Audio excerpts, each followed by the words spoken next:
Chapter 1. The League's Form Players. The basketball court resounded with jubilant cheers. Chu Feng opened his eyes amidst the clamor, beholding a multitude of familiar yet unfamiliar faces, all clad in jerseys, encircling him. His side throbbed with pain. "Chu Feng, are you all right?" inquired a tall young man, standing at 186 centimeters. "Zhong Tao, are you okay? You look as if you've been knocked senseless." "Damn that Inigo." The individuals before him seemed to be his teammates from university, faces he had nearly forgotten over the past decade. Chu Feng felt a wave of disorientation wash over him. As he scanned the surroundings, he noticed the audience in the stands and the opposing team in the distance hydrating a towering black player, standing 2 meters tall, cast a mocking glance in his direction. Memories surged back, and Chu Feng recalled the scene. This was the venue for the Donghai Three Provinces University League, the site of the most regrettable match from his university days. His team, Jiangning Media University, faced off against Bohai University, who had the audacity to enlist a foreign player, a black athlete, who had previously participated in NBA tryouts. Facing such an opponent was akin to a dimensional assault against a group of college students. Ultimately, the score ended in a humiliating defeat, 129-23, a disgrace for Jiangning Media University. If his memory served him correctly, he had been under the basket, attempting to intercept the formidable Harrison. Within the collision zone, he had been sent sprawling. The opposing player had deliberately leveraged his layup to crush Chu Feng with his overwhelming size and strength, obliterating any semblance of competition. Bohai University's decision to recruit foreign players had drawn disdain, yet the regulations prohibiting foreign athletes in university leagues would not take effect for another 2 years. Nevertheless, the regrets stemming from this match could never be rectified. Youth is but a fleeting moment. Even a decade hence, as everyone went their separate ways, the mere mention of that game would evoke lingering bitterness. Chu Feng's gaze drifted to the scoreboard, 78-8. The disheartening score starkly reflected Harrison's dominance. "Chu Feng, take care of yourself. We're bound to lose this match. However, we must perform with dignity before that player. Even in defeat, we cannot afford any regrets." Captain Zhong Tao clenched his fist. Though the team felt disheartened, they could only console themselves in this manner. And oh, the game has only reached the third quarter. That guy will likely injure you next after that. He'll exit the game himself. Once we are gone, their teammates will waltz in and easily win. Chu Feng gritted his teeth. That it was disgraceful to employ such despicable tactics when they already held the upper hand. They had no shame left at is that really possible? Zhong Tao's expression darkened. "If I had known, I would have thrown everything into injuring Harrison. Dying together would be preferable to this humiliation." The team center lamented. Standing at 193 centimeters and weighing 260 pounds, he was a prime defender. Yet before the towering Harrison, he was rendered ineffective. In that case, you would be left in ruins while he suffers no harm. Chu Feng sighed. A wave of despair washed over the group. "Let's just give it our all. We must not squander our youth. Chu Feng, make sure to rest well. History has repeated itself." Chu Feng is unwilling to accept this fate. He recalls a time when he was engulfed in despair, having been wounded and forced to retreat. After the opposing team's athlete triumphed, they brazenly flaunted their victory, a moment he could never forget. "No, even if I have to limp, I shall complete this match," Chu Feng resolutely declared as he rose to his feet. The regrets of the past shall be redeemed today. A surge of intense emotion stirred within him, and a cascade of virtual words danced before his eyes. The superstar system has been activated. Loading characters' physical attributes. Loading successful, automatically granting novice benefits. You have acquired the passive skill Eternal +1. On the court, your score will always exceed that of your opponent by 1 point. The skill market is not yet open. Please accumulate sufficient legendary status. A system? Chu Feng, who had spent years immersed in work and rarely read novels, had a modicum of understanding regarding systems and rebirth. Not only has he been reborn like Charlotte, but he has also obtained a system. It feels surreal. Is this skill genuine, or is it merely a figment of his imagination? The crowd returned to the court. Zhong Tao noticed Chu Feng's distracted demeanor and patted him on the shoulder. "Even if you're struggling, brother, I recognize you. When we gain possession, they'll pass you the ball. Even if we lose, you must at least get a touch. After all, given the current score, there was no hope for salvation." Zhong Tao could only strive for a sense of participation. Chu Feng nodded in acknowledgement. The referee's whistle sounded. The defender passed the ball to Zhong Tao, who dribbled toward the opponent's basket. Halsun stood near the three-point line, hardly moving.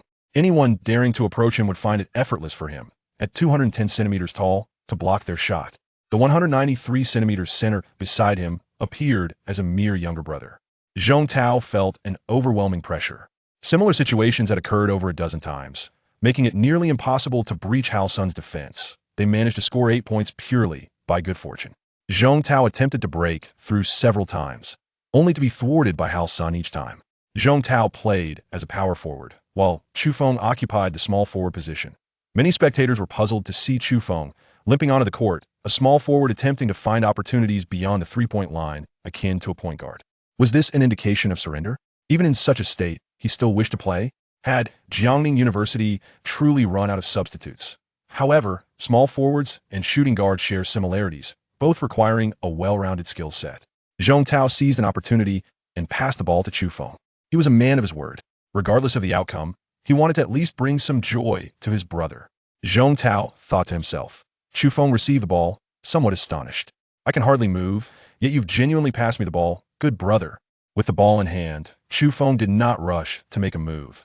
His position was far from the three-point line, with opponents and teammates swaying and twisting around him, attempting to intercept the ball and receive passes.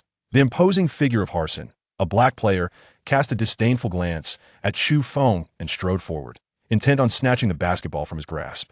He was eager to take advantage of this injured player. The point guard, filled with anxiety, urged, "Quick, pass me the ball. Let me fake him out." Chu Feng clutched the basketball, feeling a sense of bewilderment within. After graduation, he had been preoccupied with work, and returning to the court felt like stepping into another era. That he realized that his skills, once at their peak during college, had diminished over the years, leaving him with a level of play inferior even to that of amateur players.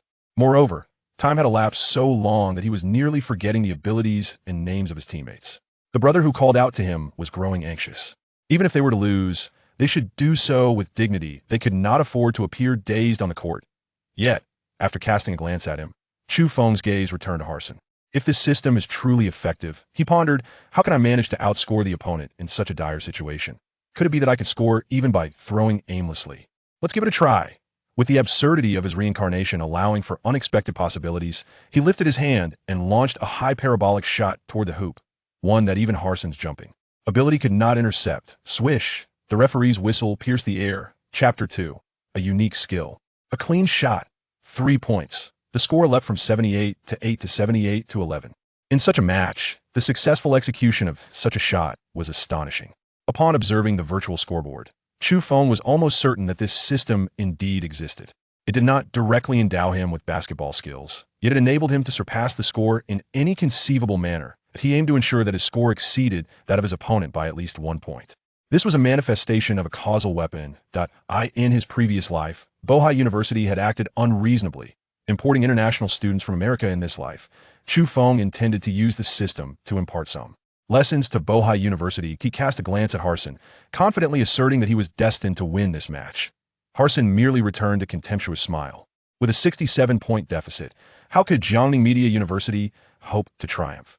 Chu Feng's recent basket seemed nothing more than a stroke of luck. Could he possibly replicate such fortune over 20 more attempts to close the gap? Even if he were to score every time, given the height and weight disparities, Harsin could single-handedly challenge 5 opponents and score at will. The differences in stature and jumping ability were undeniable. Who could impede him from continuing to accumulate points? With a fleeting glance at Chu Feng, he dismissed him entirely, reaching a state of utter disregard. Zhong Tao approached, bumping shoulders with Chu Feng. Although it is evident that defeat is inevitable regardless of our efforts, one must not carelessly relinquish the ball. Even in loss, we must uphold a dignified demeanor and refrain from exhibiting a self-destructive mentality, admonished Zhong Tao. Rest assured, I am quite serious, came the response. Zhong Tao ceased his attempts to persuade further this was a university league match, and haphazardly tossing the ball would only reflect amateurishness. He yearned for Chu Feng to collaborate effectively and engage in the game, rather than relying on mere luck to score. Such behavior could tarnish their reputation in the eyes of their coaches, and scoring under these circumstances might not even be deemed a positive outcome. Ahead, a defender from Bohai University sought to gain control of the ball, yet Harsin, a ball hog, commandeered it from his own teammate and advanced towards Chu Feng's basket. Previously, Chu Feng had attempted an interception but had been knocked down in the process. Nursing the bruise on his hip, Chu Feng sprinted to the three-point line in anticipation of an interception. This was not a collision zone. Harsin would have to rely on skill to elude him. It must be acknowledged that athletes of African descent often exhibit remarkable talent. In sports, Harsin's agility nearly allowed him to slip past Chu Feng. Just as Chu Feng believed Harrelson was poised to break through, the ball fortuitously ricocheted off Chu Feng's shoe. The sphere veered erratically, fortuitously landing in Chu Feng's embrace. He was taken aback. Was this a manifestation of the system's causal abilities, where unforeseen events transpired, leading to the ball's misdirection, provided the score remained within a single point? There is no time for Chu Feng to ponder whether this incident was Harrelson's blunder or the result of causal forces at play. Seizing the opportunity, he dribbled the ball towards the opposing court without hesitation. After more than a decade away, reacclimating to his youthful physique was certainly not as effortless as it once had been. Basketball transcends mere muscle memory. It encompasses a wealth of techniques and strategies. Chu Feng realized that while his physique remained peak, his dribbling skills had noticeably diminished. Upon regaining his senses, Harrelson transformed into a whirlwind, charging towards him at an alarming speed. Zhong Tao, observing from the sidelines, felt a surge of anxiety. This athlete possessed both rapid reflexes and astonishing velocity. They were at a distinct disadvantage in terms of stamina. Moreover, Chu Feng appeared to be nursing a significant injury, his dribbling lacking fluidity, as though he had not touched a basketball in years. Be careful, Chu Feng. Zhong Tao bellowed in warning. Chu Feng was acutely aware of his predicament. As he spotted the approaching Harrelson, he was compelled to execute a forced dribble in turn. Back when he had just graduated, he could effortlessly showcase such moves to impress his colleagues. Now, however, the ball slipped from his grasp and sailed away. Chu Feng felt a profound sense of embarrassment. Nice play, Zhong Tao exclaimed in delight. It turned out that during his turn, the basketball had inadvertently soared into Zhong Tao's hands. The athletes from Bohai University were momentarily stunned. This young man's passing technique was remarkably adept. He had ingeniously utilized the dribble turn as a feint, executing a pass. Why had Chu Feng not demonstrated such prowess in previous matches? Zhong Tao, playing as a power forward, seized the basketball and dashed towards the opponent's court. As Chu Feng executed a turn, he inadvertently bumped into Harrelson, who stumbled. Momentarily, by the time he regained his balance and rushed toward the basketball, Zhong Tao had already completed his charge and made a layup. 2 points. The referee's whistle pierced the air. This was the first time Harrelson had been so outplayed that he nearly fell, and he glared furiously at Zhong Tao. Unfortunately, lacking proficiency in Mandarin, he could only resort to gestures to express his displeasure. He raised his thumb, pointing it downward in a mocking manner. Harrelson indicated that he was somewhat angered and intended to take matters seriously. He vowed not to allow Jiangning University to score again. This time, Chu Feng positioned himself at midcourt, prepared to intercept Harrelson's dribble. The ball collided once more with Chu Feng's foot. With the same strategy, and through the synergy between Chu Feng and Zhong Tao, they secured another 2 points. 78:15. Harrelson was infuriated. Referee, this is unacceptable. He intercepted the ball with his foot. Harrelson protested vehemently. The referee, possessing commendable English skills, replied, I observed clearly that this player, number 86, did not intentionally use his foot to intercept the ball. It was your dribbling error that caused the ball to strike his foot. When dealing with foreign players, the referee exercised caution. He called over 2 other officials to confirm, and they all agreed that it was indeed Harrelson's dribbling mistake. Damn it. Harrelson cursed under his breath, glaring at Chu Feng that if you foul again with your foot, do not blame me for being merciless. Basketball and soccer are among the most competitive and confrontational sports, often leading to conflicts and brawls. Chu Feng was 100% certain that this was the effect of the causal law brought about by the system, that in a situation of significant disadvantage, whenever he approached the basketball, it would trigger a hidden passive effect. A guaranteed foot interception. To be fair, having a basketball land on one's foot truly stings. Watch your words. Chu Feng, who knew a bit of English, remarked, every time you intentionally hit my foot with the ball, I suspect you're trying to injure me. Referee, this guy's using the basketball as a weapon. Harrelson was livid, and his teammates echoed his discontent. Number 86, what nonsense. What do you mean I hit your foot? I see it as you intercepting the ball with your foot, one opposing guard retorted. Zhong Tao interjected, mind your manners, do you have any upbringing? What did you say? Yellow-skinned, black-heart, rotten banana. Hurry and pass your ball. Zhong Tao insulted without resorting to profanity, stepping aside. The opposing player attempted to charge at him, but was restrained by his teammates. The opposing guard initiated another throw-in. This time, Harrelson approached the basketball with caution, keeping a close watch on Chu Feng's feet. Chu Feng spread his arms wide, ready to intercept once more. This time, I won't let you succeed, you foolmonger. The basketball struck Harrelson's own foot and ricocheted into Chu Feng's embrace. Harrelson. Chu Feng exhibited no surprise. He caught the ball and swiftly turned to run. Chapter 3. This person is toxic. The pain in his side persisted, adversely affecting Chu Feng's performance that he was already feeling out of practice.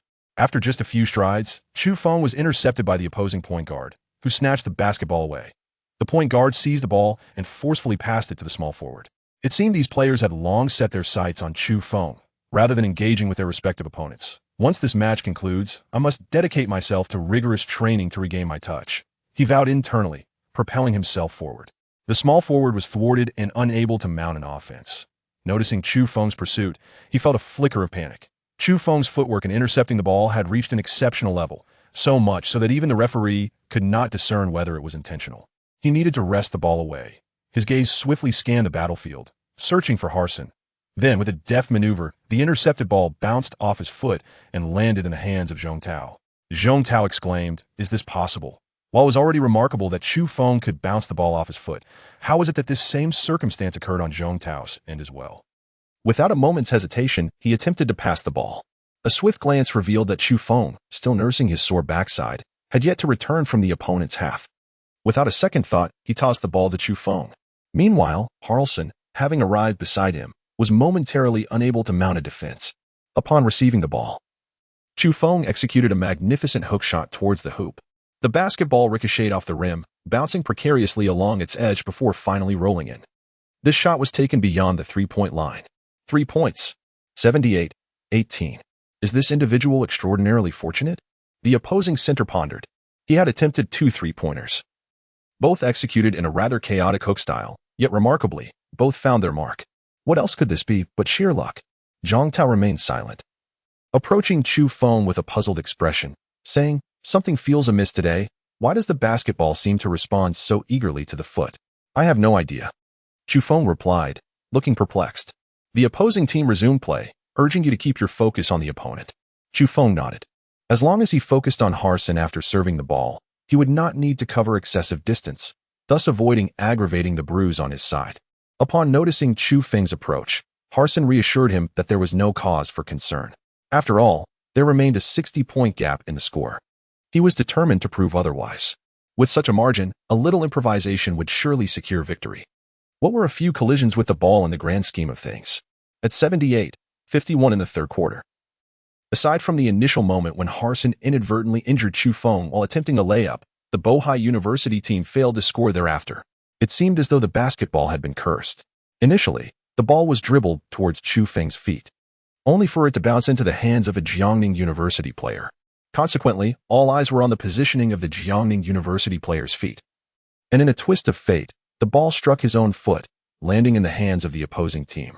On the court, beyond the skills of dribbling and shooting, there also existed the art of drawing fouls and eluding detection by referees. If one were to continually strike the feet of an opponent, it might lead to a calculated foul in an attempt to regain possession. However, striking one's own foot could hardly be attributed to the opponent's actions. Harsin was incensed, and the other 4 students from Bohai University were equally furious. They believed Chu Feng had committed a foul, yet they were unable to provide any evidence. "I request a timeout." After Bohai University conceded another 2 points, they halted the game. They sought to replace the basketball, while they had no issues with their own dribbling. The persistent collisions with the ball were indeed problematic. At this point, it seemed that nearly everyone on the court was experiencing foot pain from the incessant impacts. Chu Feng's misfortune seemed to compound. Having previously injured his posterior, he now suffers from a swollen foot. While pursuing Harlson, he encountered a most unfortunate collision. What began as an exhilarating match has devolved into a farcical display, punctuated by a plethora of foot fouls. The atmosphere has shifted dramatically. Yet, the fervor remains palpable. After all, everyone winces in pain yet continues to sprint across the expansive field, drenched in perspiration. Not a single player retreats, each enduring the agony in their feet as they battle on. Due to the nature of these fouls, which lack any subjective intent to harm, no penalties have yet been adjudicated. Prior to resuming play, the players and coach from Bohai University huddle together. "Coach, I cannot fathom what is happening today. I keep tripping over my own feet, a mistake we seldom make," lamented the ball-handling guard. The school has invested a considerable sum to recruit Harlson, who did not even complete high school, as an international student. The objective, naturally, is to leverage his skills as a foreign aide to secure the league's grand prize. With Harlson on the court, a dominant victory was anticipated, mirroring the overwhelming 78-8 advantage amassed during the first 2 quarters. However, in a shocking turn, the lead has now dwindled to just 43 points, and they have yet to score a single point in the third quarter. Should this trend continue, they might even lose the match altogether. Having enlisted a black player, the university now faces the embarrassment of not advancing past the group stage of the collegiate league. If this continues, we will become the laughingstock of the arena, the coach exclaimed. If necessary, let White take the court. White is another black player. Typically, one black player suffices to dominate the field. Two are intended to counter other schools that have also recruited foreign aid for the finals.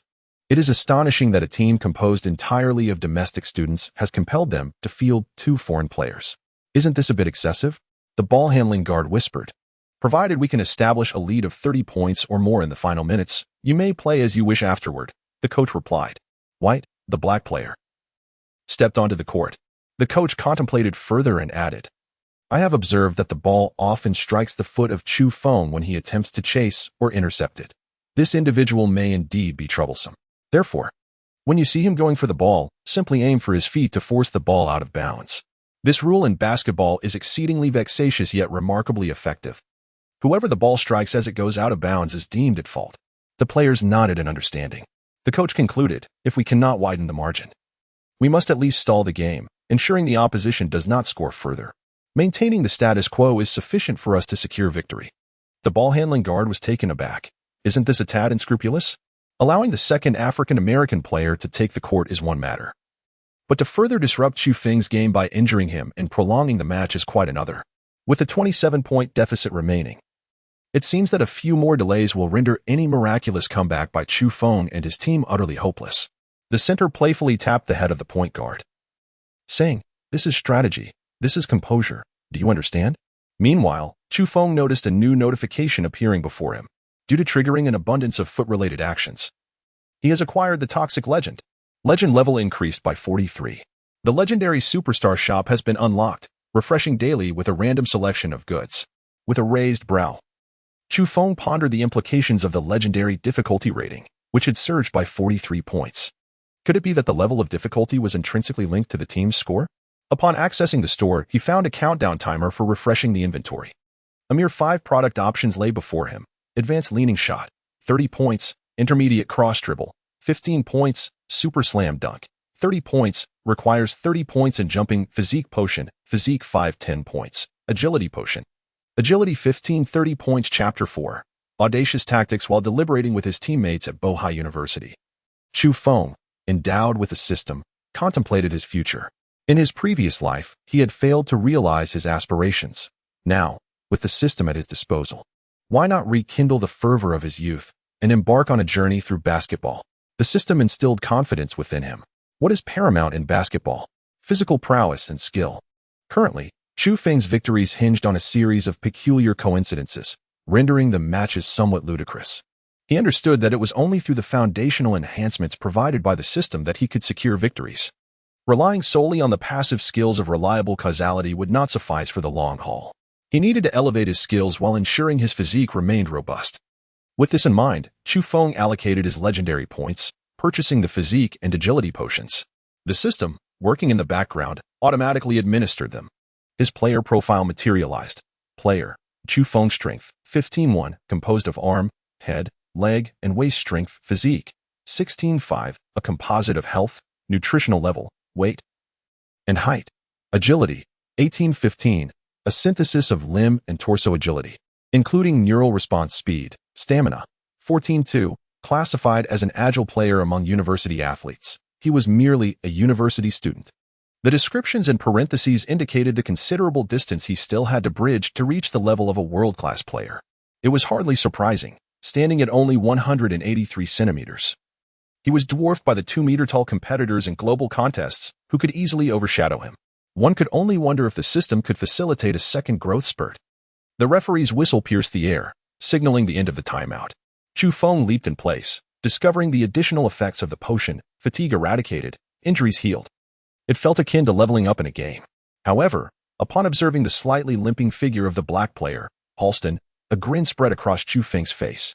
Yet, his expression darkened when he noticed a towering black player emerging behind the opposing coach. Zhong Tao exclaimed in anger, "How outrageous! They dare to field 2 black players." The center warned, Be cautious, Chu Feng. It is evident that the other side has no shame. If they feel cornered and obliterate your fighting spirit, you won't be able to participate in the remainder of the match. A chill coursed through Chu Feng's heart as he came to a startling realization: this passive ability, which undoubtedly exceeded a mere 1 point, could only be activated upon his entry into the game. If the opposing team, devoid of any sense of shame, opted to withdraw alongside him, defeat would be inevitable. I must remain vigilant. The whistle pierced the air, signaling the opponent's serve. Chu Feng swiftly caught up with Halcyon, while Zheng Tao closely defended the player White. With exceptional dribbling skills and an elongated physique, White was in fine form. He effortlessly maneuvered past Zheng Tao, transforming into a swift shadow, racing towards the basket. Upon witnessing this, Chu Feng hastily gave chase. Now it is my turn to defend against you, Halcyon sneered. Feeling a sense of frustration from their previous encounter with Chu Feng, he was determined to impede Chu Feng's advance, otherwise should Chu Feng surge forth, strange and unsettling occurrences would inevitably ensue. As Chu Feng twisted his body, Halcyon opened his arms once more to confront him. Simultaneously, the defenders from Bohai University rushed forward to collectively impede Chu Feng's advance. Chu Feng's expression changed dramatically. A black man and a student athlete were conspiring against him. Was this level of scrutiny truly warranted? After all, he was still nursing an injury. This unreasonable attention made Chu Feng acutely aware of a possibility. His adversaries had detected his vulnerability. The moment he charged toward the basketball, a myriad of unforeseen incidents could unfold. In essence, Chu Feng was a liability. Once, a mere coincidence had led to an unexpected 40-point deficit. That was no mere fluke. Consequently, Halcyon and their guard conspired to isolate Chu Feng from this toxic atmosphere. Were they mad? Were the two of them really going to block him, jeopardizing the game? The black man may not have comprehended the words, but he sensed Chu Feng's palpable frustration. He sneered mockingly. In the realm of competition, victory is pursued by any means necessary. What does reputation matter? On the basketball court or the soccer field, shameless tactics abound. As Chu Feng observed, the defender noticed that the opposing defender was preoccupied with obstructing him, thus creating an open opportunity on his side. Excitedly, he dashed to provide assistance. However, his own defenders remained oblivious to Chu Feng's cunning nature and joyfully joined in to engage with him. This, in turn, transformed the situation into a 4-against-3. Chu Feng was nearly infuriated by the incompetence of his own team's defender. In light of his unreliable teammate, he had no choice but to devise a solution independently. Once again, the imposing figure of Halcyon loomed closer. At this moment, Chu Feng was in peak condition, completely recovered from his injuries.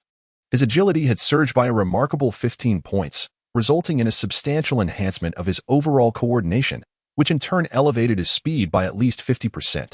If White could be likened to a black lightning bolt, then Chu Feng was undoubtedly a flash of yellow brilliance. Halcyon was taken aback by the explosive speed of Chu Feng. Instinctively, he swung a forceful hand toward Chu Feng's back, unperturbed by the prospect of a foul.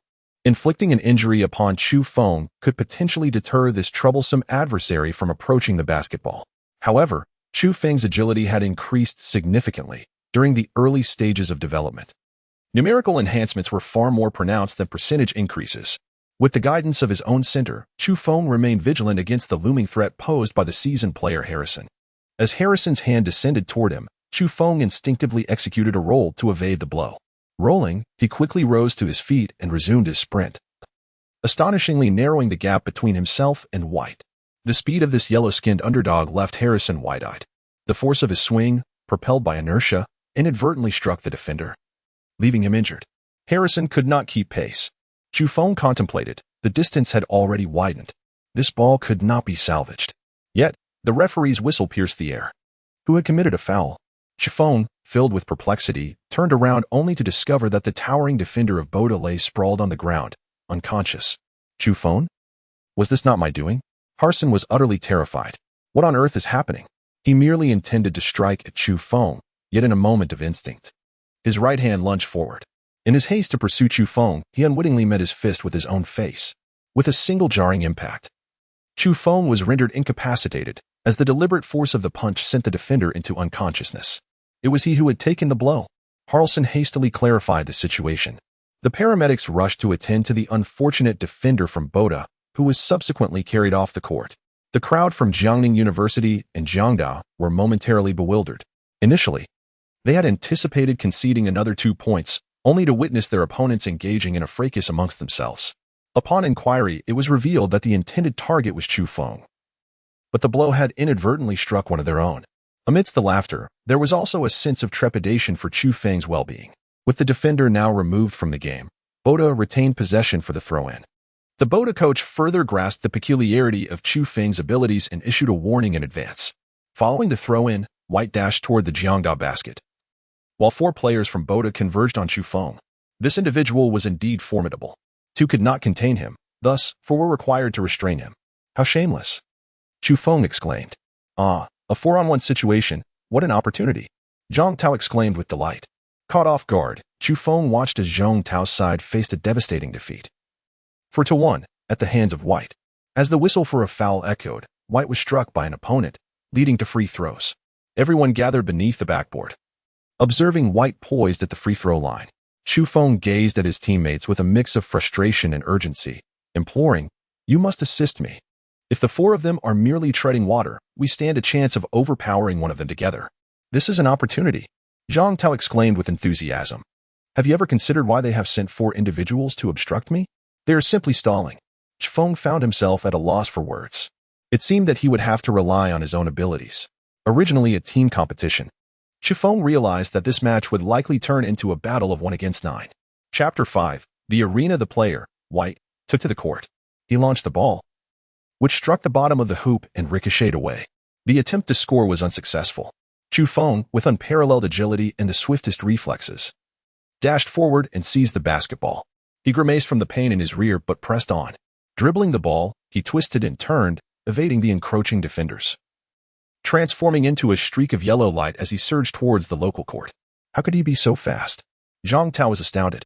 Having trained alongside Chu Feng for 2 years, he was acutely aware of his speed. Moreover, after 3 grueling matches, everyone was exhausted, yet Chu Feng, nursing an injured backside and a swollen foot, was still sprinting with such velocity. Zhang Tao's astonishment lingered for a mere half-second. In that fleeting moment, the formidable black player, White, charged at Chu Feng. The audience erupted in thunderous cheers from the stands. Amidst the dribbling and pursuit, onlookers beheld 2 bolts of lightning. It was astonishingly swift. The dark figure chased the golden flash, showcasing the beauty of raw power entwined with athleticism. Even though White's stride matched 1.5 of Chu Feng's, the latter maintained a subtle advantage, widening the gap. All the players trailed behind, with Chu Feng leading the charge. As he approached the hoop, his mind raced with strategies for the impending layup. However, he was merely a novice, having not played for over a decade. The muscle memory from his previous life was not easily transferable. In his fervor, he launched the ball too forcefully, sending it soaring far from the basket. White dashed in, leaping high to retrieve the ball before pivoting and sprinting away. Upon witnessing the situation, Chu Feng charged forward once more. His feet throbbed with pain. Yet the rekindled dream of basketball ignited a fervor within his soul as he embraced middle age. A man must not fear pain. Chu Feng pursued swiftly, rapidly closing the distance. White was flustered. How could this yellow-skinned monkey, shorter than him by over 20 centimeters, run so fast? The speed of black individuals is well known across the globe. This race, much like the demon race, is endowed with inherently robust physiques, with long legs and more powerful muscle fibers. A height difference of 20 meters should signify that he possesses an overwhelming advantage in speed over Asians. Yet, sensing Chu Feng's velocity, White's heart raced in panic. A basketball, hurtling towards his feet. Here it comes. White looked on in horror as the basketball soared towards Chu Feng. Chu Feng effortlessly intercepted the basketball, turning around for a second attempt at the hoop, successfully securing 2 points. The expression of despair from White, the African-American player, conveyed his astonishment. Why is this happening? How can this diminutive yellow-skinned monkey outrun me? White pondered the absurdity of his situation. As the game resumed, several teammates approached to swiftly devise a strategy. This monkey is indeed formidable. We must persist with our previous tactic. 4 of us must encircle him, ensuring he cannot escape. Their collective efforts seemed futile to Harrelson, who found the scenario amusing. Upon hearing this, White felt a flicker of hope dispel the gloom within him. These players are mere rubbish. Taking on 4 opponents is hardly a challenge for me, he thought, confident in his prowess. They mistakenly believed that 4 could overpower him. How ludicrous. Did they not notice the peculiarities surrounding Chu Feng? Indeed, Zhang Tao had overlooked such details, as their misfortunes were directed at the opponents, not themselves. They failed to observe that only Chu Feng triggered the peculiar circumstances when pursuing the ball. They were under the impression that luck was merely on their side today. As the game was about to resume, Chu Feng realized that Harrison, along with the defenders and center of Bohai, had surrounded him. The opposing point guard, in charge of the inbound pass, also cast frequent glances in his direction. This is troubling. Chu Feng realized that the opponent intended to continue their previous strategy. Glancing over at Zhong Tao and his team, he observed them still reveling in their own satisfaction, searching for defensive opportunities in the empty arena. Chu Feng could hardly afford to reprimand them as incompetent allies. After all, the intricacies of the system were beyond explanation. For Zhong Tao, it was akin to a lone player attempting to fend off four adversaries, while his team engaged in a futile 4-on-1 struggle. They had utterly neglected the possibility of being utterly vanquished in such an uneven matchup. What a catastrophe! It truly felt as if he were facing 9 opponents single-handedly. I have only just returned, and I have forgotten so many techniques.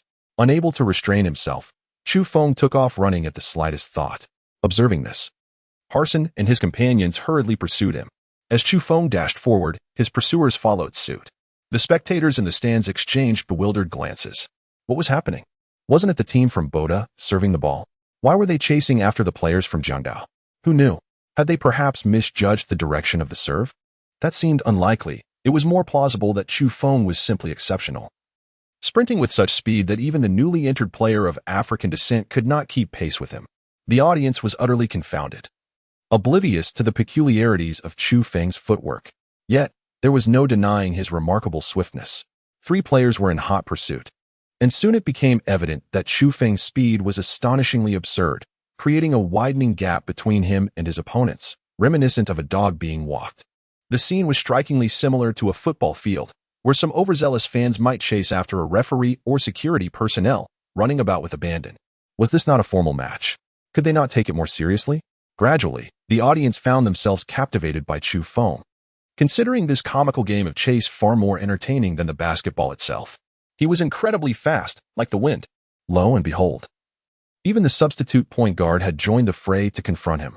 For players against one, what sheer joy! The spectators felt that this match was becoming increasingly delightful. Wait, that newcomer of African descent had managed to break through the defense single-handedly. While the excitement unfolded on one side, White showcased his overwhelming skills on the other. The 4 players, believing that Chu Feng had drawn away 4 opponents, anticipated a 4-on-1 advantage. However, they were soon outmaneuvered by White, who executed a successful layup with an unmatched prowess. But at that moment, as Chu Feng walked his dog, he circled back to his home court. Rushing towards White, White's eyes widened in disbelief. What on earth? How could my teammates let Chu Feng run all the way to my side? No. White's mind screamed as he hurried to make a layup. Yet, like a swift gust of wind, Chu Feng glided over, swatting the basketball from White's grasp and dribbling it away with ease. No. White sprinted after the ball. 5 players pursued Chu Feng, charging fervently towards their home court. This scene resembled a 4-on-1 annihilation, with the top laner bringing 4 enemies along, effortlessly evading 5 opponents while racing towards the enemy's crystal. Crystal, danger. Opponent's hoop, danger. The court erupted in cheers. This full-speed dash felt like a breeze rushing towards victory, igniting the entire arena. This time, Chu Feng felt a bit fatigued. Moreover, dribbling undoubtedly affected his speed, and White was nearly glued to his side. The layup came too swiftly, and Chu Feng overexerted himself once more. White attempted to force his way through, but behind him, Harrison collided into him, causing him to stumble. In midair, White was jolted, losing control of the ball, which struck his head and bounced up. Thud, goal. The referee's whistle echoed. Thanks to that player, 2 points for the team. Chu Feng let out a sigh of relief. White and Harrison were embroiled in a heated exchange, their words a cacophony that was indecipherable. Chapter 6. The Opponents Against 5. The referee on the court wore a perplexed expression, akin to someone suffering from constipation. To be candid, he had only heard of instances where a player inadvertently scored in their own basket, allowing the opponents to gain points. He never expected to witness such a phenomenon firsthand. In other matches, such occurrences might suggest foul play, yet he had just discerned that this particular scene was merely a fortuitous happenstance. The referee's gaze fell upon Chu Feng, his confusion palpable. What had transpired? How had this young man suddenly moved with the agility of someone who had unlocked the flow of energy within, weaving through 5 players with ease? After scoring, Bohai University prepared to serve. The whistle blew once more, marking the end of the third quarter. Zhong Tao and Chu Feng, alongside their companions, sat together, sipping on glucose water. Chu Feng wiped the sweat from his brow and noticed that Zhong Tao and the others were regarding him with peculiar expressions. Chu Feng, aren't you out of breath? Zhong Tao inquired, still panting himself. How could you suddenly run so fast? During our training, your speed was certainly not this impressive. And that new African player was in peak condition yet couldn't outpace you. It's downright bizarre. The center exclaimed in disbelief. Perhaps it's because I didn't exert myself much in the first half due to my injury, Chu Feng offered as an excuse. The others nodded in agreement. But the atmosphere grew heavy. We've been fortunate this quarter. We managed to pull back to a 47-point deficit, and the opposing team has scored a single point. The center remarked. If we maintain this momentum, we still have a chance at victory in the last 12 minutes of the fourth quarter. Zhong Tao felt rather disheartened, stating. Ultimately, basketball relies on raw skill. Those two players possess the ability to take on 5 opponents. If they perform to their potential, we stand no chance. 1 against 4. The guard chimed in. In a 1 against 5 scenario, Chu Feng can only run away. Moreover, Chu Feng is not in his best form. He struggles with ball handling. And one misstep could lead to a turnover, the center observed with clarity. Chu Feng thought to himself, it is not that I am performing poorly, but rather that I have not played in a long time. Claiming to take on 5 opponents is not entirely unfounded. Aside from my speed in direct confrontations, I am no match for any of the formidable opponents. Chu Feng gazed at the system panel. However, as long as he continuously acquired legendary points, his basketball skills would inevitably surpass their youthful pinnacle, possibly even reaching a world-class standard. This was a dream he had once buried deep within. Who would not yearn to outplay the illustrious basketball stars of the United States and revel in the company of their enchanting cheerleaders? How shall we devise our strategy? Inquired the guard. Chu Feng's speed is our advantage, replied Zhong Tao. Yet his dribbling and layup skills are lacking, the center interjected with a deep voice. This was evident to all. The rest of us have been relentlessly outmatched. Our sole advantage lies in Chu Feng's swiftness. That singular advantage can transform into our greatest asset. Chu Feng asserted, drawing the attention of the others. I wish to take a bold gamble. I wonder if you all dare to join me? After revising their tactics, Bohai University unveiled the most audacious version of their strategy. 2 players of African descent would take on 5. That was the fundamental approach. They aimed to find an opportunity to incapacitate Chu Feng, should he sustain an injury and withdraw from the game. Even if one of the players were to be fouled out, the other could still dominate the court. As the break concluded, Bohai University prepared to inbound the ball. The team rushed to assist, while Chu Feng darted about, attempting to evade the grasp of the opposing players. Harson, a notorious scoundrel, had previously knocked his own team's guard to the ground with a single punch. Having experienced the harshness of society, Chu Feng recognized that these individuals would resort to unscrupulous tactics. To be struck would be disastrous. He was Jiangda's only hope. The chaotic winds of Chu swirled. Yet there was no attempt to assail the formidable black player, White. Meanwhile, on the other side, the collective defense faltered, allowing 2 points to be scored. Indeed, surprises are not everlasting. Once I found myself completely ensnared, the opposing players still had the opportunity to score. The law of causality is indeed powerful. Yet it cannot be so outrageous as to utterly alter reality. It is inconceivable for Chu Feng to casually toss a basketball into his own hoop, only for it to miraculously land in the opponent's basket. At the very least, such a scenario defies logic. The score stands at 80-55 as Jiangda prepares to inbound the ball. Chu Feng remained motionless, locking eyes with the defender who was about to serve. Suddenly, he dashed towards the opponent's court. The burst of speed was astonishing, swift beyond measure. The basketball soared through the air, tracing a high, graceful parabola. Chu Feng surged ahead with remarkable speed, leaving his opponents in the dust without the need for dribbling. Near the 3-point line, he snatched the basketball and executed a magnificent hook shot. Nothing but net. Yes, exactly like that. Zhong Tao exclaimed with exuberance. What does it matter if the adversary is outnumbered 5-1? Here, Chu Feng's swift movements allowed him to swiftly transition to the opponent's court for a 3-point shot. 2 points for them, but 3 points for us. With 12 minutes remaining, there exists a significant opportunity to close the score gap. The possession found its way into the hands of the Bohai University team. After receiving the basketball, White charged forward at full speed. This time, he did not opt for a 3-step layup. With an impressive display of skill, Chu Feng had successfully landed multiple 3-point shots. and he felt compelled to showcase his talent once more. Fortunately, Zhang Tao and his companions posed no significant threat, allowing him to effortlessly outmaneuver them and execute a three-point attempt. Zhang Tao and the others felt utterly humiliated. Even though they were aware of White's remarkable ability to take on 5 opponents single-handedly, they found themselves utterly outclassed, spinning in circles as if they were mere puppets. This was an unbearable reality for some of the most talented basketball players within the school, who had once held themselves in such high esteem. Now, they were being thoroughly outmatched by an opponent of a different caliber. However, the physical prowess and athletic talent of their adversary were undeniable, and they truly did their utmost.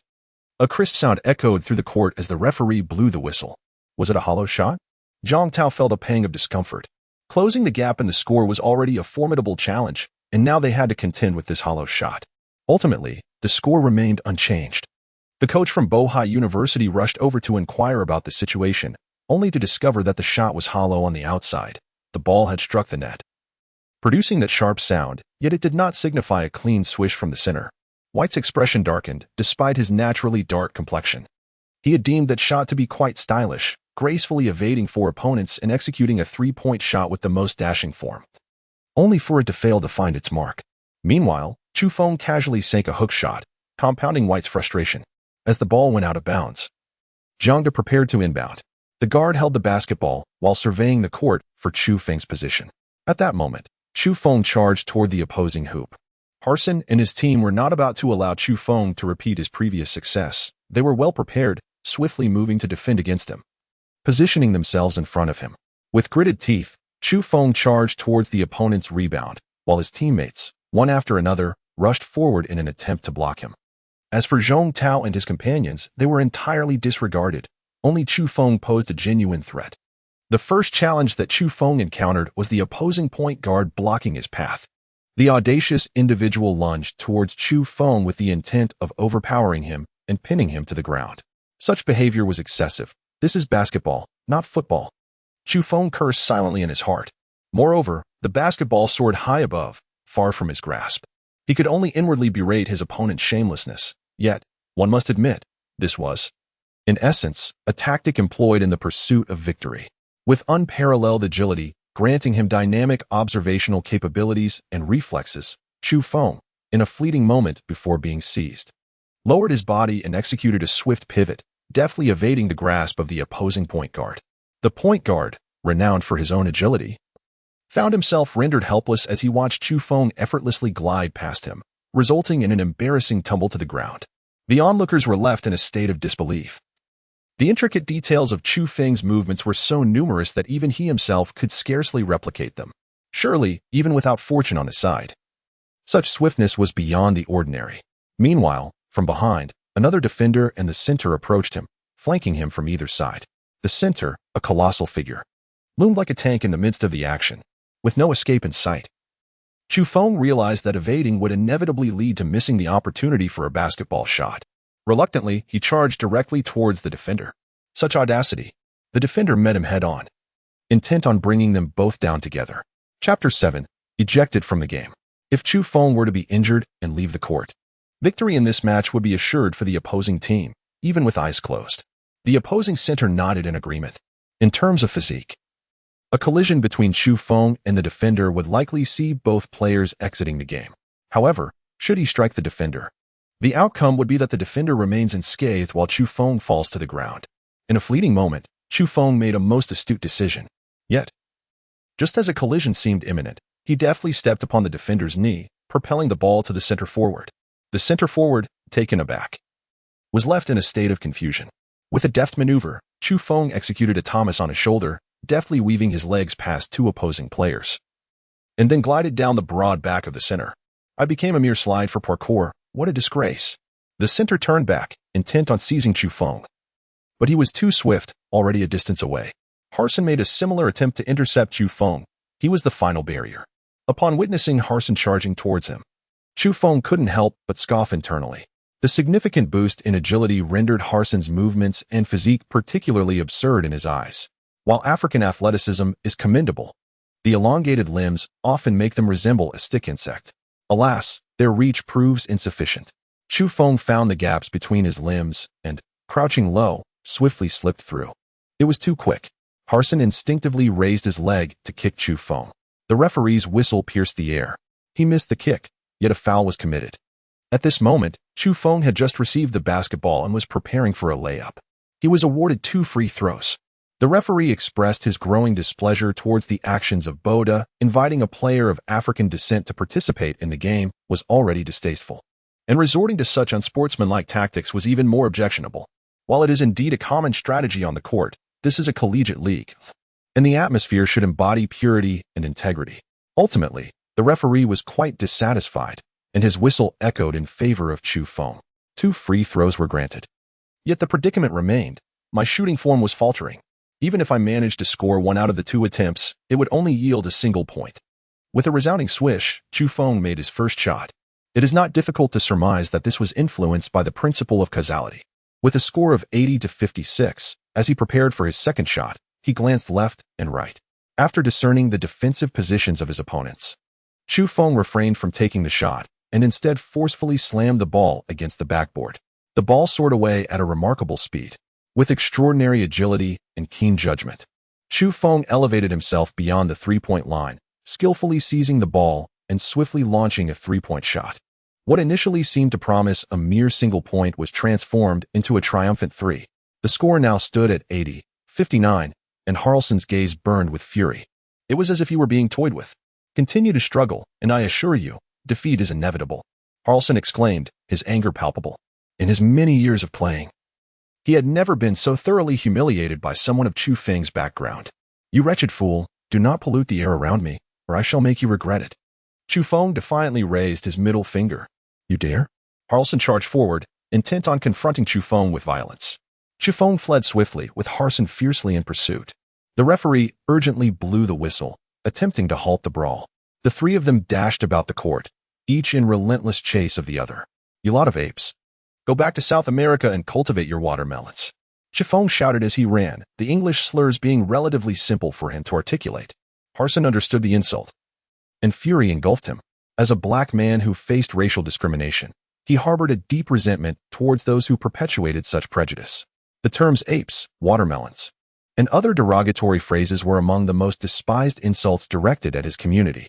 Chu Feng deemed himself deserving of his fate. With such despicable and sordid tactics, was it necessary to embarrassingly feign a smile? Some individuals, valuing their pride little, willingly kneel. However, Chu Feng asserted that his spine was compromised, rendering him incapable of submission. This farce had escalated from the field to the stands, where the crowd erupted in cheers. The University League had been ongoing for several days, yet they had never witnessed such exhilarating scenes. A black man pursued an Asian man. Regardless of who was right or wrong, the spectacle was sufficient to captivate their attention. Ultimately, Harlson, breathless and exhausted, could run no longer, while Chu Feng leisurely halted, turning back to raise his middle finger in an act of derision. The mockery was palpable. The referee, infuriated, penalized both Harlson and Chu Feng with an additional foul. The spectators cheered. The majority harbored disdain for the black players, yet this time, Chu Feng's antics provided them with ample amusement. The black players were to be handled in such a manner, not elevated to a position of reverence. Thus, as the match resumed, many from other universities, eagerly awaiting their turn, rallied in support of Jiang University. The voices of the students from Bohai University were completely drowned out. Once again, White charged forward. Chu Feng was still being pursued by 4 individuals, while another quartet of teammates sought to encircle White. No matter how formidable White may be, even he cannot guarantee success in scoring every time when faced with 4 opponents. Chu Feng sprinted forward, his peripheral vision fixed on Harlson in the rear. The whistle had sounded for a foul, marking the second infringement after a vigorous chase across the entire field. Thus, with deliberate slowness, Chu Feng reduced his pace, only to witness Harlson's clawing hand descending towards his shoulder, prompting him to leap forward in a sudden burst. A cry of anguish escaped his lips as he collided with the imposing coach of Boda. The despicable coach, propelled by Chu Feng's force, crashed into the backdrop, tearing through the advertising banner. The scene descended into chaos as the referee rushed over. Chu Feng clutched his back, emitting sounds of pain, while pointing at Harlson and cried out, "He struck me again with his fist. How outrageous!" Harlson stood there, dumbfounded, for he had not even touched Chu Feng. The referee was unconvinced. Initially, Harlson had deliberately injured Chu Feng in the billiard area. At that time, there was no opportunity to blow the whistle. Yet it was evident what sort of wretched individual Harson was. Furthermore, when Harson attempted to strike Chu Feng, he inadvertently knocked out his own teammate. This served as undeniable evidence. The whistle blew. After being penalized 3 times, Harson was compelled to leave the game. I did not commit a foul. That yellow-skinned monkey is too despicable. You dare to utter yellow-skinned monkey again? The referee's eyes blazed with fury. Yellow-skinned monkey, that vile yellow-skinned monkey. The referee raised his hand and seized the intercom. I request the referee committee to revoke this black player's eligibility for the remainder of the league. The coach of the Bohai team, lying on the ground in despair, was utterly stunned. They had invested immeasurable resources and effort to integrate these black athletes into the school. Would it truly end in total disqualification? I protest. The Bohai coach shouted, "This involves diplomatic matters. Your referee committee cannot make such arbitrary decisions. Go ask the committee if they can indeed make this decision." The referee pointed at the Bohai coach and declared, "I have tolerated you for long enough." Harson's eyes glinted with malice as he picked up a chair, aiming it at Chu Feng. Chu Feng had been vigilant of them all along. Suddenly, he crouched down, causing the stool to fly outwards, striking Coach Bo and leaving him bloodied and dazed. The scene erupted into chaos. However, as for Chu Feng, what was it to him that the stool was thrown by the black fellow? Harson was sent off the field, leaving only White remaining. The match, nonetheless, had to proceed. Previously, Harson had led a group to besiege Chu Feng, but now, only 4 ordinary students attempted to encircle him. How could they possibly surround him? Chu Feng gazed upon them, displaying a diabolical smile. With a 21-point lead, one would think they should hold their ground. The players were filled with trepidation, despite their advantage. It felt as though they were trailing by 21 points. Chapter 8. My teammate used drugs. Harson committed a foul and was ejected from the game. However, the possession remained with Bohai University. The referee approached the field, pointing at the students of Bohai University, stating, "Do not presume that our officiating crew is blind. Your institution is not some insignificant college. How dare you engage in such despicable antics? Do you think I cannot see your intent to assault the players of Jiangda? How is it that you are unashamed to call upon outsiders, yet when faced with a worthy opponent, you resort to violence? Have you no sense of pride left? If we witness any more of your underhanded tactics, you shall not participate in the University League next year, and you will become the laughingstock of the nation." The referee was visibly incensed. Zhong Tao sighed. I never imagined Bohai University would stoop to such behavior. Chu Feng smiled disdainfully. It is certainly surprising to witness this for the first time. However, after a decade or so, one will come to realize, never mind. I shall say no more. Chu Feng expressed that he is an athlete, capable only of bringing a refreshing breeze to the arena. With a gap of 21 points remaining, he urged himself to persevere. The Bohai University team prepared to serve once more, this time devoid of their coach's watchful gaze. The students refrained from any attempts at physical confrontation. Ultimately, they were not the ruffians of the football field. Without their coach, they returned to embody the essence of students. There were no fixed matches, no contrived fouls, and no attempts to harm Chu Feng. Chu Feng exhibited a terrifying advantage in speed, rendering any defense against him utterly futile. White was significantly stronger than Harson. With unwavering concentration, he committed no errors during the play. White maneuvered the ball, attempting to penetrate Chu Feng's defenses. Although my dribbling skills had become somewhat rusty, I possessed other abilities to make up for it. Chu Feng observed the player, White, who was meticulously dribbling the ball. Time and again, he attempted to break through Chu Feng's defense, yet each effort ended in failure. Chu Feng observed that White was deliberately dribbling the ball to waste time. Was he attempting to prolong the 21-point lead until the conclusion of the match? With narrowed eyes, Chu Feng seized the opportunity and deftly snatched the basketball with a swift hook of his hand. After defending for so long, he had discerned the rhythm of White's dribbling. This is the consequence of mistrusting one's teammates. With a cold smile, Chu Feng thought to himself that if White and his classmates from Bohai University coordinated well, he would indeed have a headache. After seizing the basketball, Chu Feng tossed it to his teammate. Currently, his dribbling was subpar. Sprinting after retrieving the ball might result in it slipping away again. To be precise, he was running too swiftly, his dribbling rhythm failing to keep pace with his speed. His teammate seized the ball and initiated the offense. White was obstructed by Chu Feng, and the two engaged in a silent contest of strength. While their teammates faced off in an equitable 4-on-4 match, their skills nearly balanced. Zhong Tao, steady as ever, successfully broke through the defense and attempted a layup. However, after playing for over half an hour, Even with several breaks, fatigue began to take its toll. The layup failed, and the basketball ricocheted off the rim. White's height proved daunting. Our center was unable to withstand him, and he snatched the ball away. Yet, in that fleeting moment, Chu Feng seized the opportunity, deftly knocking the ball from between White's hands. The ball landed in the hands of Jiang Da's center, who was overwhelmed with emotion. After playing for so long, it was his first touch of the ball. Without a second thought, the center made a follow-up shot, and the basketball bounced off the rim a few times before sinking into the net. Solid play. Chu Feng couldn't recall the center's name, but he still gave him a pat on the back. Finally, we scored, the center exclaimed, relieved to finally feel involved after such a lengthy game. That steal was incredible. They exchanged high fives. The center mused to himself that Chu Feng must have taken something. He suddenly seemed to dominate the game. He felt as if he was being carried to victory. Admittedly, the sensation of being propelled forward was quite exhilarating, though he feared the effects might wear off. He hoped they could maintain their momentum and turn the tide. Next, it was Chu Feng's time to command the court with his speed. Similar scenarios unfolded several times. The center scored another 8 points. The point guard hit a three-pointer, and Zhong Tao netted 2 points with a layup. The remaining 8 points came from Chu Feng, who scored 3-3-2. When the referee's whistle blew, the final score stood at 80-81, with Jiang Da students triumphing by a single point. The arena erupted with a tsunami of cheers.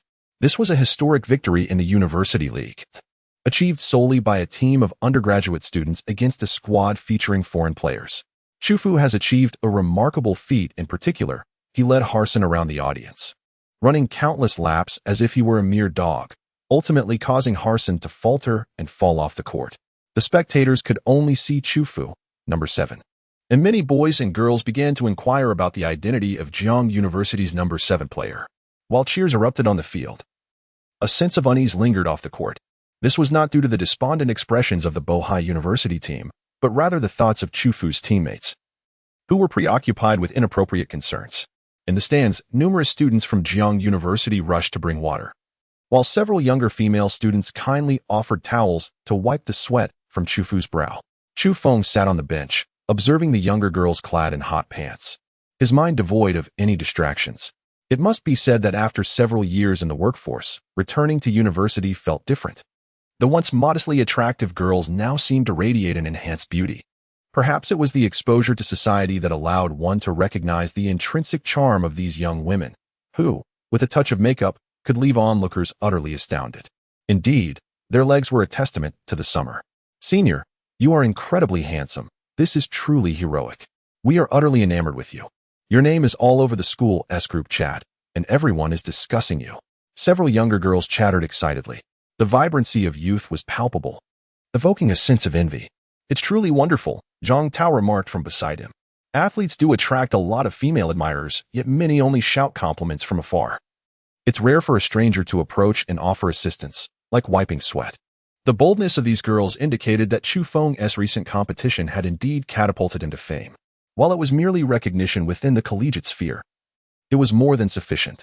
Number 7 called a member of the officiating team as they approached, eliciting puzzled glances from the crowd. The coach from Jiang University hurried over. "Is there something amiss?" he inquired. "We have received a report alleging that your number 7 player has used performance-enhancing drugs. After our recent discussions, we too found the player's burst of energy somewhat suspect. Therefore, we kindly request that number 7 accompany us for a blood test." While the audience remained in uproar, the atmosphere backstage fell eerily silent. In truth, the officiating team's arrival was unnecessary. The suspicions had already begun to take root among them. Chu Feng may have indeed resorted to performance-enhancing substances. Otherwise, how can one account for the astonishing endurance and speed he displayed after his fall, particularly after the halftime break? He appeared rejuvenated, suddenly regaining his peak condition. This is fundamentally unscientific. However, if he has indeed used stimulants, it could plausibly elucidate Chu Feng's bizarre performance. What should we do? The center forward was greatly distressed.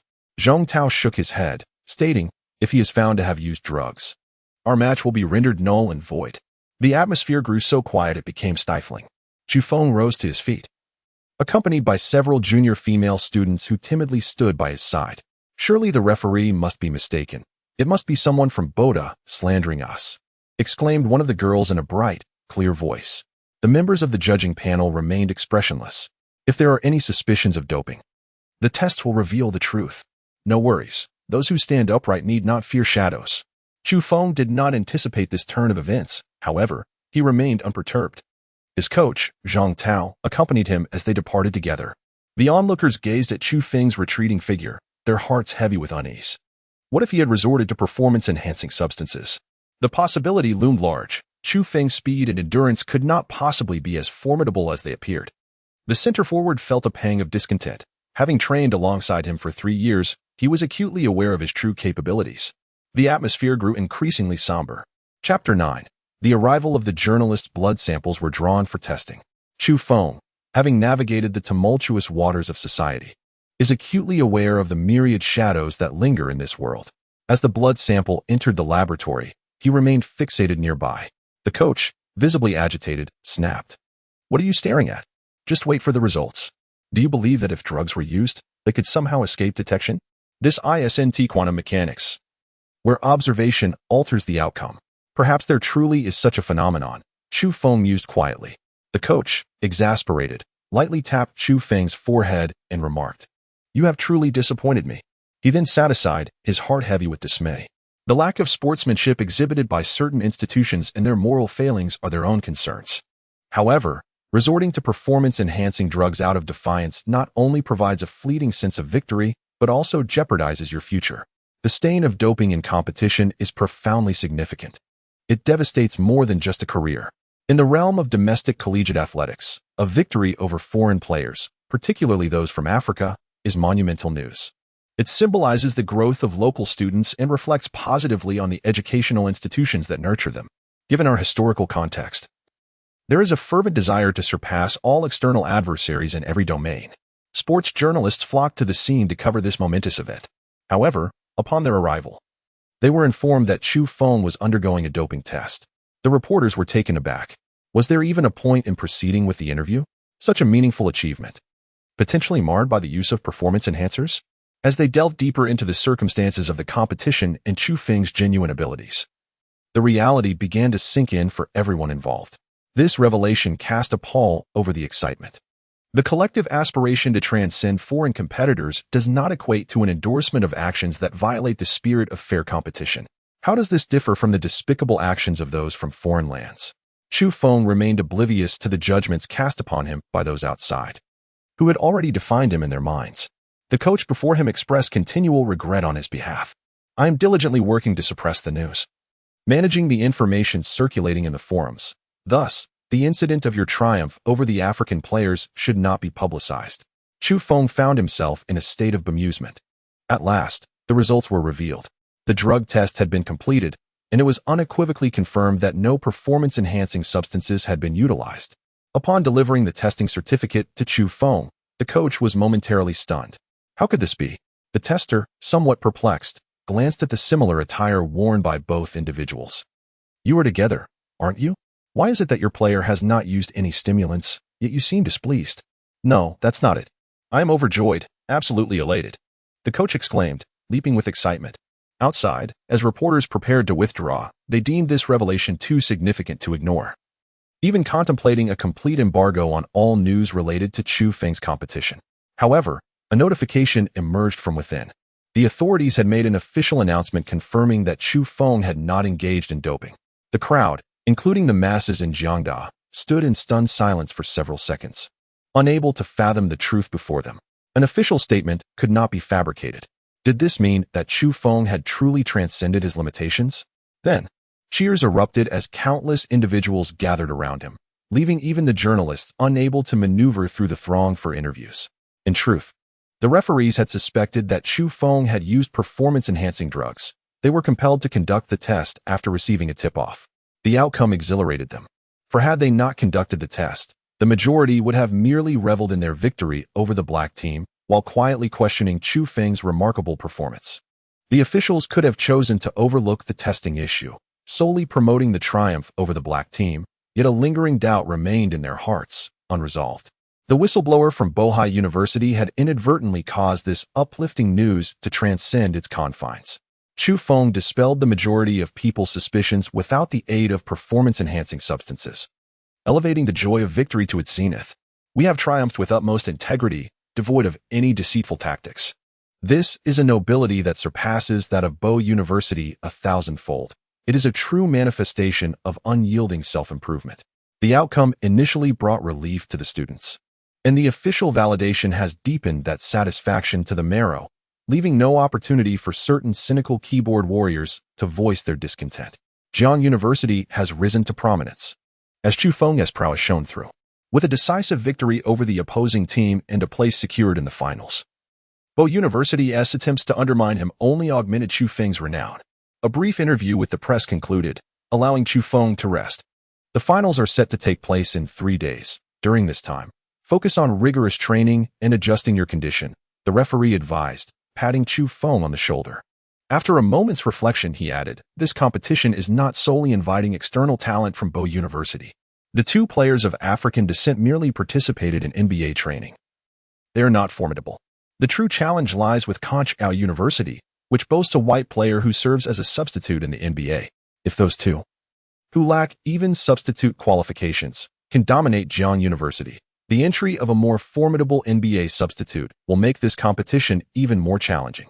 The referee remarked, your speed is impressive, and I hope you can leverage that advantage effectively, seeking the opportunity to triumph over Bohai University. Chu Feng inhaled sharply, a chill running down his spine. Is this a gross overestimation of his abilities? The NBA stands as the pinnacle of the basketball realm, and even its substitutes are beyond the reach of domestic players. Much like table tennis in China, where foreign competitors cannot hold a candle to the prowess exhibited. The inherent disparities among human genetics are glaringly evident. Only a rare few with genetic mutations can transcend these limitations. Observing Chu Feng's height, just over 1.8 meters, it is clear he does not belong to that elite group capable of defying such constraints. What an overestimation of my potential. He scratched his head contemplatively. Yet, opportunities are not entirely absent. Chu Feng glanced at the panel. The legendary points were solely linked to the score. Today, he had amassed a total of 73 points and spent 45 points on agility and stamina potions, leaving him with a balance of 28. In the shop, there remained the advanced lean-back shot, 30 points, intermediate cross dribble, 15 points, and super slam dunk, 30 points. The super slam dunk required an additional prerequisite of increased jumping ability for purchase, given that the other options either exceeded his points or lacked the necessary prerequisites. It seemed he could only acquire the intermediate cross dribble. Should he proceed with the purchase now, or wait for a refresh to reassess his options? After careful contemplation, Chu Feng realized that his basketball skills were riddled with numerous shortcomings. At present, his sole advantage lay in his agility, while his greatest hindrance was his ability to dribble while running. The crossover dribble is employed to showcase one's finesse and to penetrate defenses. Waiting for a refresh may not guarantee the desired outcome, so it would be prudent to acquire it in the meantime. If running dribbling proves inadequate, he shall practice diligently, while opting to purchase the crossover dribble. Chu Feng could not guarantee the utility of tomorrow's merchandise, yet he was certain that practicing dribbling was essential. Upon clicking the purchase button, he felt a warm sensation coursing through the muscles of his hands, feet, and hips. Dribbling, on the surface, is a technical skill, but it fundamentally relies on the coordination of various muscles, tendons, and bones within the body. The training condition of these anatomical structures directly influences the execution of dribbling movements, suggesting that the acquisition of such skills inherently contributes to physical enhancement. This is indeed splendid news. Who wouldn't desire a stronger physique? Moreover, transitional training can deplete the body and lead to hidden injuries.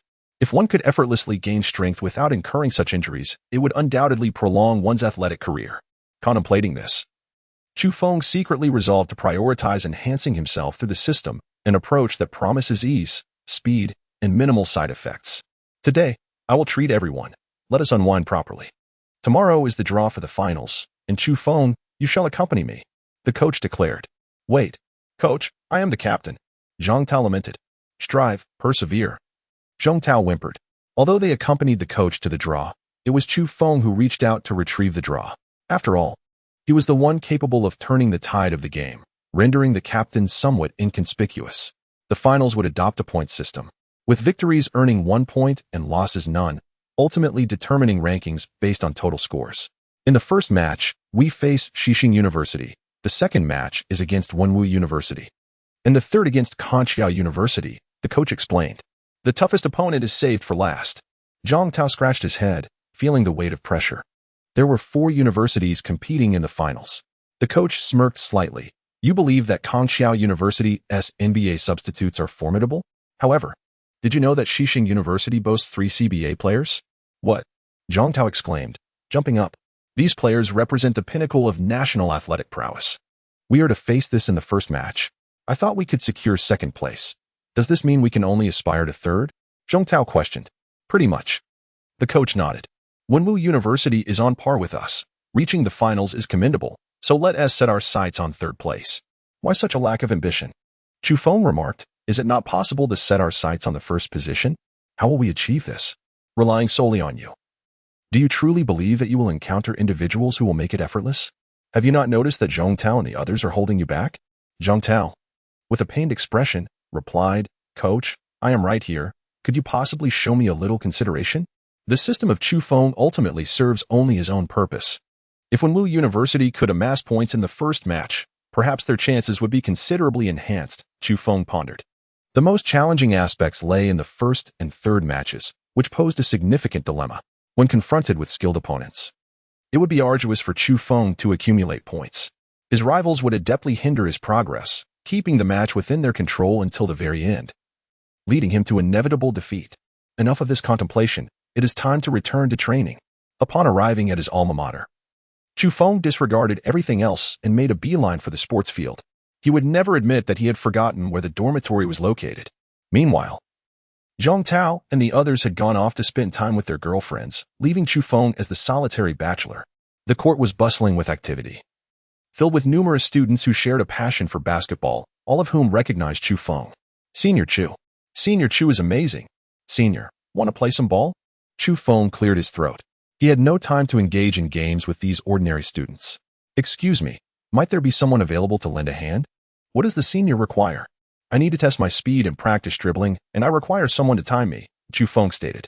This task was simple, and many eagerly volunteered. Had it been the original Chu Feng of his age, he might have felt shy and sought out a male companion. However, the present Chu Feng, having traversed time and acquired the wisdom of life's trials, was no longer concerned about appearances. He contemplated enlisting the assistance of a lovely young woman. Not for romantic pursuits, but rather because of their meticulous nature. A girl stepped forward, radiating charm, and smiled. Allow me to assist. The crowd fell silent, with no one contesting her offer. Who is this girl, capable of commanding such authority over so many? Greetings, Teacher Zhou Lin. Several voices chimed in. A venerable teacher? Chu Feng was taken aback. Is this teacher truly so youthful? Do you not recognize me? Zhou Lin, noticing Chu Feng's expression, expressed her dissatisfaction. I assisted in processing all the materials for your basketball team, and you actually forgot me? Ahem, forgotten. It has been so many years. Who can remember such details? She is not an English teacher, adorned in vibrant attire to accompany her youth. You appear so youthful that I failed to realize you were a teacher. I thought you were a junior. Chu Feng replied politely. Enough of that. Do you think that by complimenting my youthfulness, I will forgive you? Zhou Lin joked, then inquired. All right, great hero, what specifically shall we do? I cannot accept such a grand title. Chu Feng took out his phone and opened the stopwatch. The distance from here to the opposite side is 100 meters. Please help me time the speed. All right. Chu Feng approached the corner of the wall, assuming a starting position. Many students turned their attention towards him, and some younger students on the path graciously stepped aside. This could be considered one of the advantages of his notoriety within the school. Everyone afforded him respect by clearing a space. Moreover, Chu Feng did not disrupt the normal games of other students. Run, commanded Zhou Lin. Chu Feng soared forth. Upon reaching Zhou Lin, she gazed at the white line on the ground and pressed the stopwatch. 2 seconds. Zhou Lin exclaimed. Her hand clasped over her mouth in astonishment. Wow, so swift, it felt like a gust of wind, passing in an instant. No wonder they walked the black dog. It was astonishingly fast. The crowd gasped. What is the world record? 58 seconds. Just half a second shy, though it seems brief, it represents a chasm. Yet the dilemma lies in the fact that Chu Feng is not a professional athlete.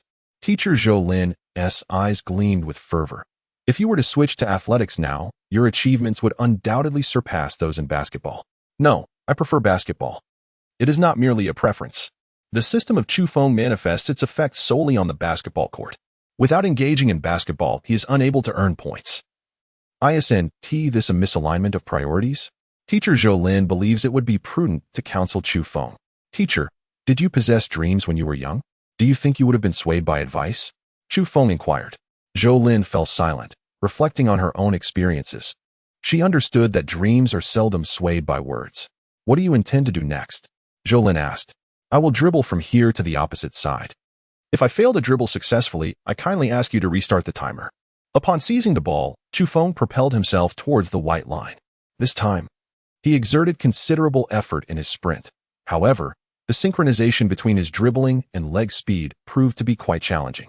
After traversing a mere dozen meters, the basketball soared away. Numerous onlookers among the students eagerly retrieved the ball and returned it to Chu Feng, thus sparing him the exertion of fetching it himself. By the day's end, this accumulation would significantly enhance his effective training volume. After expressing his gratitude, Chu Feng returned to the starting point. He continuously adjusted his pace. Yet the basketball consistently flew away from him. Fortunately, he ultimately managed to dribble with the highest efficiency he could muster, reaching the finish line. This marked the second occasion for Zhou Lin to stop the stopwatch. How many seconds? 29. Alas, he could only muster half of his potential speed. Chu Feng felt a tinge of fatigue. An efficiency of 50 was far too low.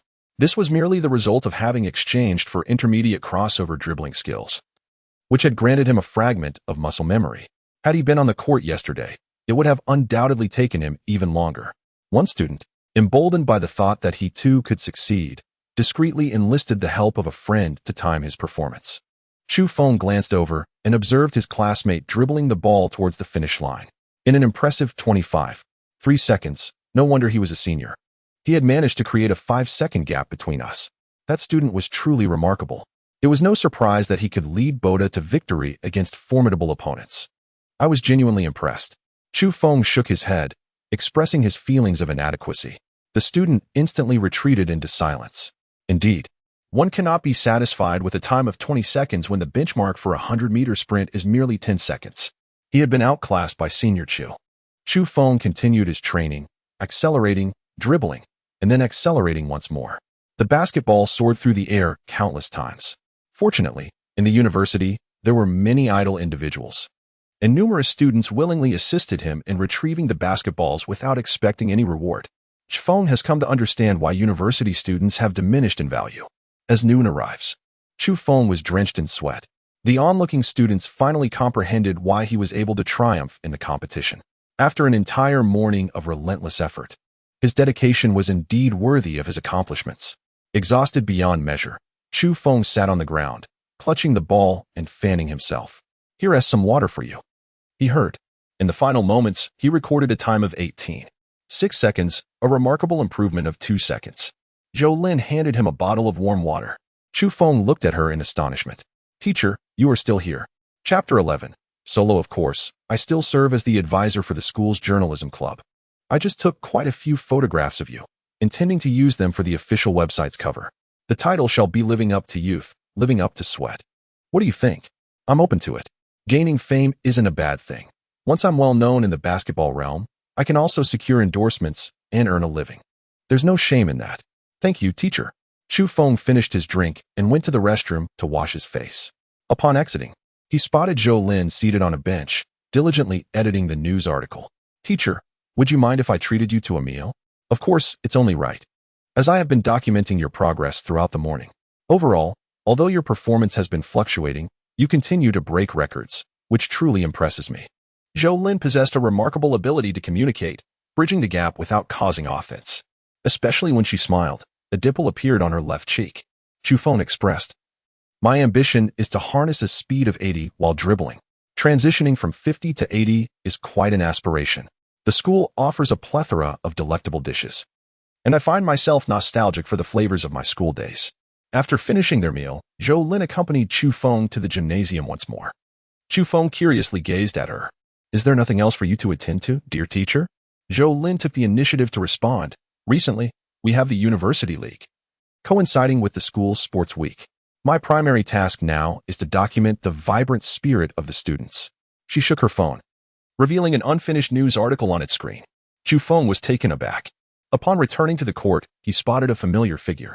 It seemed he was a physical education teacher, but the passage of time had dulled his recollection. Chu Feng, well done. The man approached, standing tall at 196 centimeters. Chu Feng pondered for a moment before recalling that he was another coach in the sports department, a former player in the CBA who had transitioned to teaching at the school after retiring. While his identity returned to him, his name still eluded him. Thank you, teacher. Teacher? You used to call me Old Lu, the man feigned familiarity. Chu Feng felt increasingly embarrassed, for he had indeed forgotten. It is understandable, as athletes and their coaches certainly know one another well. Teacher Lu, may I ask if there is something you need? I observed that you showcased your speed advantage on the field. However, your dribbling skills have noticeably diminished, so I specifically came to provide you with additional training. Chu Feng nodded in gratitude. Coincidentally, he also wished to experience the practical effects of cross-dribbling. Both sides prepared, and the students enthusiastically cleared a space. The teacher was set to engage in a solo match with the hero from yesterday, which promised to be lively and entertaining. As Zhou Lin handed Chu Feng a bottle of water, she quietly murmured an apology. Confused, Chu Feng only realized the situation when it was his turn to take the stage. It seemed that old Lu was pursuing Zhou Lin, and he had just shared a lunch with her. Was this not a training session, but rather a display of power? As expected, when Teacher Lu took the stage, he declared, I will exert my utmost effort to demonstrate the disparity between you and elite players. This way, you will gain a clearer understanding of how to approach the game. Do not consider my methods harsh. I am here to assist you. Excellent. Chu Feng nodded, eagerly anticipating that Teacher Lu would give his utmost effort. He was also curious to witness the caliber of a teacher who had retired from the CBA. The first ball was served to Chu Feng. With the ball in hand, Chu Feng directed his gaze towards the hoop, briefly glancing at Teacher Lu. It is worth mentioning that Chu Feng's height, while modest, renders him less conspicuous not only in the NBA, but also on the CBA courts. After all, he is merely an average athlete among university students, categorized as a player of the student level, given his lack of stature. The moment Teacher Lu spread his arms in preparation for defense, Chu Feng felt the weight of pressure. Yet, this pressure shall not deter me. Chu Feng maintained a calm demeanor as he dribbled forward. Teacher Lu approached him proactively.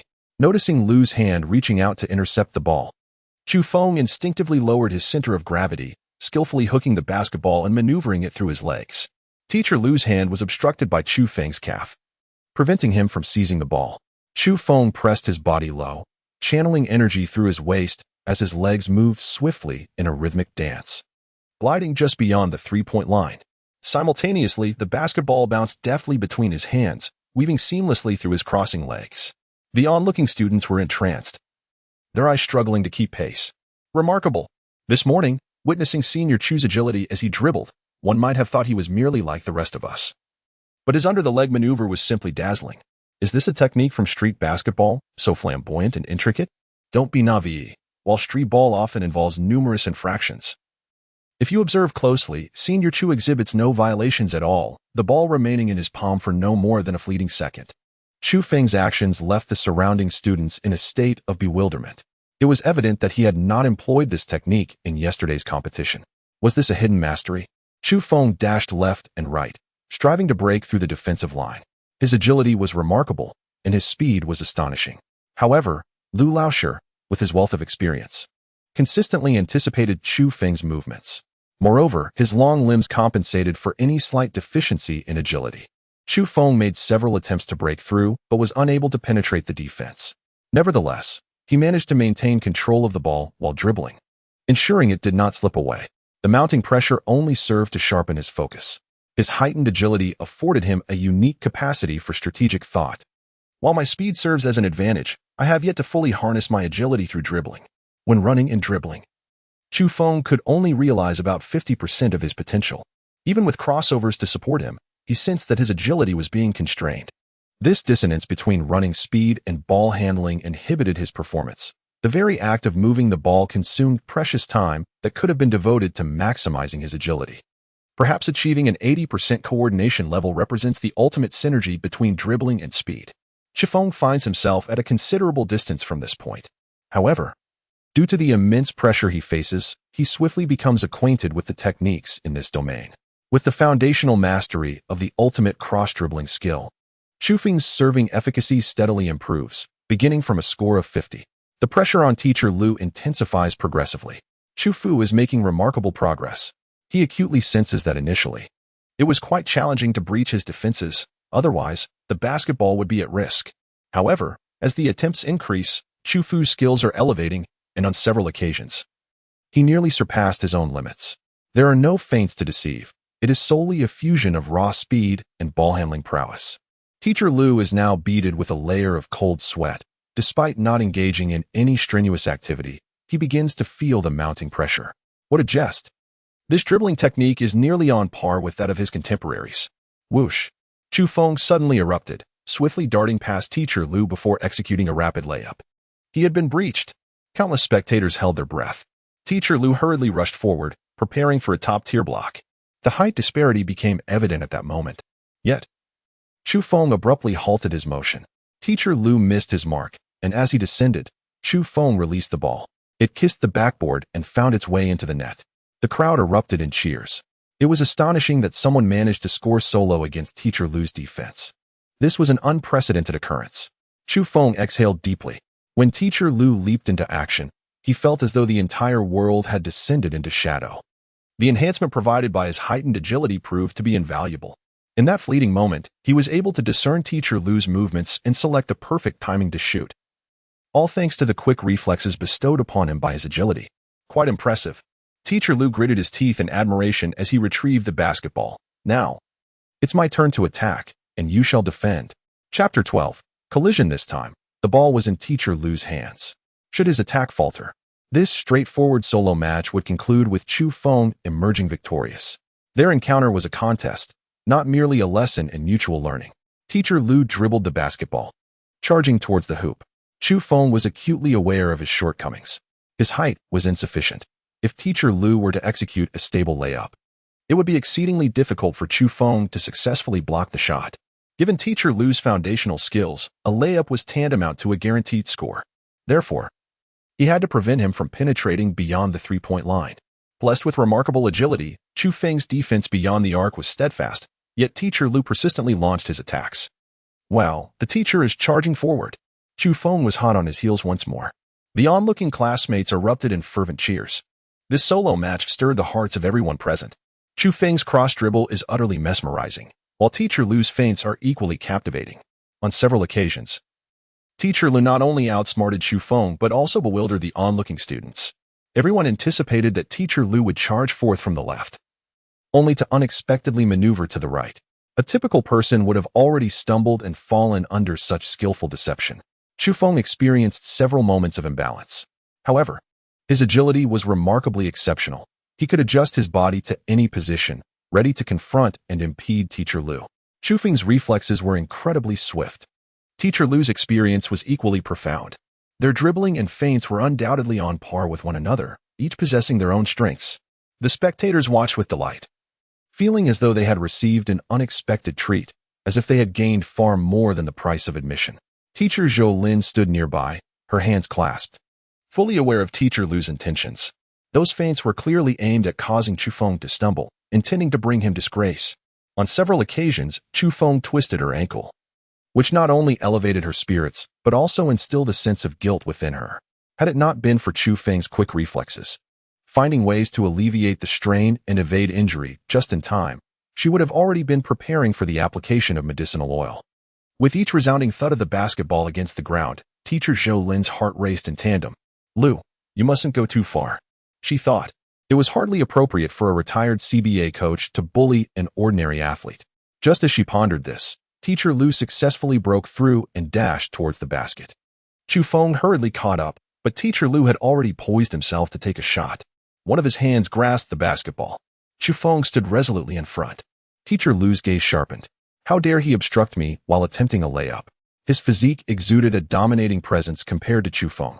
As he ascended, he collided with others. Fouls committed with shoulders, abdomen, chest, or hips were inconsequential. He leaped high, his body hurtling towards Chu Feng. If Chu Feng were to be struck, he would undoubtedly be sent flying. In that fleeting moment, Chu Feng seemingly witnessed the African-American player, Harson, as he was launched into the air, colliding with him using his posterior. His body instinctively stiffened, exerting effort to maintain his balance. The swiftness of his movements granted Chu Feng the precious moments needed to recalibrate his center of gravity. Even when Teacher Liu, With his considerable weight, collided with him while he was firmly grounded, he found himself momentarily ensnared. The basketball slipped from his grasp, failing even to graze the rim. As he descended, he stumbled alongside Chu Feng. The layup was unsuccessful. Teacher Lu felt a dizziness clouding his mind. He had challenged Chu Feng and failed in his attempt. All while Zhou Lin observed nearby. Meanwhile, Chu Feng successfully completed his challenge against him. There was no explicit agreement on the score. It was implicitly understood that each would have one opportunity to attack. How could Chu Feng be so swift? And how was he able to pursue from such a distance while maintaining his balance and stability? Logically, one would expect that attempting to intercept him would result in being propelled out of bounds by inertia, which would be quite an accomplishment in itself. He could not comprehend Chu Feng's agility and reflexes. He had lost. In their solitary duel, he had been defeated by the university's most formidable basketball instructor, earning a legendary 10 points on campus with a current balance of 23 legendary points. Oh, it appears that, in addition to formal competitions, engaging in one-on-one matches with Teacher Lu also offers the opportunity to earn legendary points. A wave of joy surged within Chu Feng as he surveyed the offerings of the store for the day. A day had passed, and with the stores were fresh. The items he had previously overlooked had vanished, yet new goods had emerged. The advanced free throw technique was priced at 30 points, the intermediate dribble spin at 15 points. The comprehensive potion for jumping, which enhances jump by 10, at 20 points, the growth potion for height, which increases height by 3, at 30 points, and the agility potion, which enhances agility by 5, at 10 points. Through comparisons with yesterday's offerings, Chu Feng had gleaned some understanding of the concepts at play. The advanced techniques presumably corresponded to those of the NBA professional level, reliably valued at 30 points of legend, while the intermediate techniques aligned with the CBA professional standard, consistently valued at 15 points of legend. The various potions, each with distinct effects, corresponded to different costs. Indeed, height could be enhanced. Regrettably, he possessed a mere 23 points, insufficient to acquire the height-increasing potion. The jumping potion, however, was appealing. After a moment's contemplation, Chu Feng clicked to purchase the jumping potion. Instantly, the fatigue that had accumulated in his body throughout the day dissipated, a fixed benefit conferred by the potion. Furthermore, he felt a warming sensation emanating from multiple muscle groups associated with jumping, including those in his abdomen and glutes. It was quite a pleasant experience. After the enhancement in jumping ability, Chu Feng attempted to leap. From the same initial height, he sensed that he could ascend with minimal effort. Chu Feng turned to look at Teacher Lu. Teacher Lu is quite renowned in the school. Merely defeating him in a single round earns 110 points. Imagine the rewards if one were to challenge him multiple times. Chu Feng was eager to test the enhancement of his jumping ability. Coincidentally, Teacher Lu appeared equally determined. Are you ready for another round, teacher? Absolutely. Teacher Lu, brimming with competitive spirit, tossed the basketball to Chu Feng. Chu Feng nodded. He precisely required training in the combination techniques of cross-dribbling and breaking through defenses on the court, with teammates providing support. The visible results often manifest as successful shots and scores. It is only in solo matches that one's abilities are comprehensively showcased. Chu Feng endeavored to transcend. Chu Feng's attempt to break through was unsuccessful. He executed a crossover dribble, safeguarded the basketball, and attempted another breakthrough. The students noticed something peculiar. I recall that senior Chu Feng had been training diligently for the entire morning, hadn't he? Upon this realization, everyone else began to comprehend the situation. This morning, Chu Feng did not rest at all. By the afternoon, having just finished his meal, he engaged in an intense battle here. His condition was undoubtedly far inferior to that of Teacher Lu. Yet, astonishingly, he managed to exchange blows with Lu, demonstrating remarkable resilience. Is it due to Chu Feng's robust physique or his exceptional basketball skills? Those who appreciate the sport and possess discerning eyes discern that both factors play a role. Senior Chu Feng is truly impressive. This is the prowess that allows him to triumph over formidable opponents. I am in awe. Some envious individuals on the school forum insist that Chu Feng's physical examination results are fabricated, alleging he has resorted to doping. Just look at his stamina. Even during private training, Chu Feng remains vigorous and full of life. This is hardly the result of performance-enhancing drugs. It must be that he has grown 5 kidneys. With confidence, let us say 10. Teacher Zhou Lin, who was initially quite worried, found herself both amused and exasperated upon hearing the students' banter. Come now. What do you mean by 5 kidneys or 10? The students chuckled heartily, while a few senior girls blushed slightly. Chu Feng's proficiency has reached remarkable heights, achieving yet another breakthrough. The students merely remark on his robust stamina, completely oblivious to the significant progress he has made. However, Teacher Lu, a seasoned professional, instantly perceives the transformation in Chu Feng. This only fuels his disbelief further. It is entirely commonplace for recent graduates to be enamored with college students, especially in the realm of sports, where boldness is often more prevalent. He suspects that Chu Feng harbors intentions toward his girlfriend and resolves to teach him a lesson. After a prolonged effort, he finds himself unwittingly relegated to the role of Chu Feng's sparring partner, which is utterly absurd. In basketball, growth and development should be the result of years of gradual training, not a sudden surge in skill during a solo match. Is this a joke? Chu Feng scored a goal. The more Lu sensed the situation, the more discontent he felt. When it came time for him to serve, he exerted every ounce of his strength, determined to prevent Chu Feng from regaining his balance, causing him to stagger. This time, he refrained from colliding with Chu Feng, and Chu Feng, in turn, did not stabilize his stance to impede him. Chu Feng leaped high into the air, while Teacher Lu could not help but sneer inwardly. With a height difference of 13 centimeters, what audacity! Chapter 13. The act of shearing the sheep. A loud thud echoed as the basketball struck the ground. Though it was merely a blow to the ball, it felt as if it had landed squarely on his face. Teacher Lu experienced a burning sensation across his cheeks. He had been blocked. Goodness, am I seeing this correctly? The students erupted in commotion. Despite the considerable height disparity, Chu Feng had managed to block Teacher Lu's shot. This was indeed sensational news. For a well-known teacher, being outdone by a significantly shorter student was nothing short of a profound humiliation. Teacher Lu stood frozen in place, his mind drifting far away, contemplating the essence of life itself. Chu Feng leapt with exhilaration, overwhelmed by joy. What a delightful sensation! He had merely increased his jumping ability by 10 points, or so he thought. However, it was more than just that. He also benefited from an additional 15 points in agility that he had previously acquired. The enhancement of attributes signifies a comprehensive advancement in physical coordination. Through prior comparisons, Chu Feng had gleaned an understanding of how to gauge strength through point comparisons. Generally speaking, an extra 15 points in attributes could signify a world-class improvement, akin to the jumping prowess displayed in the NBA or the extraordinary speed and power seen in elite international sporting competitions. An additional 10 points, on the other hand, would represent a national-level standard. Given that Teacher Lu operated at a national level, after receiving the extra 10 points in jumping ability and 15 points in agility, Chu Feng had now acquired the capacity to perform slam dunks. Chu Feng tentatively reached for the backboard. With a vigorous leap, he discovered he could grasp the rim, which meant that, with perfect timing, he could execute a slam dunk. Upon landing, Chu Feng noticed a notification in the solo match. You executed a powerful block against Teacher Lu, becoming a legend of Jiangda. You have gained 15 points in legend status. This revelation led Chu Feng to surmise that the acquisition of legend points was indeed correlated with one's fame.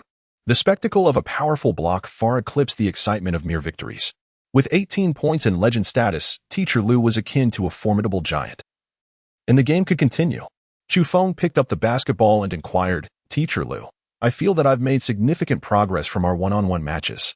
Shall we continue? Let us go again. It is human nature to possess a gambler's mentality. After a loss, one often yearns to recover their losses. Chu Feng is evolving, swiftly transforming his gains in agility, jumping, and dribbling into formidable prowess on the court. However, Teacher Lu has long surpassed the pinnacle of his life, making further progress exceedingly challenging. Subsequently, the two engaged in a contest for 9 more rounds. Chu Feng scored 9, while Teacher Lu scored 0. Teacher Lu was rendered numb by the defeat, his eyes vacant and lost in a haze. After years of teaching, he had never experienced such a humiliating loss at the hands of his students. Never. This was even during his pursuit of other educators. Teacher Lu was so disoriented that he could hardly find his way off the court, forgetting even to offer words of encouragement to Chu Feng. The blow dealt to his pride was immense, enough to overshadow any facade he might have wished to maintain. Around him, the students were left in awe, their jaws nearly dropping. Truly, Chu Feng lived up to his reputation, the warrior who triumphed over adversity, having utterly decimated Teacher Lu. The gymnasium erupted in cheers. Chu Feng was not particularly elated.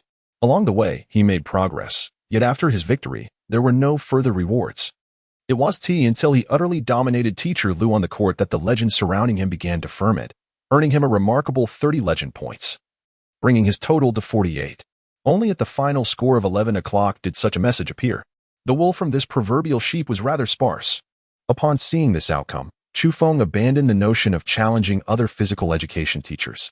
Their reputations did not rival that of Teacher Liu, and winning against them would likely yield no legendary acclaim. Returning to Teacher Zhou Lin's side, Chu Feng's mood was reasonably balanced, neither too high nor too low. What's this? Have you gained an advantage, yet feign modesty? You won, yet there's not a trace of a smile on your face. Teacher Zhou Lin teased. It's not that, Chu Feng replied. Chu Feng ran his hand through his hair, only to find his palm drenched in sweat. He felt an insatiable desire for more. Facing off against Teacher Liu had been immensely challenging, yet his progress was substantial. He longed for another 30 minutes of sparring with him. Zhou Lin wore an odd expression and remarked, Teacher Liu values his reputation quite highly. If you continue like this, he will find it difficult to maintain his standing. Chu Feng suddenly realized. It seemed indeed to be the case. One cannot continuously target Mr. Liu. This sheep has already been thoroughly exploited. However, Bohai University has no second sheep left. A sense of loss enveloped him. Teacher Zhou Lin handed him a bottle of water and, after a moment of hesitation, spoke. I apologize for involving you in this matter. Chu Feng blinked in confusion. Do you still wish to continue training? Inquired Teacher Zhou Lin. Chu Feng nodded. With 48 legendary points at his disposal, he intended to convert this enhancement into practical prowess. After a moment of contemplation, he allocated his points wisely. First, he purchased a height potion priced at 30, followed by an agility potion costing 10. While technical skills could be honed through practice, the increases in agility, physique, and height could not be achieved through mere training. A warm surge coursed through his joints, signaling a change in his personal character information. Player, Chu Feng height, 184 centimeters, after 8 hours of sleep. You will gain an additional 3 centimeters, strength, 15-1 physique, 16-5 agility, 18-25 stamina, 14-2, hidden jumping attribute not displayed, evaluation. Your agility has reached a national level of combat effectiveness. With agility alone, one can conquer all challenges. In the early stages, focus on specialization. In the later stages, aim for versatility. Chu Feng brushed off his clothes. For his remaining legendary points, he decided to primarily enhance his agility, followed by stamina. With this plan in mind, he turned to Teacher Zhou. I will continue training in running and dribbling. That's great. But remember to balance work and rest, Teacher Zhou advised. Chu Feng nodded and resumed his run on the court. Teacher Zhou Lin silently captured photographs while continuing to revise the previous news article. The formidable strength of Chu Feng is earned through his combat prowess. Furthermore, this student possesses admirable character, exhibiting neither arrogance nor impatience, and maintaining a composed demeanor. Even after triumphing over Teacher Liu, he remains devoid of any hubris, which is commendable. Additionally, many younger female students have shown him great admiration. Chu Feng is unlike certain naive students who are timid and overly polite. He also does not resemble some seasoned suitors who are brazen and engage in clandestine flirtations. When the junior female students offer assistance, Chu Feng graciously accepts their help and expresses his gratitude appropriately. This reminds her of Teacher Liu. 6 months ago, after graduating from university, she began her career at her alma mater. When Teacher Liu was pursuing her, she felt a flicker of attraction. However, one day in the student office, she inadvertently witnessed a flirtatious exchange between Teacher Liu and a female student, which led her to a sudden realization of his true character. Chu Feng appears to be less frivolous than Teacher Liu, which is quite commendable. The energy that cannot be released should be channeled onto the court. After exhausting himself, he returned to the stands, where Teacher Xian Lin handed him a towel and inquired, Do you plan to pursue a professional career in the future? Chu Feng nodded slightly. Your potential is immense, particularly given your world-class athletic prowess. Are you truly not considering transitioning to a different discipline? Chu Feng shook his head, stating with conviction, I am aware of my purpose.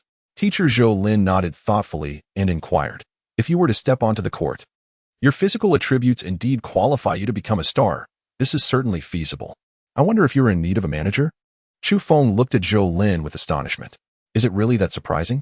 Zhou Lin asked with a smile. I do have some connections in the sports circle. And after all, this is Jiangning Media University, where I am also acquainted with numerous business people. Chu Feng fell into a moment of silence. Could this be considered as being chosen?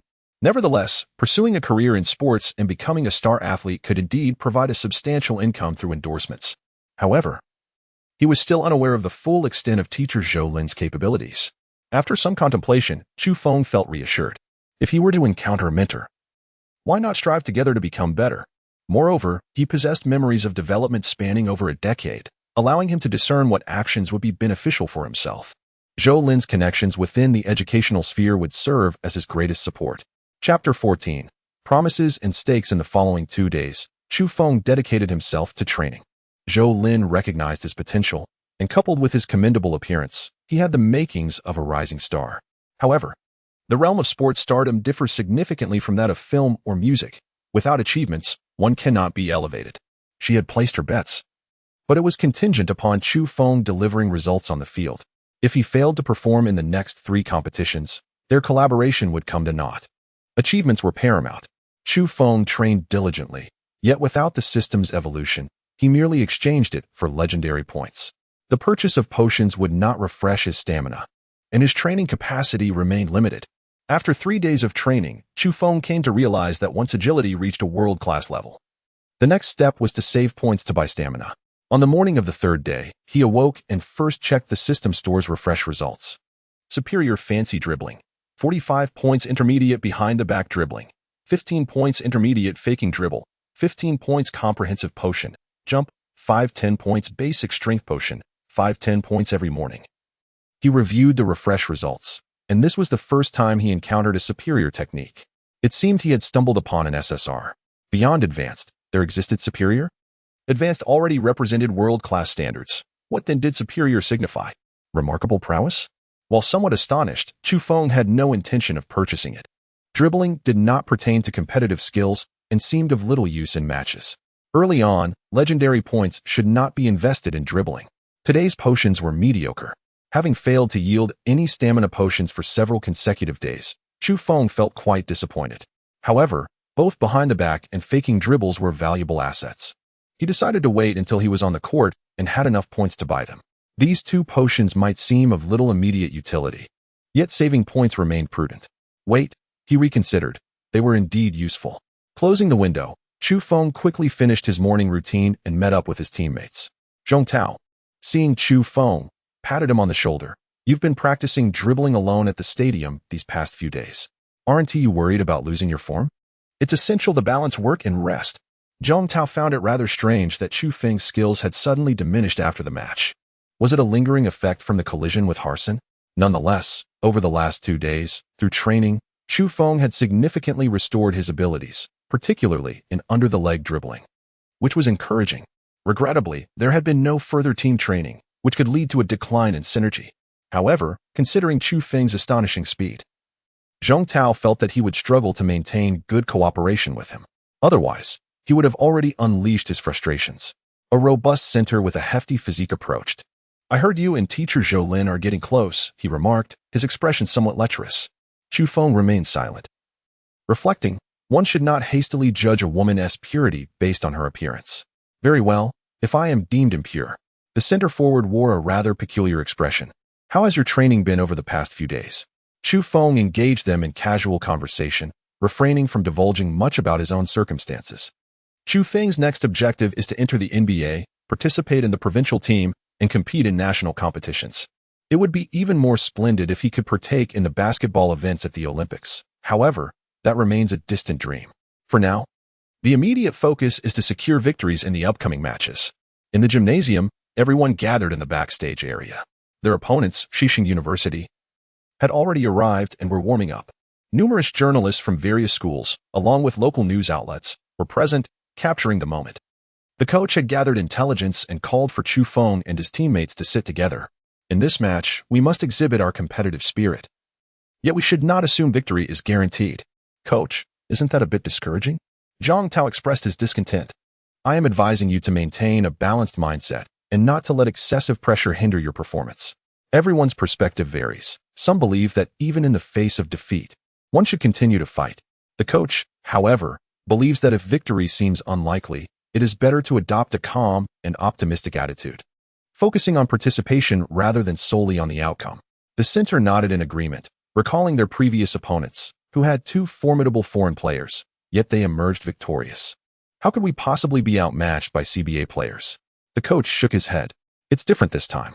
Last time, we were able to force Harsin out of the game due to his poor attitude and the opposing coach's rather unscrupulous tactics. This time, however, our adversaries will not resort to such underhanded strategies. It will be a fair contest against three formidable opponents who are well acquainted with each other and possess excellent teamwork. Their synergy will render it no easy feat to overcome them.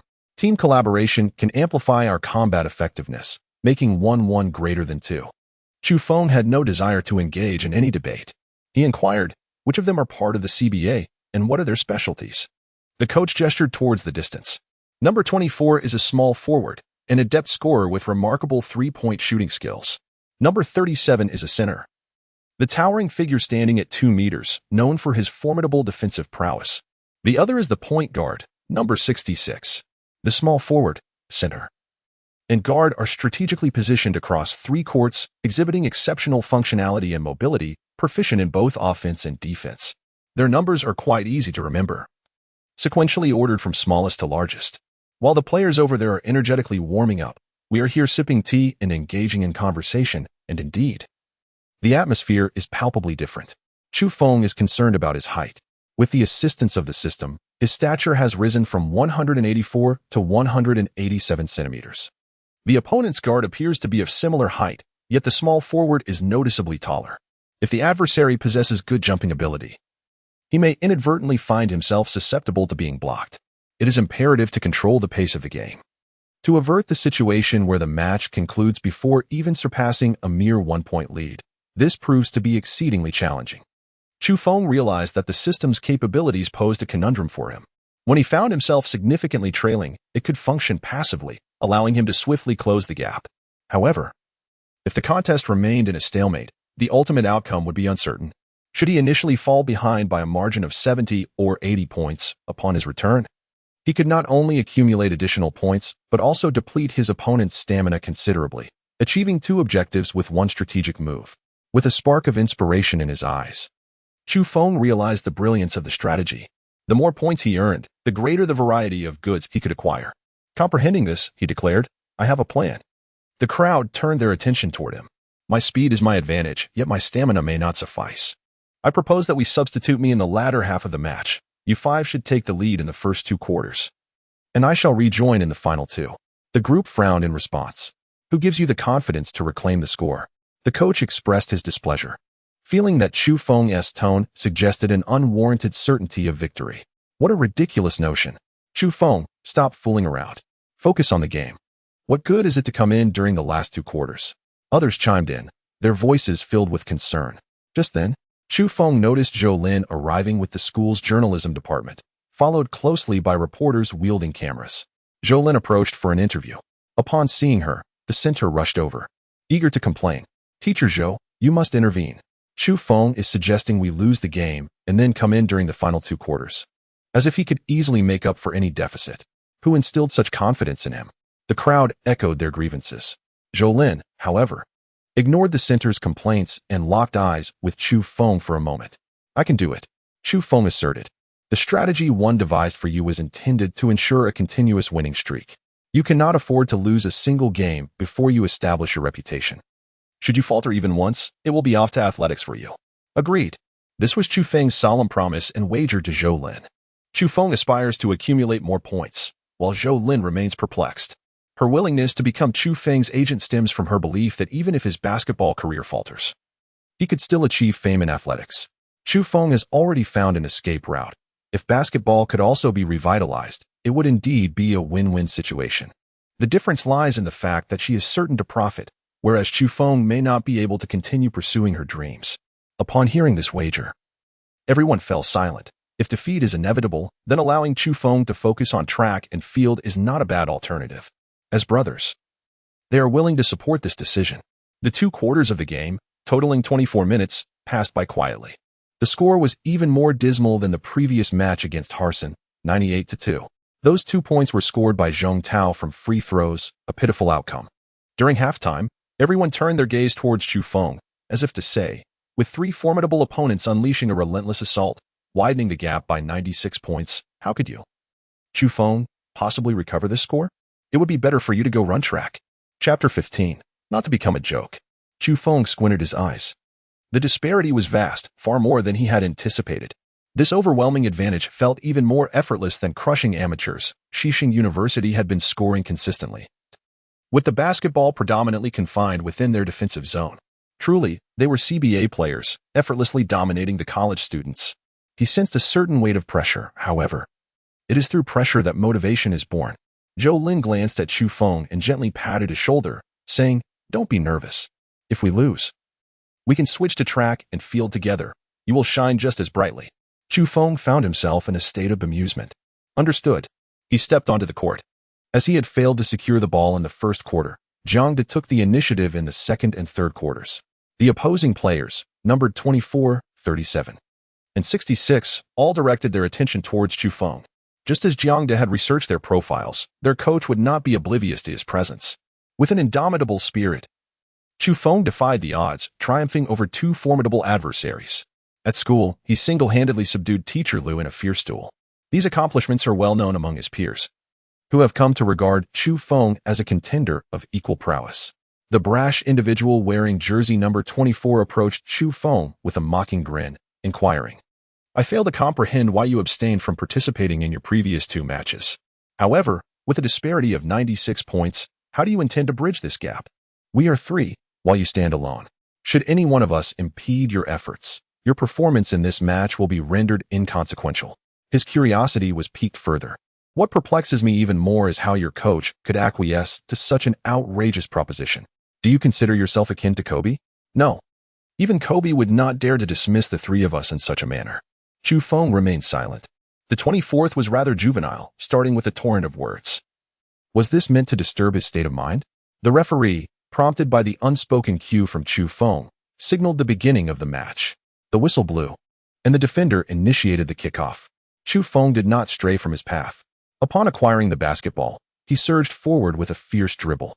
The three CBA players were not fools. They were aware of Chu Feng's formidable prowess and dispatched two of their number to intercept him.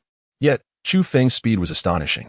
As he dashed while dribbling, at the very moment of the opponent's attempt to block him, he swiftly executed a between-the-legs dribble. This was the fruit of his training over the past 3 days. While sprinting at such velocity, he managed to perform the between-the-legs maneuver with remarkable agility. This technique, at least in international competitions, is rarely seen. Who can dribble the ball between their legs at such high speed? A fleeting moment of hesitation, a mere fraction of a second, could result in the ball being sent flying, or worse, an unfortunate stumble that could lead to a painful fall or an unfortunate trip to the medical room. The maneuver executed by Chu Feng necessitates an extraordinary level of agility throughout his entire being. The interceptors, numbered 24 and 66, were utterly astonished. Can basketball truly be played in such a manner? By the time they gathered their wits to pursue him, the fleet-footed Chu Feng had astonishingly increased the distance between them. His speed was nothing short of absurd. This individual, known as Chu Feng, ought to be simply referred to as Feng. How astonishingly swift. Has it been recorded? Teacher Zhou Lin gazed eagerly at the cameraman. Indeed, it has been captured. That is splendid, particularly that segment where he seemed almost to soar, executing dribbles beneath his legs with such finesse. This move is simply magnificent. It is challenging enough for others to dribble while walking, yet Chu Feng, sprinting at such a pace, effortlessly performs this beneath-the-leg dribble. Truly remarkable. Of course, this technique is one that Zhou Lin has observed him practicing over the past few days. She has witnessed every drop of sweat he has shed. When the time comes, the news will showcase a blend of live competition and training photographs, heralding the spirit of struggle at Bohai University, which will surely delight the institution. Chu Feng maneuvered the ball into the vicinity of the basket, where the center had been waiting patiently, poised to deliver a formidable block. Standing at an impressive 2 meters tall, the center exuded a tremendous presence. However, Chu Feng did not draw too close. The disparity in scores loomed large, under the influence of the system's causal laws. As long as he avoided overly reckless moves and did not misfire, the likelihood of success was high. With a resounding thud, the ball struck the backboard. The opposing center, number 37, was momentarily taken aback. From such a distance, he had barely completed 3 steps before Chu Feng released the ball. Had it flown through the air? Or was it sheer luck? To his astonishment, the ball found its way through the hoop. What sheer luck! Number 37 fumed. The whistle blew, and the game resumed with a throw-in from West. Chu Feng furrowed his brow slightly. A layup would merely close the gap by 2 points. And the pace was too sluggish. He needed to incorporate more three-point shots. Resolute in his decision, Chu Feng vowed never to approach the three-point line again. In the future, he would refine his technique. His participation in matches was not solely for victory, but to achieve renown as well. His shooting form had to be impeccable and aesthetically pleasing. Otherwise, when fans meticulously scrutinized his videos frame by frame, they would accuse him of being a fraud, which would not bode well for his reputation. At that moment, this was merely a temporary strategy. After coming to a realization, Chu Feng remained composed and fixated on the basketball. Prior to the serve, number 24 remarked, "You are indeed swift, living up to your reputation as the flying man who can elude even the most agile opponents. However, if you continue to play this way without coordinating with your teammates, how long do you think your stamina will last? Collaborate with your teammates, perhaps?" Chu Feng is no fool. Previously, the strength of the opponents was mediocre. His own teammates could still hold their ground. However, with the introduction of the players wearing number 24, they effortlessly snatched the ball away from Zhong Tao and his team in mere seconds. Hurry and serve. Chu Feng dismissed the need for further conversation. Number 24 merely smiled nonchalantly. They worked diligently to widen the score gap, while Chu Feng stood alone, questioning how he could possibly catch up. He believed Chu Feng was overly arrogant, convinced that the outcome of the match would soon provide a much-needed lesson in humility. Serve. Suddenly, Chu Feng dashed forward, seized the basketball, and executed a three-point layup. The ball swished through the net, and the whistle blew. A wave of cheers erupted from the crowd. The inbound pass was made by another guard, with the receiving player being point guard number 66. Upon witnessing Chu Feng's successful three-pointer, number 66 appeared somewhat bewildered. He glanced at number 24, his eyes questioning. Number 24 felt an overwhelming sense of embarrassment. Despite being intercepted by him from behind, Chu Feng suddenly surged forward. For the next play, I must remain vigilant. His speed and agility are unparalleled. After apologizing, number 24 reflected on the situation. Even with a lead of over 90 points, he dared not underestimate this match. Should they squander such a significant advantage, it would indeed be a tremendous embarrassment. The defender from West University once again secured the basketball. He was far more cautious this time, keenly observing Chu Feng's position. This time, Chu Feng relentlessly closed in, weaving from side to side. Number 24, unable to match his speed, was consistently left behind, beads of cold sweat forming on his brow. Chu Feng's speed is astonishing, capable of effortlessly shaking off number 24, racing towards number 66 to snatch the basketball, and then executing a flawless three-pointer. Is such finesse truly necessary? The pressure on the guards is immense. At this moment, number 66 exchanged a knowing glance. He quickly understood and passed the ball towards the distant center. Faced with the other four players from Jiangda, the center, number 37, can readily assume the role of a power forward. The basketball soared high into the air. Upon witnessing this, Chu Feng swiftly broke away from number 24 and sprinted forward with breathtaking speed. His legs moved with such agility that even a lightning-fast runner would pale in comparison. It is noteworthy that Chu Feng's velocity approached that of a world champion athlete. On the basketball court, his overwhelming prowess resembled an NBA player dominating college athletes. Number 24 could not keep pace, as Chu Feng effortlessly widened the gap by 7 or 8 positions within mere seconds. Number 37 seethed with frustration, cursing inwardly. Was Chu Feng even human? They were not allowed to touch the ball at all, despite being provincial team players. This was an egregious display of superiority. As Chu Feng approached, number 37 felt a surge of anxiety. He leaped into the air, attempting to seize the basketball. However, Chu Feng also soared upward. Although he was shorter and leaner, he outstripped number 37 by a considerable margin, his right hand raised high, firmly grasping the ball. The tremendous force of the basketball caused his right hand to recoil upon impact with the ground. As the ball nestled in his palm and his body descended, he yanked it downwards and swiftly tapped it with his left hand. The ball echoed with a resounding thud, akin to a great drum reverberating in the heart of the center. Chapter 16. The Tactics of Exhaustion. What a stunning catch. As a man, even though the opponent before him was the center, number 37 was utterly awestruck by Chu Feng's remarkable catching posture. He shook off his momentary daze. While his mind raced with thoughts, his body instinctively surged forward to intercept. Yet, Chu Feng was too swift. After landing from his catch, he sprang up and dashed away. Dribbling with remarkable speed, He was soon pursued by point guard number 66 and small forward number 24, who had once again closed in. This time, they were fully mentally prepared. They could not afford to be outmaneuvered again. Having been outplayed in a 2-on-1 situation, they could not allow themselves to become the laughingstock of the provincial team. After all, the players of the provincial team represented the pinnacle of domestic basketball. Chu Feng dribbled forward, the defense and interception of the two opponents forming an impenetrable barrier. In an instant, he discerned that a breakthrough was futile. With a swift motion, he flicked the basketball to the side. Number 24 became agitated. They were outnumbered, 3 defenders against 1. 2 teammates from Chu Feng have managed to free themselves. The pressure exerted by Chu Feng was overwhelmingly intense, causing them to momentarily forget the matter at hand. Alarmingly, Zheng Tao unexpectedly acquired the basketball, yet he was not foolish. In the preceding 2 matches, he had already been rendered introspective by 3 formidable experts from the CBA.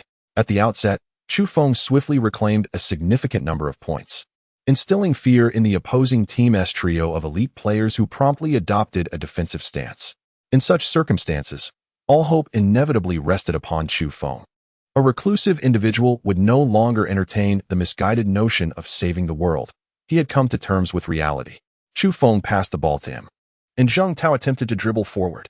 Upon witnessing Chu Feng escape the encirclement with remarkable speed, he promptly passed the ball back to Chu Feng without hesitation. There was no need for a low arc pass. With Chu Feng's agility and leaping ability, as long as the arc was sufficiently high, no one could intercept the ball.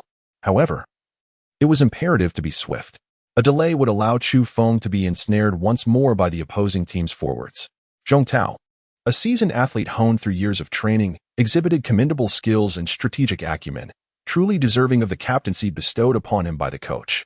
In his heart, Chu Feng silently gave a thumbs up, leaping high to seize the basketball once more, soaring through the air to dunk it with force, then dribbling toward the finish line. Each aerial catch was a stunning visual spectacle, brimming with power, speed, and grace, all at their zenith. Countless girls in the audience, along with teacher Zhou, discreetly swallowed in awe. The way Chu Feng catches the ball is utterly captivating. As the saying goes, food and sex are innate desires, and indeed, girls are fond of handsome men, especially those who exude a strong masculine charm and possess striking looks. Chu Feng seized the ball and dribbled forward, reaching the 3-point line where he executed a fading jump shot. His speed was astonishing, yet his shooting form appeared somewhat unorthodox. Nevertheless, this did not hinder his ability to leverage his innate talent on the court, consistently ensuring his score surpassed that of his opponents by a single point, thus securing 3 points. In the previous match, Chu Feng's foundation was woefully inadequate. When faced with a formidable adversary, he was derided as merely fortunate. However, sheer luck can never serve as a sustainable promotional gimmick for an individual. Without ambition, one cannot ascend the ranks of basketball. Lacking a solid foundation, he became a target for his foes, unable even to make contact with the ball. The principle of causality, while capable of altering many realities, cannot defy the fundamental logic governing the game of basketball. In this match, as his dribbling skills improved, his terrifying speed and astonishing agility drew gasps from the crowd. With 3 foundational skills established, there were no unexpected assists on the court. No longer did anyone refer to Chu Feng as merely fortunate. Even though his 3-point shooting technique remained somewhat eccentric, it was at least devoid of the previously outrageous hook shot. A flaw does not overshadow the brilliance. The prowess of Chu Feng shines brightly in various aspects. The score speaks volumes and holds greater persuasive power than anything else. The 3 CBA players appeared utterly bewildered, failing to successfully defend against a single opponent. Moreover, the execution of that 3-point shot was utterly outrageous. How could such a poor stance result in a successful score? Is it not essential for one to seize the opportune moment when attempting a 3-point shot? Did Chu Feng not even take a glance? Is his touch so exceptional? Taking a deep breath, the 3 began to strategize, yet they found themselves at a loss for effective methods. On the side of Chu Feng, he found Zheng Tao and his companions. Subsequently, they would maintain the strategy previously employed, with him intercepting their passes to secure points. Their task was to find suitable spots to await his passes and assist him. Remember, the arc of the pass need not be excessively high. My requirement is for speed, swift. The swifter the better. The faster it is thrown towards the open space, the more likely I am to be the first to dash forward and retrieve the basketball. Zheng Tao nodded and remarked, I have no objections. Although we have been thoroughly beaten, your ability to swiftly regain points is evident. I understand now. That formidable opponent has indeed invigorated your potential. With a grin, Chu Feng mused. Perhaps there is some truth to that notion. However, how could his glory be linked to the rear end of a black individual? One might assert that witnessing the rival university's recruitment of black coaches employing shameless tactics incited my ire. The term buttocks collision is rather unappealing. Laughter erupted from the crowd. By imbuing this incident with a legendary aura, framing it as a struggle against injustice and a rebellion against the so-called black pests, Chu Feng would undoubtedly capture widespread attention online.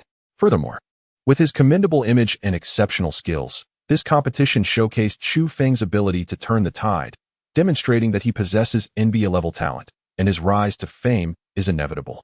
Observers began to realize that Chu Feng's journey to stardom in basketball might indeed hold genuine prospects. Teacher Zhou Lin's discerning eye was truly remarkable. Teacher Zhou Lin remarked, "My initial intention was for Chu Feng to abandon basketball and shine in the realm of athletics. However, should he achieve fame in basketball, the impact would undoubtedly surpass that of athletics." The referee blew the whistle once more. The guard from the Western University prepared to inbound the ball.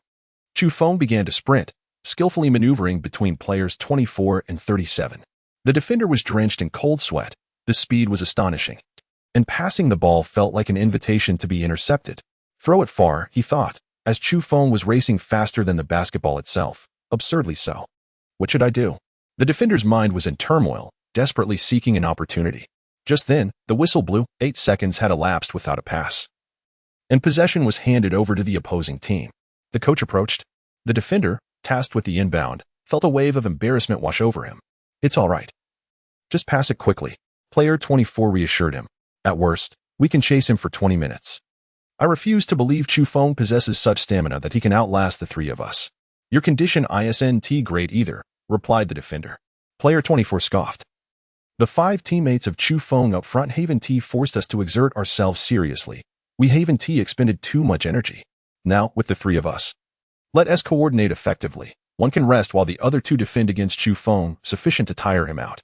Chu Feng's arrogance was becoming increasingly intolerable, causing number 24 to feel a rising discontent. It was absolutely unacceptable for him to ascend by trampling over the 3 of them. With that resolve, as Zhong Tao served, Chu Feng effortlessly seized the ball and broke through the defense, completing a 3-point shot. However, during the next possession, Chu Feng sensed something amiss. The opponents appeared to have devised a strategy. They were assigning different players to exhaust themselves in an attempt to intercept him, forcing him to sprint with all his might. It was akin to a war of attrition, draining his stamina. As he brushed past number 24, Chu Feng caught a glimpse of his barely concealed fury and mocking smile. "Even if you're Kobe, there will come a time when your endurance is depleted by us," number 24 hissed. Chapter 17. The basketball sovereign. The score had escalated to 98-34. Unbeknownst to him, Chu Feng had single-handedly amassed an impressive total of 31 points. It was undeniable that those relentless opponents, who doggedly chased him, prevented him from catching his breath. With the quarter still ongoing, fatigue began to set in for Chu Feng. He gasped for air, while number 24 wore a triumphant grin. After all, one is not made of iron. Chu Feng aspires to take on 5 opponents at once, but the price he must pay is the depletion of his physical strength. As long as they refrain from acting as foolishly as the previous group from Bohai, pursuing Chu Feng collectively, and instead focus on division of labor and cooperation, they can conserve their energy and wait for the opportune moment. Chu Feng curled his lips in disdain. Who was he trying to intimidate? Glancing at the system store, he hesitated for half a second before decisively clicking to purchase. Within the shop, aside from 3 technical upgrades, there were 2 vials of potions. Comprehensive potion, bounce, 5 10 points. Low-level strength potion, 5 10 points. It is noteworthy that the potions in Chu Feng's store possess a distinctive characteristic. Upon usage, they yield effects akin to leveling up in a game, instantly replenishing health and mana. In the realm of reality, this translates to a complete restoration of physical condition, banishing all fatigue. Without much thought, Chu Feng purchased the jump-enhancing elixir, granting him a remarkable 5 to his jumping ability.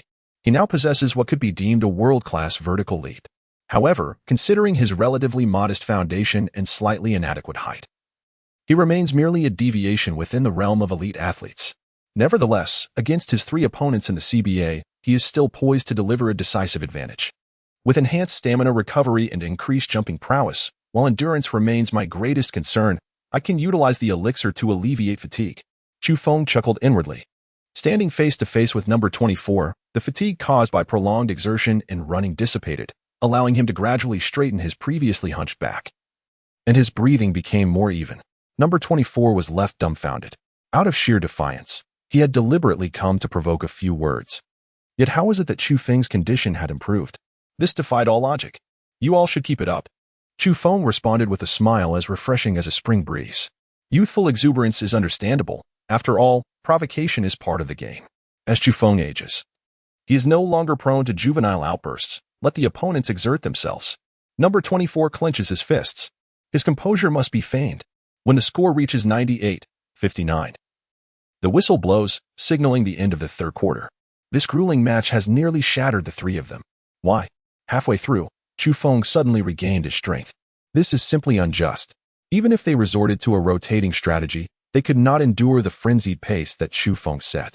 Returning to the resting area, the five of them sat there, drenched in sweat, while the coach approached to analyze the situation, but they lacked the energy to respond. In contrast, Chu Feng did not appear to be faring much better, panting heavily yet still managing to converse with a charming girl holding a microphone. The disparity in their conditions was evident at a glance. During this third quarter, I felt as though the last 6 minutes replayed the events of the initial 6 minutes. Number 24 exclaimed hoarsely. Perhaps Chu Feng allowed us to score in the first 2 matches merely to deplete our stamina? The center, struggling to catch his breath, lamented. Heaven have mercy. He is merely a center, expected to play defensively within the key.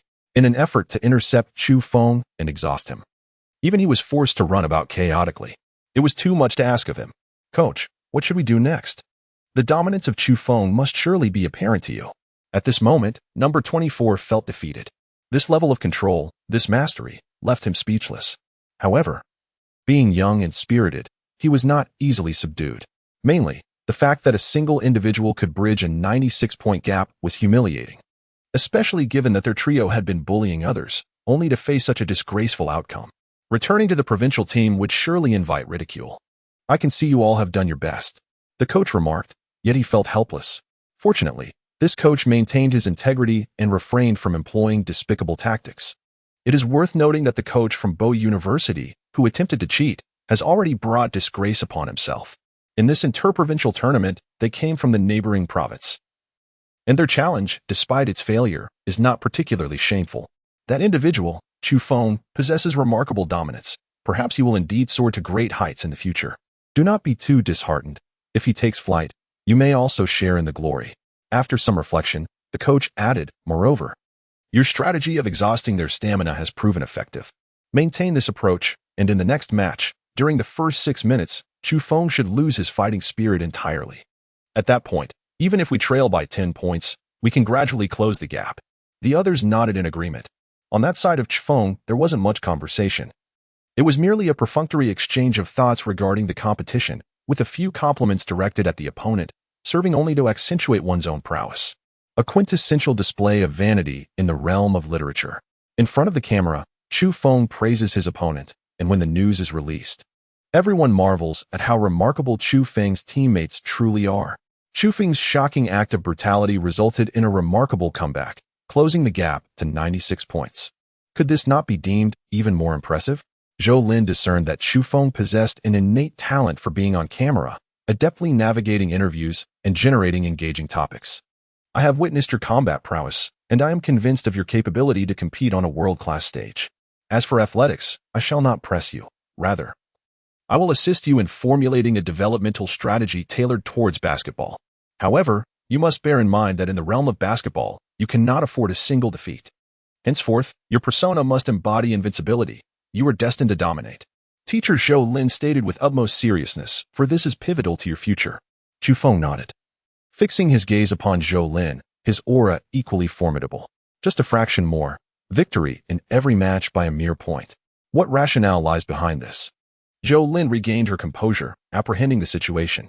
To dominate the court, one must ascend to the pinnacle of the world to become the ultimate persona of promotion, the embodiment of strength. However, if one consistently surpasses their opponent by exactly 1 point, it transcends mere domination.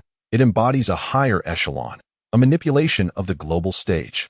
Imagine, at an auction, Regardless of the competitor's bid, you always exceed it by a single dollar. How insidious. On the basketball court, no matter how the opponent scores, you ultimately emerge victorious by a solitary point, leaving them with a lingering sense of regret, ever so close yet so far. One day, numerous basketball teams, beleaguered by losses, will realize that those who fell to Chu Feng were all defeated by a singular point. They will awaken to the realization this player has been toying with them on the court. The animosity will swell to its peak. This very aspect will become the fulcrum of Chu Feng's fame, rising atop the hysteria of countless others. Is this not excessively cruel? Zhou Lin instinctively voiced her concern, only to quickly retract it, casting an exasperated glance at Chu Feng. She nearly fell into his trap. What do you think basketball is? Surely, you do not believe you will forever dominate the game, do you? This is a team endeavor, not a solitary battle against five, where one can whimsically dictate the score. Ground yourself, play earnestly, and refrain from harboring lofty ambitions. Chu Feng chuckles. Indeed, winning each match by a mere point is infinitely more challenging than achieving a flawless victory. Thus far, there has been no world-class player who has triumphed in every contest. When one boasts of winning each game by a single point, it conveys an air of arrogance.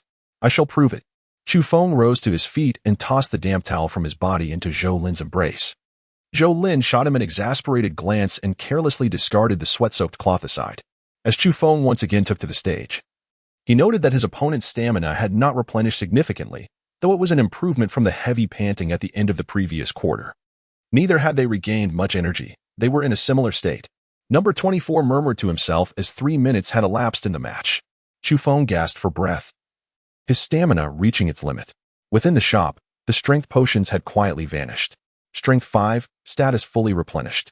The score stands at a significant margin, 98-78. Chu Feng turned his head to glance at the serving defender. The steadying breath and the amused smile at the corner of his lips caused the defender's pupils to dilate, shattering his worldview. Chapter 18. The Height of Insult. With his singular prowess, Chu Feng transformed the very nature of the competition. What began as a struggle of breakthroughs and confrontations evolved into a race of speed and agility. Everyone engaged in a relentless wheel battle, enduring considerable fatigue in their efforts to nearly deplete Chu Feng's stamina. Little did they know, Chu Feng shook off his momentary lapse, seemingly restored to form. The defender, skeptical, gritted his teeth, convinced that Chu Feng was merely feigning. The ball was sent forth once more. Chu Feng surged forward with an unstoppable momentum. He executed his moves with precision, akin to a seamless flow of water. His performance was markedly smoother than at the outset. Even the mechanics of his three-point shot had become considerably more refined. Remarkably, in the previous round, Chu Feng had been utterly fatigued, barely outpacing number 24. Yet in this round, he displayed an extraordinary transformation. Chu Feng has once again surged with vitality. The 5 students from Shida stood dumbfounded, observing Chu Feng's exuberant demeanor. Is he truly not even attempting to conceal it? He must have taken something. It simply cannot be this outrageous. Captain, I want to give up. One of the defenders lamented with a grimace. Absolutely not. Even in defeat, we must not surrender. That is the essence of competitive spirit. Number 24 gritted his teeth and proclaimed, it's unfair. He must have taken something. Otherwise, how could he have suddenly revived? Enough talk. Let us keep playing. Number 24 resolved, vowing to request a drug test afterward. The group rallied once more. At this moment, the Shida team found themselves lacking in stamina, unable to effectively execute their strategy of exhausting their opponents. The Chu Feng swiftly closed the distance, bringing the score to a narrow 98-97, merely a point apart. Given my passive effect, am I only capable of scoring 2 points, while attempting a 3-point shot would likely result in failure? The principle of causality. When one finds themselves trailing in points, tends to erode the opponent's resolve. Yet, as the score approaches equilibrium, it is all too likely to backfire upon oneself. Chu Feng decided to attempt another 3-pointer. This time, he intercepted the basketball once more and launched a shot from beyond the arc. Without a moment's hesitation, the referee blew his whistle and signaled a 3-point gesture. It was only when his finger was raised high that the referee realized his mistake. Clearly, there had been no score or foul on the court, he had erred. Fortunately, Chu Feng was swift enough, and as the whistle sounded, he managed to secure a follow-up shot, which allowed him to receive a lesser score, prompting the referee to hastily adjust his gesture to 2 points. The once infallible Chu Feng, renowned for his perfect shooting percentage, had surprisingly missed. What a misfortune! The myth of his 100% accuracy had been shattered. With a score of 98-99, it seemed that my passive skill could only allow me to reclaim the lead after others had scored, Chu Feng reflected. Chu Feng is a composed individual. To pursue his stellar path and realize his aspirations while simultaneously generating income, he must cease further testing. He is determined to perpetuate the myth. There is no need for another trial. After one experiment, Chu Feng comprehended the situation. Continued testing is unnecessary. Henceforth, he must cultivate an image of achieving a perfect three-point shooting percentage, as this will undoubtedly aid in his financial endeavors. Chu Feng maintained a steady demeanor. Yet for the team on the 24th, it made little difference. In truth, they had noticed Chu Feng's attempt to shoot from a distance. However, in peak form, Chu Feng swiftly reclaimed the basketball, executing a layup with remarkable finesse. They had exerted considerable effort to reach this point, and at last, they witnessed Chu Feng's first missed shot. Nevertheless, the disparity in stamina was insurmountable. Shida, once again, initiated a pass. The point guard was poised, only to have the ball snatched away. This time, Chu Feng remained still. The basketball landed in the hands of the point guard, number 66, who was momentarily taken aback. Wait, what just happened? How did I end up with the ball? What are you waiting for? The coach on the sidelines shouted impatiently. Regaining his composure, number 66 turned around and noticed Chu Feng standing motionless at the midcourt line. What does this mean? Cautiously dribbling, he advanced towards Jiang University's defensive zone. The point guard from Jiang University hurriedly approached to intercept. The ensuing struggle between the two resembled a fierce clash of titans. Previously, Jiang University's players had to be perpetually ready to assist in passing to Chu Feng, leading to considerable fatigue. As the two guards battled, their exhaustion surprisingly infused the confrontation with intensity. The scene of 4 against 5 suddenly became fervent, with only Chu Feng observing, occasionally glancing at the countdown clock. The spectators below were baffled. What is Chu Feng doing? Why isn't he moving? Who knows? Could he be too fatigued? His teammates had been merely going through the motions throughout these 2 quarters. Indeed, facing 5 opponents alone was a daunting task. But wasn't he just brimming with energy a moment ago? The audience was perplexed, and even teacher Zhou Lin shared their confusion. Meanwhile, Zhang Tao was exhilarated, feeling his presence was once again acknowledged. After a fierce competition, number 24 from Shi University scored 2 points. The score was now 100-99. Zhang Tao snapped back to reality, realizing that Chu Feng hadn't even touched the ball during that play. Chu Feng, what are you doing? Don't throw the game. It's nothing. Let them play for a moment. Chu Feng would never admit to gaming the system or exploiting its weaknesses. The top-tier fancy spin ball should be categorized as SSR, yet it holds little significance. If the potential for exploitation proves ample, he might contemplate acquiring it for amusement. Thus far, Chu Feng has amassed a remarkable 97 points of legendary status, coupled with the previous 3 points. He had previously expended 20 points to refresh his stamina and alleviate fatigue. Currently, he retains 80 points of legendary status, sufficient to procure several splendid items. The term top tier still stirs excitement within him. While the advanced level represents a global standard, what remarkable feats can the top tier truly unveil? As the opponent scores, our defender prepares to serve. Instinctively, the defender passes the ball to Chu Feng. Without uttering a word, Chu Feng executed a layup with remarkable swiftness. The players of number 24, contemplating the idea of conceding defeat, were astounded by Chu Feng's speed. It seemed as if he could sprout wings and soar into the heavens. Exhausted beyond measure, they felt it futile to pursue him. Yet, the spirit of sportsmanship compelled them to persist. They could only trudge along, faces set in grim determination. Utterly fatigued. Fortunately, Chu Feng did not prolong their suffering. After only a few strides, he effortlessly scored with a 3-step layup. Following another serve, Chu Feng chose to disregard the situation. Suddenly, the point guard, dribbling the ball, noticed Chu Feng standing motionless at midcourt, and at last, the realization dawned upon him. Chu Feng was deliberately allowing them to struggle, urging them to strive for points, only to reclaim the lead immediately after they scored. Number 66 exclaimed in disbelief, while number 24 also grasped the cunning strategy at play. The meaning of Chu Feng has become quite apparent. It conveys a sense of confidence, as if to say, "You may strive and battle as hard as you wish. Regardless of your efforts, I shall effortlessly surpass your scores." Such confidence is laced with sarcasm, provoking a sense of indignation in number 24, who feels compelled to roar in frustration. "Do not overstep your bounds," he exclaims, filled with vexation. Yet, there is little to be done. The essence of sportsmanship instills resilience and an unwillingness to concede defeat. Thus, they can only grit their teeth and engage in a fierce contest against Zhong Tao and his teammates, all the while witnessing Chu Feng effortlessly secure additional points. Tears brim in their eyes. Number 24 raises his hand, requesting a timeout for substitutions. With only 7 minutes remaining, he finds himself utterly exhausted. Fortunately, West University's bench is plentiful, allowing for a complete substitution of all teammates. On the other hand, Jiang University has fewer substitutes. Yet they too proceed to replace Zhang Tao and his companions, leaving Chu Feng alone on the court. The match reignites with fervor. In the absence of 3 prominent CBA players from West University, the strength of the substitute members on both sides appears rather balanced. Thus, Chu Feng observes the unfolding scene.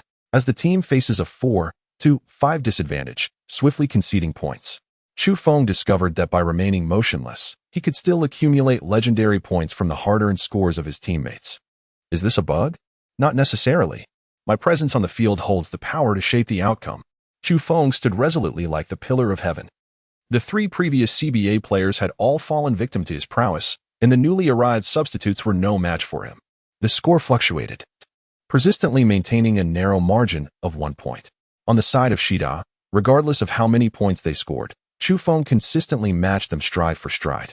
When the opponent scored a 3-pointer, Chu Feng effortlessly responded with an equal 3 of his own. Teacher Zhou Lin, observing the exhilarating score, suddenly grasped Chu Feng's strategy. From a certain perspective, a 1-point margin is the most harrowing of all. No one could predict who would seize victory in the final second. Chu Feng stood at the scene, unmoving as a mountain, exuding an air of dominion that seemed to command everything around him. It was as though he were proclaiming to all present, "In this arena, I reign supreme. Regardless of your efforts, I shall grant you opportunities, yet in the end, I shall claim that point." This demeanor instilled a profound sense of humiliation and powerlessness in the substitutes of Shida who took to the field. Chapter 19. The Efficacy of Score Manipulation. Chu Feng was merciless, leaving no room for opportunity, resorting even to heartless tactics. With merely 20 seconds remaining in the game, the score stood at an astounding 131-132, a rarity in the realm of competitive sports, where both sides appeared defenseless, solely focused on scoring. In those final 20 seconds, Chu Feng dribbled the basketball, initiating a defensive strategy. With remarkable agility and skill, he adeptly maintained control of the ball within the opponent's defensive territory, leaving them utterly incapable of advancing the ball into his domain. Chu Feng's teammate seized the opportunity to take 2 shots at the basket, yet both failed to find their mark. As the clock wound down, the score remained a narrow 131-132. In those final moments, it was only prudent to employ a bit of strategy, for one must always be prepared for unforeseen circumstances. This was not merely an act of cunning, rather, it was a display of tactical acumen and caution. Ultimately, Jiang University emerged victorious. As the players exited the court, they exchanged handshakes, embodying the spirit of camaraderie above competition. However, after finishing his handshake with the substitutes, Chu Feng approached the opposing coach. "What about those 5 young men?" he inquired. Zhou Lin tugged at Chu Feng, urging him to refrain from asking further. The opposing coach's face darkened like a charred pan. They have collapsed from exhaustion and are receiving intravenous fluids. Chu Feng's expression froze. "Insanity. Who asked you to exhaust yourselves alongside me, only to end up in the infirmary? Is it my fault? Allow them to rest well. They are admirable opponents." Chu Feng stifled a laugh. "Certainly." The opposing coach remained grim-faced. Following the victory, Chu Feng participated in a local television interview, uttering some trivial remarks. Upon returning, he discovered the substitutes of the opposing team, each supporting a key player, accompanied by the officiating crew, blocking the path. A familiar scene, though slightly altered. "Chu Feng, we contest your victory. We have formally requested a drug test," exclaimed player 24, indignation evident in his demeanor, his right hand bearing a pole with an 4-bag attached. His pallid face suggested he was on the brink of fainting, yet he still approached to report him. "Why bother? I assure you, there are no performance-enhancing substances in my system." Chu Feng sighed. In sports, the use of any stimulants is strictly prohibited. However, Chu Feng's medication is a human enhancement agent, which does not fall into the category of stimulants. The regulations do not specify that his type of medication is forbidden, thus he does not consider himself in violation. It is akin to the impossibility of banning a particular race from competing. Otherwise, Why would a race known for physical prowess not be excluded? Hence, Chu Feng felt no guilt. The group proceeded towards the infirmary, followed closely by reporters. After a blood draw, player 24 stated, "We demand to enter the laboratory and witness the results on the computer to prevent any tampering." The doctor immediately bristled. "What do you mean? Do you suspect us of falsifying results?" "Who knows? I heard that during the last competition."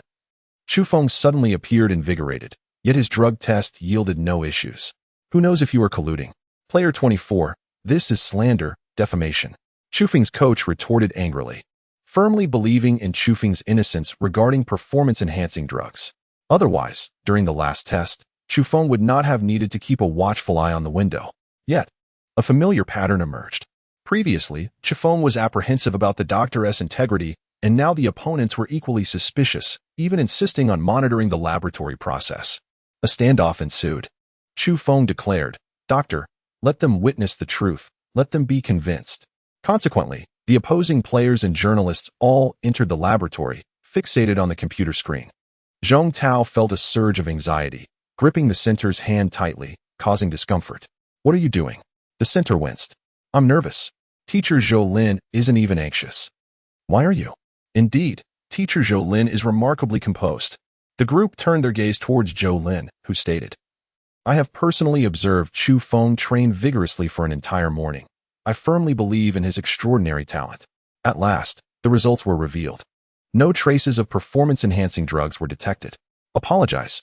The coach from our side was infuriated, as the results sufficiently vindicated their stance. What had just transpired was nothing short of slander. "I refuse to accept this. It must be an issue with the equipment here. I demand a visit to the hospital." The students from Bohai University and teacher Zhou Lin were equally incensed. "Do not overreach." The tension escalated, and teammates of number 24 expressed their disbelief in Chu Feng's innocence, vocally protesting. The doctor grew increasingly irate. "Fine, choose a hospital. I shall conduct the tests. However, this will involve blood work, which also incurs costs for me. In that case, you and your institution must publicly apologize to both me and the medical personnel of the organizing committee." Chu Feng asserted. "You must have used drugs." Number 24 retorted in exasperation. "Just say it. Will you comply?" "I agree."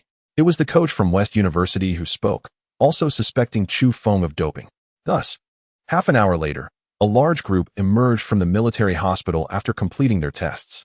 In this establishment, Chu Feng had no opportunity for deceit.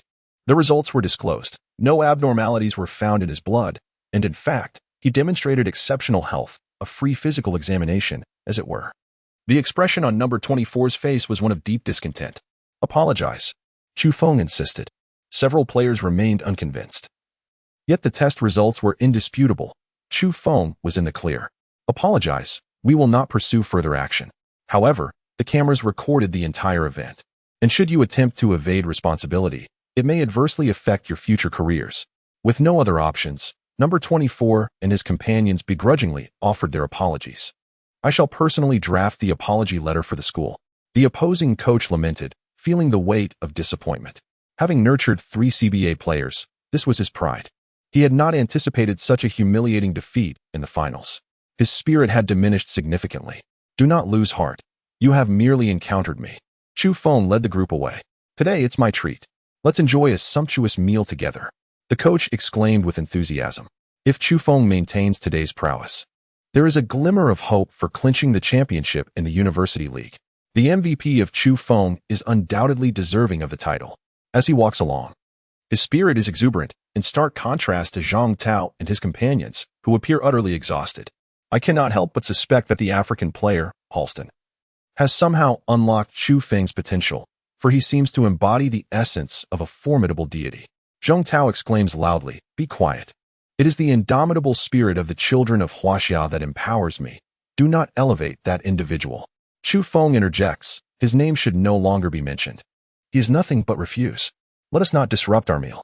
Zhou Lin gently prods Chu Feng at the waist, advising, "If you aspire to tread the path of a superstar, you must exemplify the generosity of our great nation.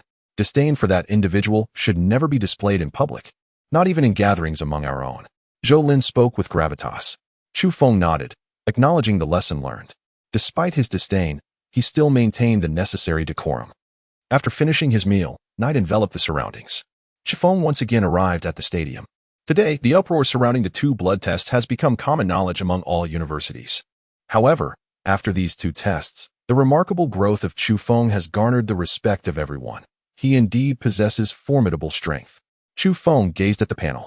In the system shop, there were elite fancy dribbling, 45 points, intermediate behind-the-back dribble, 15 points, and intermediate deceptive dribble, 15 points.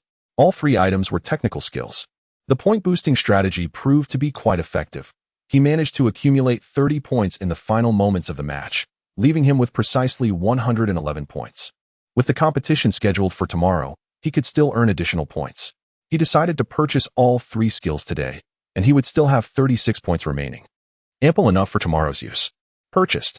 Chu Feng was genuinely curious as to why this elaborate spinning technique had been rated as extraordinary. Chapter 20. Diligent Senior Chu. After the skills were exchanged, a warm flow surged through his body. Different techniques often require corresponding muscle memory to harmonize at such moments. The system would unleash a certain effect, instigating transformations in various parts of Chu Feng's physique. Chu Feng felt a delightful relaxation in his muscles and the gentle creaking of his bones. In his mind, a myriad of technical experiences and intricate skills materialized out of thin air. It was a chaotic amalgamation, a tumult of knowledge. This system proved to be a remarkable entity. Refraining from bestowing upon individuals mere trigger skills which would mechanistically bestow abilities without any comprehension of the underlying principles. A torrent of information surged through Chu Feng's brain. The extraordinary level of proficiency indeed transcended the realm of the ordinary, deserving its reputation as an SSR skill, surpassing the understanding of world-class expertise.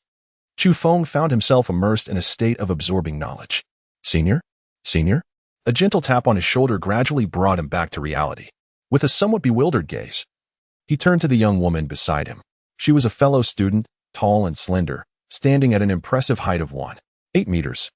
Dressed in loose athletic wear that did little to conceal her prominent features. The outfit bore the number 1. Yet, it was her face that captivated him. Her small visage framed large, expressive eyes that sparkled with vitality. Are you feeling too fatigued, Senior? Perhaps you should take a break. It must be exhausting for you to single-handedly take on the entire freshman team from West University, she suggested. Are you part of the basketball team? Chu Feng inquired, taken aback by her beauty. Generally, tall women are a rarity, and the probability of encountering a stunningly beautiful girl who also excels at basketball was exceptionally slim. Indeed, she affirmed with enthusiasm, playfully bouncing the ball.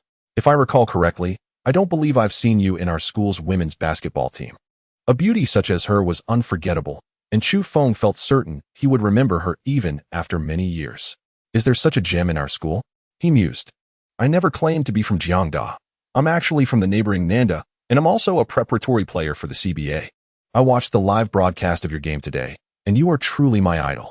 The girl expressed, her excitement palpable, suddenly inspired. She grasped Chu Feng's hand and introduced herself. My name is Gan Meng.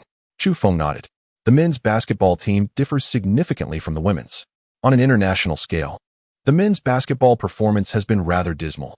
While it may not be as notoriously bleak as football, the challenges remain substantial. In contrast, the women's basketball and football teams evoke less frustration. However, the inherent disadvantages of ethnicity cannot be overlooked. In such high-intensity competitive sports, the genetic disparities indeed play a role. Perhaps when Nuwa created humanity, she prioritized endowing the yellow race with intellect, culture, and depth, inadvertently resulting in slightly inferior physical capabilities. Do you need to take a break, Senior? Gan Ming inquired. No, I will train for a while longer. I heard you have a match tomorrow afternoon. Please, refrain from using you in that manner. It feels rather awkward. The match is of no concern. Each day of training brings progress. Taking a step forward each day is a commitment to oneself. Upon finishing his words, Chu Feng picked up the basketball. Gan Ming nodded vigorously, feeling that Chu Feng had touched her innermost thoughts. While browsing the forum, she had come across numerous discussions praising Chu Feng's dedication, prompting her to witness it firsthand. Even when exhaustion had rendered her so weary that she could barely stand, he persisted in his training. It was no wonder that he triumphed over Shida. Chu Feng was oblivious to her thoughts. Following the serve, a multitude of intricate maneuvers flooded his mind, all concerning the art of spinning the ball. Finger spins, arm spins, head spins. These were merely the fundamentals and the most rudimentary techniques. The most challenging, however, were the spinning passes and the spinning throws. Was this a jest? Could it truly be feasible? Yet, if a football could spin, then surely table tennis, and basketball could as well. It seemed quite reasonable, did it not? His mind and muscles urged Chu Feng to believe in the possibility, while reason and experience cautioned him that it was far-fetched. With a graceful lift of his hand, Chu Feng absorbed the essence of his prior experiences, as if guided by fate, and released the basketball into the air. Though his form was not particularly refined, he instinctively employed the newly acquired advanced spinning technique. The ball soared forth, striking the backboard. Logically, it should have rebounded straight back down, yet upon reaching the backboard, it unexpectedly spun sideways, brushing against the rim, and then danced upon the circular iron frame, revolving for over 10 rotations before finally descending into the net. Chu Feng instantly comprehended the exceptional nature of this advanced spinning ball technique and recognized why it transcended even world-class standards. Its remarkable rotational effect ensured that upon contact with the backboard and rim, the ball would gracefully spin atop the hoop. As we all understand, the rotation of a gyroscope or sphere generates angular momentum, which serves to draw the object inward. Should the center present an opening, it is unequivocal that the ball would fall through, rather than being propelled outward by excessive force. In Chu Feng's case, if the force applied is too great, the basketball does not merely bounce away. Instead, it completes even more revolutions. The phenomenon resembles a swirling vortex, where the agitation of water creates a whirlpool that causes debris to settle at the center.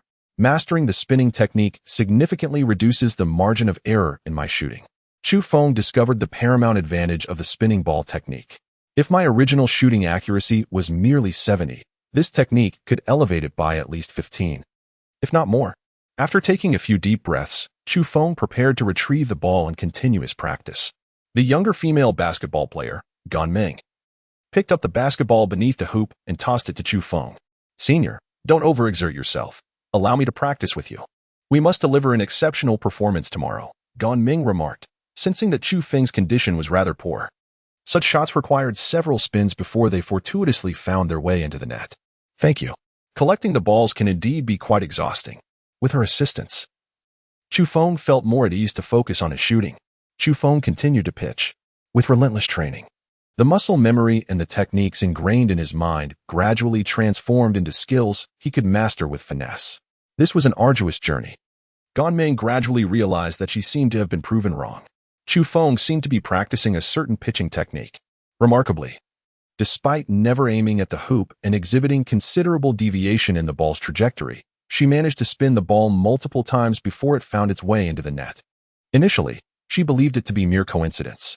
However, after successfully scoring 34 consecutive shots, she came to the realization that this was a technique rarely witnessed on the court. Indeed, there are methods that involve banking the ball off the backboard to achieve a spinning entry. Yet these often rely on a degree of chance and specific conditions concerning the board's angle. It was nothing like what Chu Feng was doing. As she continuously changed her position and consistently hit the mark, Chu Feng attempted a layup, soaring over the rim before executing a reverse high toss, skillfully banking the ball into the net. Each time, the ball spun gracefully. Astonishingly, Gan Meng was taken aback. This technique was one he had never witnessed Chu Feng employ on the court before. Chu Feng became acquainted with a particular technique after mastering a rotation and then proceeded to train in other skills. "Can you spar with me, Gan Meng? I would like to practice some techniques while you defend against me," he requested. "Ah, certainly." Gan Meng quickly gathered her hair into a high ponytail and approached the three-point line. "Bring it on. My skills are quite formidable, so don't hold back," she asserted. Chu Feng nodded, once again savoring the recently acquired intermediate dribbling techniques and the art of feigned movement. Intermediate, he mused, represents the standard of the CBA. He began to showcase his skills, seamlessly blending the two techniques with the intermediate between the legs crossover dribble. Gan Meng was indeed impressive, possessing a well-developed athletic ability and a remarkably swift reaction time. As Chu Feng dribbled the ball, weaving skillfully behind his back in an attempt to break free, she consistently managed to keep pace with him. It was only when Chu Feng executed a feint that he finally succeeded in penetrating the lane for a layup. Am I imagining things? It feels as though my senior's dribbling skills are on the rise. Gan Meng shook her head, dismissing this absurd notion. What a ridiculous thought. In a sport like basketball, experience accumulates gradually over the years. There is no way to rapidly enhance one's skills in such casual scrimmages. An hour later, Gan Ming felt numb. Chapter 21, The Return Bounce. Senior, is something amiss? She inquired, wiping the sweat from her brow. What's wrong? Chu Feng replied, slightly out of breath.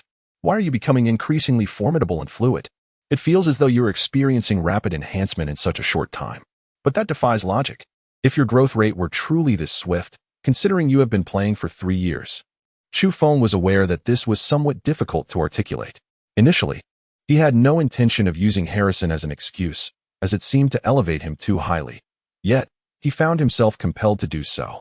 The situation was as follows. During the final match of the group stage, that rogue player had exploited his physical advantage to knock him aside, resulting in an injury. In that moment, a fierce anger ignited within him, as if a vital string within had been severed, propelling him forward with unstoppable momentum. Was it truly possible to experience such a transformation? Gan Ming was left in astonishment. She pondered how many times she had fallen, yet had never encountered such serendipity. Regardless, her teammates jested, claiming that the collision with that player had unblocked his vital channels. Gan Ming nodded thoughtfully, if this explanation held any merit. It began to make some sense. Perhaps, within the senior's physique, certain muscular structures were misaligned, and this impact had restored them to their rightful positions. After contemplating this, Gan Ming handed the ball back to Chu Feng. Senior, please do recall how that player collided with you. Later, you must try to replicate that collision with me. Chu Feng nearly spat out his drink. How imaginative is Gan Ming? I have just 2 final moves to practice before taking a break, he declared. What moves? Come over and defend. Although Gan Ming was somewhat fatigued, her excitement propelled her forward, eager to discover what Chu Feng had devised. During the defense, Chu Feng suddenly slammed the ball onto the ground to his left, sending it flying away. Gan Ming was perplexed. Is he giving up on basketball? She contemplated rushing to intercept the ball, but realized that if they were on the court, her role would be to thwart Chu Feng. Thus, she kept her gaze fixed on him. To her surprise, Chu Feng executed a feint and dashed to the right. Gan Ming was utterly bewildered. The ball was on the left, yet Chu Feng was sprinting to the right. When she turned back, she saw the ball in Chu Feng's hands as he effortlessly took a few steps to score. What just happened? Gan Ming's large eyes were filled with confusion. Meanwhile, the other students discreetly withdrew, wondering who had passed the ball to Chu Feng on the left. My new technique, the reverse ground strike, is to be employed in conjunction with my feint. However, this move requires careful observation of the defender's habitual actions and defensive preferences, as well as the current defensive layout. Gan Ming was momentarily at a loss. Chu Feng faced her and struck the ball onto the ground a few meters to the left. In that fleeting moment, Gan Ming discerned that Chu Feng's hands moved in an inconsistent manner, imparting a spin to the basketball. The ball descended with remarkable speed, altering its trajectory and bouncing back towards her, landing securely in her grasp without her needing to take a single step. How is this possible? The spin. I understand the concept of spin, but this transcends mere rotation. What about the calculations of speed and the intricate details of technique? Gan Ming felt a surge of excitement. Senior, may I pay for tuition to learn from you? She exclaimed eagerly. With this skill, who could possibly defend against her bounce pass on the court? Whether in collaborative team plays or during individual offensive maneuvers, this knowledge holds profound strategic significance. Chu Feng scratched his head, uncertain of how to impart the skills that were bestowed upon him by the system. Why not acquire a finger sleeve and commence your practice with ball spinning? With a deft and synchronized motion, Chu Feng skillfully spun the ball on his fingertips. The orb stabilized and twirled gracefully, while his other hand rhythmically struck it, accelerating its rotation without faltering. He then propelled the ball skyward with his fingertips, catching it on the back of his hand. The basketball spiraled upward along his arm, ascending toward the shoulder blade. With his left hand raised high in a straight line, Chu Feng propelled the basketball to its apex, deftly utilizing the last vestiges of his rotational strength before it gracefully descended into the palm of his hand. He appeared strikingly cool, reminiscent of a dancer performing an intricate street ballet with the basketball. In Gan Ming's eyes, admiration sparkled like stars. This maneuver was utterly captivating. However, the difficulty of its execution weighed on her. She pondered the implications of dedicating time to perfecting such a skill, fearing it might disrupt her regular training regimen. Gan Ming felt a tinge of frustration, acutely aware that mastering this spinning technique would demand a significant investment of her precious time. Chu Feng pondered, stroking his chin, contemplating whether to share these techniques, allowing foreigners to imitate and learn, thereby diverting their attention from their own pursuits. After some reflection, he dismissed the idea, deeming it too detrimental. Do not practice just yet. I shall impart the training techniques and experiences once I have thoroughly summarized them, Chu Feng declared. Thank you, senior. Gan Ming exclaimed with delight. I plan to take a break now. I will head to the school gate for a late-night snack. Since you have assisted me all night, allow me to treat you to a meal, Chu Feng invited. That sounds great, thank you. I would like to have fried taro, she replied. The two tidied up and made their way outside the campus. Gan Ming inquired, if a senior invites a female classmate for a late-night snack, wouldn't it be difficult to explain if his girlfriend sees? I do not have a girlfriend, Chu Feng asserted. You're quite the trickster, senior. Someone mentioned that the girl you were laughing and talking with on the field is your girlfriend. That is our counselor. She will collaborate with me in the future and is likely to become my manager. Manager? With a subtle smile, Chu Feng refrained from providing any explanations. Zhou Lin placed her trust in him, believing that an opportunity to enter the NBA would inevitably lead to his emergence as a star in the sports arena, necessitating the assistance of an agent to navigate the complexities of this journey. Even if he were to pivot to athletics, he could achieve global recognition, which would similarly require the support of an agent. This was Jiangning Media University, a breeding ground for numerous female hosts and stars who had emerged from its halls. Zhou Lin possessed a theoretical foundation on the orchestration of stardom. This represented a shared opportunity for the two of them to pursue their dreams. Perhaps Gan Ming presumed that he had reached the pinnacle of success within the CBA, flourishing in that realm. But such a situation made it challenging to transcend the confines of notoriety. The chance to break through lay solely in competing at a world-class level. However, at this juncture, there were few who believed in his potential to reach such heights, especially considering his height of merely 187 centimeters, which rendered him relatively short on the NBA court. After finishing a late-night snack, he returned to his dormitory to rest. The following morning at 6 o'clock, Chu Feng rose early. The system shop refreshed its offerings, presenting 5 items: intermediate fancy dribbling, 15 points, intermediate crossover dribbling, 15 points, comprehensive potion, jump, 5-10 points, comprehensive potion, arm strength, 5-10 points, and low-level strength potion, 5-10 points. The quality of today's goods seemed rather lacking, prompting a frown from Chu Feng. After a brief examination, he concluded that since he had already acquired the elite fancy dribbling, purchasing the intermediate version was unnecessary, as it would not yield any significant enhancement. Similarly, acquiring the intermediate crossover dribbling twice would not elevate it to the advanced level. It appeared that attaining advanced and elite skills was inherently challenging. My previous success in acquiring them might have been due to beginner's luck. Although the system did not specify, Chu Feng could not dismiss this suspicion. Nevertheless, he had no intentions of purchasing an abundance of skills. Many aspects could be developed through personal training. Physical prowess, after all, was paramount. The 3 potions indicated that he could refresh his fatigue level 3 times today. Taking a deep breath, Chu Feng dribbled his ball towards the gymnasium, commencing his morning practice. Given that he had a match in the afternoon, he opted not to exhaust himself, contenting himself with a warm-up session. The morning passed quietly. After lunch, he boarded the bus. The players from Jiang University set off towards the gym, preparing for the first match of the finals. Chapter 22, Strategy. Wenwu University was rather conventional.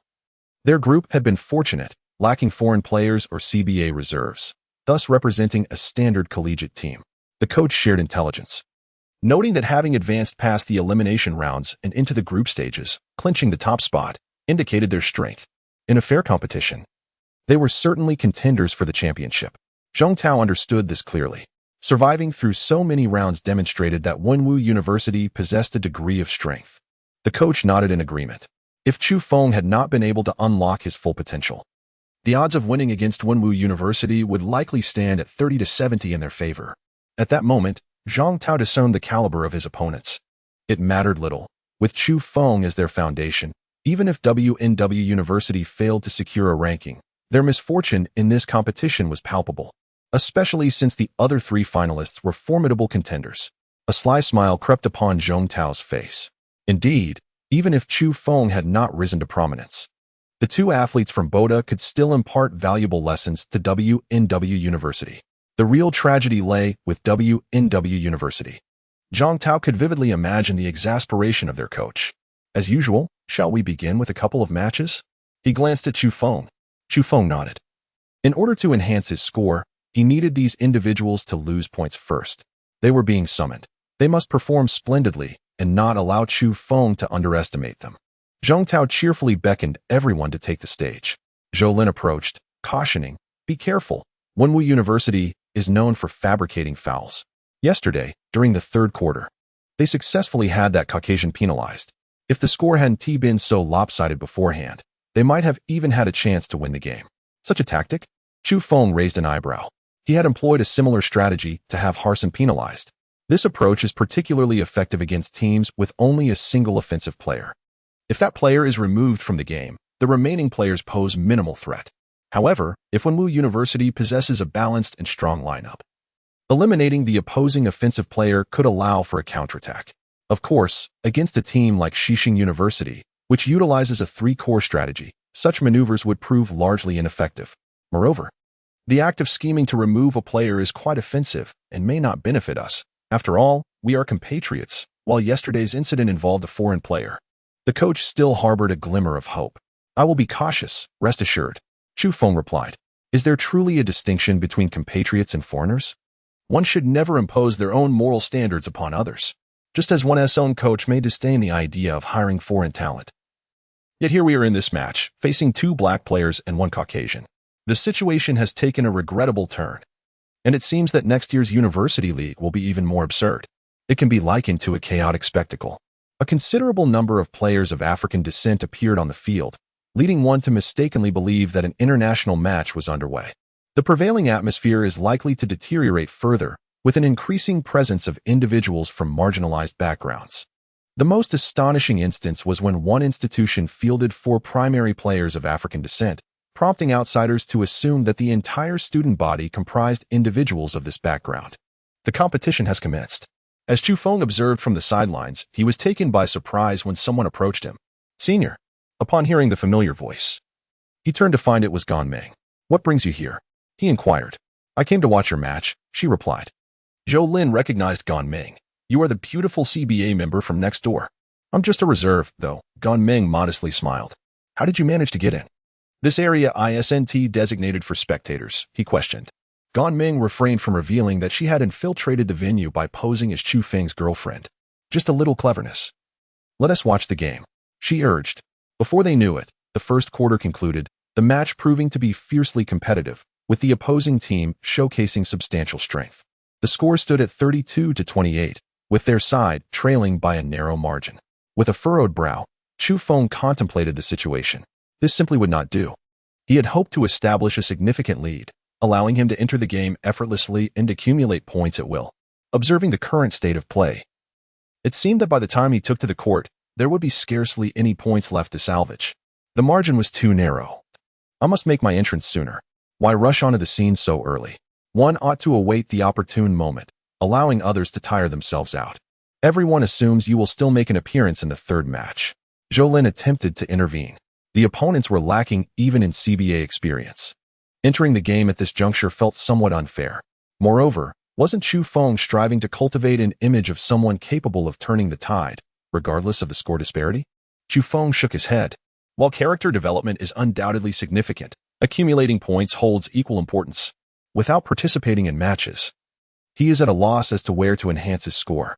Zhou Lin did not intervene, as the collegiate league has yet to fully mature. The primary objective is to achieve success upon entering the CBA and subsequently strive for the NBA. Only upon reaching the NBA can one truly transcend boundaries and attain fame. It remains uncertain whether Chu Feng, with his height, can wield the same dominance in the NBA. Currently, his prowess is surging daily, and once he stabilizes, he is likely to succeed. Zhou Lin also hopes that Chu Feng will tread the path of a basketball star. For earning wealth as a star is undoubtedly far easier than as an athletic celebrity. In the second quarter, Chu Feng took to the court. The opponents were taken aback, as they had anticipated his entry in the third quarter. "Must it be this early? I thought we could play a little longer." Zhong Tao expressed his lingering desire for more playtime. The opponents were indeed formidable, yet they did not completely overpower them, allowing for a gratifying experience. They were not cheating. Hence he would respect them and regard them as worthy adversaries. When they eventually lose, they would feel genuinely defeated rather than believing they were bullied, correct? Chu Feng found a perfect excuse. Zhong Tao remained noncommittal. The center reminded, their strongest players are number 7 and number 14, akin to our Zhong Tao and you. Of course, given your current abilities, you need not be overly concerned. The match commenced. As Zhong Tao had failed to seize possession in the first quarter, Jiangde initiated the play this time. Upon receiving the ball, Chu Feng noticed that players number 7 and 14 were skillfully coordinating their defense against him. Yesterday, it was a 3-on-1 situation, while today it has transformed into a 2-on-1. However, the disparity in both skill and numbers is quite pronounced. With the basketball in hand, Chu Feng commenced his breakthrough.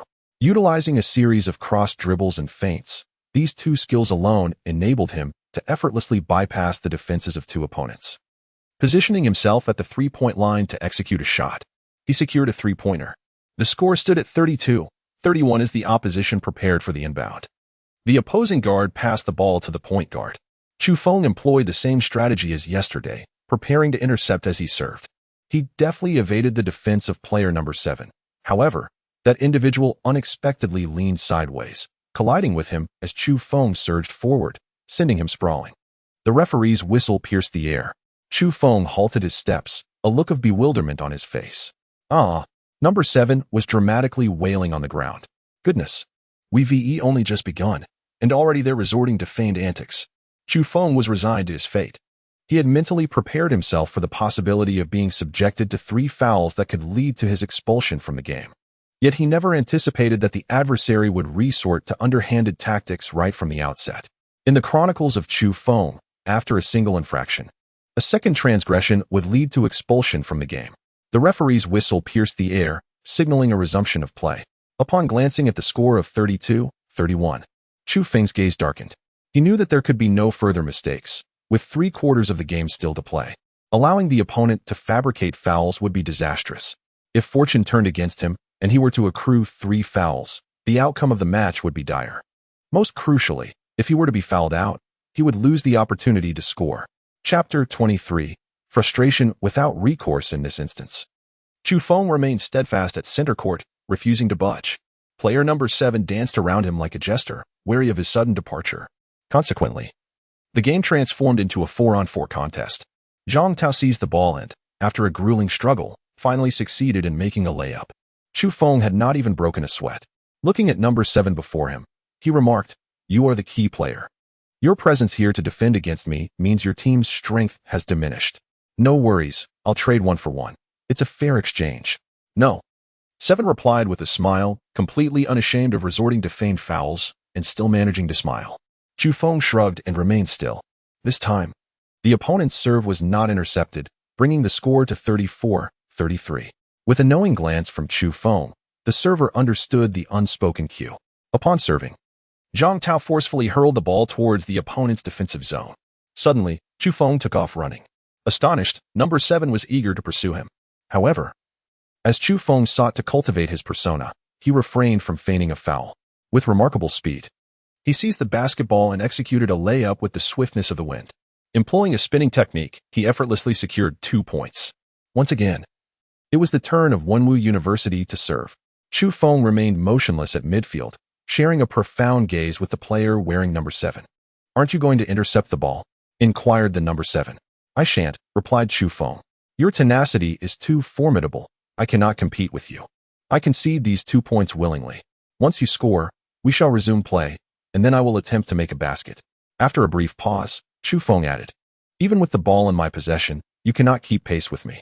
You would be unable to commit a foul unless you resort to tripping me." Thus, the ensuing dramatic situation unfolded. Chu Feng allowed all the opponent's shots to pass, choosing instead to spectate from the center of the court. The adversaries, along with Zhong Tao and his team, were engaged in a heated contest, perspiration glistening on their brows. Number 7, left with no choice, had to take turns with number 14 to defend against Chu Feng, laboring through the strenuous task of a 4-on-4 match. Just as they managed to score a mere 2 points, Chu Feng would effortlessly respond with an unmatched prowess, securing another 2 points, always maintaining a lead of 1. This defensive strategy rendered Chu Feng dignified and grand, while his opponents appeared increasingly despicable and petty. Bohai University, unable to endure the situation, resorted to attempting 3-point shots. Yet, even after they succeeded in scoring 3 points, Chu Feng immediately countered with a 3-pointer of his own, seemingly proclaiming, "No matter how many points you score, I shall match you." ensuring that there shall never be a second round of contention, forever remaining 1 point ahead. Once again, he stood at midcourt, awaiting the next opportunity with ease. Bohai University, desperate to create fouls, found their efforts in vain. The best chance to draw a foul arose during their offensive plays. Yet Chu Feng refrained from engaging during those moments. When it was Chu Feng's turn to attack, his speed and agility proved overwhelming, effortlessly evading them with deceptive maneuvers. Several opponents found themselves tumbling to the ground, helplessly watching as Chu Feng scored, fueling their frustration. Despite their elaborate schemes, they could not devise a method to draw Chu Feng into their traps. On the sidelines, teacher Zhou Lin squinted her eyes, while Gan Meng clapped incessantly. The senior's dominance was so profound that had she been the adversary, she would have surely succumbed to exasperation. After all, in a 4-on-4 scenario, they had barely earned 2 points before Chu Feng swiftly surpassed them. Gan Meng was exhilarated, feeling as if she herself were the one toying with the opposition, embodying Chu Feng's role as he masterfully commanded the court, leaving the opponents both furious and utterly frustrated, unable to devise even a sliver of a plan against him. Their primary goal was to force Chu Feng from the game, yet he provided them no opportunity. Zhou Lin found amusement in the situation. Had she been a player for Bohai University, she would have felt as though she might explode from the absurdity of the predicament. They had openly resorted to underhanded tactics, yet still could not disrupt Chu Feng's game. Back and forth, the contest continued until the end of the third quarter, concluding with a score of 89-90. In truth, Chu Feng desired to elevate the score further, but it was simply unattainable due to the opponent's lack of stamina. By the conclusion of the match, not a drop of sweat had graced Chu Feng's brow. As the players exited the court, they exchanged handshakes. "You played well." Number 7 gritted his teeth, drenched in sweat. I haven't even warmed up. Chu Feng lamented, his dry hair and flowing jersey lending credence to his words. Had he not spoken, it would have been one thing, but once uttered, the level of mockery reached its zenith. Number 7's eyes instantly reddened, breath quickening as if he were a raging bull, wishing to charge at Chu Feng. "This is too much." Number 7 grumbled, nearly spitting blood. "By the way, are you going to test me for performance-enhancing drugs too?" Number 7, was infuriated. "Chu Feng, I will fight you to the end." The coach, quick-witted and agile, swiftly embraced Number 7, while a group of people hurriedly pulled him back. Chu Feng felt a sense of helplessness. He believed he had not been particularly mocking towards others. His intention was to foster harmony and prosperity. To be frank, he realized he had erred. He resolved to refrain from such remarks in the future. Shaking his head, he reflected, "You truly possess a cunning nature," Zhong Tao remarked, clearly able to discern that Chu Feng's actions were deliberate. After all, who could blame him for being cautious around me? A 5-against-4 scenario would have sufficed, yet the score did not even surpass 100. I am utterly exasperated. Opportunities to earn legendary points in such matches are already scarce. After today's game, I have only accrued a meager 62 points, which is indeed pitiful. Chu Feng remarked that his feelings were not born of misplaced anger, but rather a manifestation of disappointment in unfulfilled potential. By offering them a word of encouragement, there was a possibility that they might strive for excellence and perhaps challenge him on the CBA stage in the future. Chu Feng nodded in understanding.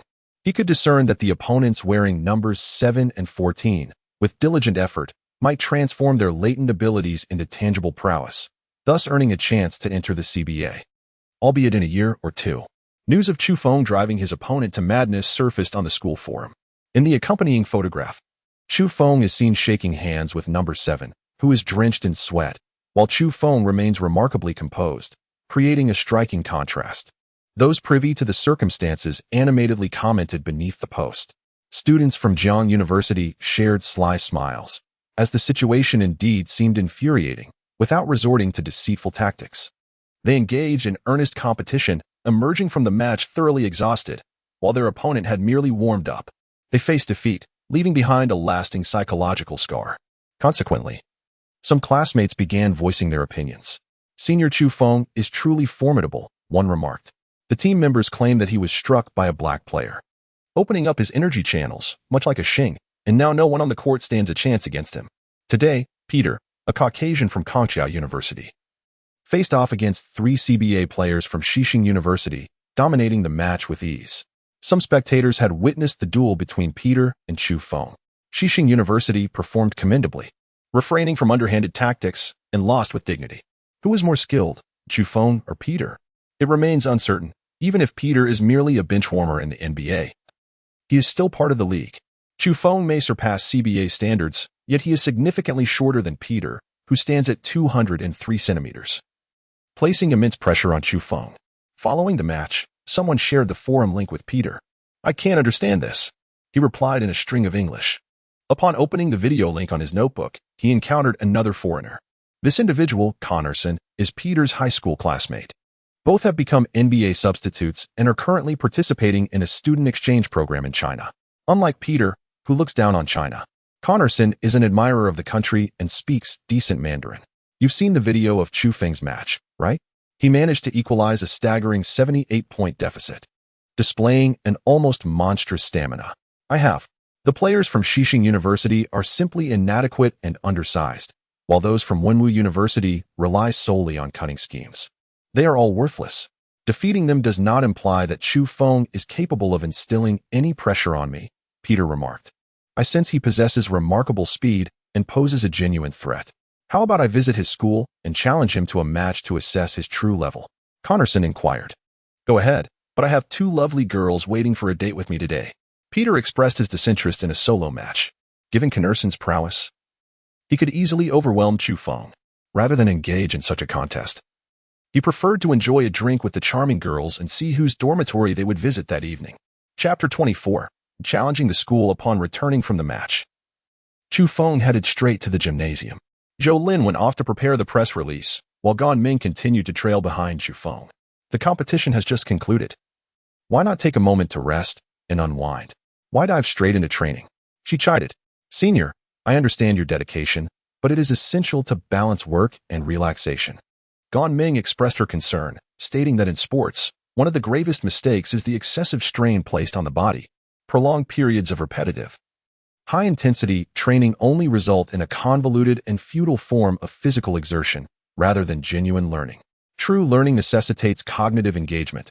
Mere reliance on muscle memory is insufficient. Chu Feng raked his fingers through his hair and remarked, the individuals from Bohai University have yet to make me break a sweat. I possess ample stamina, and it would be a pity not to exercise it. Gan Ming sighed, reflecting on how Chu Feng's remarkable achievements stemmed from such dedication. Indeed, he deserved to attain great results.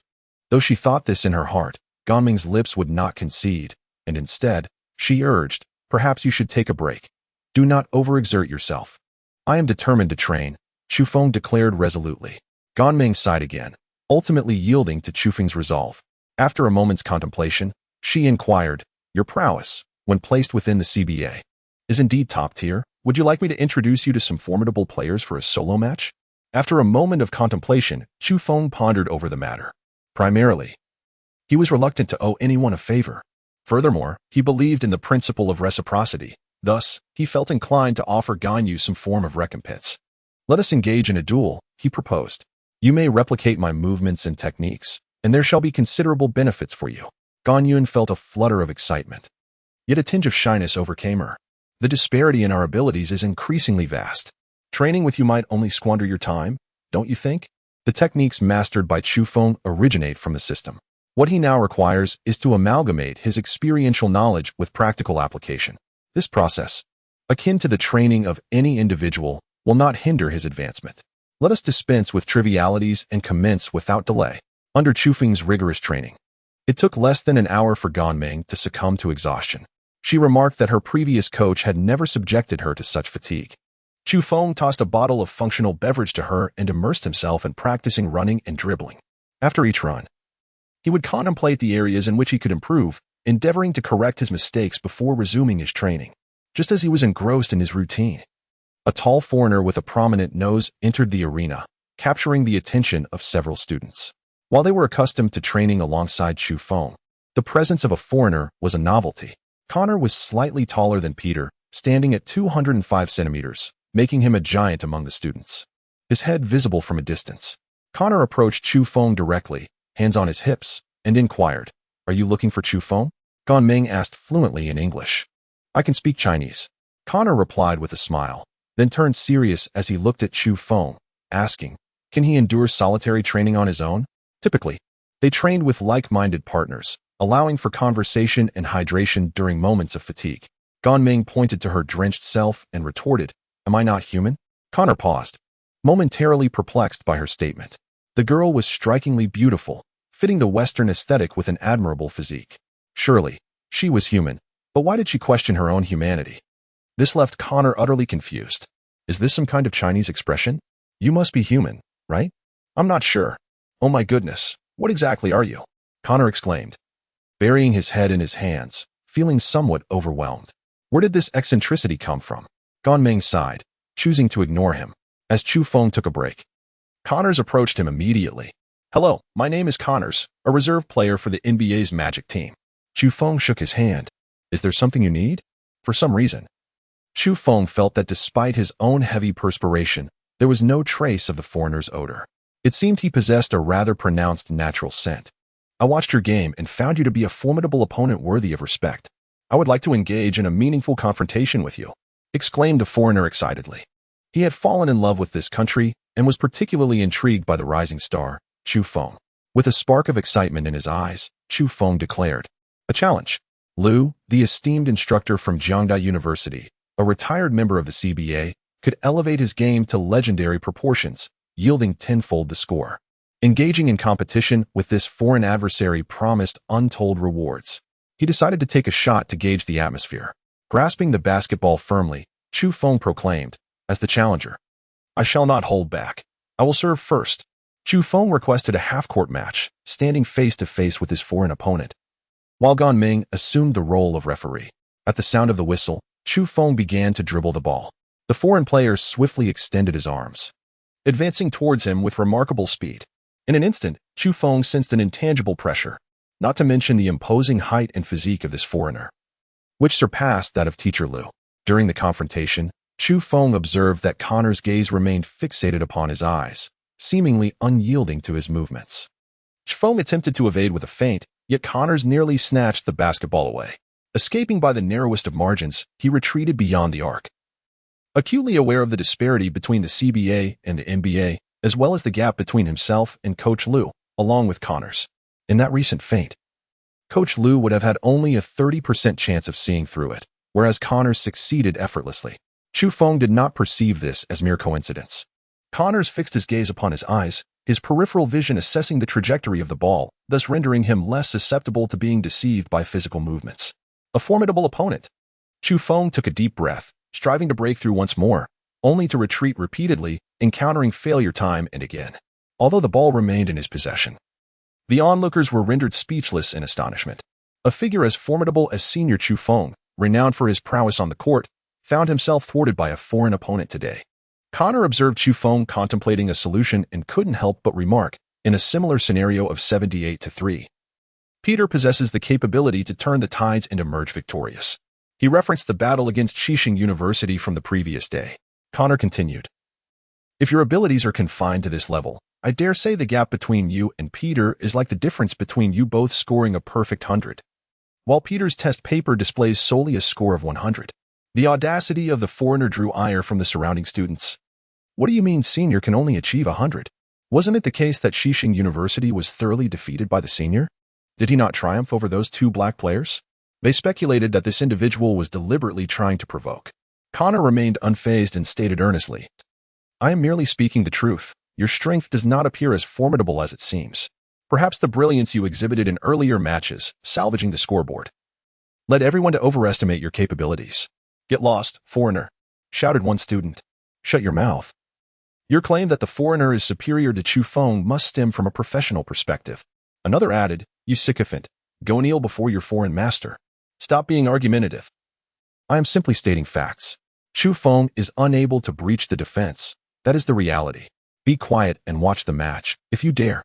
Finally, it was Ganming's frustrated roar, yet it failed to silence the fervent discussions among the students. The din of chatter filled the air. Cold sweat beaded on Chu Feng's forehead. His repertoire of competitive skills consisted solely of 3 techniques: cross-dribbling, behind-the-back dribbling, and feints, all of which were classified as intermediate. Intermediate, in this context, equated to the level of the CBA. To compete against these NBA prospects was undeniably challenging.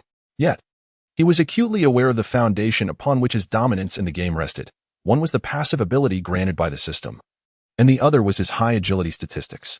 Unsurprisingly, relying solely on systemic abilities and speed, even if he were to triumph continuously, would not suffice for him to ascend to the status of a basketball star.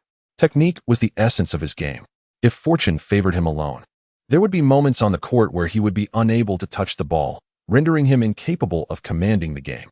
He would merely be a lucky charm. Chu Feng exhaled a breath of stale air, his gaze sharpening with intensity. Continue, he urged, dribbling the ball and advancing with determination.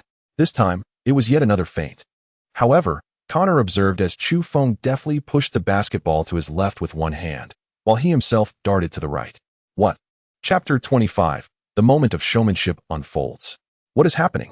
Why did Chu Feng throw the basketball in the opposite direction? Is he attempting to utilize his extraordinary speed to circumvent Connor and retrieve the ball? Such a maneuver may prove effective against less skilled opponents. But against a master like Connor, using his body as an obstruction would inevitably consume a significant amount of time ample enough for Connor to seize the basketball. Without a moment's hesitation, Connor sprang into action to retrieve the ball. Yet, as it struck the ground, it inexplicably rebounded in a trajectory that defied his comprehension. What is going on? Connor watched in astonishment as the basketball landed and seemed to defy the laws of physics, as if propelled by an invisible hand, curving around and landing directly in the hands of the retreating Chu Feng. Chu Feng seized the ball, swiftly executed a layup, and scored. The crowd erupted in cheers and applause. Chu Feng has ultimately achieved a successful breakthrough, securing a point. Everyone feels a sense of elation.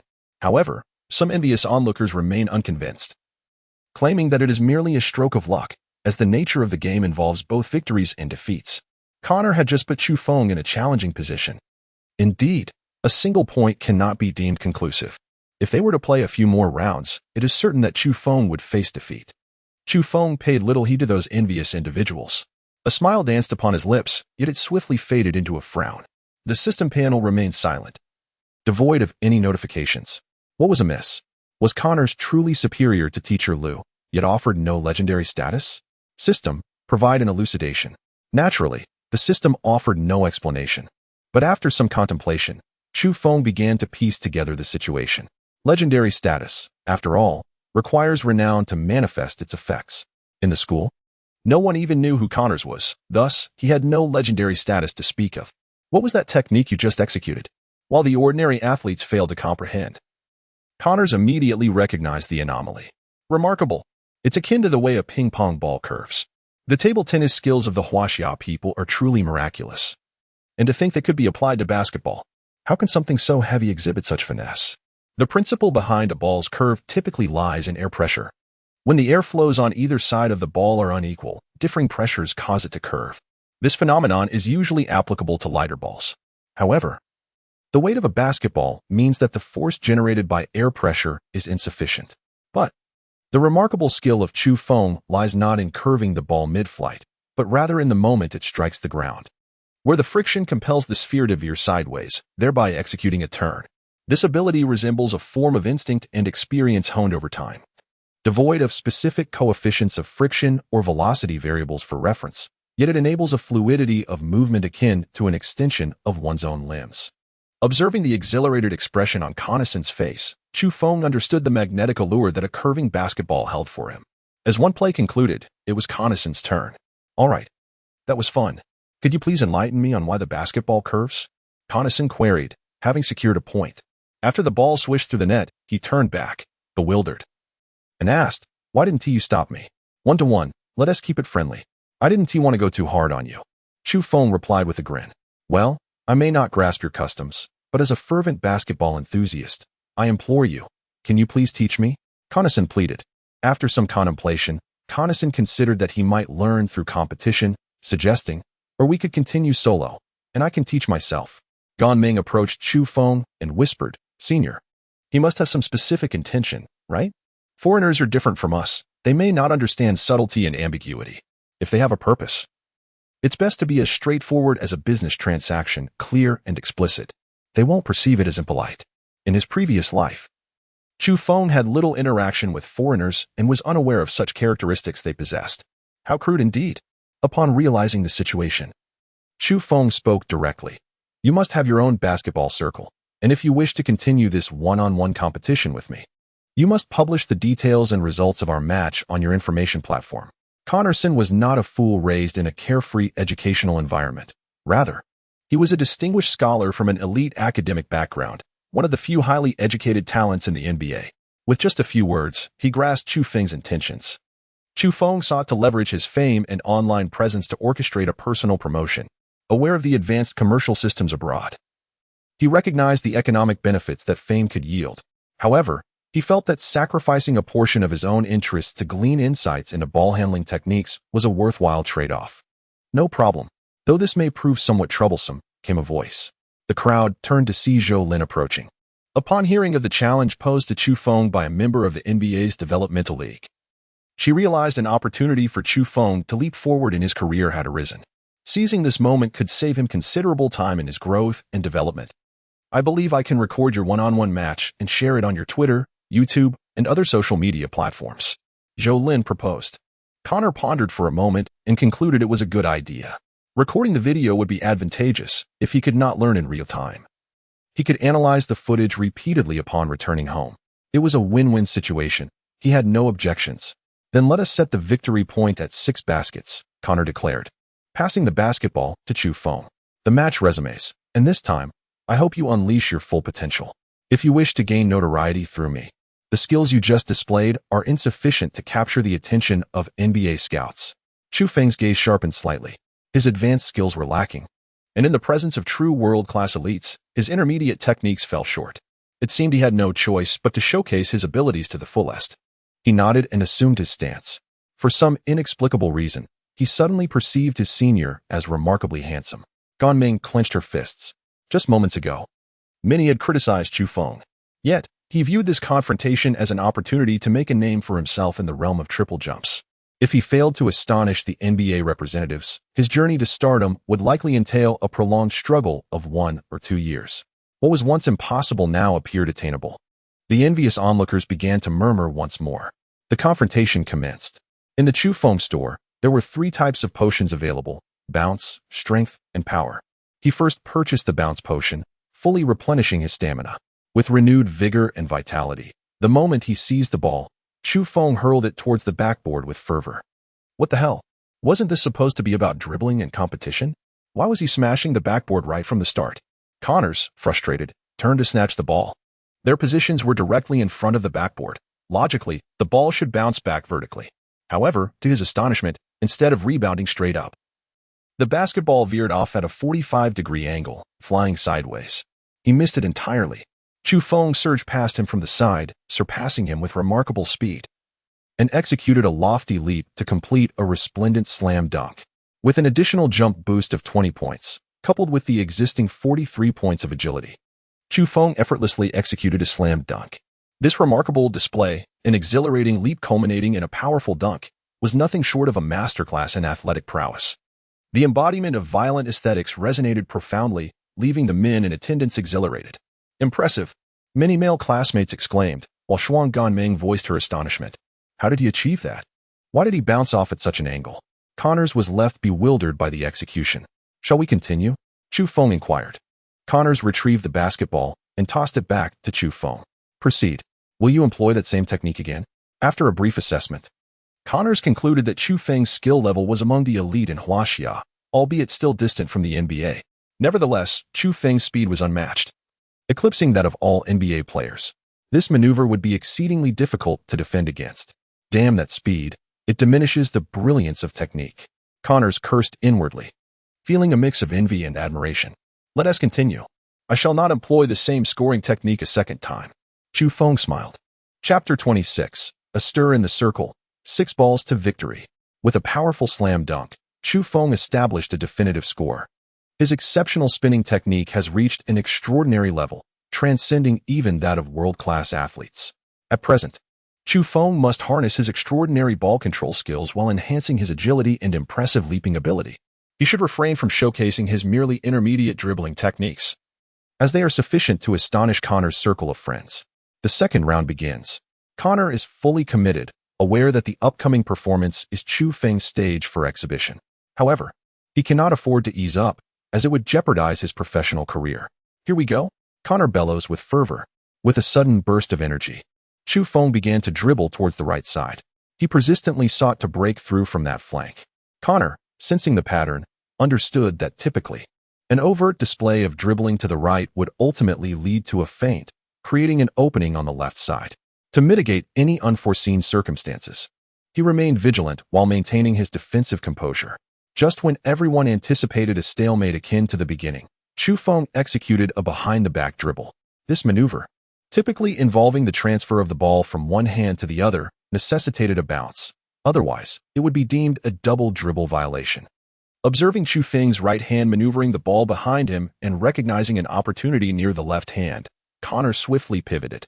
Chu Feng executed a feint, lunging to the left. Just as Connaughton turned away, Chu Feng suddenly redirected his energy and sprinted to the right.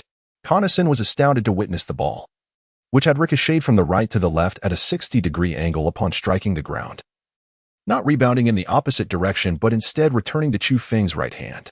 How could this be possible? It was as if one were to throw a ball outward, expecting it to bounce further away, yet here, the ball inexplicably retraced its path. This truly defied the laws of physics. Chu Feng has successfully broken through from the right side, scoring with the basketball. 2 o'clock. Connor's eyes bulged, resembling those of a dead fish, as he glanced at the basketball and then at the ground. I cannot comprehend. Connor, feeling indignant, questioned, what kind of technique is this? Is it possible that when you throw the basketball outward, it will return to your hand? With a mysterious smile, Chu Feng retreated beyond the three-point line. Continue.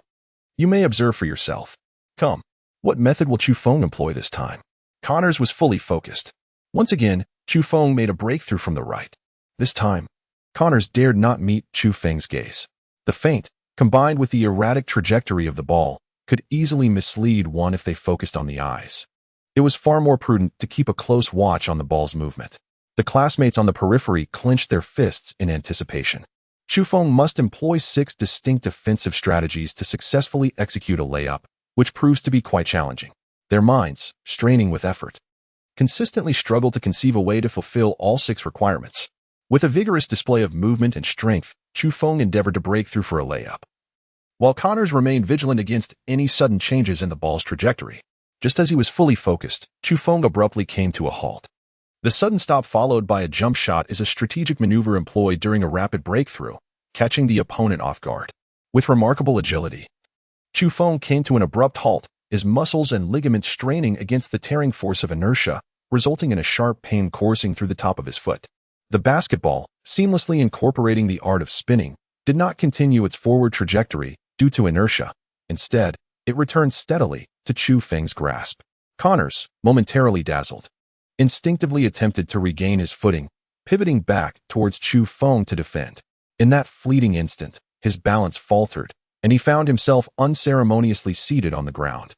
Observing Chu Feng, it was evident that this was not merely a sudden stop, it was a swift retreat. As Connors lost his balance, Chu Feng deftly maneuvered around him, effortlessly scoring. You didn't foul? Connors inquired reflexively from his position on the ground.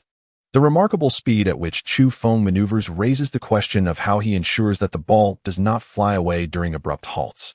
He speculates that Chu Feng employs a reverse grip on the ball, akin to the style of street ball, utilizing certain fouling maneuvers to create astonishing, albeit fundamentally illegal, ball movements. The game concluded with a score of 3 o'clock. Upon reviewing the footage closely, one would discern the underlying mechanics. Excellent, Connor said, rising and brushing off his trousers. Although falling was somewhat embarrassing, he added, your defiance of inertia in halting the ball is quite unreasonable. If the footage fails to reveal the principle behind it, as the saying goes in your country, even Newton would rise from his grave. Rest assured, the coffin nails remained firmly in place. Chu Feng smiled faintly and picked up the basketball once more. In the 4th round, Connor's son remained vigilant. Pondering to himself, Chu Feng's return of the basketball likely employed the same deft maneuvering technique, imparting a certain rotational force to the ball, thereby altering its trajectory upon rebound. At first glance, it may seem to defy the laws of physics. However, when one considers the element of spin, such an occurrence may indeed be plausible. Chu Feng executed a breakthrough, casting the basketball towards the right side of Connors. This maneuver was one that Chu Feng had successfully employed against Gan Ming before, and he executed it with remarkable finesse. Gan Ming leaped into the air, exclaiming, "I recognize this move. It's one I helped coach my senior on." Observing the peculiar throw, Connors, sensing the impending threat, chose to sprint to the left instead of attempting to intercept the ball on the right. "No," Ganmeng gasped, covering her mouth in astonishment. "The skills of Chu Feng have been seen through. The ball is about to be snatched away." However, Chu Feng did not sprint to the left. Instead, he feigned a move to the right before swiftly changing direction to the left. In that moment, Connison's center of gravity had completely shifted to the left, allowing Chu Feng to dart to the right. Connison lunged but missed completely. By the time he turned back, Chu Feng had already retrieved the basketball and was charging forward. As Connison attempted to intercept him once more, Chu Feng had already arrived at the shooting area. Realizing the situation, Connison leapt up to execute a soaring block. However, Chu Feng's target was not the hoop, but the backboard. The basketball, lacking in force, struck the backboard and spun a full 80 degrees, as if an invisible force had yanked the ball, destined to fall to the hoop, causing it to rotate within the rim for over 10 revolutions before finally sinking in. Although it appeared to be mere coincidence, Connison understood that Chu Feng had employed a formidable spinning technique in his shot.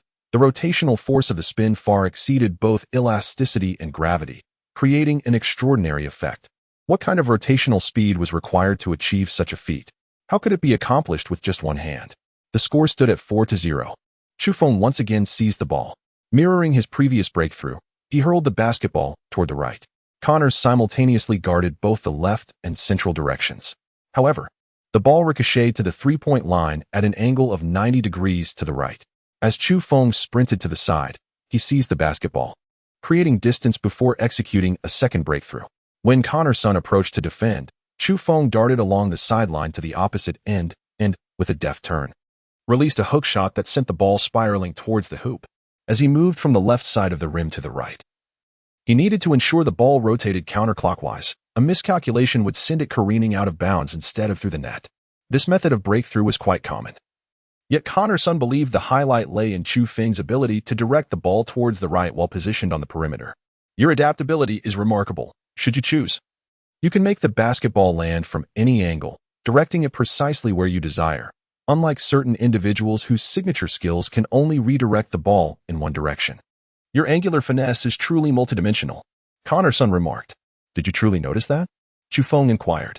"Certainly, and I can also execute the spinning hook shot with precision. It is quite fundamental."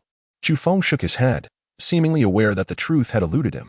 Coincidentally, he too was troubled by the lack of an impressive sixth method of entry, and thus decided to impart a lesson to Connors. This time, Chu Feng similarly employed a cunningly deceptive spin to elude Connors, then charged beneath the basket. With a graceful hook shot, he exerted merely a whimsical flick of his wrist. Connors looked up, horrified to witness the basketball ascend along the backboard with the relentless determination of a wheel.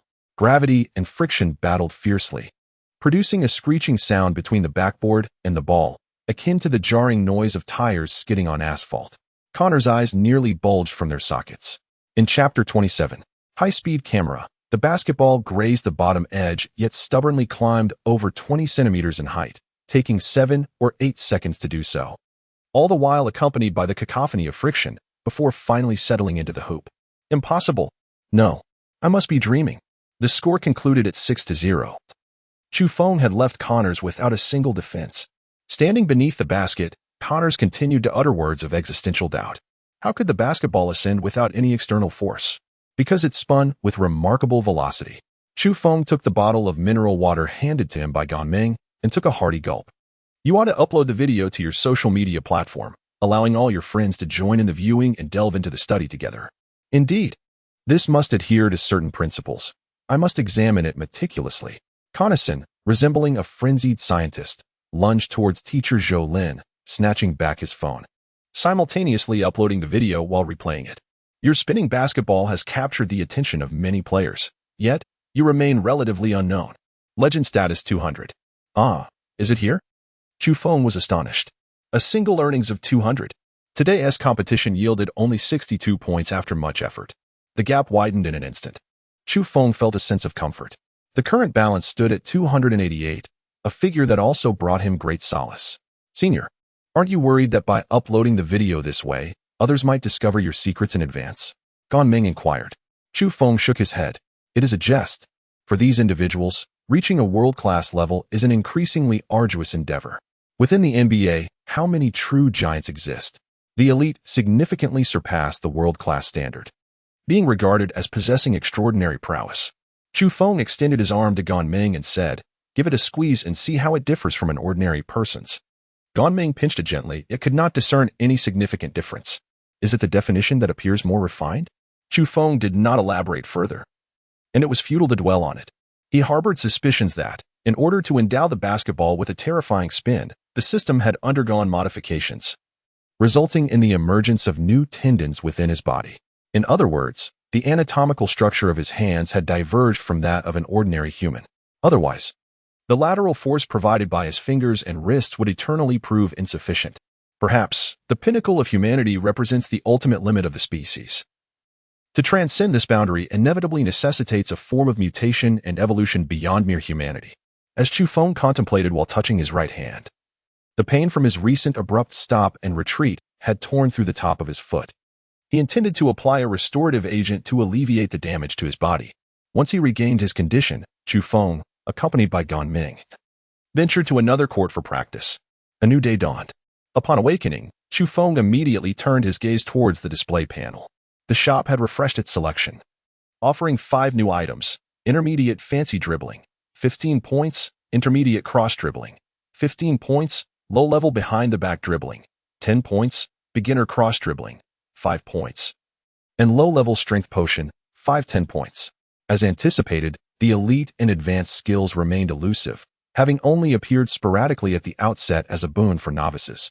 Presently, the shop's offerings were predominantly of intermediate and low-tier variety, with the sole exception of a low-level strength potion available for stamina restoration. A light warm-up was in order for the morning, to avoid excessive fatigue.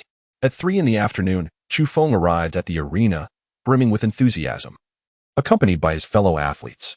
Following his decisive 6-0 victory over Connors the previous day, there was little pressure facing Peter today.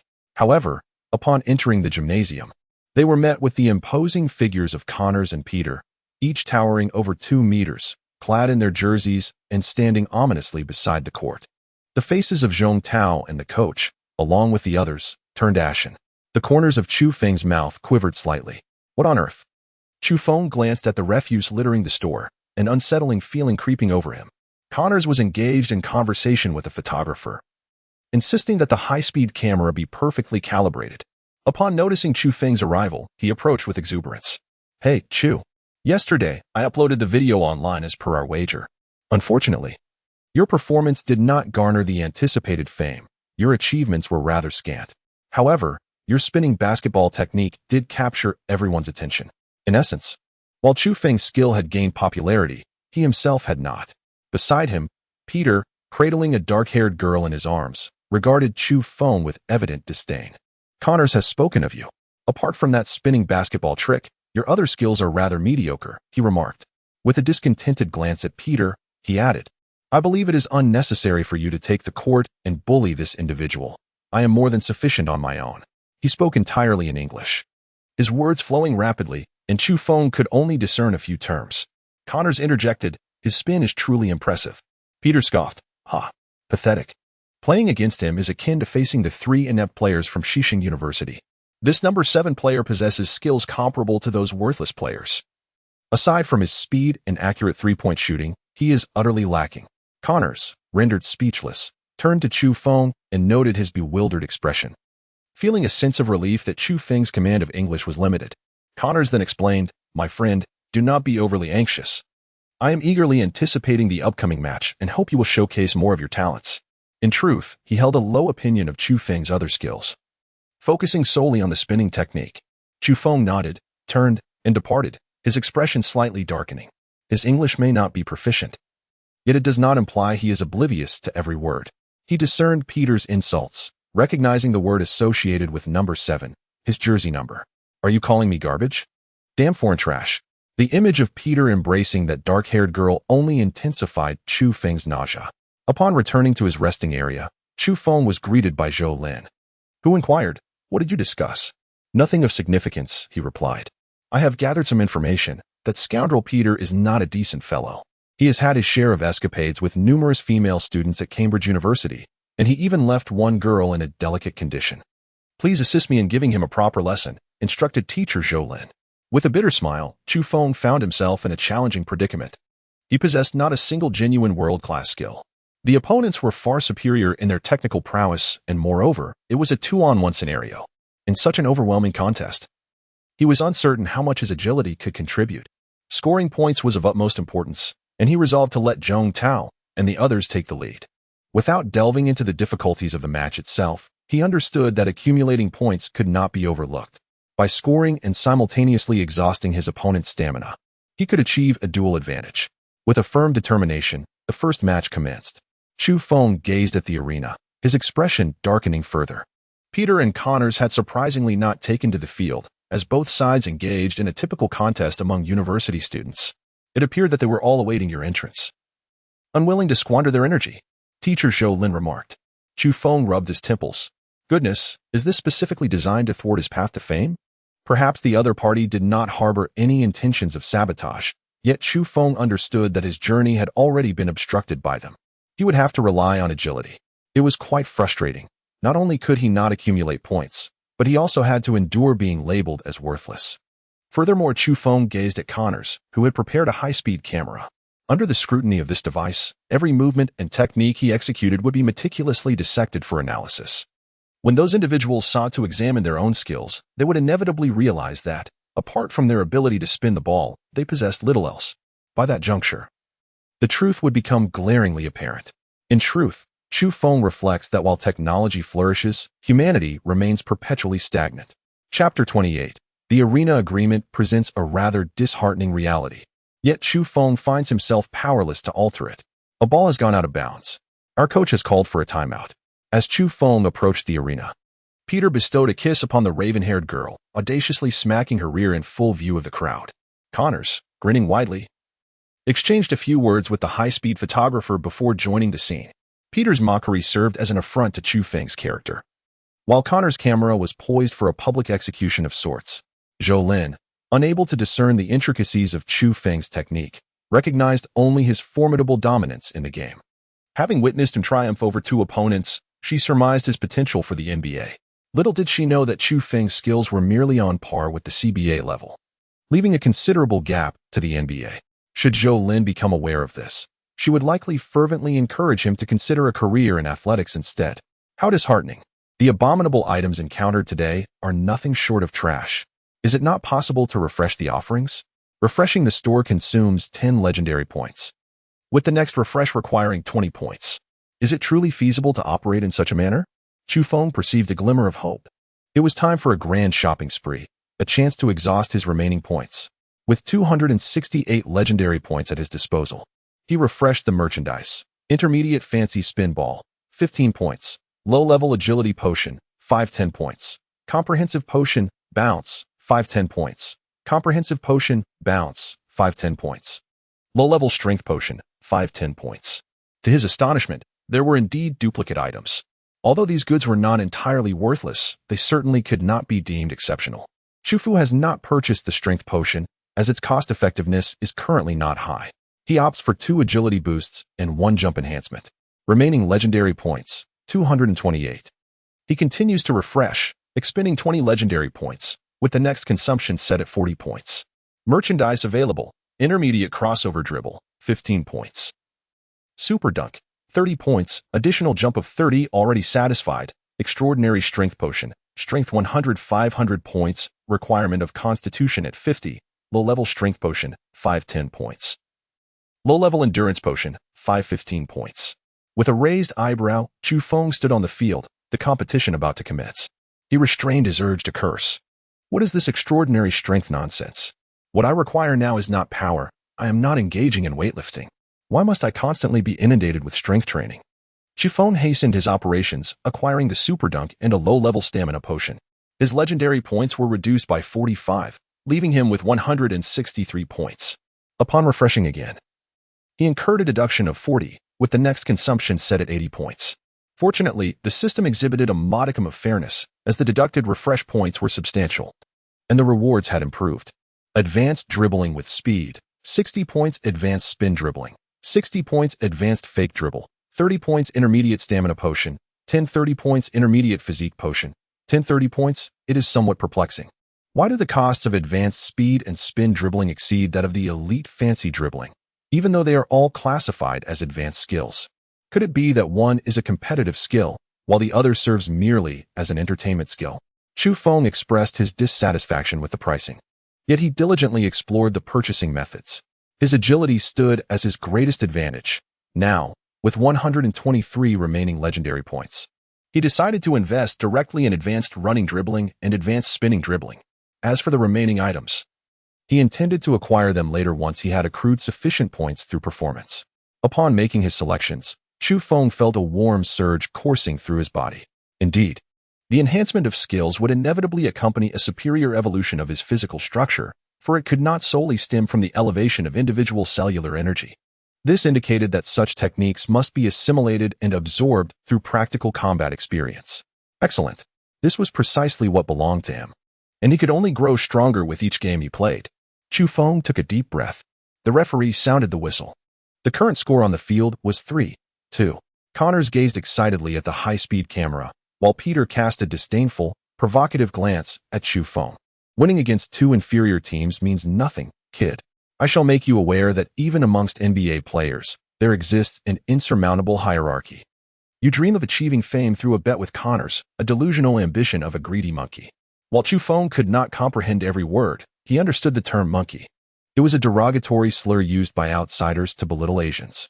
Beside him, Zhou Lin was infuriated and urged Chu Feng, defeat him.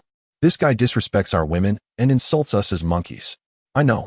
Chu Feng cast a glance at his opponent's coach and spat disdainfully. Such a disgraceful individual. A product of foreign filth.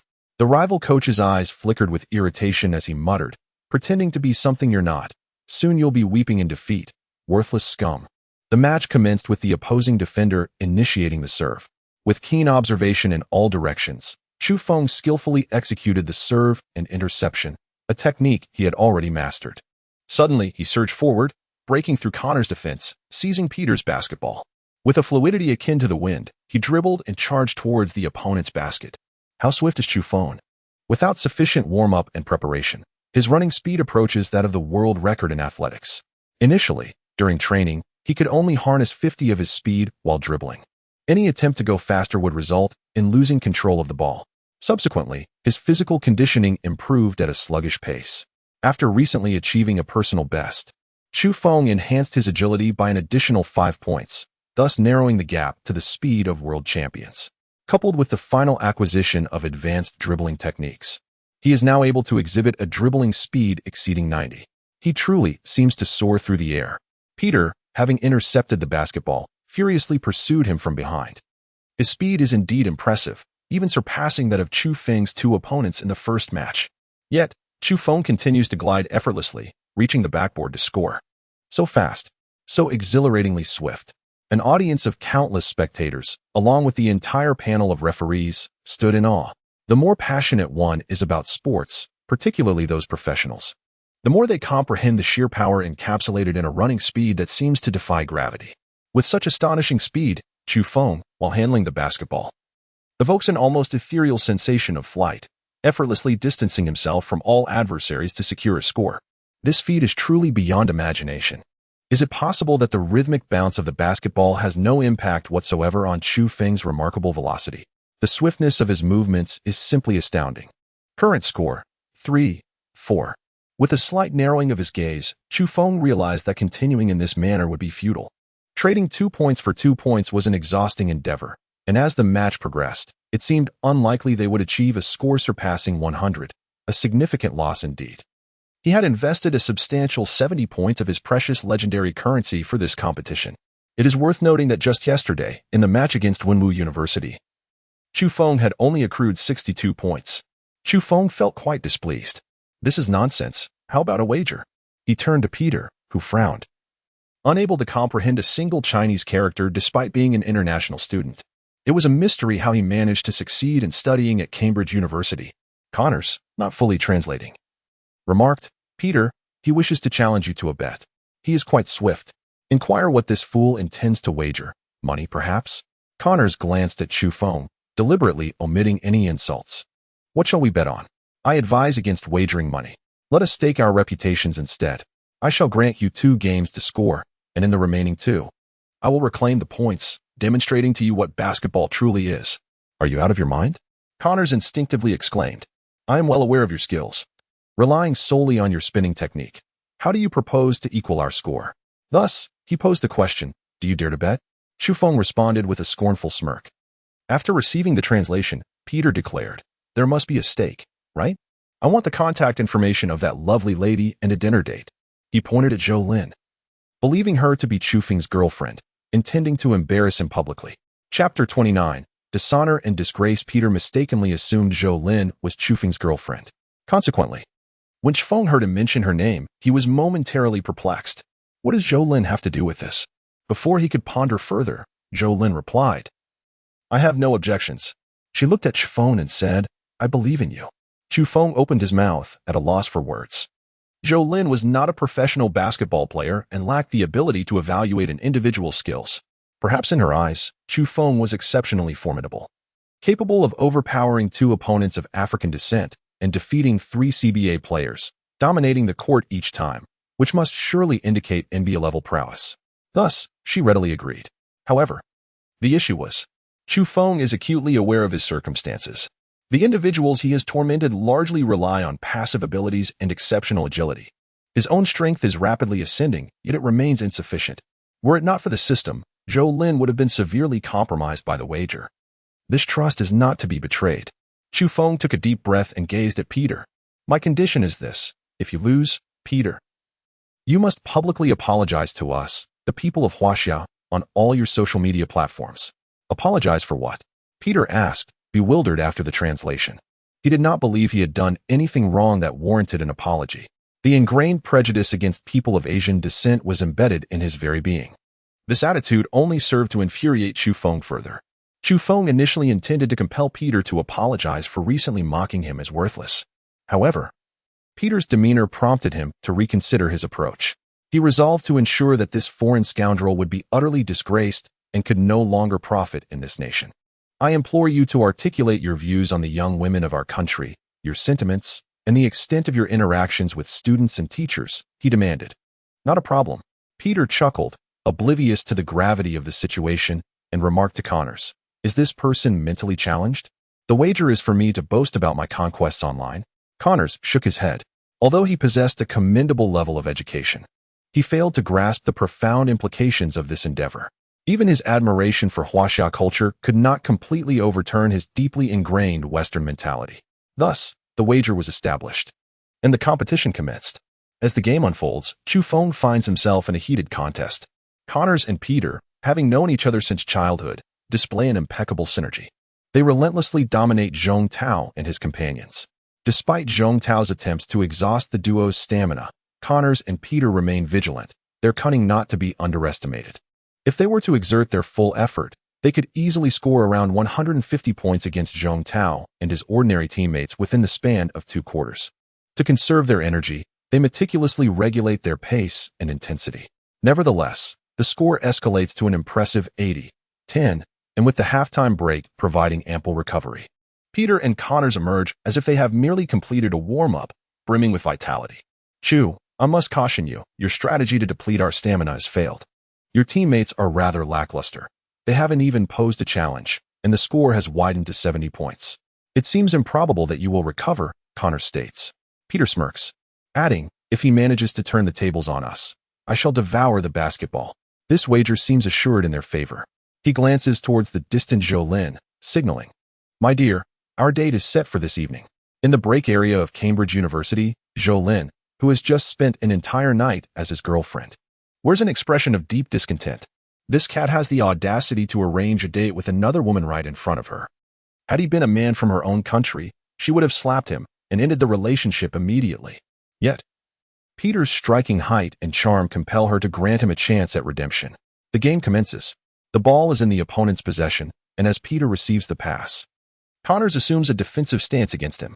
Do you still intend to intercept our basketball with your extraordinary speed? I am now fully focused, and you will find it impossible to shake me off, Connors declares.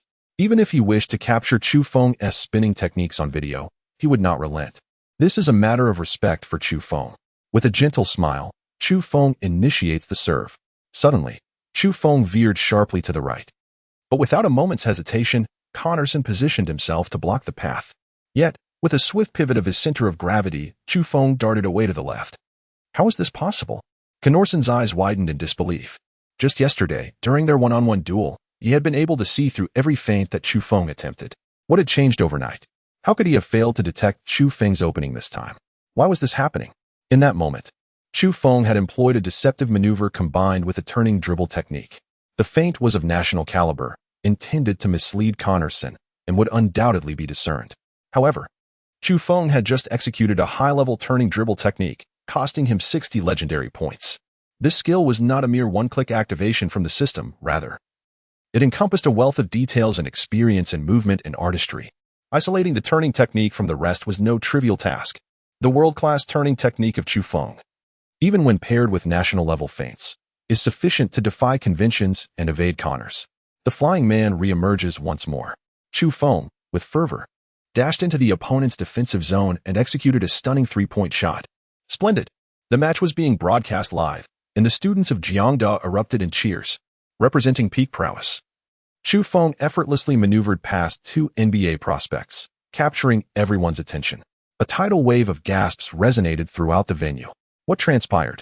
Senior Chu Feng, who had been thwarted in his attempts just yesterday, now seemed to glide past Connors with ease. Gan Meng, brimming with curiosity, leaped in excitement.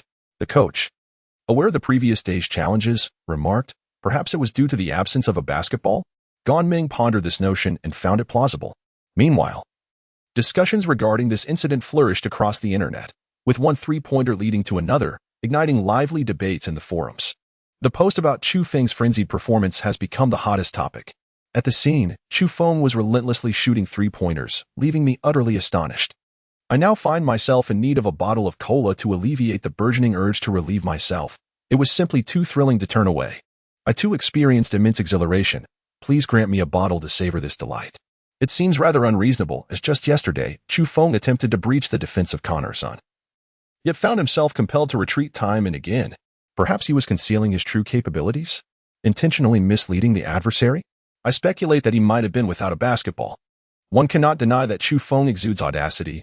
I have heard whispers of wagers being placed on site, as Chu Feng conceded 2 games, allowing his opponents to score, boldly proclaiming that he could close the gap and triumph in the match. Has he lost his senses? Does he possess the stamina for this? These 2 Caucasian players are not like the others. The pressure on Chu Feng is indeed substantial. Peter and Halls exhibit remarkably swift reactions, coupled with their seasoned experience, allowing them to move with great speed. On several occasions, Chu Feng nearly failed to seize the basketball. The relentless pressure exerted by these 2 opponents compelled him to exert every ounce of his energy while dribbling and sprinting, resulting in a rapid depletion of his stamina. Unbeknownst to him, the score had narrowed to 80-43, a remarkable comeback driven solely by three-point shots.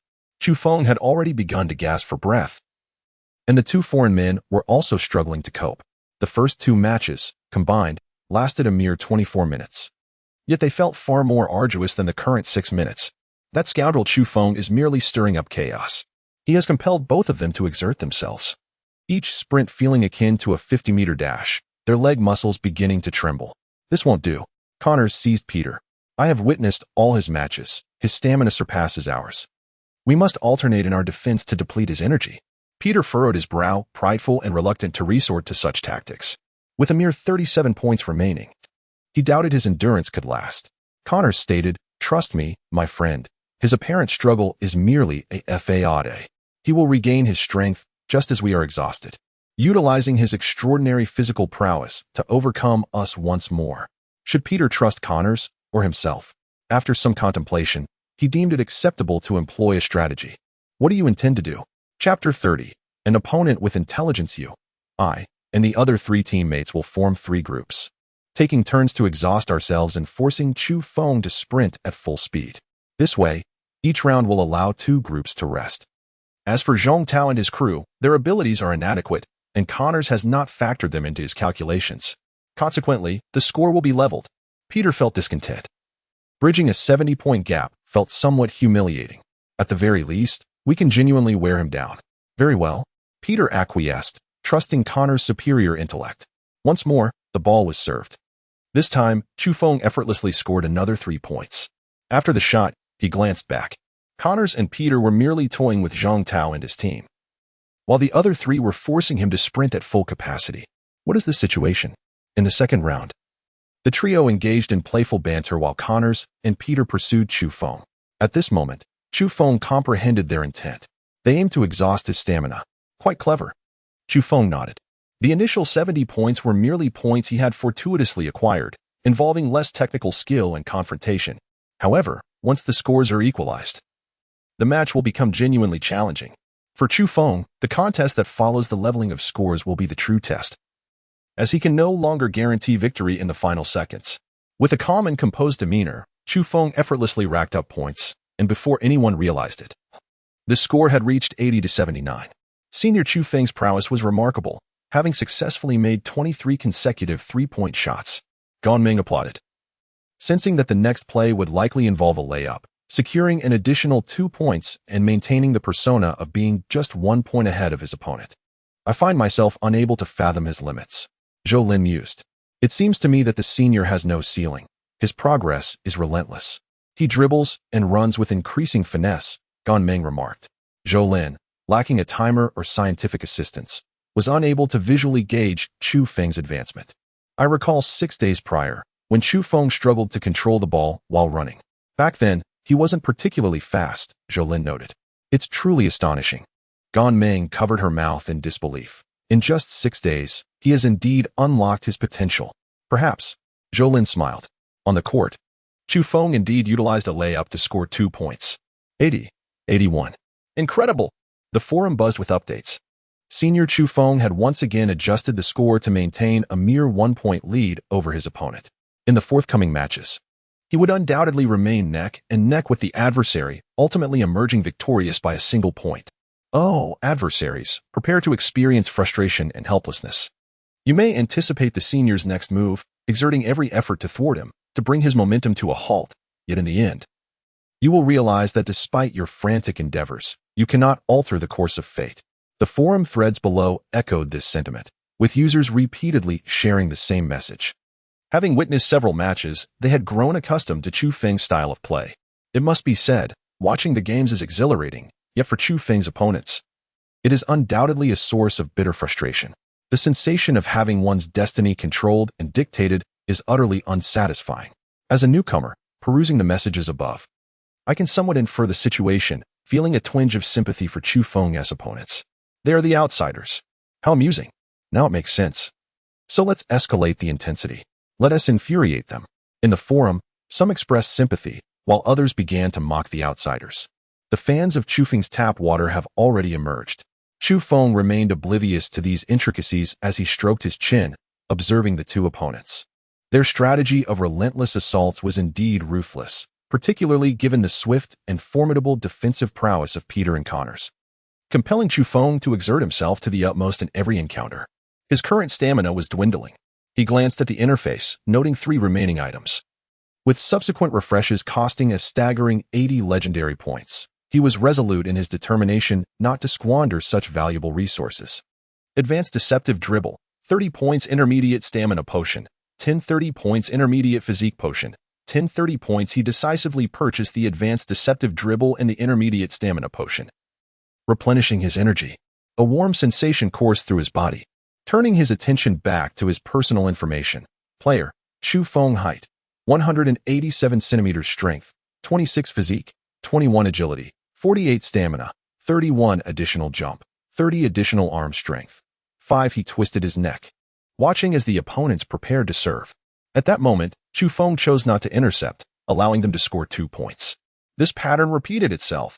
Chu Feng, the senior, preferred to bide his time, waiting for the opponents to score before countering. As the final 20 seconds approached, the atmosphere would crescendo into a fierce contest. The most exhilarating moment of all. Gan Ming leapt up in excitement. She had deciphered Chu Feng's tactics, yet each time, the thrill remained as palpable as ever. Chu Feng is remarkably audacious, seemingly unafraid of the potential for failure. Kong to scores, and Jiang to serves. Peter remarked, Connor, We must prevent him from scoring effortlessly. I suspect he is secretly regaining his stamina. In this brief moment, he cannot recover much energy, yet I concur that we should initiate our interception now. The two of them positioned themselves near the three-point line in the defensive zone, and as they observed Chu Feng approaching, they converged upon him. One to the left and one to the right. They effectively positioned themselves to intercept the ball while also obstructing Chu Feng's passing and shooting opportunities. Chu Feng attempted to break through twice, yet both efforts were in vain. Each of these opponents possesses world-class prowess, and even with Chu Feng's advanced dribbling, superior pivoting, and masterful feints, evading two adversaries proves to be a formidable challenge. All players are of the same caliber, leaving Chu Feng ill-equipped to confront two at once. It appears that my breakthrough point still relies on the technique of spinning the ball.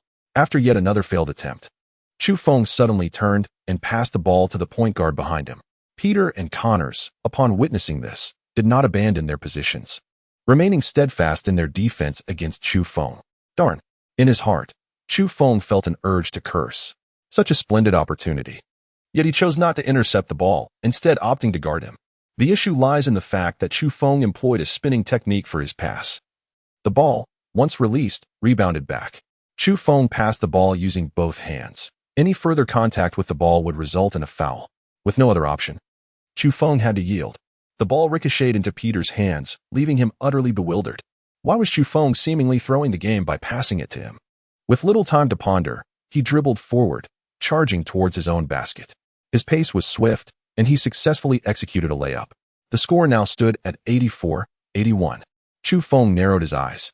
The law of causality can only alter the general direction, yet it cannot fundamentally contravene reality, compelling the opponent to err drastically. To my astonishment, I find myself trailing by 3 points.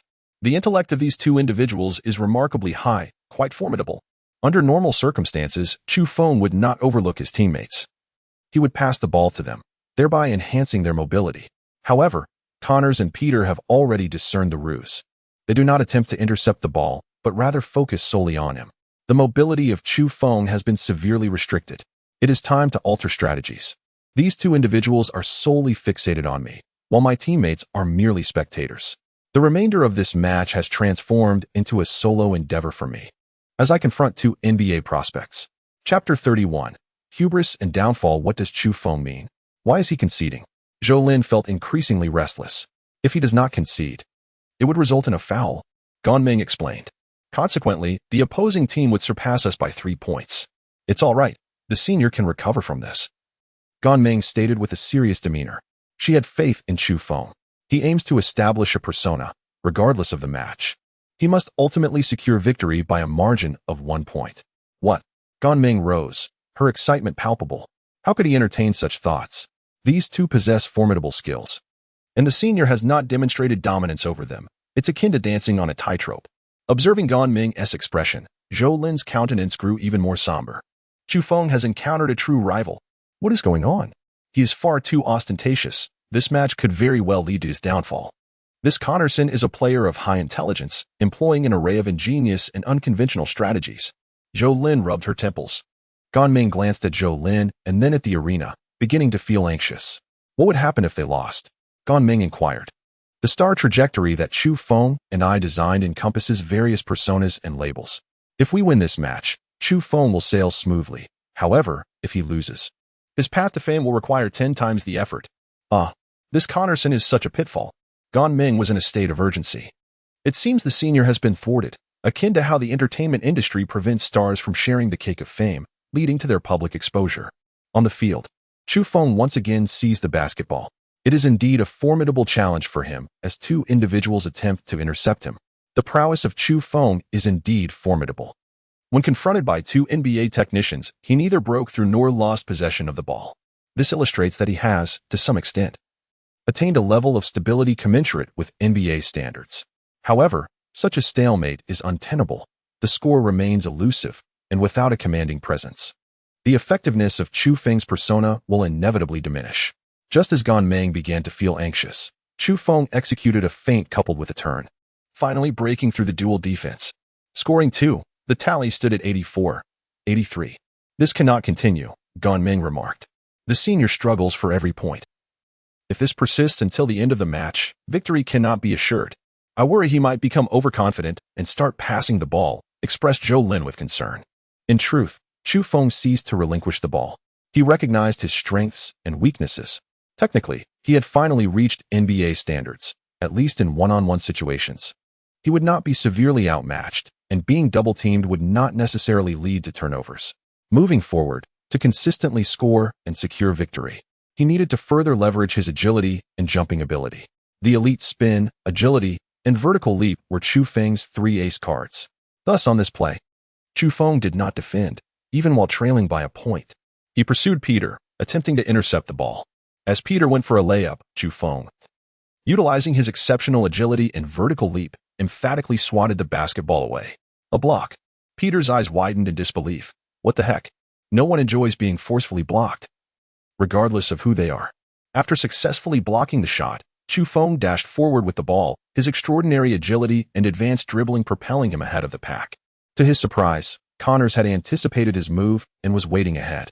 The combination of advanced pivoting and elite ball handling required considerable training to transform experience and technique into tangible prowess. Chu Feng took a gamble. As a result, he moved too swiftly. The sphere, propelled by its own formidable inertia, flew away when he attempted to turn. Alas, how embarrassing. Fortunately, Chu Feng reacted quickly and did not hold the ball with both hands or let his body collide with it. He dashed forward to reclaim the basketball, initiating a second attempt to break through. Connors once again defended against him. Here we go again. Chu Feng once again sprinted and pivoted. The students of Bohai University rose to their feet. Zhou Lin appeared utterly bewildered. What is Chu Feng doing? The senior is practicing a new combination technique. Gan Ming explained. Combination skills? Like how a spinning ball curves. This reminded me of when the senior first guided me through training, starting from nothing. Now he is attempting to turn at a high speed while running, without losing his balance. A loud thud echoed. Chu Feng fell down, and the ball was snatched away. The senior showed a complete disregard for others, even after his own tumble. Gan Ming slapped her own mouth, resolutely refusing to acknowledge her ill-fated predictions. Not only the forum, but also the audience at Bohai University was fervently discussing the incident. Chu Feng is done for, and he even fell himself. It's hilarious, exclaimed one. Luminescence, go away. You can only mock senior Chu Feng, while I can only feel sympathy for him. What was the senior doing, spinning and leaping without respite? Yesterday he was merely spinning a basketball, and now he seemed to be spinning himself? Goodness, he managed to fall on his own. Can't he just play honestly? Alas, he cannot. The opponent's strength far exceeds that of the previous two players, and Chu Feng struggles to break through. I heard the senior intends to pursue a path as a basketball star? Is this a farcical star? Can I just about it verbally? The crowd continued to chatter. There were indeed many naysayers. Countless individuals believed that Chu Feng had become too arrogant, insisting that he should play straightforwardly. Losing would not be a disgrace. What was the point of spinning himself? Lacking Gan Ming's experience and skills, they naturally failed to see that Chu Feng was honing his technique. After falling, Chu Feng quickly regained his footing to intercept. Connaughton broke through the defenses of Zhong Tao and others, beginning his layup. Chu Feng executed yet another remarkable block.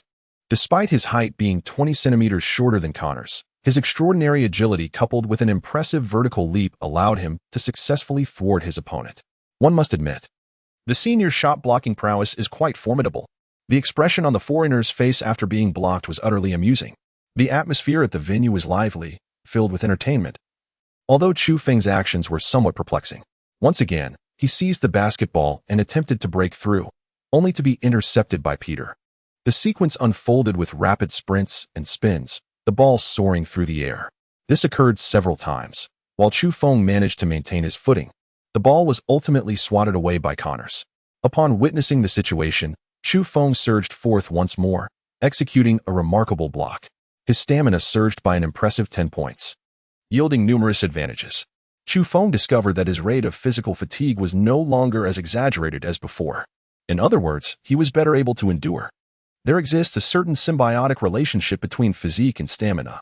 Once I tire a bit, I shall enhance my physique by another 10 points, which will significantly bolster my endurance. These two fellows make excellent sparring partners. I hope they don't end up begging for mercy later. Chu Feng pondered silently before charging out once more. Here it comes again. Connor exclaimed, his eyes wide with disbelief. I refuse to believe you can outdo me every single time. Chu Feng is considerably shorter than him. Yet he astonishingly managed to block his shot and seize the ball. How infuriating. How can this little fellow jump so high? Do you fancy yourself as Weber? If you possess such skill, why not execute a 360-degree block? Suddenly, the ball was snatched away, and Chu Feng dashed into the distance, commencing his spinning and sprinting. Connorsen's face darkened like a stormy sky. Suddenly, with a swift pivot, Chu Feng evaded Peter while sprinting at high speed, charging towards the backboard to score. The score stood at 84-85. Wait, something felt amiss. A sudden realization struck Connorsen. He seemed to be exploiting us, honing his dribbling technique while turning at high velocity. Chapter 32. Deviousness. How dare he? This is a competition. Practicing techniques during a match. Who does he think he is? Does he believe he can succeed? Can he really think that a stroke of luck will allow him to replicate such miracles repeatedly? Every training session has a success rate. To employ such unrefined skills in a match is madness. As everyone knows, athletic training does not yield immediate mastery of a technique. It requires years of accumulation, countless experiences, and the development of cognitive and muscle memory to enhance one's skills. How much muscle memory can possibly be formed in such a brief contest? On the next play, Chu Feng relinquished the ball again.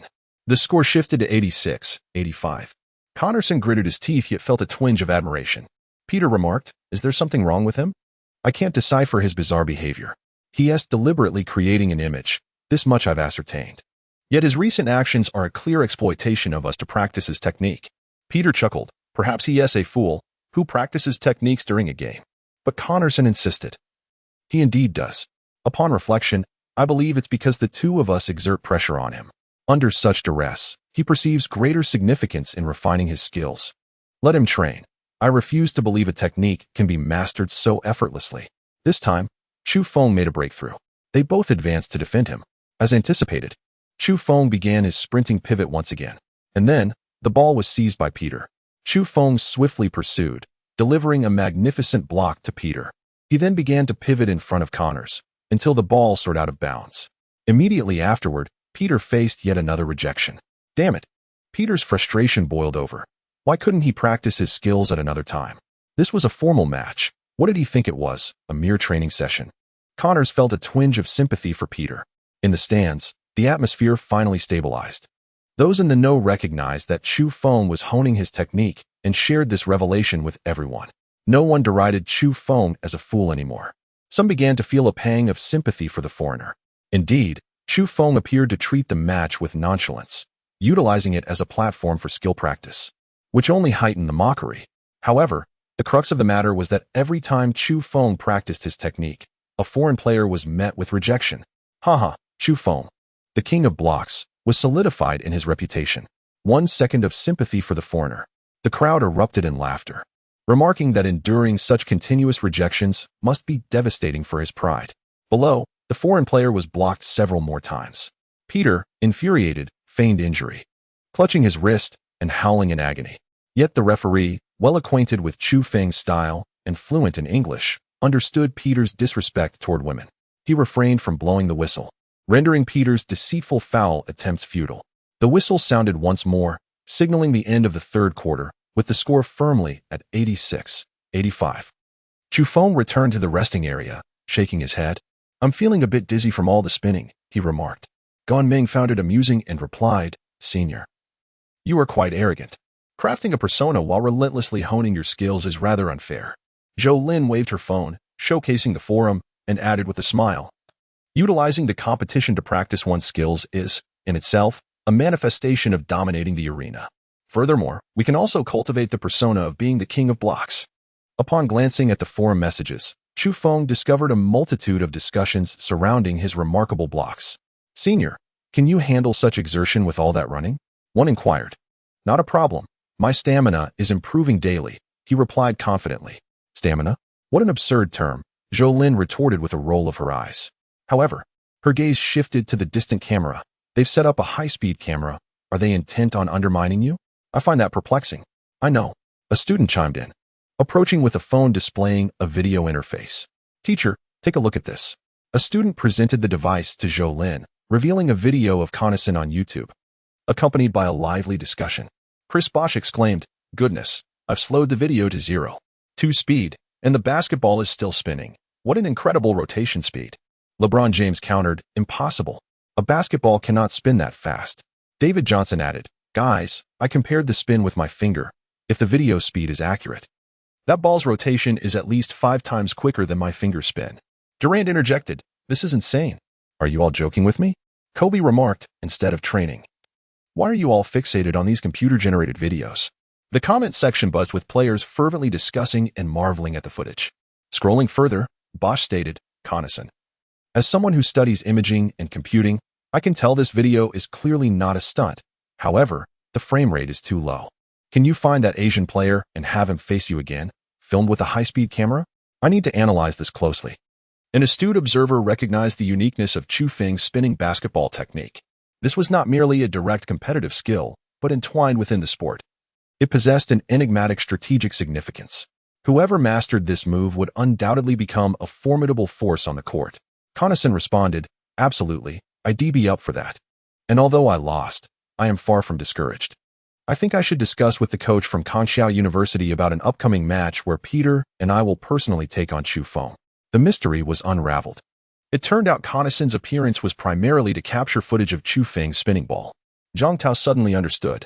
Yet now, the narrative had shifted dramatically.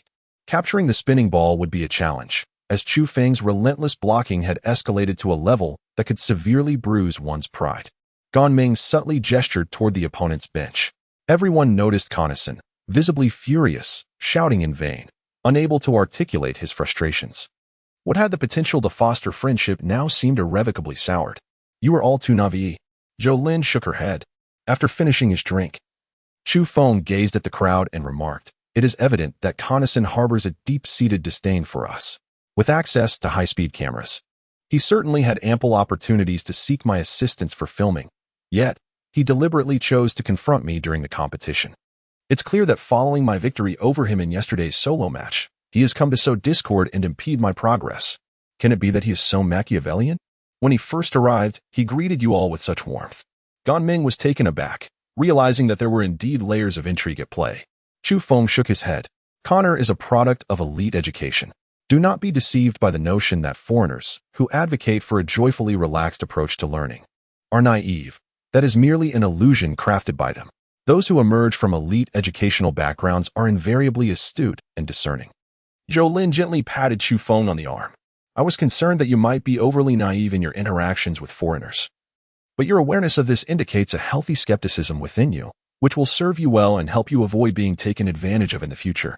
The competition resumed. As an elite, Connor undoubtedly devised numerous strategies, and Chu Feng remained vigilant, unaware of the specifics. Chu Feng once again embarked on his rigorous training regimen. Contrary to the common belief that he was starting from scratch, he was, in fact, assimilating the experiences of 2 distinct techniques and merging them into a cohesive whole. He was not merely practicing. He was internalizing the knowledge stored in his mind. After a grueling half, Chu Feng finally executed a rapid spin dribble, deftly evading his opponents and completing a series of layups. The score surged to 117, 118. With merely 20 seconds remaining, he prepared to torment his adversaries, ensuring that neither side would score.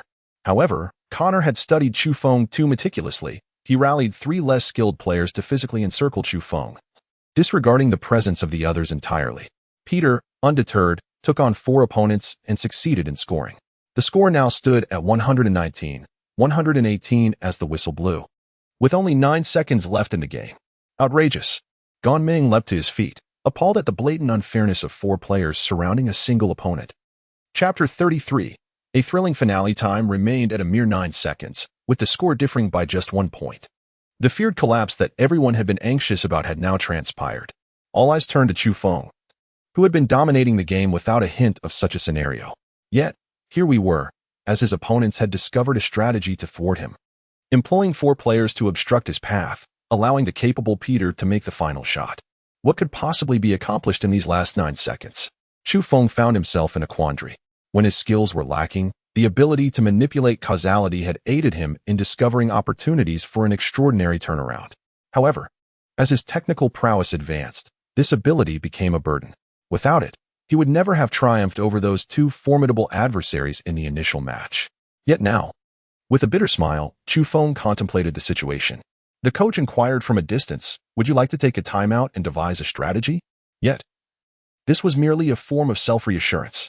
With only 9 seconds remaining, the serve was executed, a few haphazard movements ensued, and time was up. The serving limit was set at 8 seconds. If the server hesitated even slightly, the moment the ball reached Chu Feng, the referee would blow the whistle, signaling the end of the match. Peter and Connors wore broad smiles, relieved that they would not be humiliated, unless Chu Feng gazed intently at the serving position, his expression resolute. It was a gamble he had to take. Taking a deep breath, he purchased the final enhancement for his physique, a boost of 10. This augmentation revitalized his stamina entirely, simultaneously enabling his body to better harness strength, speed, and reflexes. The physique is the cornerstone of one's physical being. "Deliver the ball to me at the utmost speed," Chu Feng commanded. The server nodded, and with the sound of the whistle, promptly handed the ball to Chu Feng. Without uttering a word, Chu Feng gripped the basketball firmly in one hand and hurled it forcefully towards the backboard, concerned that his strength might fall short.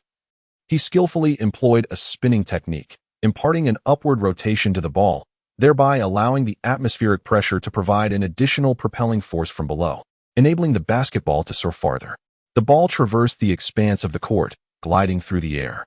With a swift twist of his body, Chu Feng evaded the advancing Connorson. He propelled himself towards the enemy territory with remarkable agility. The court spans a length of 28.65 meters. Presently, the world record for the 50-meter dash hovers around 6 seconds. Chu Feng's required distance is approximately 25 meters, a calculation that must account for both evasion and acceleration. The atmosphere was thick with anticipation, and every spectator instinctively held their breath. On the court, Chu Feng deftly maneuvered past 2 opponents, soaring like a tempest. His speed rendered him little more than a fleeting shadow, leaving the minds of onlookers bereft of time to process or judge the unfolding spectacle. In an instant, it began and just as swiftly concluded. The basketball soared through the air as Chu Feng pursued it below. Unencumbered by dribbling, bolstered by peak physical condition and enhanced stamina, he unleashed his full running potential. The ascending basketball seemed on the verge of soaring too high. As he crossed the three-point line, propelled by his own rapid momentum and an extraordinary vertical leap of 30 inches, he launched himself into the air. In that suspended moment, he seized the wayward ball with fierce determination. With a display of explosive power and unyielding valor, he thunderously slammed the basketball into the hoop. A resounding crash echoed as the entire rim trembled violently. Chu Feng's hands gripped the rim with fervor, the basketball thunderously piercing through the net, crashing onto the ground with a resounding echo. Time, once at 2 seconds, swiftly dwindled to 1, before ultimately reaching 0. Peter and Connors stood in stunned silence. From whence did such stamina, such velocity, and such elevation arise?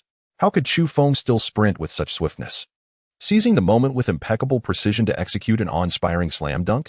A magnificent dunk indeed. Today, the newly acquired skills of Chu Feng remained unutilized, impeded by the overwhelming presence of adversaries.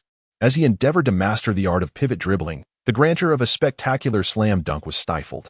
In the fleeting moments, Chu Feng revealed his brilliance.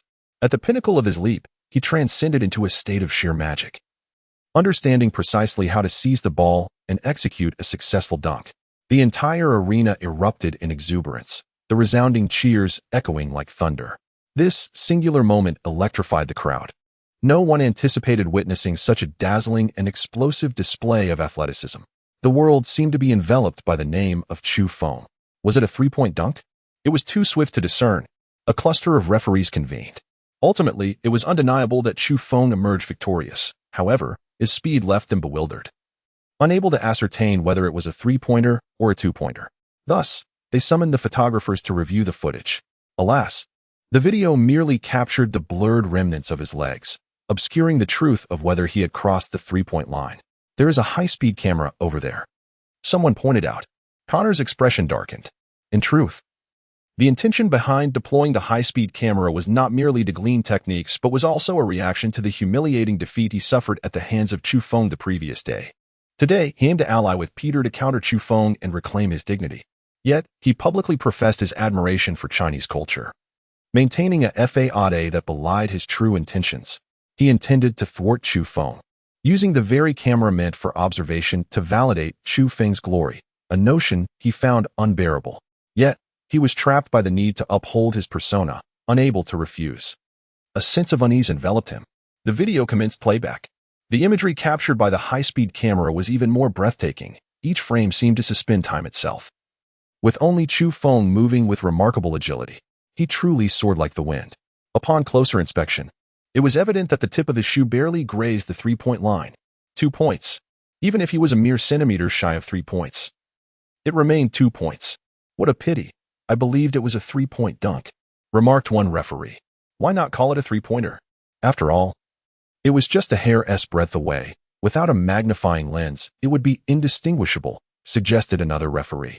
Indeed, within the realm of officiating, there exists a degree of flexibility. A slight bias towards a particular team is not uncommon. Such occurrences transpire in any competition. No. The third referee shook his head and remarked, I am well acquainted with Chu Feng. In every match, he crafts victories by a mere point above his opponents. This is his preferred approach, and we shall indulge him in creating this mythos. Furthermore, I suspect that Chu Feng intentionally stepped over the line, albeit just slightly, allowing others to recognize his capacity for a three-point dunk while simultaneously preserving his unique style. This also proclaims to everyone that, even with 2 NBA reserve players on the opposing team, he possesses the prowess to dominate the court, taking as many points as he desires. On this court, his word is law. My fellow colleagues, we are about to witness the birth of a legend, and he stands at a mere height of 187 centimeters. The crowd nodded in agreement, deciding to grant Chu Feng his well-deserved 2 points with fairness and impartiality. Chu Feng, having overheard everything, found himself at a loss for words. I, too, believed I was executing a three-point dunk. If nothing unexpected occurs, even the slightest misstep can be influenced by the laws of causality within the system. Is there a new passive ability available? I wish to exchange for a different one. The competition has concluded. The Sancheng University League has officially come to an end. The host, from a prominent position, announced with great enthusiasm that the champion is Chu Feng from Jiangning Media University, and the MVP of the event is also Chu Feng.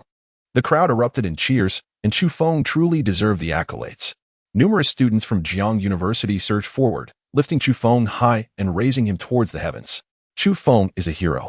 He has showcased our national strength by valiantly defeating the adversaries. The students of Jiangda are utterly exhilarated. Moreover, Jiangda Media has produced a plethora of stars and hosts, and for the first time in history, it has attained glory in sports competition. This achievement has set a new record for Jiangda, destined to be inscribed in the annals of the university's history. After much effort, Chu Feng was finally released and exclaimed, Everyone, please remain calm. Mr. Peter still has an outstanding wager with me. Chapter 34, The Plan of Disgrace. Upon hearing this, the crowd finally realized that Mr. Peter still had matters to attend to. Chu Fu approached Peter, while Connors, in a rather foul mood, had already taken off with the high-speed camera. Consequently, many individuals sought copies of the footage. Peter, acutely aware of the attention surrounding him, realized he had lost Connors, his translator, and began searching for the translator's girlfriend. Ganming stepped forward and, with her fluent English, inquired on behalf of Chu Fu. According to the wager, Mr. Peter, you are obliged to update all your social media accounts. Oh, right now? Peter replied, somewhat irritated. However, due to the crowd's presence, he refrained from expressing his frustration too openly. Moreover, he found Chu Fu's intentions rather perplexing. Was this not merely an opportunity for him to flaunt his accomplishments in the East? To him, using such matters as a wager felt trivial and inconsequential. I shall edit it immediately, Peter declared. Chu Feng added a remark. He should be asked to write down the names of each girl, along with their occupations and identities. Wouldn't this tarnish their reputations? Ganming is surely aware of the implications behind this. Should we allow the future boyfriends of these girls to remain in the dark? Chu Feng is not one to show leniency towards naive girls. Chu Feng is well aware that in the future, the United States will have numerous media outlets covertly collaborating with domestic self-media to incessantly tarnish the image of women in the country. Were it not for the atmosphere cultivated by these individuals, could the United States have succeeded? Basketball knows no borders. However, as a player, he is bound by them. Chu Feng expressed his ambition not only to dominate the basketball court, but also to oversee all basketball players. It appears that in their country, making money is feasible. However, let us first act as respectful international friends to Waxia. Peter, the Navi enthusiast of joyful education, cheerfully edited the document. Upon completion, he inquired, Would you like to take a glance at it? As long as it is not referred to as content pertaining to a wager. It merely serves as a compilation of your experiences here, ultimately accompanied by your personal photos and those of your romantic endeavors, Chu Feng stated. Simultaneously, he retrieved his phone, circumvented the firewall, and accessed Peter's account. Peter's updates were quite revealing. What a wonderful country this is. The schools here are warm and open, and the girls are gentle and beautiful. I am grateful for the opportunity to study abroad. During these 4 months, I have encountered the charm of the girls here, having dated 26 girlfriends in total. Although I have forgotten many of their names, several remain vividly etched in my memory. Was my teacher and my first love during my study abroad. Her boyfriend works at the same school. Our pursuit of love was beautiful, yet she quietly departed, stating she would marry her boyfriend. I was heartbroken. Was my translation partner. The content was extensive, and remarkably, Peter's memory seemed quite sharp, recalling the names and emotional details of over 10 girls, while the remainder eluded him, though he did make a point to note their approximate professions and numbers. Upon reading the information, Zhou Lin's expression soured dramatically. I know the first teacher. I even gifted them 800 yuan as a wedding present. Given that the message had just been sent and not yet stirred a commotion, Zhou Lin promptly picked up her phone and said to Chu Feng, I wish to report this matter to the school and share this article in the school's name. Chu Feng nodded, finding the situation rather unrealistic. Indeed, before long, Zhou Lin returned with a sullen expression, her mood even worse than before. Did you receive a positive response? Gan Ming inquired. No, Gan Ming replied, visibly disheartened. This means the news won't spread quickly. As expected, Chu Feng smiled, choosing not to elaborate on the specific reasons. However, he was not at a loss. Having returned from over a decade in the future, he was aware of certain companies destined for immense success, particularly among various video platforms. Chu Feng clicked in and discovered a burgeoning short video platform. He swiftly registered an account and completed the barrage assessment. Subsequently, he searched for some familiar names, renowned for capitalizing on such trends. Some had yet to appear on the short video site, while others had already commenced operations. Chu Feng privately sent them the screenshot. This account will henceforth be utilized to upload various impressive basketball videos and highlights, serving as my personal account. In the future, I must also register some trademarks.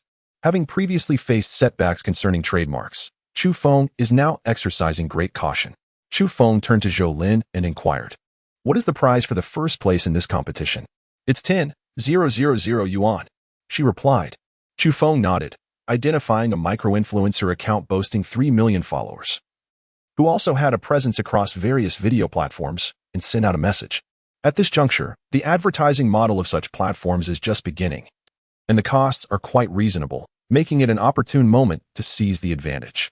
With 10,000 yuan, he could effectively enlist the influencer's assistance in boosting the visibility of this message. Chu Feng briefly outlined the requirements and the nature of the transaction. As it appeared that the other party was offline and had not responded to his private messages, he decided to turn off his phone. It's time to collect your reward, reminded Zhou Lin. The accolades included not only the championship prize but also the award for the highest scorer. After descending from the winner's podium, a reporter from a local television station approached and conducted a brief interview with Chu Feng. There was little of substance to discuss, after all. This was merely a university league, hardly on par with the CBA, and while the sports channel would broadcast the event, it was unlikely to catapult Chu Feng into the limelight. Having received his prize money and medal, Chu Feng boarded the bus for his return journey. It may have seemed unremarkable, but appearances can be deceiving. Zhou Lin remarked, you managed to completely turn the tide and defeat 2 NBA substitutes all on your own. I've already spoken with the university officials, and they have connected you with a sports company. A company? Inquired Gan Ming, her brow furrowed in confusion. Chu Feng remarked, in capitalist nations, every individual, team, or organization you encounter is invariably supported by capital. The NBA comprises 30 teams, each of which is backed by a corresponding sports company. Gan Ming expressed her understanding and immediately felt elated for Chu Feng. With the assistance of your school's leadership, your ascent to fame will undoubtedly be accelerated. Chu Feng nodded. His method of securing the league championship was remarkably impressive. This was also the reason why the school administration held him in high regard and was willing to offer their assistance. Of course, it was partly due to the presence of 2 foreign players, which led the school leaders to believe he possessed world-class basketball skills. Do not underestimate the school's capabilities. It is merely a matter of whether a student's talent warrants the utilization of the institution's resources and influence. How long will it take? Chu Feng asked Zhou Lin. It's uncertain, but shortly we will have a meal with the school leadership. They wish to meet you. Chu Feng expressed his assurance. Zhong Tao remarked. This university league should be the last time that Chu Feng and I team up. The center replied, what does it matter? Chu Feng is our comrade. Even if he was once our comrade, the bond will never be severed, will it? Chu Feng smiled. During university, everyone harbored dreams, believing that they would remain good friends in the future. In reality, only during the years immediately following graduation do the close relationships still flourish with vibrancy. However, as the years pass and everyone becomes engrossed in their own lives, communication dwindles significantly unless one is a neighbor or a colleague. Lost in thought, Chu Feng noticed a message notification on his phone. Upon opening it, he read, hello, I have seen your collaboration and the screenshot. This individual named Peter, an American, has been bullying ordinary students in a university league today, only to be soundly defeated. I watched the match. As expected, you must be the one who initiated the wager. Chu Feng, correct? When Chu Feng left a personal number in his message, the recipient immediately sent him a text. To his surprise, he was recognized. Chu Feng blinked. This blogger, who had garnered millions of followers through his eloquent writing and strategic operations, was indeed quite astute. I am. Chu Feng replied succinctly. Is it convenient for us to discuss this matter over the phone? The individual inquired. Chapter 35, Dreams and Self-Worth. The vehicle was filled with familiar faces. Yet Chu Feng preferred to keep certain matters discreet and refrained from making phone calls on the bus. Some matters should not be hastily addressed. Upon arriving at the school, Chu Feng found a secluded corner and dialed the number. Hello, I am Chu Feng. Greetings, I am Li Jini, an unremarkable graduate student from Bohai University, pursuing studies in economics, law, computer science, and sociology. I am also the creator of the WeChat account The Rabbit with Perseverance, which currently boasts 3 million followers. Today, after watching your competition, I was filled with enthusiasm. I am thrilled to see someone as formidable as you emerging in our country. The voice on the other end belonged to a man, speaking rapidly. The phrase unremarkable made Chu Feng's lips twitch. Bohai University is renowned as one of the best institutions in the country, and for a graduate student to juggle 4 disciplines, this individual was undeniably impressive. In his previous life, Chu Feng had not paid much attention to such matters. In fact, this blogger, Li Jini, had participated in a variety show on CCTV and had appeared twice on the popular show Love Learning on a different network. He was indeed a remarkable figure, passionate about collecting trending online events and analyzing the often overlooked information behind them. He left a profound impact on his audience. His writing was succinct and incisive, consistently hitting the nail on the head while addressing the pertinent aspects of ordinary people's lives, which was the primary reason for his meteoric rise to fame. To Chu Feng's surprise, he discovered himself to be a sports enthusiast, even watching a live broadcast of his own match. It is worth noting that the college league has not garnered widespread attention, attracting only a limited audience. Li Jini remarked, Chu Feng, your wager with that charming foreigner was a deliberate tactic to undermine him, wasn't it? I must say, many foreign individuals lack intellectual prowess and often boast about their conquests back home. However, these individuals typically hold no significant social standing, and their newsworthiness is minimal. Your target, being a member of the NBA's developmental league, presents ample opportunities. I am quite intrigued to learn what inspired you to make such an audacious bet. Given Li Jini's status and future prospects, Chu Feng was determined to seize the opportunity to cultivate this friendship. Chu Feng did not speak the truth, rather, he artfully refined his thoughts, stating that he is primarily discontent with certain matters and hopes that the burgeoning platform of the internet can serve to awaken the collective consciousness of the populace. In the future, he aspires to tread the path of a sports star, yet he does not wish to become a mere celebrity fixated on profit. Just as in the future, many criticize the film Wolf Warrior as a sycophant of the mainstream narrative, Chu Feng expressed strong dissent, asserting that the principal theme is indeed correct. When has supporting the principal theme been equated with flattery? If one possesses the capability, they too should offer their support. Society necessitates positive energy, and public figures bear an even greater responsibility to uphold this, rather than accepting remuneration from foreign nations to publish nonsensical articles. Li Jini resonated with Chu Feng's sentiments, articulating a profound truth. In this era of ubiquitous smartphones, the potential of the internet is evident. However, many merely perceive it as a means to generate profit. I believe its true purpose lies in awakening the wisdom of the populace. Chu Feng, I have discovered a shared understanding with you. With a subtle smile, Chu Feng inquired, so, can you analyze this individual I captured in a screenshot and bring it to the public's attention using your identity?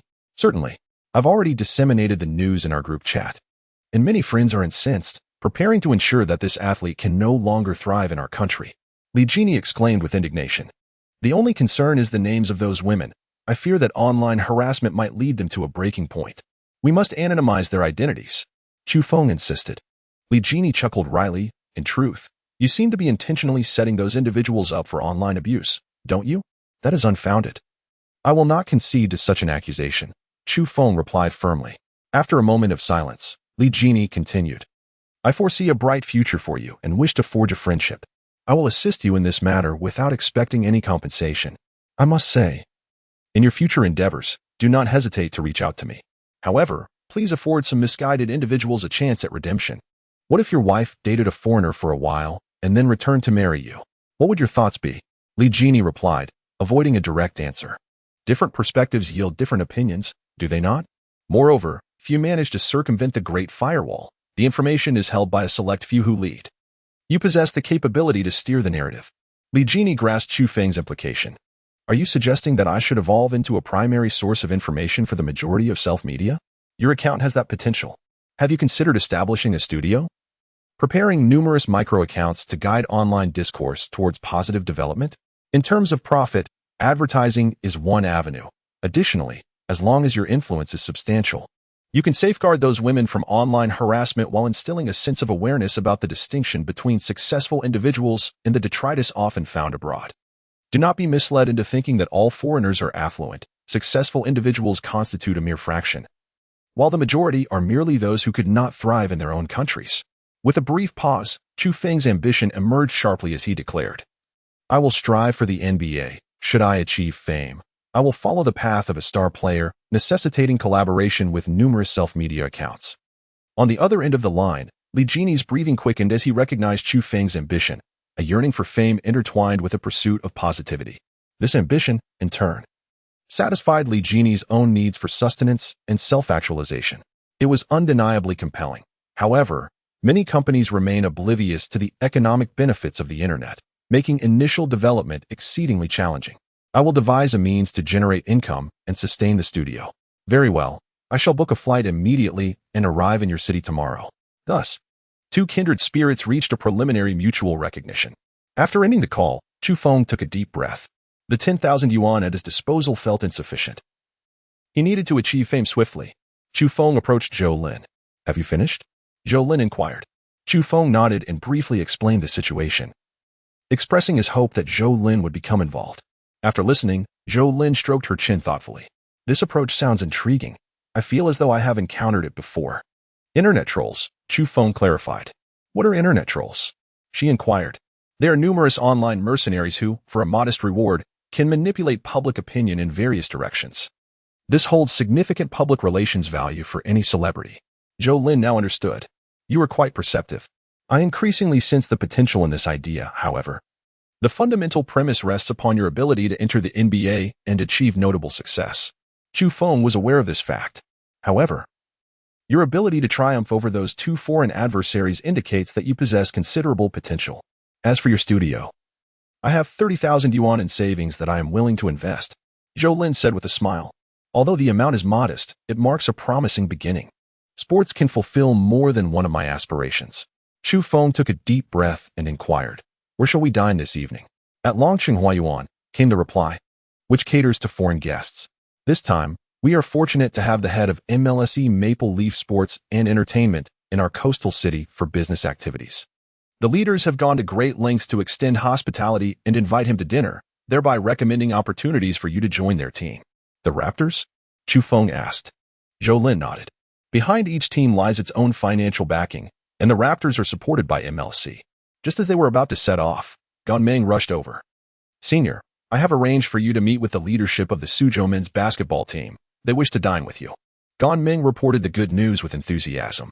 Chapter 36. Not taken seriously, caught in a dilemma. One side presented a banquet hosted by the sports company behind the NBA, while the other was a gathering of the provincial team in the domestic CBA.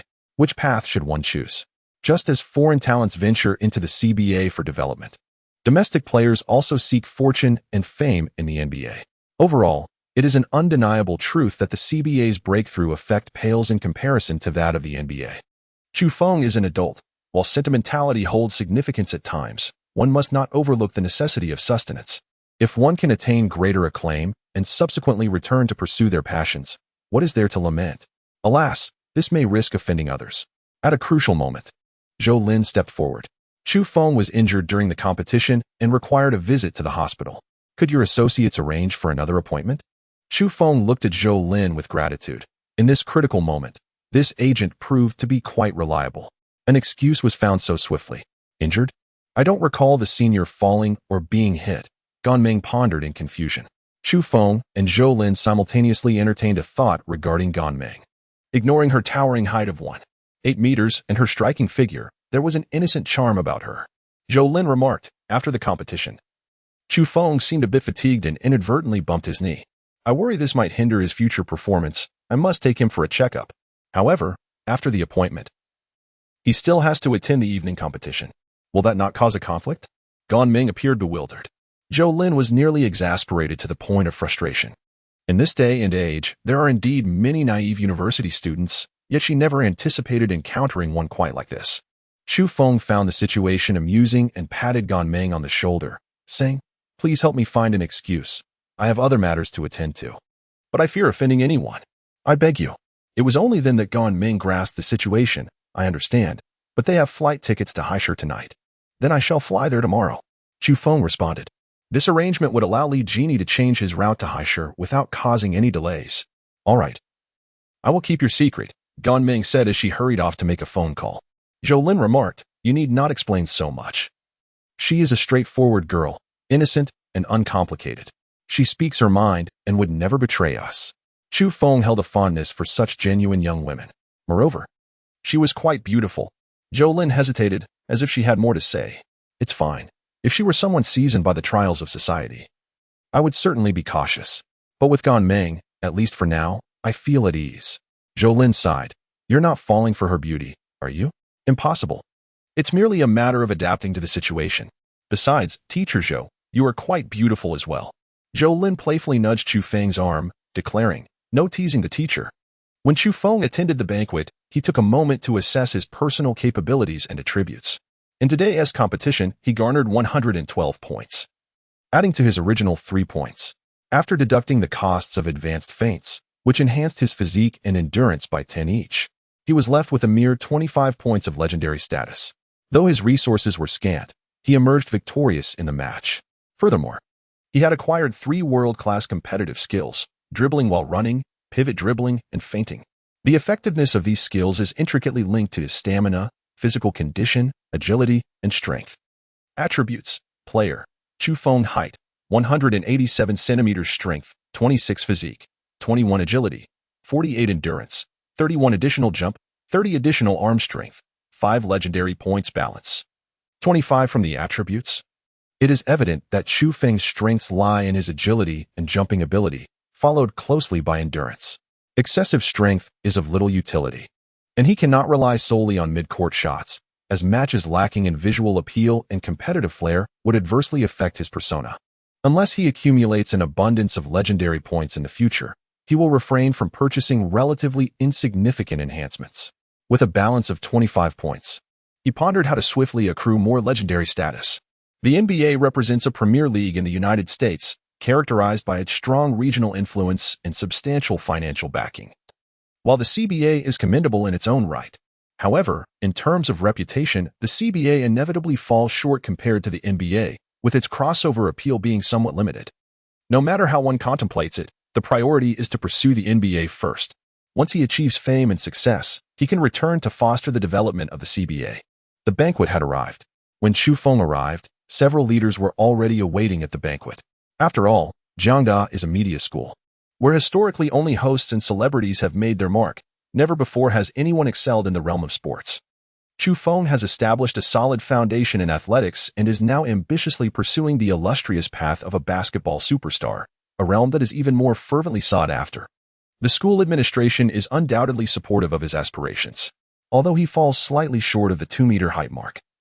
His ability to triumph over two NBA prospects and accomplish the remarkable feat of a three-point dunk demonstrates his formidable skills, compensating for his height deficiency.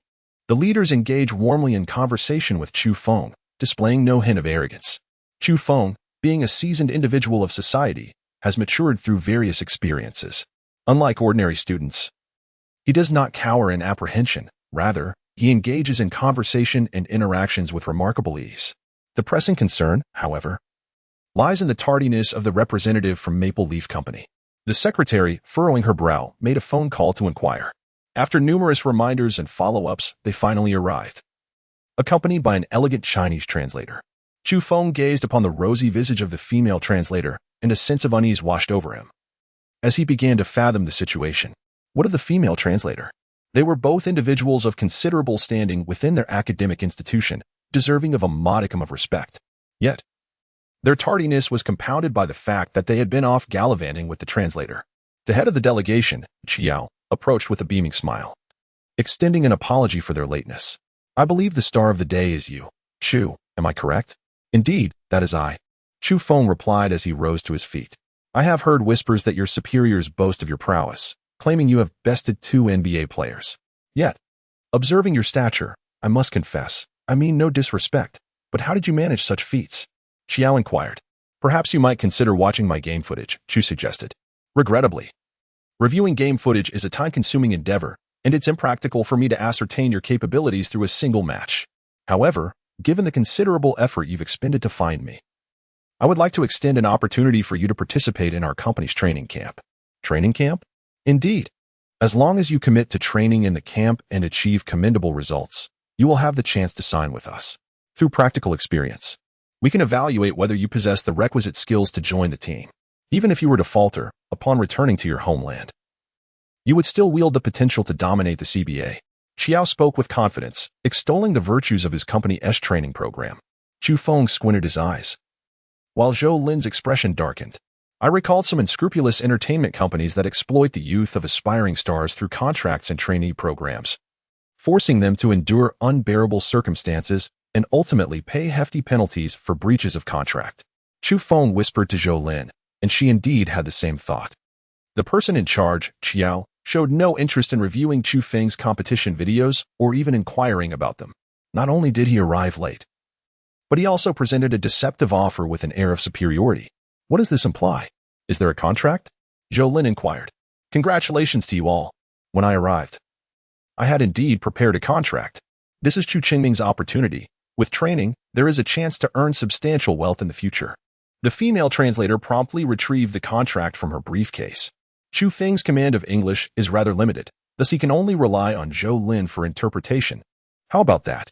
He observed Zhou Lin's expression and sensed something amiss. You have guessed half of it. What does that imply? Chu Feng cast a glance at Chiao, who remained entirely oblivious to his presence, engaging instead in light-hearted banter with the female translator. Chiao clearly regarded none of the individuals in the vicinity with any respect.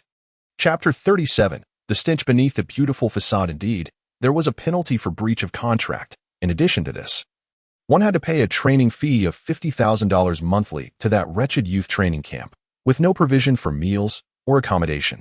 The female translator remarked, to achieve fame, one must inevitably pay a price. Every year, countless individuals aspire to enter the youth training camp of Maple Leaf Company. The leaders squinted slightly, beckoning to Zhou Lin. After perusing the documents, a director let out a cold chuckle. We treat the Americans as friends, seeking opportunities for collaboration. Yet they remain unchanged from a century ago, still the greedy hyenas they have always been. Another leader seethed with frustration. We pulled strings and leveraged personal connections to bring this individual here, only to be met with such rubbish. It is not difficult to comprehend, after all. The myriad of scams that plague our nation are merely the remnants of tricks long played by the Americans. As the originators, they continue their deceit, which is hardly surprising. Everyone is not foolish. Chu Fu possesses this potential, yet this individual profits here without regard for the people of this nation, displaying such an unsightly demeanor. No one will foolishly offer themselves for manipulation. It is best to relinquish these aspirations. Wait until your reputation flourishes further before devising a plan, Zhou Lin advised. Concerned that Chu Fu might feel disheartened, she gently patted his shoulder. In the realm of entertainment, let alone basketball, numerous stars exist. Is it not true that only one has truly risen to fame in the beautiful country? When he ventured to that land, did he not endure a great deal of injustice in Hollywood? Chu Feng nodded. One should never overestimate the veracity of the beautiful nation. These capitalists are consumed by their insatiable hunger for exploitation. The ability to manufacture a false sense of joyous education and transform 80% of the populace into mere chaff is indicative of their utter lack of moral boundaries.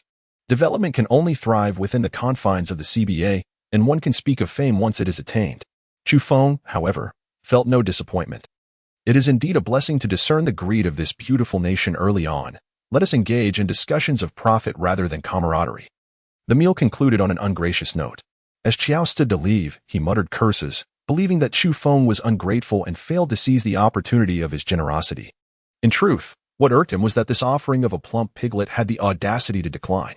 As they walked along the path, Zhou Lin gently patted Chu Feng on the shoulder. Do not be disheartened. Although you believe that only the NBA can help you break through, even with exceptional talent, one must first accumulate experience to truly shine. I will walk this journey alongside you. Realizing the potential ambiguity in her words, Zhou Lin quickly clarified, do not misunderstand. I am referring to our collaborative relationship. After all, as students, despite her admiration, her intentions remained pure and unselfish. Chu Feng nodded, recognizing the necessity of delineating relationships to avert ambiguity. I do not feel disheartened. I have long been aware that beneath the glamorous facade of the beautiful nation lies a nauseating stench. Yet, who could deny their wealth? I shall inevitably earn my share of fortune from that splendid land. Chu Feng smiled softly. Therefore, focus on your offensive prowess in the CBA. Showcase your talent and strive for an extraordinary invitation to participate in this year's Olympics. Chu Feng suddenly realized. Indeed, there is still the Olympics this year. If my memory serves me correctly, the performance of domestic basketball has consistently been dismal. This is unsurprising, as basketball is an intensely competitive sport that demands exceptional physical prowess. Particularly in the realm of 3-on-3 basketball, the physical exertion is even more pronounced. The inadequacy of physical fitness among our populace remains a significant drawback. It is akin to track and field events, where individuals of African descent frequently excel. Ironically, years later, certain public intellectuals and celebrities in our country have advocated against meat consumption. How can one expect our people to grow taller and stronger without a diet that includes meat? Upon further investigation, it was revealed that this was a ploy by American synthetic meat producers aiming to penetrate our domestic meat market. Unfortunately, the people of that nation continue to be mired in filth and foulness. Behind the facade of athletic competition lies a web of intricate and dark entanglements that are both unsettling and ominous. Chu Feng rubbed his temples, reflecting upon the notion of living life anew. Merely becoming a celebrity was insufficient. It was essential to fulfill one's life as purpose. Basketball could be the avenue through which my dreams, sustenance, and the essence of existence could all converge. Taking a deep breath, Chu Feng solidified his resolve. One should not harbor fantasies of soaring to great heights in a single leap. While it may appear passionate, it lacks practicality. Instead, one should gradually build a reputation. After bidding farewell to Zhou Lin, Chu Feng returned to the male dormitory.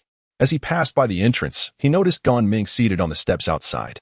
Perhaps due to her towering stature, even with her long hair cascading down, passers-by instinctively kept their distance, mistaking her for a long-haired youth. It was rather amusing. Are you waiting for someone? Chu Feng approached and inquired. Senior, Gan Ming exclaimed, springing to her feet with delight. You all have returned. Given her exuberance, it was likely she had been waiting for him. Is there something on your mind? Why didn't you send me a message? My phone should still have battery. Chu Feng remarked, deliberately glancing at his device. Gan Ming chuckled softly. The CBA officials have been reprimanding you. S expression stiffened. In truth, both of my parents are basketball players and currently hold positions within the association, allowing me access to certain information. They are aware of your connections with the school authorities and your attempt to meet the manager of the Raptors, which ended rather unpleasantly. It turns out that has quite a significant background. This information was obtained in advance. Indeed, I was rather naive. The circle is so small. And with our school leaders networking everywhere, how could such news remain concealed? Reflected with self-deprecating humor. Not at all. It's quite understandable. After all, who wouldn't wish to leap straight into the NBA? You possess the talent for it. However, my father has remarked that those individuals are all businessmen, akin to rabbits that do not release their hawks, unlike us, who are so innocent and endearing. The CBA will always be your true home. The term rabbit is a metaphor for the people of Huaxia. Are you here to console me? Inquired. Well, in a sense, replied, a hint of embarrassment in her demeanor. If you're feeling down, a hearty meal should suffice. You must have had an unsatisfactory dinner tonight. How about I take you to a bar to unwind? After observing Gan Ming for a few moments, Chu Feng, being a person who has weathered many storms, found his endurance to be far from fragile, incapable of being easily overwhelmed. However, Gan Ming's frequent attempts to engage him left him somewhat astonished. Yet, he mused that the belief in her affection was one of life's three great illusions. Chu Feng pondered for a moment and inquired, "Have you summoned me for a particular task, or is there someone who wishes to make my acquaintance?" "What?" Gan Ming appeared utterly perplexed. "I am grateful for your care during these past few days. I believe it is best for adults to address certain matters openly." Gan Ming's confusion deepened. What does Chu Feng intend to convey? Upon observing her expression, Chu Feng was reminded of her innocence and playfulness, leading him to slap his forehead in realization. "Let me be clear, Gan Ming. What prompted you to seek me out at our school? Because you excel at basketball and you're quite handsome. Is that it? Huh? Is there more?" "Nothing at all. I thought you might have feelings for me. I was contemplating the rarity of love at first sight in this day and age." Gan Ming grinned. "Did you think I was pursuing you?" "I was merely inquiring out of curiosity." Chu Feng rubbed his nose. In his previous life, he had gone on numerous blind dates and had grown accustomed to being direct and forthright. Eventually, he engaged in discussions regarding material compatibility and lifestyle habits. And he managed to find someone suitable for a life together, only to be reborn just before their marriage certificate was to be signed. Suddenly being thrust back into the naive, romantic rhythm of university life felt somewhat disorienting. "Actually, I too wish to attempt pursuing you, senior. Especially since we are both single and you are so outstanding." Gan Ming clasped her hands behind her back, appearing a bit bashful. "I apologize. I prefer to focus on basketball," Chu Feng declared, and this statement dampened Gan Ming's spirits. A sudden light appeared before him. "By affirming love, you have rejected romance, thus achieving new milestones. You have acquired a new passive ability, merciless sovereign. On the court, you are a cold and unfeeling ruler. With an increase of 8 in intimidation and a 5-point enhancement to all physical attributes, you maintain eternal calmness and wisdom. Only one passive can be carried at a time. Would you like to switch? Huh?" Chapter 38. Other ways to break boundaries. Initially, Chu Feng intended to reverse the situation, offering Gan Ming a refreshing experience. With his life experiences, he lacked any romantic impulses. His primary consideration was Gan Ming's amiable nature, which made her suitable for a relationship. Her 95-point beauty, her height of 1.8 meters, and her parents' high-ranking positions in the CBA were irrelevant. The sudden appearance of this notification was unexpected. This reward is quite impressive. If the passive ability can be swapped like the title, I could use the +1-point passive to quickly close the gap in the first half. Then switch to a different passive in the second half to regain the lead with a significant score advantage. Thus, I would still dominate the court without the concern of being surrounded by 4 players, nearly resulting in a setback. Technically, Chu Feng feared no one. However, he was wary of underhanded tactics. Today, he could execute a long-range dunk, but in the next game, an opponent might dare to kick his legs. What does a foul and being benched matter when victory in the game is paramount? This +1-point persona seems rather foolish. It was initially a necessity, but now it can be relinquished, so decisiveness is key. The current dilemma is whether accepting Gan Ming again would result in the withdrawal of the passive ability. Surely, it cannot be that detrimental. Gan Ming's parents, ahem. Gan Ming is undeniably a splendid young lady. Perhaps she should accept the situation and see if the outcome might change. If it does, she can refuse once more. This system is rather clumsy, and there should be a way to exploit its flaws. With this thought in mind, Chu Feng turned his gaze towards Gan Ming. This girl, tall and imposing, bore a face full of grievance akin to that of a young girl. She struggled to suppress her emotions, forcing a smile. From a young age, Gan Ming had towered above her peers, and despite being the most beautiful in her class, no boy dared to conquer a stunning steed such as her. This was her first confession, and she had not anticipated such a complete defeat. She realized that perhaps she had been too hasty. Chu Feng had only known her for a few days, and yet she had eagerly revealed her sentiments. "Well then, senior, you must persevere. Please do not take my earlier words to heart. Let us remain friends, shall we?" I had not finished what I wanted to say. Gan Ming's face paled. Was this to be a cruel mockery? I wished to express that Chu Feng found her pitiful little expression somewhat endearing, and continued, I hope you can accompany me on this journey in basketball, walking side by side, aiding, supporting, promoting, and supervising one another. Yes, Ming nodded, momentarily perplexed. A romantic relationship should involve mutual growth, and the matter of confessions should be left to the boys. Ming, I am enamored by your innocence and your beauty. Can we move forward together as partners? Yes. Ming continued to nod, appearing somewhat like a walking corpse. Suddenly realizing something, she flushed crimson. Just now, you agreed. I heard you. Chu Feng erupted into laughter as he lifted Ming into his arms. Wow, you're a bit heavy, standing at a height of 1.80 meters. She possessed a solid build, characterized by long legs and a slight plumpness, though it was more accurate to say she was pleasantly curvy in all the right places. Weighing over 140 pounds, Chu Feng stumbled at the edge of the steps, teetering before inadvertently crashing his forehead against her face. In that crucial moment, an idea struck him, and he planted a gentle kiss on her cheek. Ming was left utterly dazed. Wait a minute, I was the one pursuing you. How did it turn around so quickly? We only just started dating, and now this? It's all happening too fast. Are you experienced? How do you know when to go fast or slow? I'm not. I really am not, Ming exclaimed, her flustered demeanor only adding to the amusement of the situation. Chu Feng regarded her for the first time, beginning to develop a fondness for her endearingly foolish personality. Taking Ming's hand, he led her down the shadowy path. Shall we take a stroll and grab a late-night snack? He suggested. Yes, Ming replied sweetly, content with her current state, albeit slightly dazed from the playful teasing. The warmth of her senior's hand felt delightful, while she lamented the roughness of her own. A flicker of realization crossed Ming's mind, leaving her a touch disheartened. Unsure of what to discuss, Chu Feng ventured, let me share my career aspirations. He turned to Ming and explained, I plan to meet with the leaders of the CBA tomorrow, although I fear we may not reach an agreement. Why not? Ming asked, her brow furrowing in confusion. Now that she was Chu Feng's girlfriend, she felt an even greater urge to consider his perspective.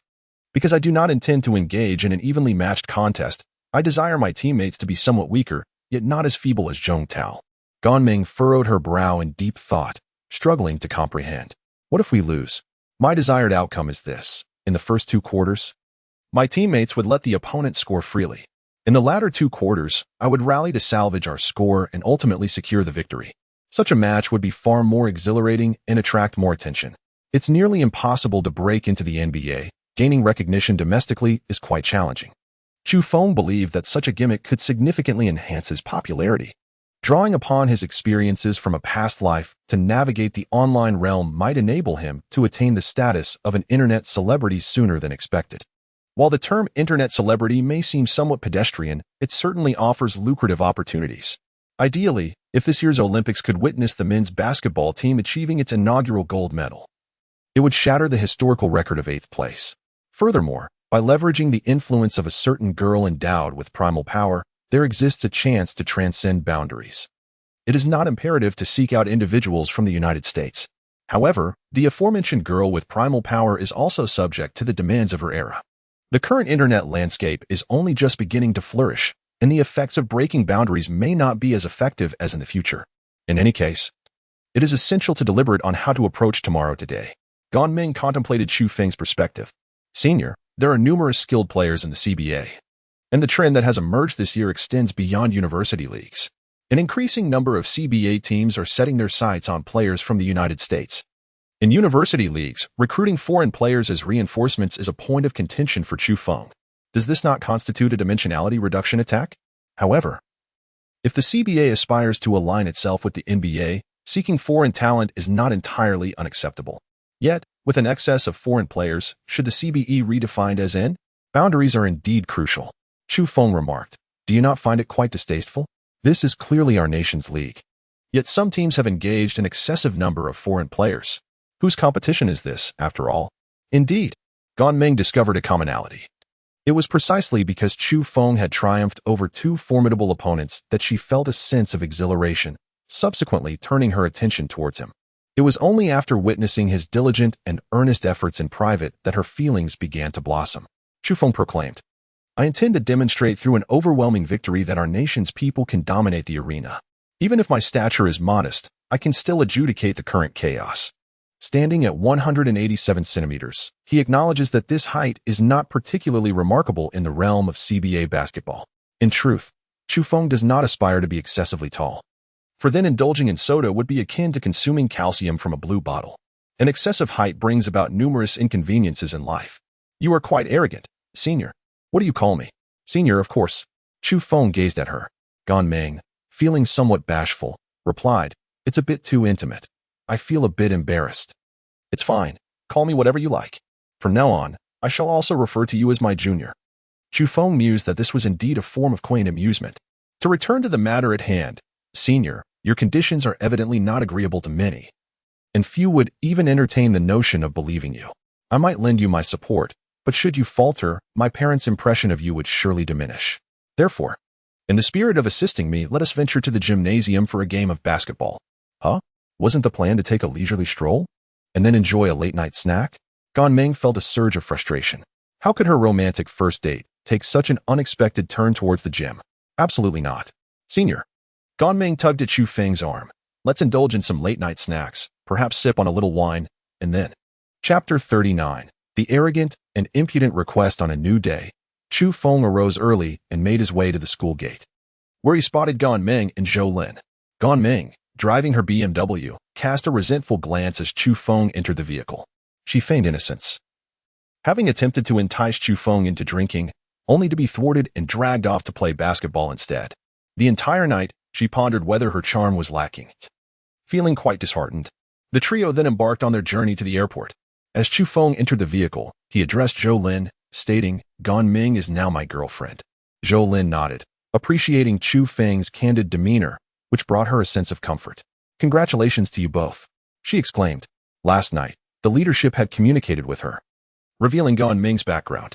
Their relationship would undoubtedly benefit Chu Feng's career, a testament to his own exceptional qualities that made him worthy of such a partner. Upon hearing this, Gan Meng felt her frustrations dissipate in an instant. What do women cherish the most?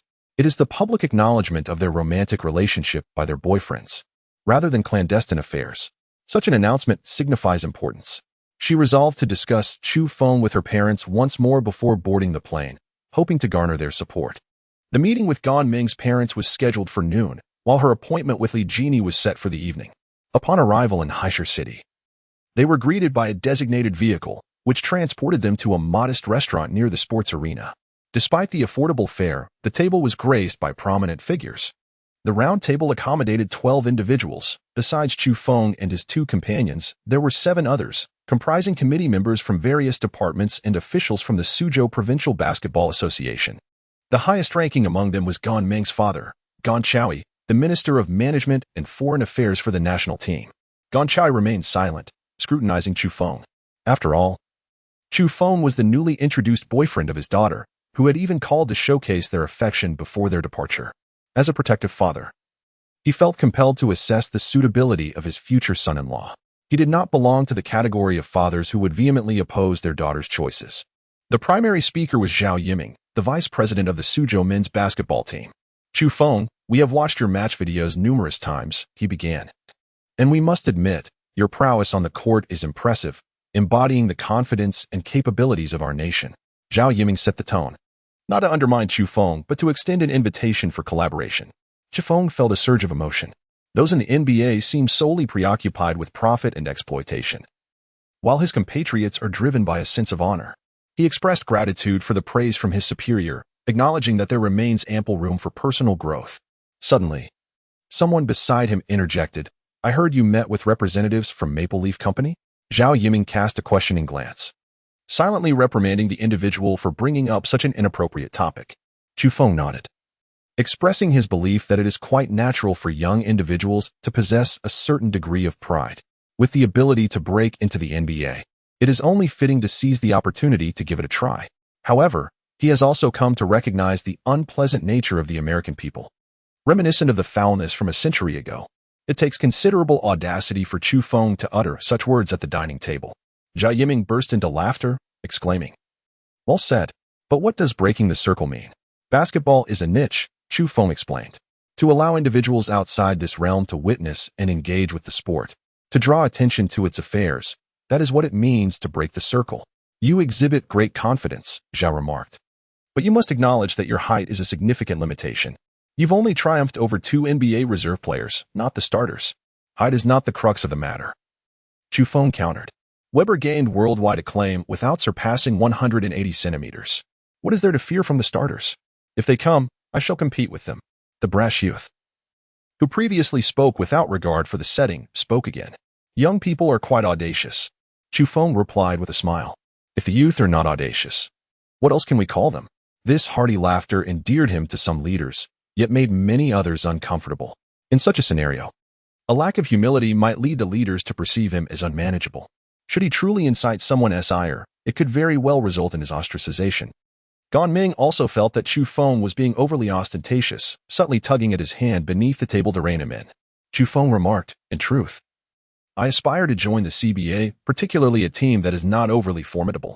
The leaders only recognize my victory over Bohai University. Yet they remain oblivious to my true capabilities and limitations. I believe there must be a training team for the CBA nearby. May I request a 1-on-5 match to demonstrate my skills to a few of the leaders? Gan Ming felt a surge of urgency. What are you doing? It's best to maintain a low profile during our first meeting.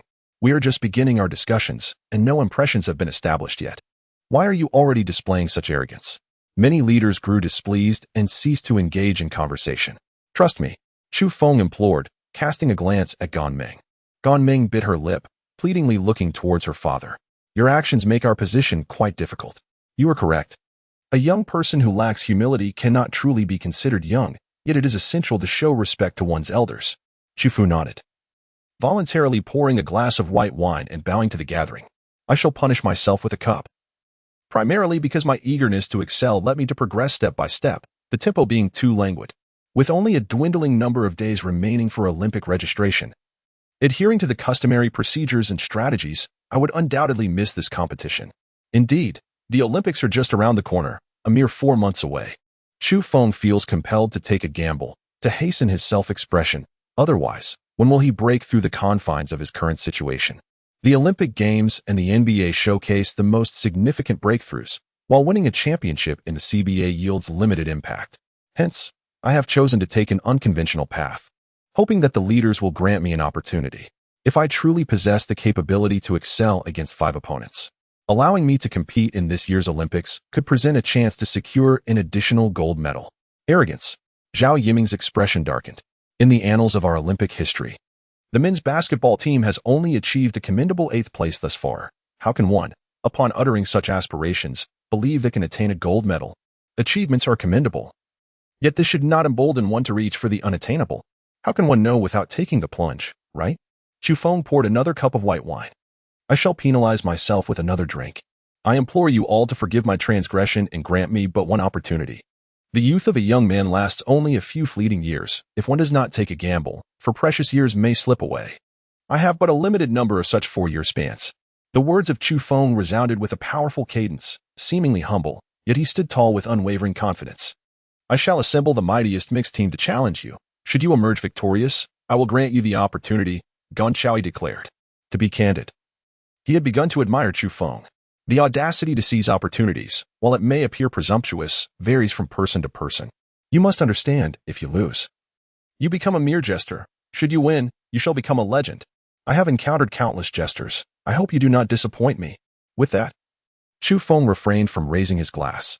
A subtle smile graced his lips, for they were dining in a modest eatery, revealing the commendable character of the leaders present. Had they been in a grand hotel, he would not have displayed such arrogance. A good leader tolerates the shortcomings of youth and offers them a chance, while a poor leader merely casts disdain. The meal was consumed in haste. Shortly thereafter, the group arrived at the sports field, the venue of the association, bustling with skilled players. Gan Chaui contacted the event coordinator, and soon, several teams arrived. This year's CBA competition would be held here, with numerous teams already undergoing trials. Bring me the attendance list for today, Gan Chaui commanded, intent on selecting the 5 strongest individuals to challenge Chu Feng, eager to witness how he fared against 2 formidable opponents. Chapter 40. 1 against 5 numerous players took their positions. Tao Yifan stepped forward. A man clad in a green jersey emblazoned with the number 51 emerged. Standing approximately 195 centimeters tall, he possessed a square jaw and a robust countenance. fitting the archetype of a player of his stature. Lin Huiying, step forward. Shuri Long, step forward. Gong Xiaoyi, the vice president, successively called out 5 names. Each individual was taller than Chu Feng, with the tallest measuring an impressive 205 centimeters. Gan Meng stood beside Chu Feng, whispering introductions. 1 against 5 is unlike a typical match. Remain vigilant. That number 51, Tao Yifan, is a shooting guard and a member of the Luohan Club's men's basketball team. In the last game, he garnered attention by scoring 31 points through a combination of teamwork and individual prowess. Lin Huiying is a center, also a focal player. Known for his formidable mid-court capabilities and high endurance. His weight is substantial, and those taller than him may find it challenging to contend with him. In his last match, he scored 24 points. Each player represented the elite of their respective teams, and under Gong Xiaoyi's guidance, they formed a formidable quintet, perfectly balanced with 2 forwards, a center, and 2 guards. They are numbered 99, 18, 21, 51, and 5. However, Chu Feng only remembers their serial numbers. Number 51, Tao Yifan, requires vigilance, along with number 21. The center Lin Huiying. As the 5 emerged, they appeared somewhat perplexed. Together, this quintet could almost dominate the entire field. What could this leader possibly want from them? Could there be an external mission, perhaps a competition against a foreign sports club? They were eager to find out. President Gan, which country are we competing against today? Number 51 inquired excitedly. We are not competing against any country. Gong Xiaoyi replied, shaking his head. The players exchanged bewildered glances. Was this an external task? Then why gather them together? For a meal? No. Mealtime had just passed. Gong Xiaoyi glanced at Chu Feng and beckoned him over. Dozens of players on site regarded Chu Feng with curiosity. Who was this individual? He was not very tall, yet judging by his physique, he seemed to be an athlete as well. He appeared to be quite close to Gan Meng. Could they possibly be siblings? He looked somewhat familiar. I remember now. He is the one from the 4-and-spin video, seemingly enhanced by special effects. These players, relatively speaking, were not particularly attentive to the college league's affairs, as it was not on their level. However, the video uploaded by Connors had garnered a bit of attention, sparking debates about whether it was indeed special effects. And as a result, they had a slight impression of Chu Feng's face. A typical case where the technique gained fame, but the individual remained obscure. Gong Xiaoyi remarked. This is Chu Feng. He single-handedly defeated 2 NBA reserve players in the college league, boldly claiming he could take on 5 of you. You 5 should teach him a lesson. Gong Xiaoyi was quite adept in the art of conversation. Chu Feng is, after all, the boyfriend of his own daughter, thus a prospective son-in-law. A few jabs at him would bear little consequence, while simultaneously curbing his audacious remarks that could yield detrimental effects. The crowd twisted their necks and exchanged pleasantries. Absolutely, absolutely, chuckled the defender wearing number 5. The power forward, number 99, inquired, shall we 5 against him? That seems rather unfair. Why not let Tao Yifan face him in a solo match? Tao Yifan sighed. Ordinarily, a newcomer would lack the standing to challenge veterans such as themselves. Who exactly is this Chu Feng? Not only did he bypass the customary qualifications for a face-off, but he also aimed to engage in a solo contest with the 5 strongest players. Is this not a frivolous waste of time? Speak less. He tugged at Lin Huiying. Is there something amiss with what I said? It was evident that this was a connection being forged to elevate this young man's status, allowing him to mingle among them and gain early recognition. Lin Huiying suddenly understood. So it's about networking. Tao Yifan nodded and remarked, when we play against him later, let us not go too hard. Allow him to score a few points, but don't let him suffer too much. The other players soon grasped the situation. So, he is a favored connection. In that case, they might as well entertain him, despite feeling somewhat disgruntled and perceiving it as a waste of time. They were also wary of the formidable presence of Gong Xiaoyi, and thus they acquiesced to give him some face, treating this as a stepping stone to foster relations with him. Chu Feng must be some sort of nephew. Using him as a bridge to connect with Gan Meng and obtain her contact details would be even more advantageous. Tao Yifan turned to Gong Xiaoyi. President Gan, what are the rules for the match? Free attack and defense, scoring according to the competition system, consisting of 2 halves, each lasting 12 minutes. Understood. Tao Yifan straightened his posture. Lin Huiying, bewildered, remarked, is this a joke? Just play a couple of rounds casually and count the points. Why insist on 2 halves?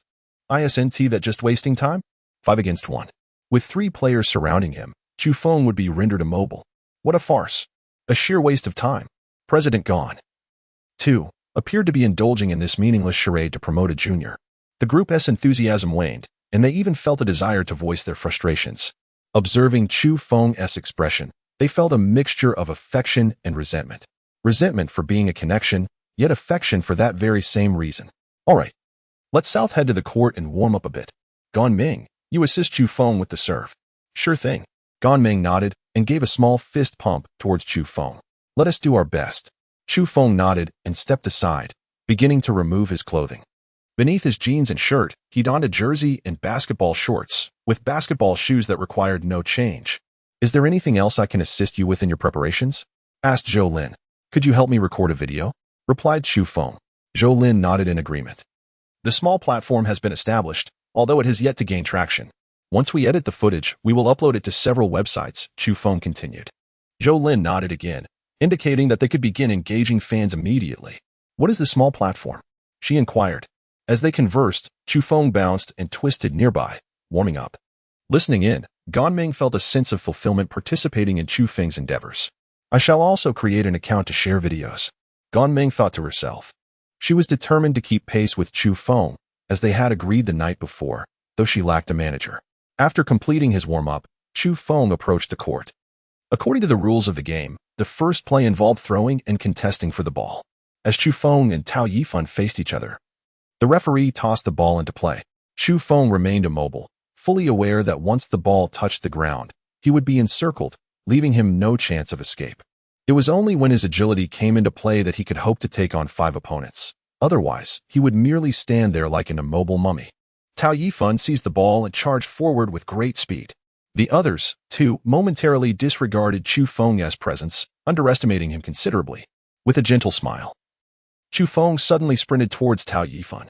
Be careful, shouted number 99. A question mark appeared in Tao Yifan's mind. 5 of us against 1. We could win with our eyes closed. What is there to be cautious about?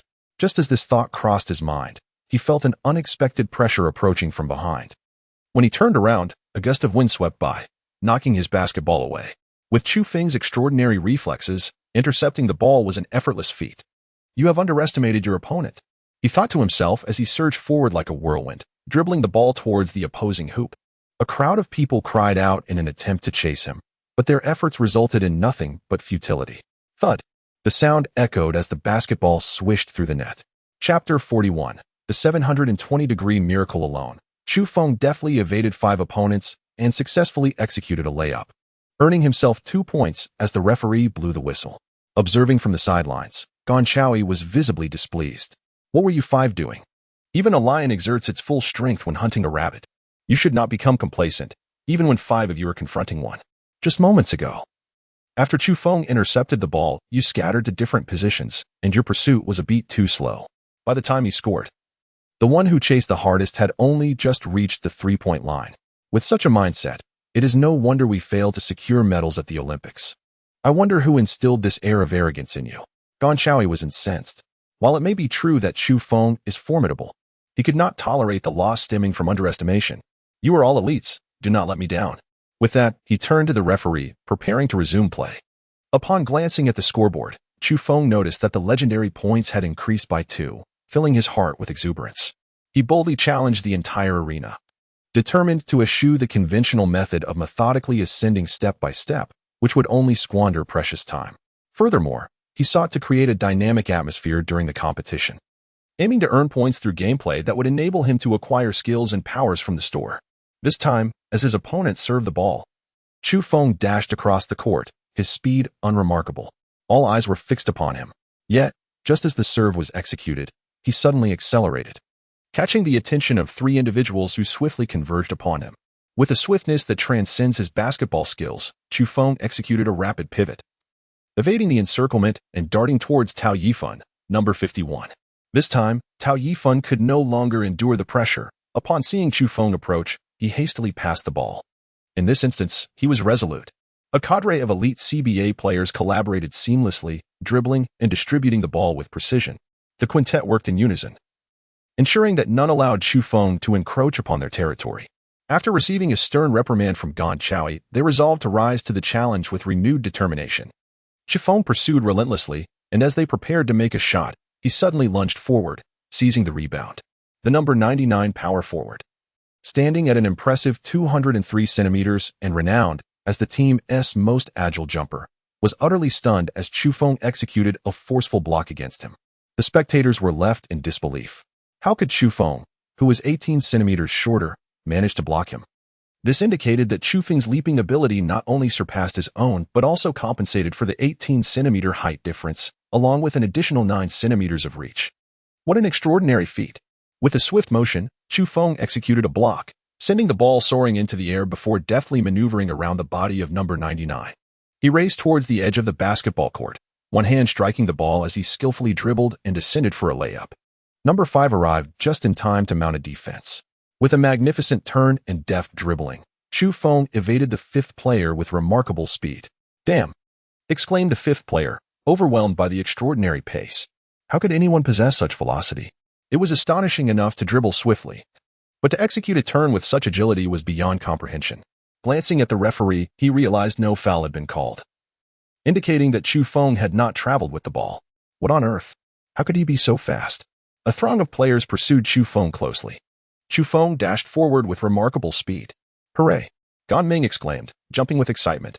With Chu Feng's velocity, combined with a spinning layup, he effortlessly secured another 2 points. 0-4. Tao Yifan widened his eyes in disbelief. What just happened? The match hadn't even lasted a minute. Yet they were already trailing by 4 points despite being 5-1. Numerous players, previously idle and watching, were now left dumbfounded. What was going on? Had old Tao and the others gone easy on them?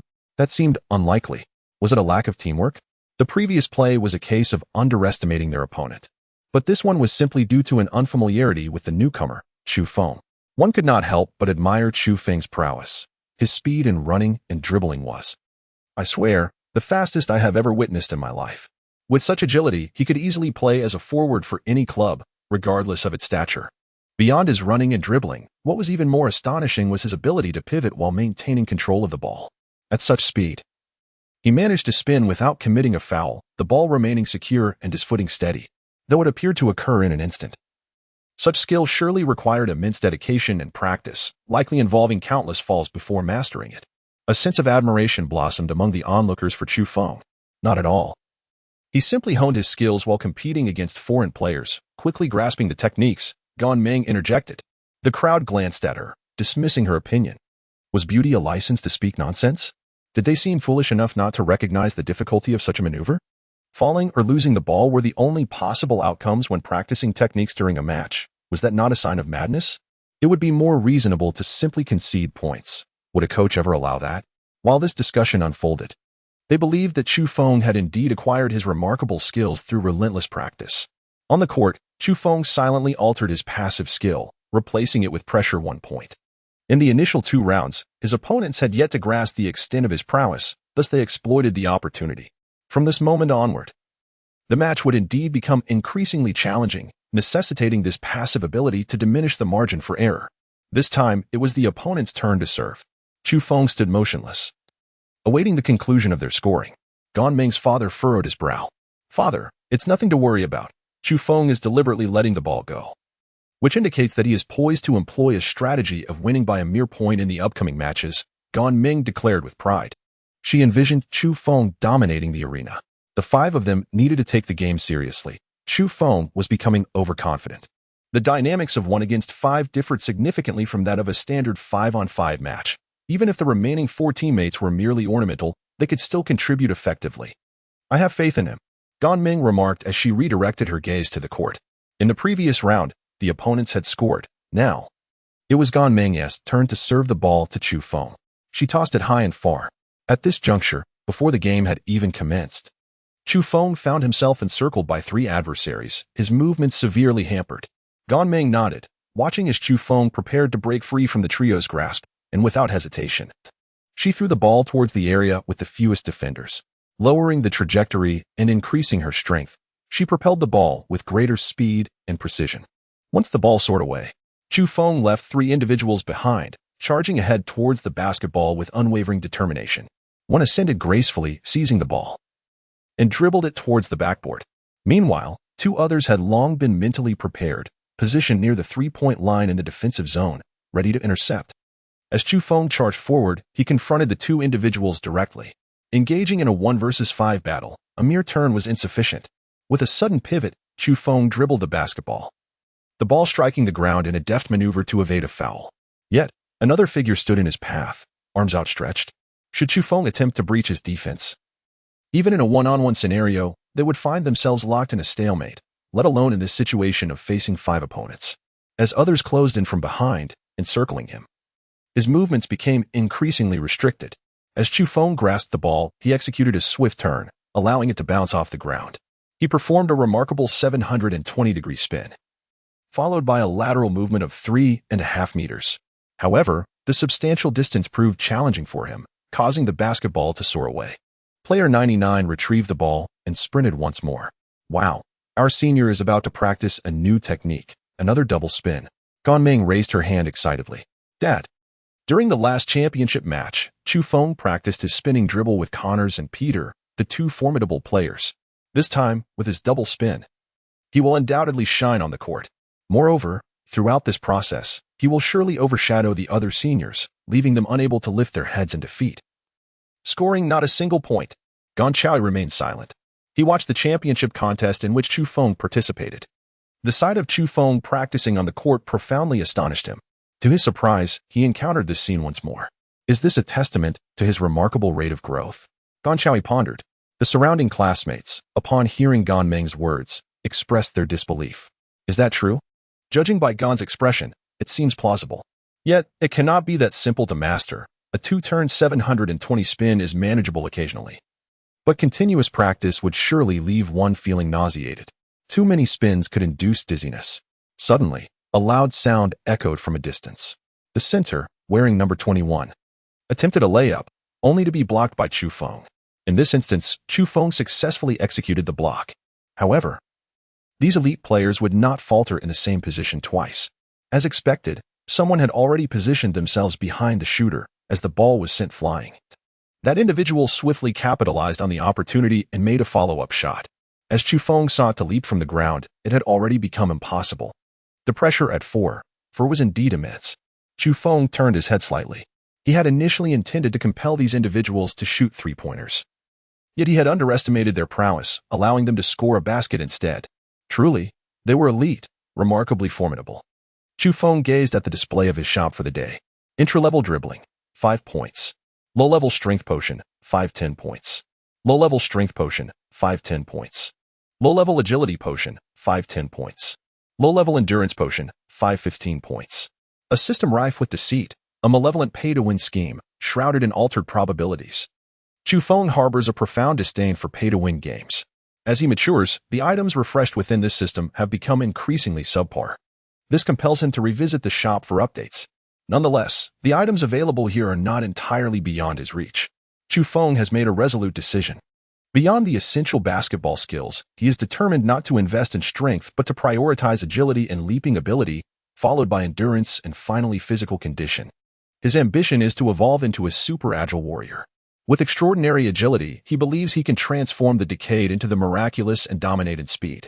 In the morning, with a balance of 25, he has now earned 4 points, bringing his total to 29, which is sufficient to purchase upgrades in endurance and agility to refresh his physical state.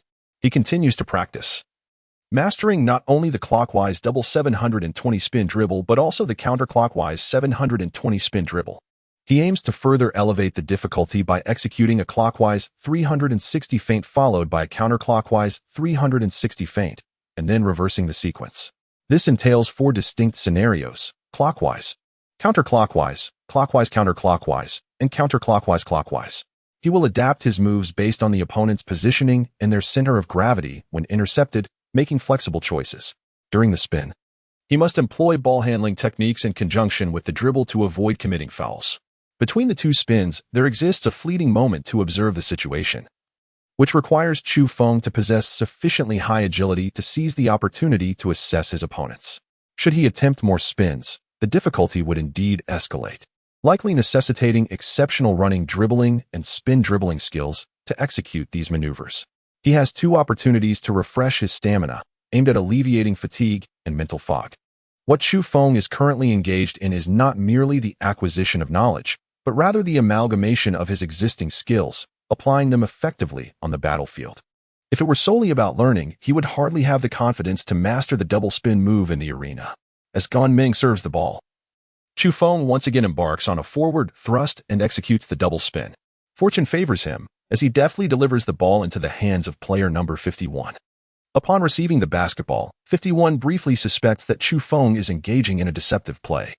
It is only when he is met with Chu Feng's formidable block that he realizes his leap has been ruthlessly dismantled by Chu Feng's prowess. Similar to the previous round, they attempt to exploit their numerical advantage for a second chance at scoring.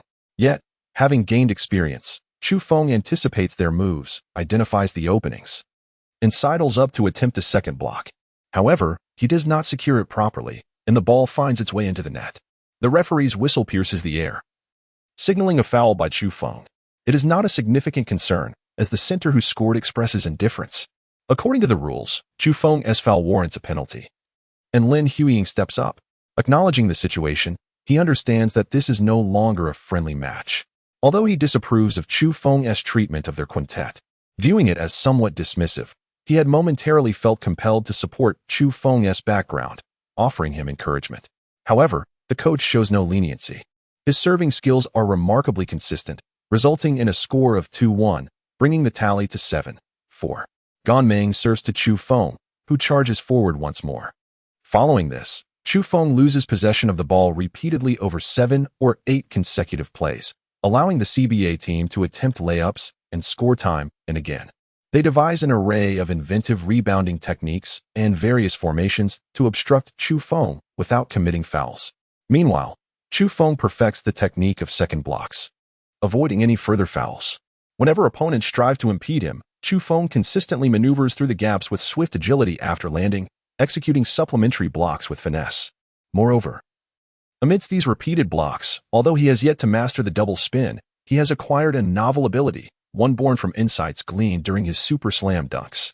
After all, the system provided to Chu Feng does not simply offer a one-click skill effect, but rather a comprehensive suite of techniques, skills, experiences, and corresponding enhancements to his cellular structure and bones. Among these, a particular maneuver within the super slam dunk involves leaping high to intercept the basketball mid-flight and forcefully driving it into the hoop for a score. This moment of aerial action transpires within mere fractions of a second, as he seizes the basketball with his right hand, momentarily relieves the pressure, firmly grasps the ball, and deftly controls its trajectory. This technique can be succinctly termed suspension ball control. The act of catching a ball is indeed a nuanced endeavor that demands instantaneous precision. However, the larger one's palm, the more effortless this task becomes.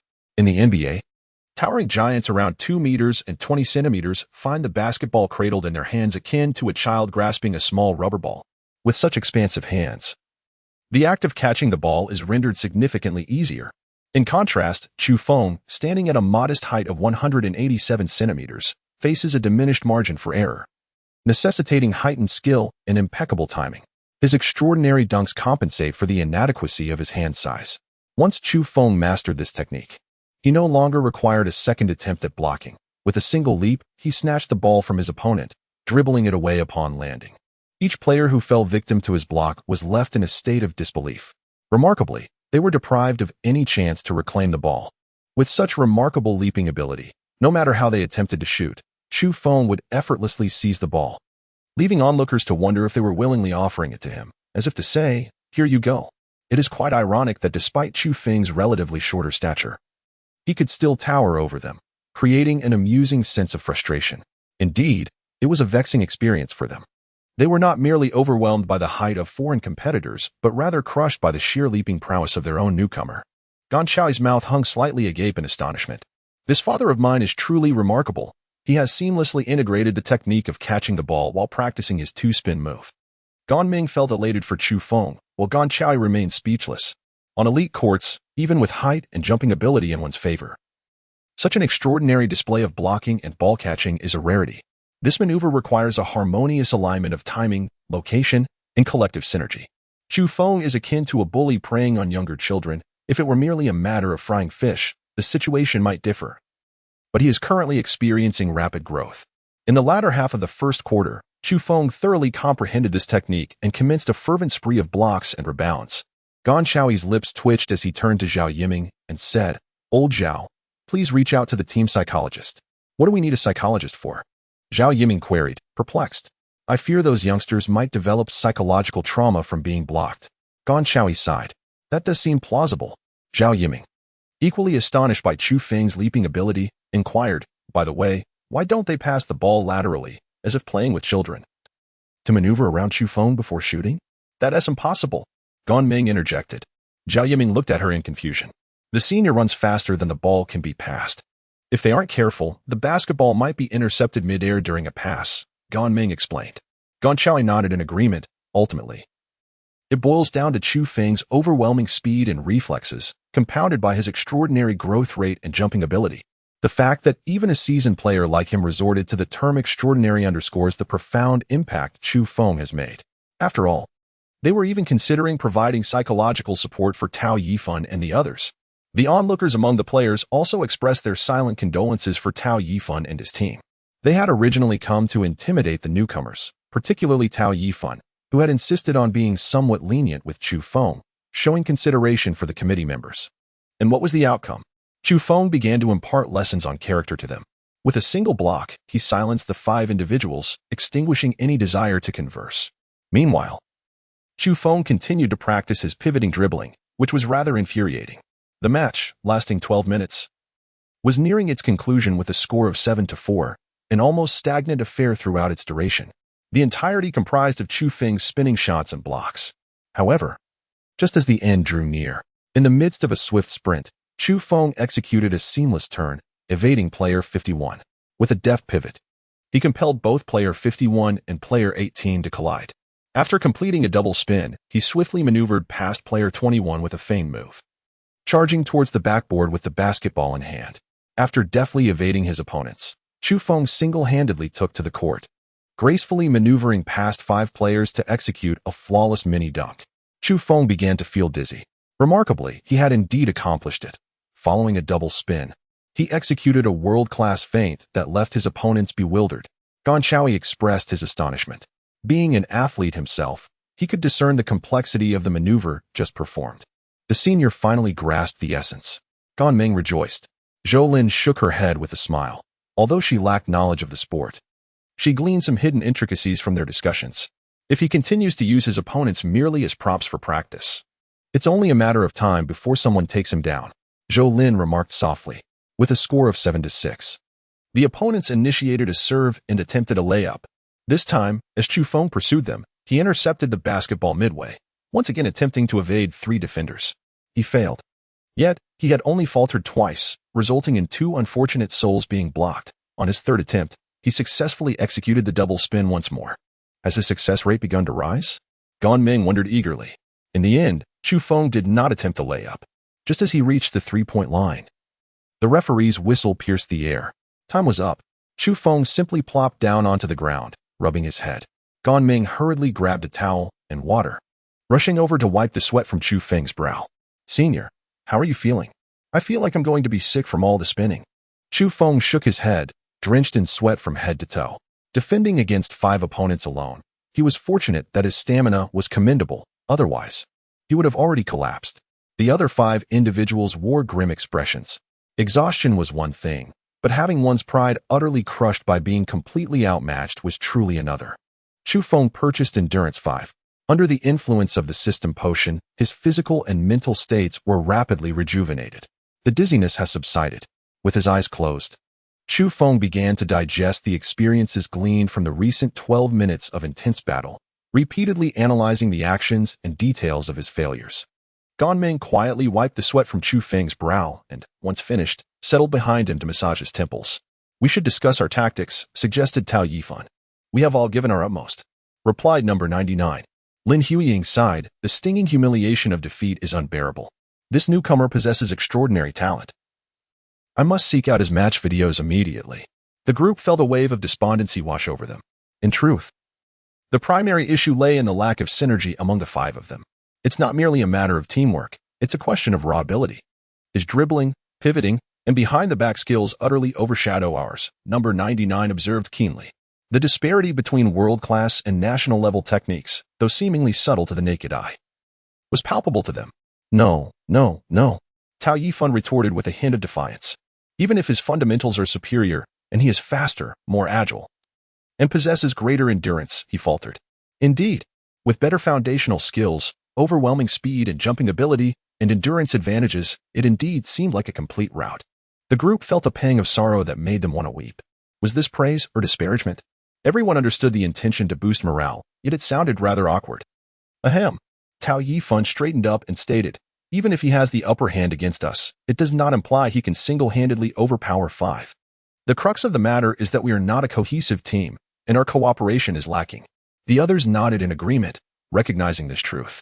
Regardless of the opponent's skill, as long as they worked well together, they could always devise a way to break through. Wearing him down, Number 5 inquired timidly. That is not strategy, that is mere cunning. Let us engage our minds.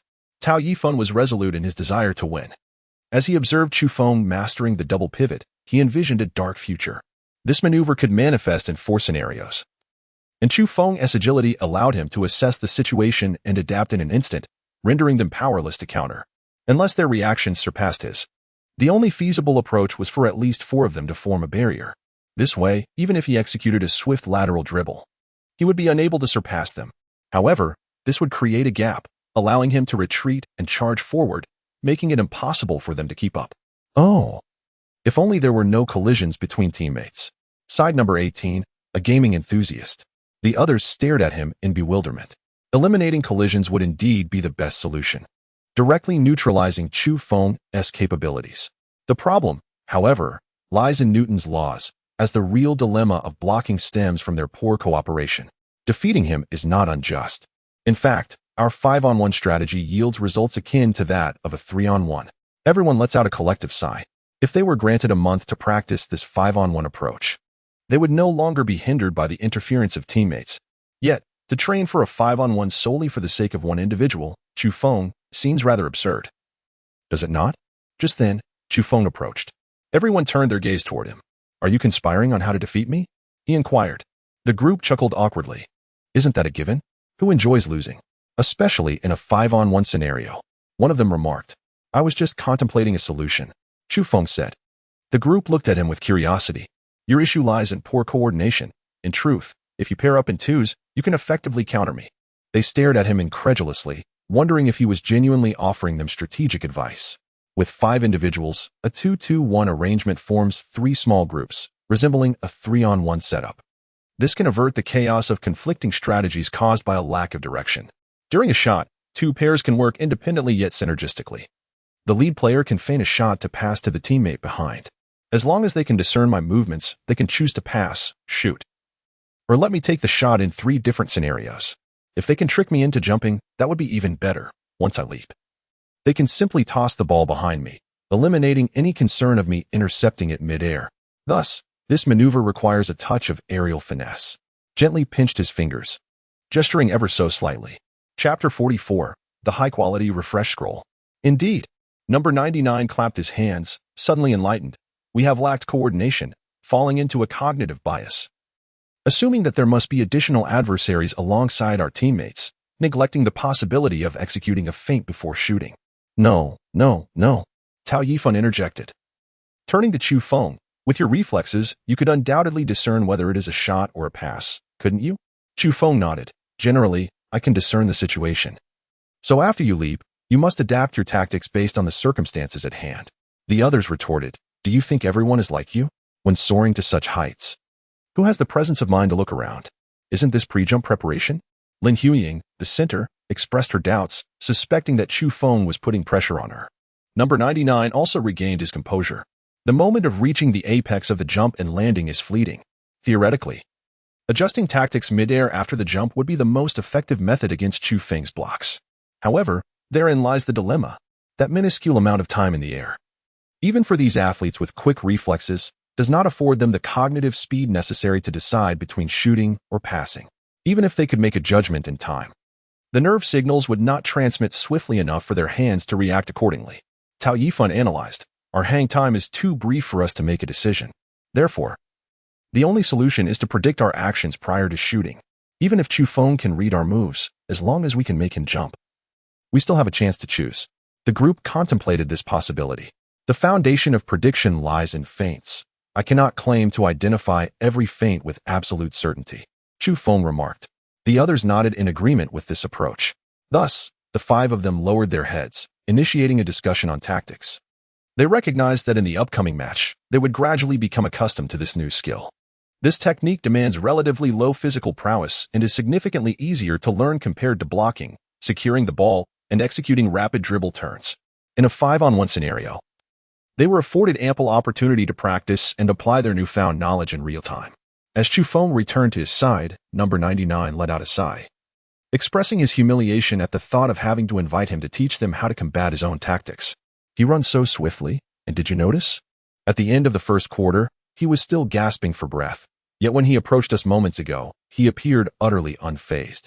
Goodness, his recovery rate is astonishing. Can he truly be considered human? The atmosphere grew even more dismal among them. Why would he choose to teach us, thereby placing pressure upon himself? Perhaps he perceives us as utterly inept? How absurd. Enough with the questions, it wounds our pride. As the break came to an end, the five of them gathered their resolve and took to the stage to face their adversaries. After obtaining possession of the ball, Chu Feng executed a flawless series of 2 swift spins, deftly evading the interception, and subsequently completed the shot. With the score at 7-8, Gan Meng, Gan Chaui, and others narrowed their eyes in anticipation. In the previous match, Chu Feng's failure rate had been exceedingly high, yet in this new contest, had he successfully initiated a seamless double clockwise spin right from the outset? To be candid, on an authentic court, such finesse is seldom afforded the luxury of execution. The completion rate and courage displayed by Chu Feng are truly unparalleled. As the opponent served, Chu Feng pursued the ball, and this time, he merely leapt symbolically to block, sending the ball soaring away. Tao Yifan was perplexed. What are you doing? Under normal circumstances, shouldn't Chu Feng have seized the ball and departed? In his heart, Chu Feng contemplated. I cannot impose too much pressure upon you. I also require your assistance in enhancing my own scores. The hidden passive ability that grants an additional point proves to be remarkably effective, as it augments the success rate of Chu Feng's technical learning within a specified range. With the support of this passive effect, his success rate in executing complex maneuvers will significantly improve. By savoring each moment, he can better appreciate the nuances of various techniques, allowing him to reflect, learn, and evolve. Perhaps this is the very limitation that prevents him from achieving a substantial lead. Yet it simultaneously serves as an optimal tool for mastering skills. Chu Feng stated, from now on, I shall not catch the ball, but I will block your shots. You must diligently practice your feints and your ability to gauge the timing of your jumps. Several opponents, upon witnessing Chu Feng's demeanor, were driven to the brink of delivering a punch to his face. This newcomer was excessively arrogant. Chu Feng unexpectedly decided to grant leniency to the 5 individuals, allowing them to practice and learn. Who on earth are the newcomers here? Tao Yifan fell into a moment of silence, feeling a tinge of humiliation. After gazing at Chu Feng for a few seconds, he clenched his teeth and declared, I shall know shame and strive for excellence. Chu Feng smiled, silently adding, do strive to earn more points. Were it not for the many leaders observing from the sidelines, Chu Feng would have readily allowed them to earn 2 points effortlessly. After all, they are players of the national basketball team, and with leaders present, it is essential to maintain a semblance of respect. Otherwise, their professional journey could become quite challenging. This is the way of human relationships. Gan Shaui observed the dialogue between both sides with narrowed eyes. Subsequently, despite being pressed hard, Tao Yifan and his companions found opportunities for counterattack, managing to score steadily. Their sense of humiliation indeed spurred them to think critically, reflect on their experiences, and apply what they have learned. Every time they score, Chu Feng manages to secure an additional 2 points. The score rises steadily, 2 points for you, 2 points for me. Even when someone makes a 3-pointer, Chu Feng can match it with 3 points of his own. Dad, the senior has successfully executed a turn dribble, achieving a perfect score, almost without any errors, Gan Meng exclaimed excitedly, glancing at her father. Although it was not a skill she had mastered herself, her joy surpassed that of anyone else. Chu Feng is not merely her new boyfriend, he is also her idol. Gan Chaui finally relaxed his shoulders a bit and nodded in praise, saying, well done. Your capacity for learning and growth is truly remarkable. Moreover, he doesn't come across as arrogant and overbearing at the dining table, does he, Lao Zhao? He glanced towards Zhao Yiming beside him. The behavior of Chu Feng at the dining table has left these prominent figures with a hint of resentment. Zhao Yiming remarked. It is evident that he is deliberately being arrogant in order to seize opportunities. This young man possesses quite the ambition. However, he underestimates the capacity for tolerance the seasoned veterans possess. If he were to articulate his thoughts clearly, he would recognize that we are not unwilling to grant him a chance to face us 5-1. The other leaders exchanged knowing smiles. Fully aware of the underlying truths, Chu Feng earnestly put forth his demands, and undoubtedly, he would be met with a barrage of reasoning from those self-appointed arbiters of wisdom. They are not oblivious to the concept of self-reflection. Nevertheless, Zhao Yiming's actions are merely a facade, serving to provide a means for everyone to save face. If Chu Feng were a wise individual, he would undoubtedly seize the opportunity to extend another apology, ensuring a harmonious atmosphere for all and paving a smoother path for his future. His rapid growth and combat prowess grant him the privilege of confidence. As long as he avoids fundamental mistakes, he is entitled to a direct route to success, declared Gan Chaui. On the field, the score had reached 38-39. Without Chu Feng's tenacious training style, the game had shifted to a 5-on-1 scenario, and with Chu Feng covertly easing his efforts, the score escalated swiftly. Your daughter's boyfriend is quite impressive, remarked Zhao Yiming. Gan Ming felt a tinge of embarrassment, responding, not really, and besides, the senior is accustomed to surpassing others by a single point. It might lead to an unexpected turn of events. Consistently surpassing by 1 point is not ideal. The competition should not be taken lightly. Giving one's all is the true mark of respect towards the opponent, Gan Chaui stated. It seemed his words resonated. On the court, once Chu Feng assessed the situation, he ceased to hold back. He shed the passive approach of gaining a single point and adopted a ruthless dominance instead. His attributes surged, augmenting his speed significantly. In the final minute, the score widened continuously, culminating in a final result of 38-45. With a heart brimming with delight, Chu Feng basked in the joy of earning 45 points today. Just then, a notification from the system chimed in. You have made a significant advancement in the basketball sphere, ingeniously saving years of monotonous toil. You have successfully captured the attention of the Basketball Association's leadership. Reputation points, 250. You have earned a high-quality refresh scroll.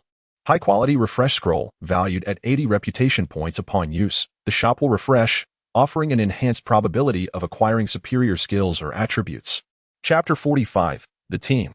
Chu Feng inhaled sharply. The last time, his spinning ball technique caught the attention of numerous international players. While his skill gained prominence, he himself remained relatively obscure.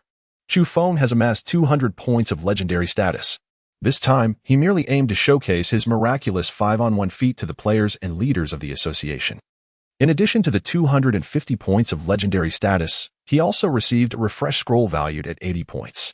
However, the true worth of the scroll exceeds 80, as it requires prior expenditures of 10, 20, and 40 points to refresh the store to that value. Thus, for Chu Feng, the scroll's value should be considered around 150 points. I previously erred in my focus on international pursuits, overlooking the allure of my own country, where the leaders have beckoned me. Chu Feng did not approach directly. Instead, he first purchased the agility enhancement for 5, deducting 10 legendary points. This left him with a balance of 305. His agility increased from 48 to 50. Shouldn't he have reached 53? Had the remaining 3 points been consumed by the system? As he pondered this, a notification appeared. Your agility has reached its limit under the current life state and cannot be increased further. Otherwise, it will cause irreversible effects on the genetic level. Please enhance your constitution to 50 to achieve the elevation of your life genes. Chu Feng contemplated the attribute options, always reluctant to squander skill points on enhancing them. Wouldn't it be more advantageous to invest all his points in agility and endurance? Upon encountering this revelation, Chu Feng came to a profound realization. Physical constitution serves as the cornerstone of all bodily expressions. Without sufficient physical strength, attempting to transcend the limits of one's body would only result in catastrophic failure. It is akin to a 40 miles per hour electric scooter, which, when modified, may boast a maximum speed of 60 miles per hour. However, if the engine lacks the requisite power to sustain that speed, it risks damaging the battery. Pushing beyond that threshold could lead to the complete disintegration of the scooter's internal structure. If his constitution reached its limits, and he subsequently acquired agility without the requisite physical foundation, would he not suffer a tremendous loss? After a moment of hesitation, Chu Feng ultimately decided to refresh. Holding on to a refresh voucher without utilizing it felt akin to possessing a coupon yet refraining from spinning it, leading to an uncomfortable sensation. The store list refreshed. Premium basketball street dance. 200 points extraordinary strength potion. Strength 100 500 points physical requirement. 50 super dunk. 30 points advanced strength potion. 15 30 points advanced stamina potion. 15 45 points damn it. Why is there yet another extraordinary strength potion? The last time he refreshed, Chu Feng encountered this item as well. It was not merely a matter of meeting the physical requirement or having enough legendary points. Even if he did meet the physical standard, he would not squander his legendary points on such a trivial item. He is a basketball player, not a weightlifter. Upon scanning the list, Chu Feng realized that only the premium basketball street dance and the advanced stamina potion were worth purchasing. The ability of the premium spinning basketball, a remarkable skill, could be integrated into both shooting and dribbling, even compensating for his lack of strength.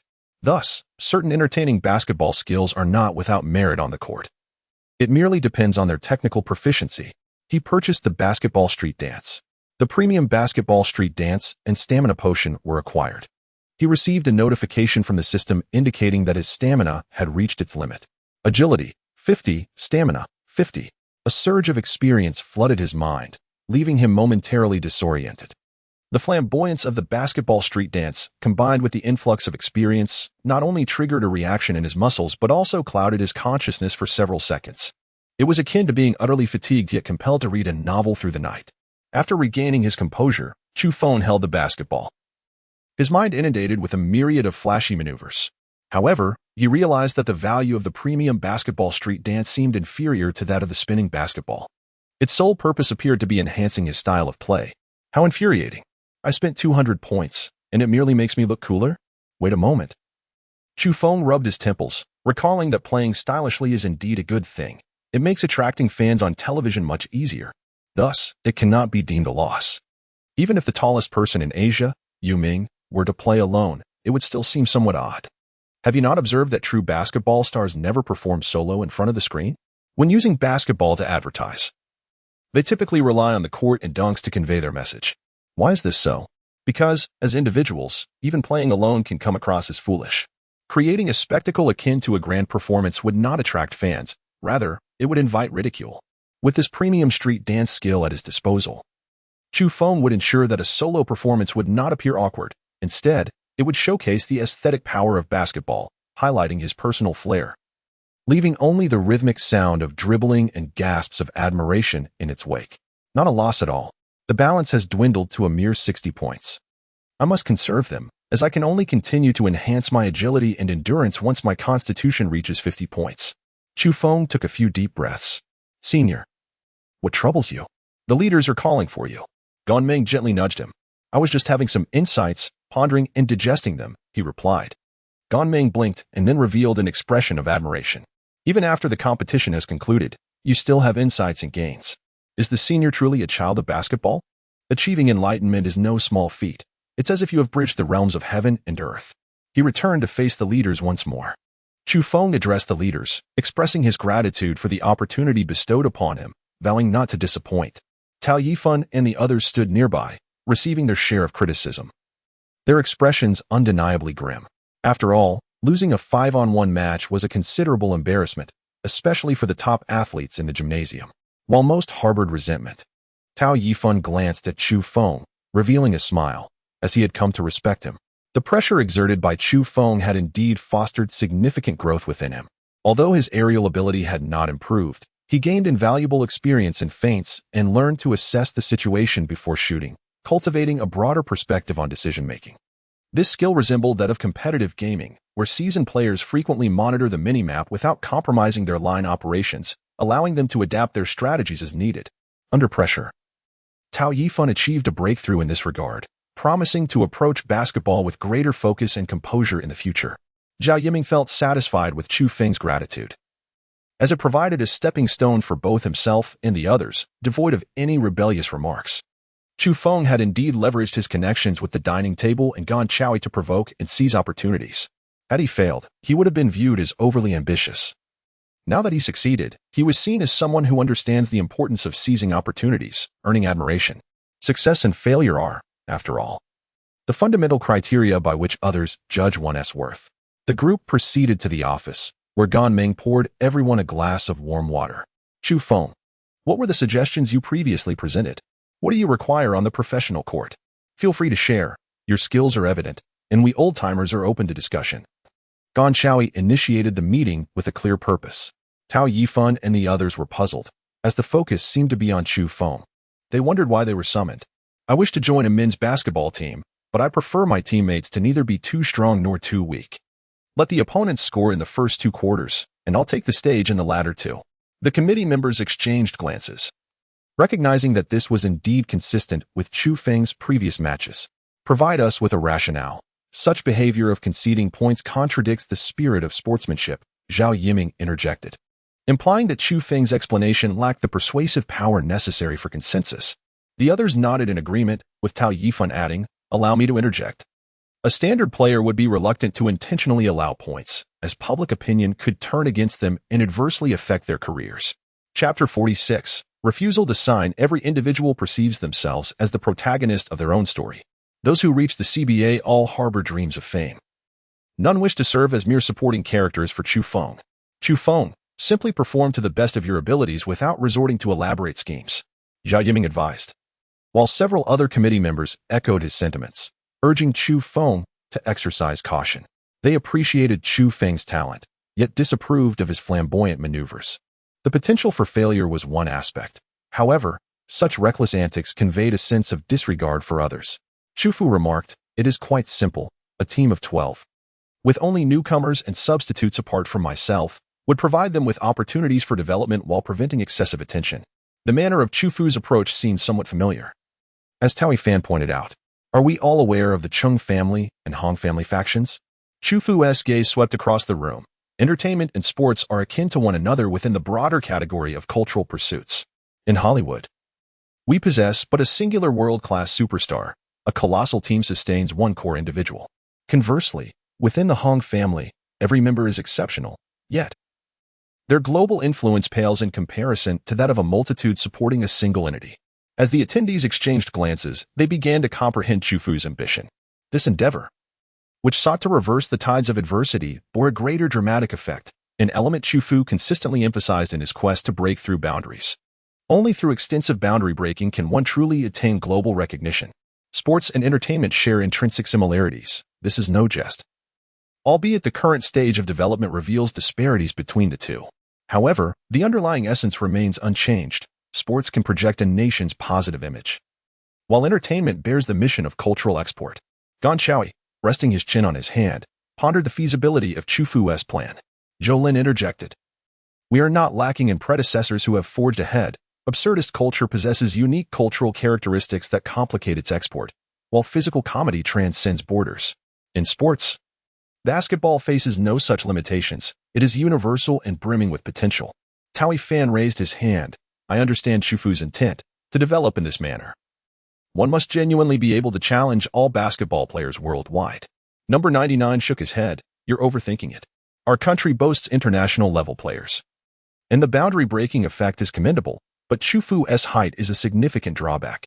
He may hold his own against us, and I would respect that. But elevating him to such heights? I regret to say I lack confidence in him. There is only one Jack Chun in the world. Perhaps in the end, Chu Fu will merely blend into the ranks of Jet Li." Both ventured into Hollywood, both action stars. One thrived while the other achieved a measure of success. Yet their accomplishments remain vastly disparate. Number 99 harbored reservations. "Old Zhao, what is your perspective?" Gan Shaoi inquired, turning towards him. Zhao Yiming contemplated the feasibility. He was a proponent of stability, yet that did not negate his ambition. What if Chu Fu succeeds? As one of the catalysts, his resume would shine, paving a promising path for his future.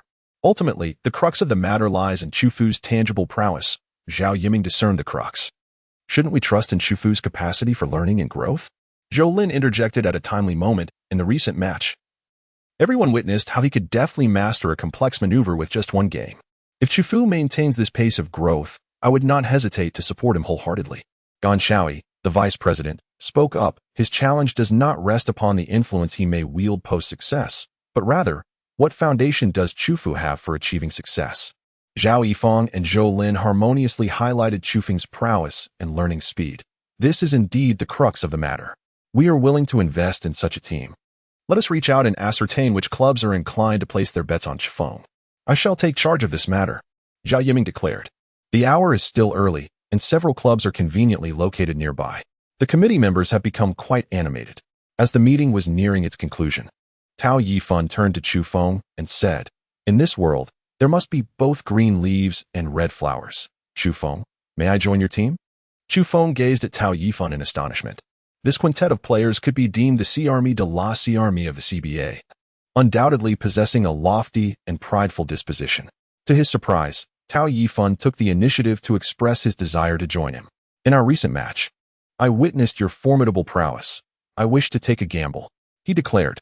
Life is replete with astute individuals. The other four players remained silent, reiterating the sentiment that while Chu Feng could overwhelm them, there are others in the NBA who could do the same. The shortcomings of Chu Feng lie in his height, which ultimately serves as a limitation. Welcome to join. In the future, regardless of whether you are a behind-the-scenes member of my team, I shall never forget your contributions. Chu Feng extended his hand. Tao Yifeng smiled and shook it, then turned to Lin Huiying. "Brother, shall we join forces?" Tao Yifeng inquired. Lin Huiying responded with a wry smile. "I cannot. I have signed a 3-year contract with the club, and I cannot afford the penalty for breach." Chu Feng furrowed his brow slightly. Changing teams and incurring a financial loss?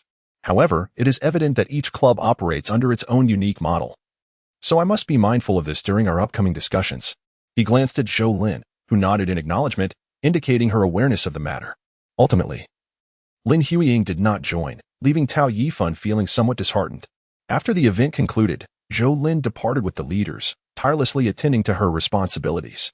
As her manager, she had yet to receive her salary but was already deeply engaged in the hustle. Nonetheless, during this initial phase, Chu Feng would not treat her with undue formality.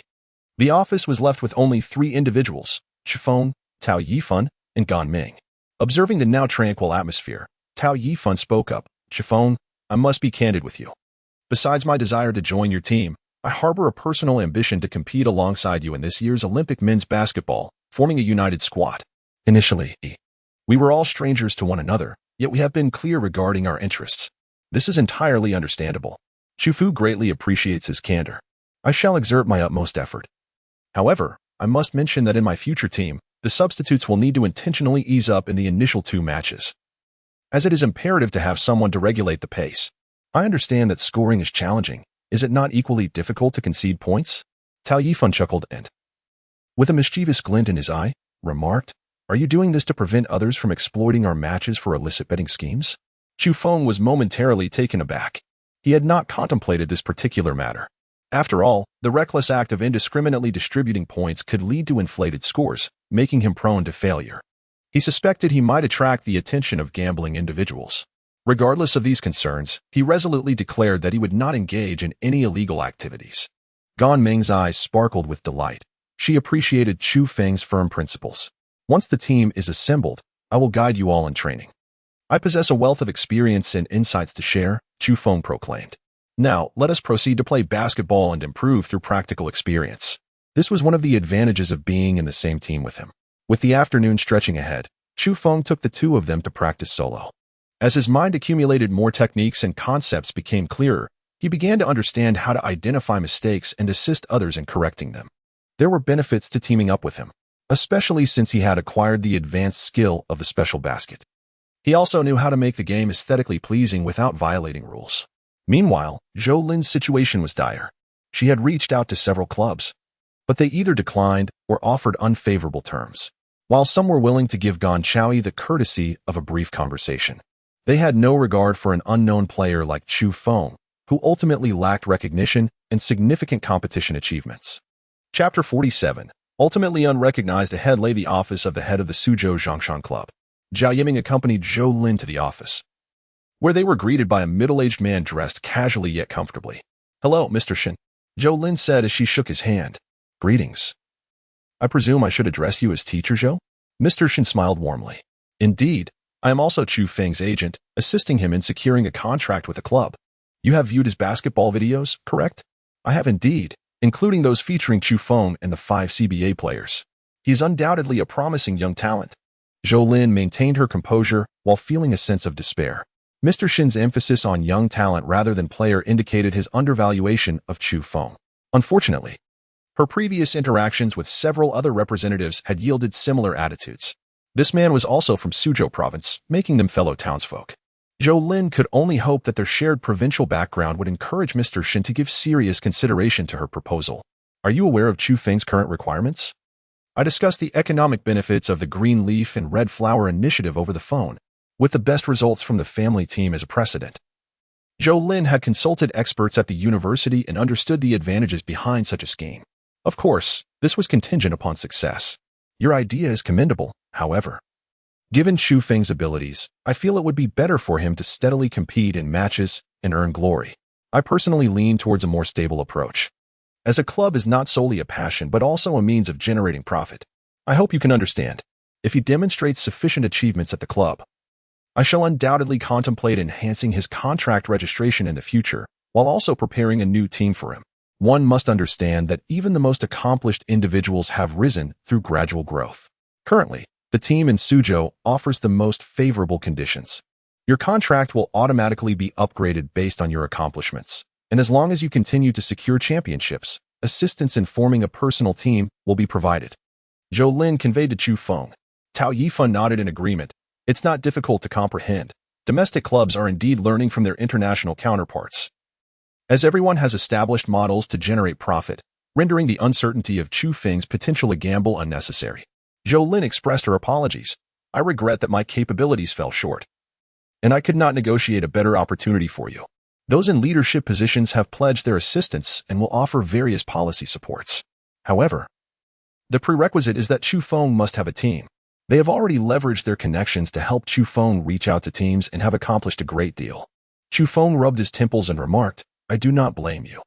A formidable agent's prowess hinges not only on personal skills but also on their connections both within and beyond the industry. Zhou Lin, despite her exceptional abilities, remains at a disadvantage due to her lack of networking. This is a harsh yet undeniable reality. Does this mean we must proceed methodically in competitions? Chu Feng, I do not mind waiting for you. My contract with the club is quite flexible, and I can afford the wait. Tao Yifan interjected. He had achieved his success through sheer effort, complemented by a modicum of connections. Zhou Lin turned to Ganmeng. I shall consult my father. He will surely devise a solution. Continuing this way may take 1 or 2 years to yield results, and by then, it will be even more troublesome if he deliberately avoids us. Ganmeng expressed, having gained insight into Lin Huiying's predicament. Let us leave it for now. I have an engagement this evening, and I would appreciate your company, Chu Feng announced. He had arranged to meet Li Jini for dinner to discuss this matter. Originally, it was agreed that once Chu Feng attained fame, he would become the key promotional figure for Li Jini's club, mutually benefiting each other. However, now that these clubs are hesitant to take risks, Chu Feng's progress has been stifled, necessitating an early conversation with Li Jini. Tao Yifan, having allied with Chu Feng, could also facilitate introductions. The dining venue remained a modest eatery, where Li Jini awaited with several friends. Upon seeing Chu Feng, he eagerly approached, exclaiming, Idol. What a pleasure to finally meet. The two shook hands and began to introduce their respective acquaintances. Li Jini's friends primarily hailed from the internet sector, along with his behind-the-scenes team. This time, we have united to counter that foreign critic, creating quite a stir online. Numerous forums and chat groups are abuzz with discussions and condemnations. It is quite gratifying, Li Jini declared, his spirits lifted. My apologies. I have been preoccupied with team matters and have not kept up. Ganmeng rolled her eyes, knowing full well it was Zhou Lin who had been busy, while Chu Feng had dragged her into a lengthy afternoon of basketball, leaving her utterly exhausted. She longed for a place to rest while Chu Feng still brimmed with energy, engaging in lively conversation. It was rather absurd. She glanced at Tao Yifan, who appeared equally drained, which brought her some solace. Once seated, Li Jini remarked, currently, everyone is flocking to the official website of Bohai University. It seems our method of internet-based public opinion attack has only just begun to emerge, and the university could not withstand the onslaught, resulting in a website crash. Now, many are tracing the internet to confront us, but we are shielded by Bohai University and remain unperturbed. At this, Li Jini and his companions erupted into laughter. However, Chu Feng's expression grew increasingly grim. As everyone observed his demeanor, their smiles gradually faded, and a solemnity enveloped the group. They suddenly became acutely aware of the gravity of the situation. Zhou Lin sighed and remarked, "Chu Feng, you were right this afternoon. Our network is too limited to secure opportunities or safeguard ourselves." Chu Feng nodded, rubbing his head. Li Jini also began to ponder. What if we draft a proposal and seek support from a large company? He inquired, feeling a sense of reluctance within. We don't necessarily need a big corporation. We could approach a wealthy second-generation heir. Tao Yifan yawned, speaking in a somewhat lackadaisical tone, yet his presence commanded attention. Do you know him? Chu Feng asked. I've exchanged contact information, but we aren't acquainted. I could inquire if he has any interest in directly investing in the establishment of a club, Tao Yifan replied, picking up his phone, though uncertainty crept into his voice. Don't get your hopes up. He may have forgotten who I am. He contemplated for a moment before composing a concise message that succinctly outlined Chu Feng's capabilities and vision. The atmosphere at the dining table was rather somber, with everyone absorbed in their meals. Gan Meng, utterly fatigued, rested her head on the table, dozing off. A sense of despondency enveloped the private room. Li Jini, too, lacked the spirit for conversation. Upon realizing certain truths, if the path ahead remained unsteady, no one was inclined to move forward. After waiting for about 10 minutes, Tao Yifan's phone chimed. He replied, expressing significant interest and is nearby. He'll arrive in half an hour. Who exactly is this wealthy heir? Chu Feng inquired hastily, recognizing the necessity to understand the background of the interested party. He is the scion of the country's leading real estate company, the heir to the Langya Wang family, Mei Shaoquan. Is it him? Chu Feng straightened his posture. Half an hour later, a carefree young man clad in baggy pants, accompanied by a girl with a lovely face, entered the private room. Apologies for the wait, everyone. Mei Shaoquan approached, yawning. Upon seeing Chu Feng, he released his girlfriend and extended a handshake. I heard about this afternoon's events from the circle, brother. You were quite audacious to want to form a team with a bunch of substitutes. His connections were extensive. He seemed to be aware of all the happenings. Mei Shaoquan noticed Li Jini and remarked, I recognize you. You're the one who recently targeted the foreign fellows, right? Well done. He gave a thumbs up. Li Jini felt a chill run down his spine. Chapter 48. Establishing a team. Some matters are too grave for contemplation. The realization was chilling. Li Jini had always believed he was meticulous, unaware of how easily scrutinized he was. He recognized that this young master, casually stroking his girlfriend, spoke with an undercurrent of authority. One should never underestimate a wealthy heir. To dismiss him merely due to his seemingly relaxed demeanor would be a grave mistake. Li Jini quickly stood up. I am Li Jini. I am responsible for the recent events. Some say you are undermining the peace between our two nations and believe you are creating adverse public sentiment. Mei Shaoquan said with a smile. Please, Master Mei, help us. Li Jini made a request. The atmosphere at the scene was somewhat tense. Everyone realized that this was a show of strength. Chu Feng remained silent. Having heard of the notorious reputation of this flamboyant young master in his previous life, he was renowned as one of the most famous rich second-generation individuals in the country, and later transitioned into the esports arena, further amplifying his fame. Many perceived this young gentleman as someone who changed girlfriends more swiftly than he changed clothes, branding him as a carefree playboy with little regard for responsibility. However, upon their first encounter, Chu Feng found this perception to be utterly fallacious. A person who treats a billion as a mere stepping stone cannot possibly be as frivolous as he appears. While many claim he lacks a persona, they fail to realize that the absence of a defined character conceals a persona of its own. Those who regard him as a wealthy, carefree individual are the true simpletons. In reality, the notion of life and death is trivial. Some may resent you, while others may commend your efforts. Ultimately, the individual known as the Golden Retriever Ghost does not possess such a lofty status that would warrant imprisonment. The young master refrained from elaborating too much on certain matters. Li Jini breathed a sigh of relief, grateful for his safety. He pondered that in future endeavors, one should carefully consider not only the public opinion, but also the potential benefits and drawbacks to oneself. Mei Shaoquan remarked. Chu Feng remarked, everyone harbors dreams. This endeavor was entrusted to Li Jini by me. Our original intention is to unveil certain truths to our fellow countrymen. Mei Shaoquan scoffed, apologies. But I have other matters to attend to. He had no desire to engage in lengthy conversations with what he perceived as foolishness, as it could inevitably lead to trouble. Gan Meng had already awakened and, upon witnessing the swift arrival and departure of this wealthy heir, shared her grievances with Tao Yifan. The person you brought is hardly impressive. He is no different from other businessmen, his mind solely fixated on immediate gains. Mei Shaoquan abruptly halted, turning to gaze at Gan Meng. during his arrival. He had discreetly arranged for an investigation, thus he was well aware of her background. The connections that Gan Ming possessed made him hesitant to provoke her. Nevertheless, her words undeniably struck a nerve. Pray tell, aside from trouble, what future benefits do you foresee? You invite me to manage the basketball team. And while I possess a slight interest in the sport, the crux of the matter is that I am a businessman, and my priority is to generate profit. Chu Feng perceives the forthcoming transformations. The prevailing theme will ultimately become the essence. I believe that Master Mei should contemplate this carefully. While money is inexhaustible, certain endeavors can yield unforeseen benefits beyond financial gain. Your status should remind you that we are not, after all, a capitalist nation. How naive. Master Mei understands Chu Feng's implication but considers him overly myopic. Does Master Mei truly believe in such naivety? Or does he merely think we lack the qualifications to wield such influence? At this moment, Master Mei genuinely halted his steps. He scrutinized Chu Feng, eager to discern whether Chu Feng's confidence was blind or if he had indeed penetrated the intricacies of the situation. Gan Ming was momentarily perplexed. The repetition of similar sentiments had inexplicably caused Master Mei to pause. Yet now, Master Mei's attention was unequivocally fixed on Chu Feng, and the others wisely refrained from disrupting their unspoken exchange.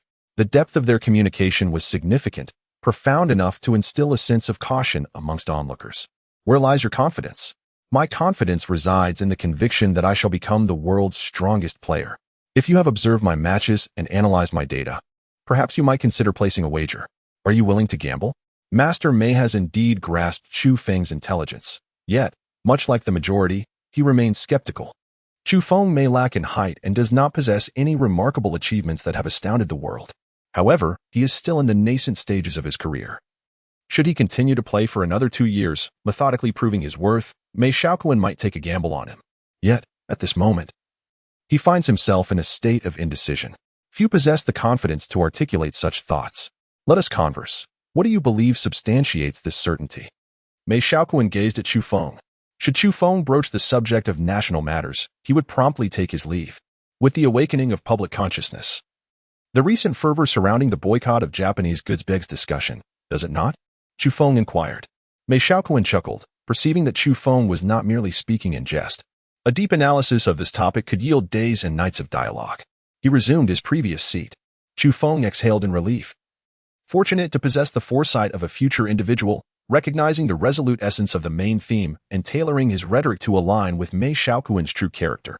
Ultimately, his efforts bore fruit. I am aware of certain discussions from your meetings. The crux of the matter lies in whether you can ascend to the status of a world-class athlete and wield considerable influence. Should you achieve this, all will be well. Otherwise, I may find myself sharing in your misfortunes. This year, I shall claim victory at the Olympics, declared Chu Feng.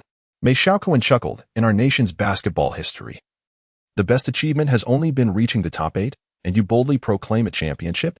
With your skills, you ought to be able to recruit 3 world-class players for a one-on-one duel with me, where I will showcase my prowess. Chu Feng replied, or perhaps, I shall demonstrate my running speed. The meal was scarcely touched as the group made their way to the nearby sports arena. Mei Shaoquan grasped a stopwatch, and with a commanding signal, Chu Feng sprinted to the finish line in an astonishing 8:20 seconds. Mei Shaoquan's pupils dilated as he turned to the others nearby. The discrepancies were minimal, all within 9 seconds. The world record stands at 9:58 seconds. Though lacking professional equipment, their measurements would not deviate by more than a second, indicating that Chu Feng's speed surpassed that of the world champion. Should he pursue athletics, a gold medal would undoubtedly be his. Seeing his astonished expression, Chu Feng felt a sense of satisfaction in his heart and then said, shall we test a 10,000-meter long run once more? With a stamina of 50 points, Chu Feng surpasses even marathon runners in endurance. No need for further proof. I have witnessed your performance on the court, and I have faith in your physical abilities. Mei Shaoquan pondered. Chu Feng possesses exceptional athletic prowess, yet chooses to immerse himself in the realm of basketball. If not for sheer folly, one must conclude that his skills in basketball surpass those in track and field. Taking a deep breath, Mei Shaoquan resolved to take a chance. Let us collaborate joyfully. I shall gradually develop the basketball club according to your proposal. With a smile, Mei Shaoquan extended his hand. Chu Feng, and he shared a gentle handshake. This moment can be regarded as historic, and Zhou Lin immediately captured the scene in a photograph. Once Chu Feng achieves fame, These images will possess immense commemorative value. Congratulations to both of you. I wonder what our team will be called. Tao Yifun eagerly inquired. Chapter 49, Acquiring the Club. Establishing a men's basketball club to compete in the CBA undoubtedly requires the support of a significant province. Many responsibilities will fall upon the shoulders of this young Master Mei. Chu Feng was relieved of many worries. Returning to the dining table, he ordered an array of dishes once more. I am considering the direct acquisition of a club, though a name change will be necessary afterward. So let's think ahead, Mei Xiaoquan remarked. Let us name it the Dominating Basketball Club, which conveys the essence of basketball supremacy. Or we could simply call it Basketball Dominator, abbreviated as BD. Chu Feng suggested. I shall register both trademarks, Mei Xiaoquan decisively stated. The esports team he intended to create would bear an audacious name, Dominance. This term resonated perfectly with his flamboyant personality. Others exchanged glances, indicating they had yet to voice their opinions. Were these two alike in their tastes? All right, the team is ready, and here is the relevant proposal. Allow me to explain. Zhou Lin presented her meticulously prepared plan to Mei Xiaoquan. Although Mei Xiaoquan had conducted considerable research, the details remained insufficient. After Zhou Lin's elaboration, he gazed at Chu Feng in astonishment. Brother, are you really aiming for a 2-game score? Chu Feng replied, the more ostentatious, the easier it is to break through barriers. Enemies may resent me and resist being outstripped, yet they remain helpless. Mei Xiaoquan could almost visualize the scene, chuckling with amusement. That sounds promising. Of course, everything hinges on your abilities. Your world record-breaking speed instills me with immense confidence. Data is the most persuasive weapon. After discussing the establishment of the club, Chu Feng continued. Next, let us talk about the promotional team. I propose dividing it into 2 parts, a public relations firm and a media company. On the surface, these 2 entities will engage in discussions across various circles and profit from traditional advertising. Behind the scenes, they will primarily serve the 2 of us. Us? Mei Xiaoquan did not expect to be drawn into this matter. Our fields are distinct. There will be no conflict. Chu Feng chuckled, beginning to outline the relevant content for Mei Xiaoquan's future persona. This naturally aligned with his outwardly flamboyant inclinations. As their conversation progressed, Mei Xiaoquan found Chu Feng increasingly agreeable and deemed him a potential ally. Of course, it all depended on Chu Feng's continued success. Li Jini felt a weight lifted from his shoulders. He had found his support. After a hearty meal and drinks, both parties returned to their respective homes. Having consumed a fair amount of alcohol, Chu Feng found his hotel room, collapsed onto the bed, and promptly fell into a deep slumber. The following morning, he received a call from Mei Xiaoquan. Still asleep? Did you drink too much? I have a bit of a headache, Chu Feng replied. Wake up, hurry to Mingzhu building. I am ready to acquire the team, but I need you to evaluate these players. All right, I'll be there right away. Chu Feng quickly leaped out of bed and hurried to the bathroom for a brief wash. When he knocked on the doors of Gan Ming and Zhou Lin's rooms, he was astonished to find that both had yet to rise. The remnants of their revelry rendered them all somewhat unwell. We must set off at once. Young Master Mei has made arrangements with the club and intends to proceed with the acquisition. We need to assess the player's capabilities, Chu Feng declared. So soon? Gan Ming gasped in surprise. The affluent scions are already up before us, Chu Feng remarked. This statement left both Gan Ming and Zhou Lin in an awkward silence. Gan Ming, who favored her natural beauty over cosmetics, looked stunning without any makeup at all. Zhou Lin, on the other hand, needed to apply a light touch of makeup. But with time pressing, she could only do so in the car. By the time they arrived at Mingzhu Tower, discussions had already progressed significantly. Chu Feng now asserts that anyone who dares to label this wealthy heir as a frivolous playboy, lacking in ambition, will find themselves on the receiving end of his ire. His efficiency in work is, quite frankly, unparalleled, surpassing countless laborers in mere moments. After concluding the negotiations and signing the contract, both parties hurriedly departed. As if propelled by the urgency of the situation, the contract stipulates that your shares will increase in tandem with your performance. Understood. Mei Xiaoquan nodded. Recognizing that once Chu Feng's reputation soared, he would not hesitate to offer him 30 or even greater shares, but for now, Chu Feng holds a mere 10. Chu Feng, however, did not mind. The contract offered by the young Master Mei was 1,000 times better than those from other clubs. Most importantly, both parties were in perfect accord, sharing a mutual understanding, devoid of any clauses pertaining to penalties that could mar their camaraderie. Before long, they arrived at the stadium, where all the veterans from the original club were present. Zhou Lin was entrusted with the responsibility of addressing the gathering, announcing that the club had been rebranded as the Dominator Club and that all contracts had now been transferred to this new entity. Zhou Lin articulated the team's objectives clearly. The players, indifferent to the change in ownership, were primarily concerned that it would not disrupt their ability to compete and earn.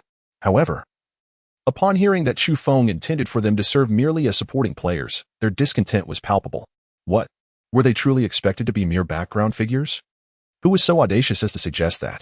Even the most prestigious teams had never mandated that 4 players become mere props while 1 star shone. What sort of wealthy heir had acquired this club, and did he possess any understanding of basketball? This was a 5-on-5 battle. One could not expect a singular genius to carry 4 underperformers. Indeed, if everyone were incapable, then surely a skilled individual could lead a group. But this was already an apex scenario for human athleticism. The elite still aspired to take on 5 opponents alone. It is well known that the fish in a pond possess average strength. Even a fishing explosion can create ripples. Yet, amidst a school of whales, a mere firecracker would only elicit a gentle scratch. The atmosphere was rife with uproar and dissent. Chu Feng stepped onto the stage. Chu Feng is currently regarded as one of the shareholders, and he is solely responsible for the formation of the team. Chu Feng proclaimed, from this moment forth, "I shall assume the mantle of captain for our team, which comprises formal players, substitutes, reserve members, and training personnel, totaling over 30 individuals. Yet, I currently seek only 12. Should there be any dissenters or those unwilling to partake, you are free to depart. We shall terminate the contracts amicably. For the remaining individuals, even if you wish to stay, your presence is not guaranteed. Following this, there will be a training session where I shall engage each of you in solo challenges. Those who do not falter shall earn their place on our team." A ripple of discontent spread among the crowd. Mei Xiaoquan observed from below, glancing at Gan Ming, who towered over him. Feeling somewhat disheartened, he took a seat beside Zhou Lin. Was Chu Feng becoming overly arrogant? The criteria for evaluation seemed absurd, simply not falling. What nonsense is this? Even allowing a touch on the ball would suffice. The notion of not stumbling was utterly ridiculous. The onlookers shared a sense of humiliation. Initially, I intended to part amicably, but this young man possesses considerable confidence. I am eager to see what qualifications he holds to demand that we all serve as mere support. Insisting we remain upright to join his ranks. A figure, brimming with vigor, leapt forward. The other players felt a sense of vindication at his boldness. He was a seasoned player, known for his forthright demeanor. "What is your name?" Chu Feng inquired. "Xinqing," came the reply. "Very well, let us proceed. I am keen to gauge your abilities." Chu Feng sized up the individual before him. Xinqing stood at an impressive height of 210 centimeters, which is considered quite remarkable within the country, likely marking him as one of the key players from his former club. Upon arriving at the court, Xinqing, filled with fervor, gazed down at Chu Feng and declared, "Take heed. I have participated in the NBA for many years. Don't come crying for mercy later. Calling me daddy, claiming you weren't prepared." Chapter 50. The artful spin shot. Come on. Mere bravado holds no weight. It is only through the game that one truly understands. After acquiring the skills of street basketball, Chu Feng found himself unable to showcase his talents until now. At the front door of Shen City, he faced an adversary who regarded him with disdain. "Do not blame me for taking advantage of you," the challenger sneered. "In the realm of sports, your name is unfamiliar to me. I have no knowledge of where this nameless individual has emerged from. I grant you the opportunity to challenge me. Let me witness what has bestowed upon you such audacious confidence." With that, he tossed the basketball forward. Chu Feng took the ball into his hands and smiled. "This fellow is quite audacious. Let me state the rules clearly. I will attempt a layup 3 times, and you must defend against me. I am currently one of the owners and possess the authority to enhance your compensation. Should you successfully intercept the ball, I will elevate your contract status. If you fail, your situation will remain unchanged. However, if you were to fall, I would have no choice but to terminate our agreement." How infuriating. Xinqing felt a surge of anger. Such condescending terms. Who does he think he is looking down upon? He had once been a focal player in the league and was the strongest player in his former club. Technically speaking, he is already among the elite in the country. Seeing the look of resentment on his face, Chu Feng couldn't help but smile knowingly. This fellow possesses the most formidable strength on the scene, making him perfectly suited to establish a show of authority. With deft coordination of his hands, Chu Feng skillfully maneuvered the basketball as he approached Shen City. The cross dribble, behind the back dribble, and pivot dribble executed by Chu Feng seamlessly complement elite street ball techniques. Thus, when the basketball finds its way into Chu Feng's hands, it transcends the mere nature of a ball, transforming into an entity that, though separate from him, exhibits an agility surpassing his own. It becomes an extension of Chu Feng himself. Every movement of Chu Feng exudes rhythm and grace, embodying the unique flair and strength characteristic of street dance. In that fleeting moment, Shensheng's previously arrogant and defiant demeanor transformed into one of utter disdain. Practicing flower ball? Is there something amiss in your mind? How could those who engage in flower ball contend with us in competitive play? I mean, how could you possibly suggest that we should not fall? Can you truly equate competitive play with flower ball?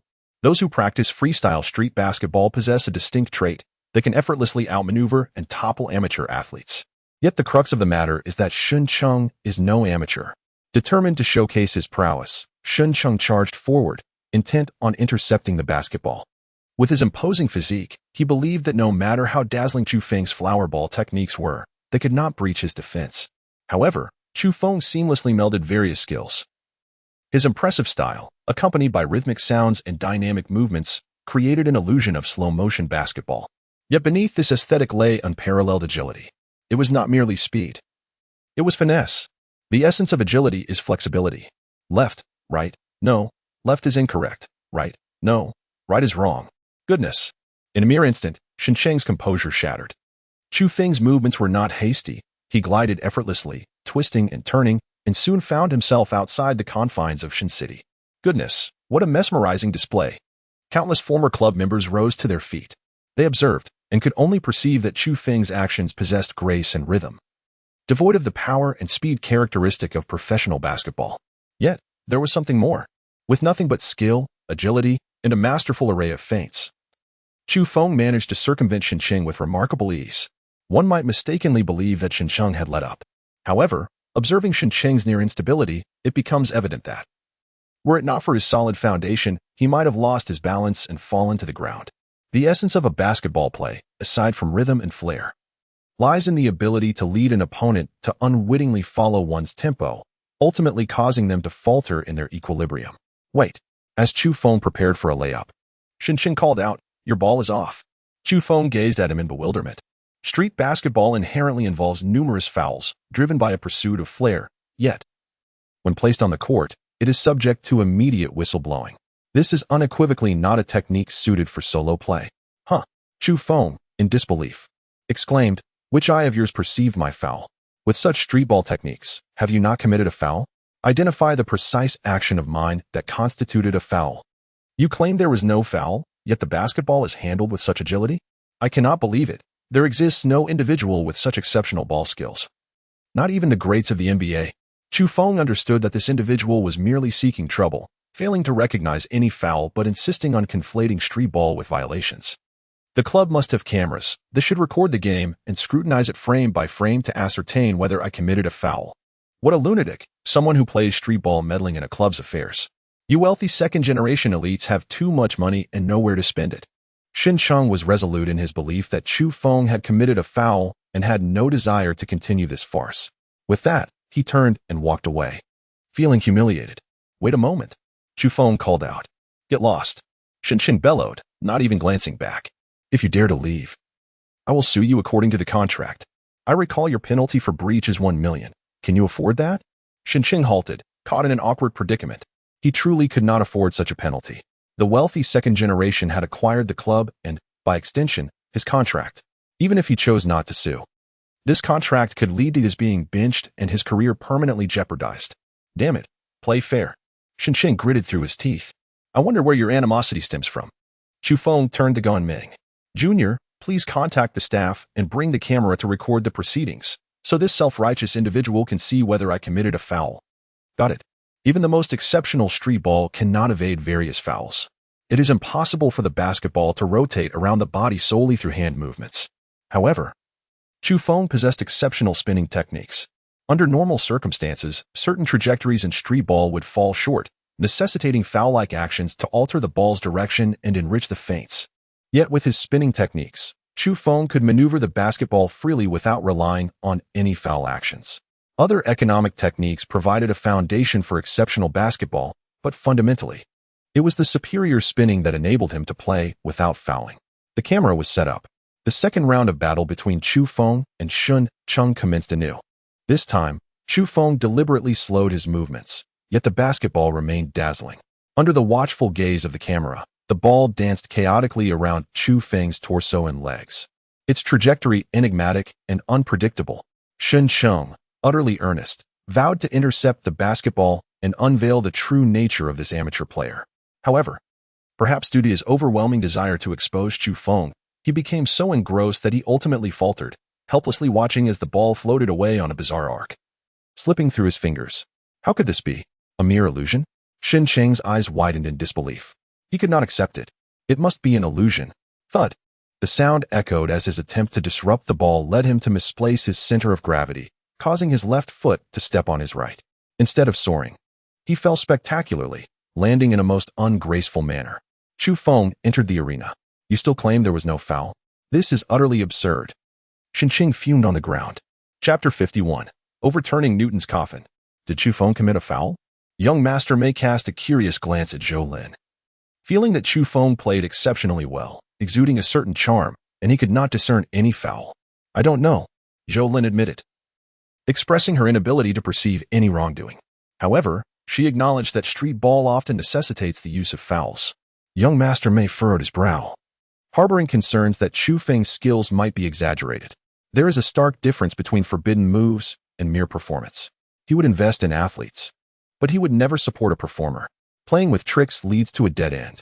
Let us watch the slow-motion replay, and the truth will be revealed. Gan Ming suggested from a distance. She retrieved the video, extracted the memory card, set up a screen, and brought out a digital projector. With the lights in the court dimmed, the video played on the white cloth. Shin Chung remained unconvinced, determined to identify any foul in the footage to illustrate to Chu Feng why street ball could never rival competitive play. The video commenced, with Gan Ming employing a playback speed of 0.5x. The spectators observed the screen, witnessing the basketball's contact with the ground in Chu Feng's hand. It was evident that the basketball did not make contact with any part of Chu Feng's body except for his hands. Shinching frowned. Can we slow it down even further? We need to install a plugin. Please hold on. After installing the plugin, Gan Ming reduced the speed to 0.1x. Shinching noticed that while dribbling, Chu Feng's fingers exhibited not merely the act of dribbling but also subtle, high-frequency tremors. Is it possible for human hands to achieve such precision? He raised his right hand, mechanically moving his fingers several times. The discrepancy in speed was staggering. Even a magician who frequently practiced finger tricks would struggle to match such dexterity. Young Master Mei observed for a moment, wearing a teasing smile. What a rogue. A female staff member blushed. Shinching paid no heed to these distractions, fixated on the video. He had yet to witness any foul behavior involving behind the back, reverse, or the use of body parts. Chu Feng's fingers trembled in an unsettling manner, and as he dribbled the basketball, the twisting of his wrist and the subtle shifts of his palm revealed an array of intricate details. Were it not for the low magnification, one would hardly discern these nuances. The basketball, upon contact with the ground and subsequent ascent, followed a remarkably peculiar trajectory, not a straight line, with a slight increase in pace. Shinching rose to his feet. There was no need to scrutinize the details further. He observed that the basketball indeed moved in a delicate arc after taking off. The dribbling of Chu Feng is akin to encountering a specter. Each time the basketball touches the ground and bounces back, the arc of his leap varies in its exquisite uniqueness. Yet, invariably, the ball returns to Chu Feng's hands with impeccable precision. How is this feat accomplished? He gazes at Chu Feng. Are you simply quick-witted and seasoned, anticipating the ball's path, or have you somehow mastered the trajectory of your ascent? It seems implausible, utterly inconceivable. Even a professional table tennis player cannot exert absolute control over the trajectory of the ball. Chu Feng, it appears that certain table tennis virtuosos within our nation possess extraordinary abilities. They can make the ball land in distinctly different trash bins after a spin-induced leap. It is nothing short of miraculous. Indeed, the skills of some of our top table tennis athletes have transcended mere proficiency, reaching an almost divine level of expertise. Provided they do not encounter the biased referees from Japan and South Korea, whose errant judgments could jeopardize their performance, securing a championship would be an effortless endeavor. However, in an upcoming match, it is anticipated that the referees from a shameless nation will deliberately skew the game in favor of their own, provoking our players to emerge victorious even while facing such blatant partiality. All ball sports share a commonality, and theoretically, What is achievable in table tennis could also be replicated in basketball, Chu Feng asserted. Impossible. The lightweight nature of a table tennis ball allows it to be influenced by air resistance, while even a soccer ball can experience such effects. Yet, a basketball is undeniably heavier. The greater the mass of an object, the more challenging it is to change its trajectory. This principle, akin to Newton's laws, cannot be disregarded. Shin Chung retorted in disbelief. Ridiculous. Do you expect me to demonstrate my hand speed with my fingers? If you fail, as I mentioned earlier, I shall dismiss you. Chu Feng replied. Wait, this is intolerable, Shin exclaimed, initially thinking it was merely a group of affluent youths engaging in frivolity. However, upon witnessing Chu Feng's genuine talent, he recognized that aligning himself with Chu Feng could lead to a promising future. Everything is negotiable. I am undeniably the strongest player on our team, as everyone can attest. Should you dismiss me, the team would lose a crucial asset. My current contract offers the best benefits. Transferring to another team would mean forfeiting such generous treatment. After all, other teams possess their own stars, and I would merely be an embellishment. I uphold my word. Should you falter, you shall be dismissed. And I have no need for a star player. Chu Feng stated impassively. Have you lost your senses? You would forego my expertise? Shin Chung was bewildered. I admit I may have spoken hastily before, and I apologize. However, I firmly believe that our collaboration holds the potential for championship glory. Chu Feng smiled. Tao Yifan, Gan Meng, and the others followed suit, sharing in the laughter. One person, Chu Feng, is sufficient. Young Master Mei glanced at Zhou Lin, implying that Chu Feng's skills are formidable and that he has undoubtedly impressed this individual. Zhou Lin nodded in agreement. Young Master Mei found it difficult to comprehend. Thus, the matter of resignation could indeed be approached with a degree of leniency, considering that individuals with such technical prowess are indeed rare. Upon hearing the voice of young Master Mei, Chu Feng shook his head. We can accept formidable players, yet we will not tolerate those who are excessively emotional. Those who yearn to take center stage should seek their spotlight elsewhere. Here, I am the protagonist. Such bravado. Young Master Mei nodded in agreement, for he relished the company of audacious individuals. Of course, this presupposes that the arrogant person possesses genuine talent and integrity. In the arena, conflicts arise with remarkable ease. If one disregards my instructions, succumbs to their own displeasure, and resorts to insults while dismissing others, I would then have to prevent them from clashing with teammates during the competition. What purpose would they serve? Chu Feng declared without mercy. Every individual has their own temper. As for this Shinqing, I offered him a chance, stating that we would review the footage to ascertain whether a foul had been committed. Yet he insisted on leaving with a handsome face, compelling me to retain him through the contract. What audacity! Who does he think he is? Has he been given too much leeway? If other newcomers were to step into this realm, they would undoubtedly be bullied by someone of Shinqing's seniority. Chu Feng could not abide such individuals who, relying on their experience, blindly dismiss others. Just as young Master Mei is drawn to the audacious, Chu Feng appreciates those who possess true capability, but only if they are worthy of such arrogance. The domestic basketball environment is fraught with challenges. Failing to reach the top 8 in the Olympics, this Shin Chung lacks humility. Who has granted him the arrogance to look down upon others? Zhou Lin, kindly handle the necessary procedures and request his departure. We shall not covet his meager breach of contract compensation. Let him seek his fortune elsewhere. The contract remains in Chu Feng's possession, and should he prevent Shin Chung from competing, it would effectively amount to a ban on him. Such is the nature of the entertainment industry's various forms of suppression. Chu Feng harbored no fondness for Shinqing. Yet he would not stoop so low as to drive a person into utter despair. Parting ways amicably would suffice. Shinqing departed in a state of frustration, choosing silence over further protest. Chu Feng's decision not to suppress or ostracize him was already an act of considerable benevolence. Should Shinqing voice his grievances, he would inevitably ruin his prospects for the coming years. Yet, gratitude was a sentiment he found himself incapable of expressing, for it was Chu Feng who had ultimately expelled him. Departing under such circumstances branded him as cast aside, making it nigh impossible to secure a similar position in another team lacking a leading player. Regret weighed heavily upon him. He realized that his arrogance had led him to belittle others through his narrow perspective. Had he known to embrace humility, his fate might have been different. Chu Feng no longer paid attention to the regretful individual and turned to the crowd. Next, everyone must take their turn, limited to 3 balls each. A shiver ran through everyone, reminiscent of the pressure of the college entrance examination. Chapter 52, Extravagance with over 30 players to be tested. Each one would face a solo challenge, starting with a baseline of 3 scoring balls. Should anyone stumble, their solo performance would come to an abrupt end. Chu Feng initially sought to seize this opportunity to enhance his scores. Ultimately, the outcome revealed that after testing, over 10 individuals were eliminated, and no notifications were received from the system. It appears that without a competition of sufficient caliber, it is impossible to yield any benefits. 14 individuals remain, with 2 exceeding the limit, though this has minimal impact. Among those eliminated, some harbored lingering discontent.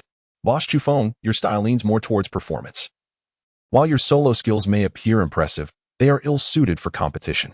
You should not dismiss us. Who says I am incapable of competing? Chu Feng retorted, casting a glance in his direction. Just observe your flamboyant maneuvers. In the arena, who will grant you the luxury of such theatrics? Xinqing, having returned after the contract termination, observed the individuals striving to salvage their employment and chuckled softly.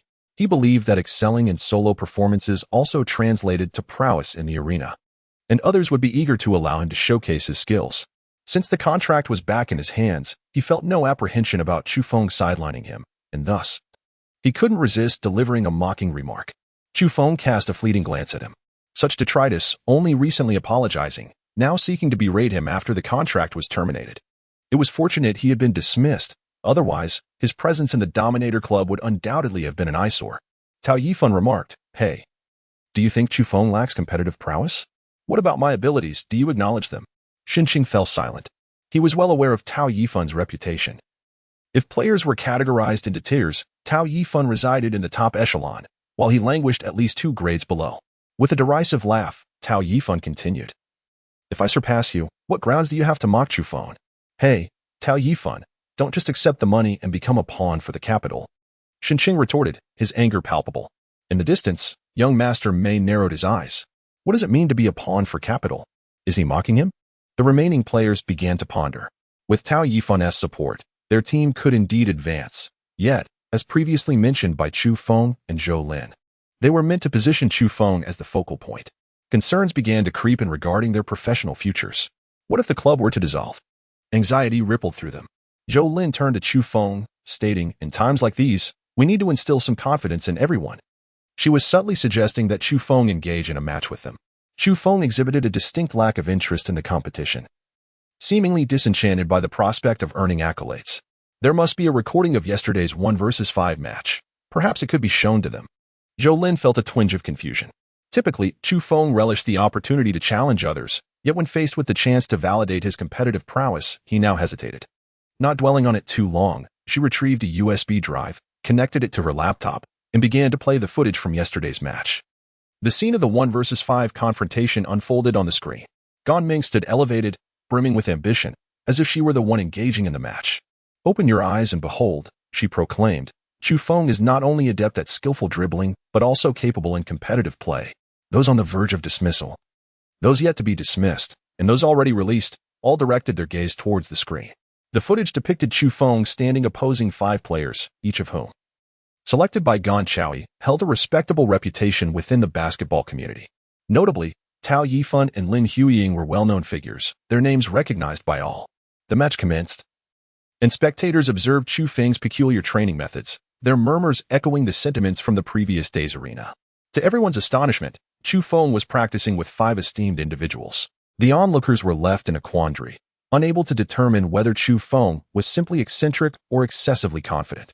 Moreover, in the video, Chu Feng failed to exhibit any prowess in the art of freestyle football. Was it truly the case that he opted to engage in competitive techniques against them while testing us with freestyle maneuvers, as if he deemed us unworthy of facing him on equal terms? Otherwise, how could he repeatedly overshadow us? A wave of sympathy washed over me, surely. He must have been considering our dignity, choosing to employ freestyle skills in our encounters. Yet, the stark reality was that we couldn't even master a single trick. A palpable sense of despondency enveloped the crowd.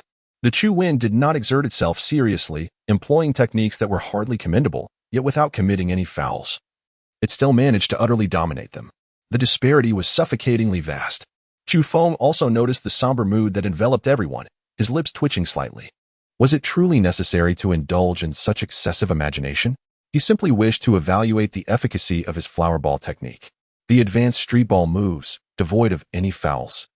indeed displayed a marked decrease in effectiveness. However, with the foundation of other sophisticated skills, one could still execute astonishing maneuvers.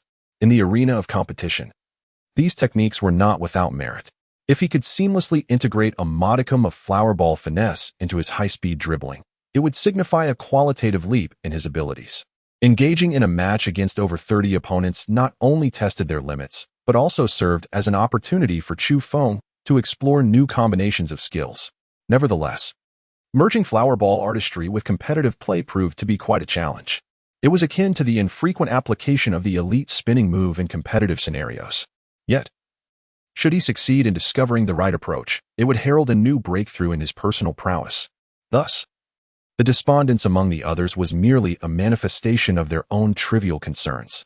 Following the conclusion of the 1 vs 5 video, the dismissed individuals exited with their heads bowed. Chu Feng paid no heed to when Shencheng departed. His thoughts were elsewhere. As he prepared to sever ties, each individual began to recognize Chu Feng's potential and fervently pleaded to remain. Chu Feng did not grant them any opportunities. His desire was not for star players, but rather for individuals who could complement his style of play. The basketball realm abounds with such talents, and he preferred to bestow more chances upon the youth rather than those veteran players who had recently withdrawn their support. Those who needed to depart had already done so, leaving Chu Feng and Zhou Lin to orchestrate new contracts and work plans. Young Master Mei lounged at the back of the court, his legs crossed as he sent messages. After a brief flurry of activity, he beckoned to Chu Feng. "How's it going?" Chu Feng inquired. "Playing quite well, actually. I'm tempted to take a turn on the court myself, though it would be rather embarrassing to be taken down by you," young Master Mei chuckled, his demeanor considerably more affable now that they were on familiar terms. "That foolish fellow earlier had quite a foul mouth. I've already taken it upon myself to teach him some manners," young Master Mei added, dismissively. Chu Feng was well aware that he was referring to Shencheng, but he did not intercede on Shencheng's behalf.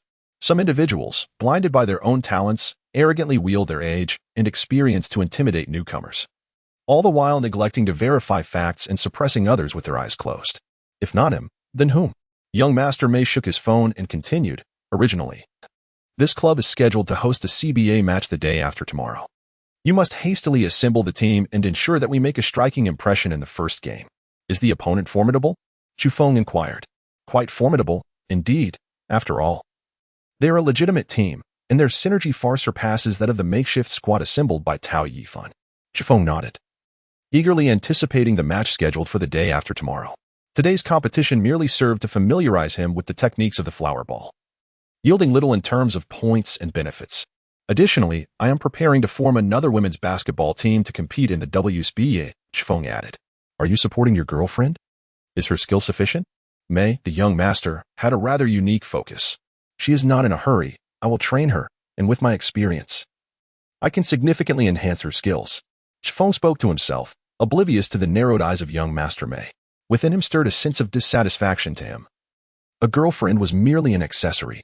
Investing resources to elevate one's girlfriend was akin to the daughter of one of his uncles, who endlessly aspired to infiltrate the entertainment industry, seeking roles as a mere supporting character, only to be met with incessant criticism and financial loss. While the girl remained unfazed, he, as a man of ambition, could not abide such frivolity. He was poised to admonish Chu Feng with a few words. Chapter 53, Betrayal. Chu Feng furrowed his brows in contemplation.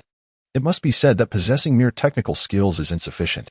In a sport as combative as basketball, technique, strength, physique, and speed are all indispensable. Chu Feng's remarkable achievements are primarily attributed to his exceptional agility.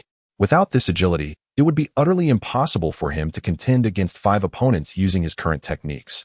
Gan Ming's physique, I fear, still falls short. Without enhancements, her physical capabilities may never reach their peak, leaving her vulnerable to defeat. It requires minimal resources.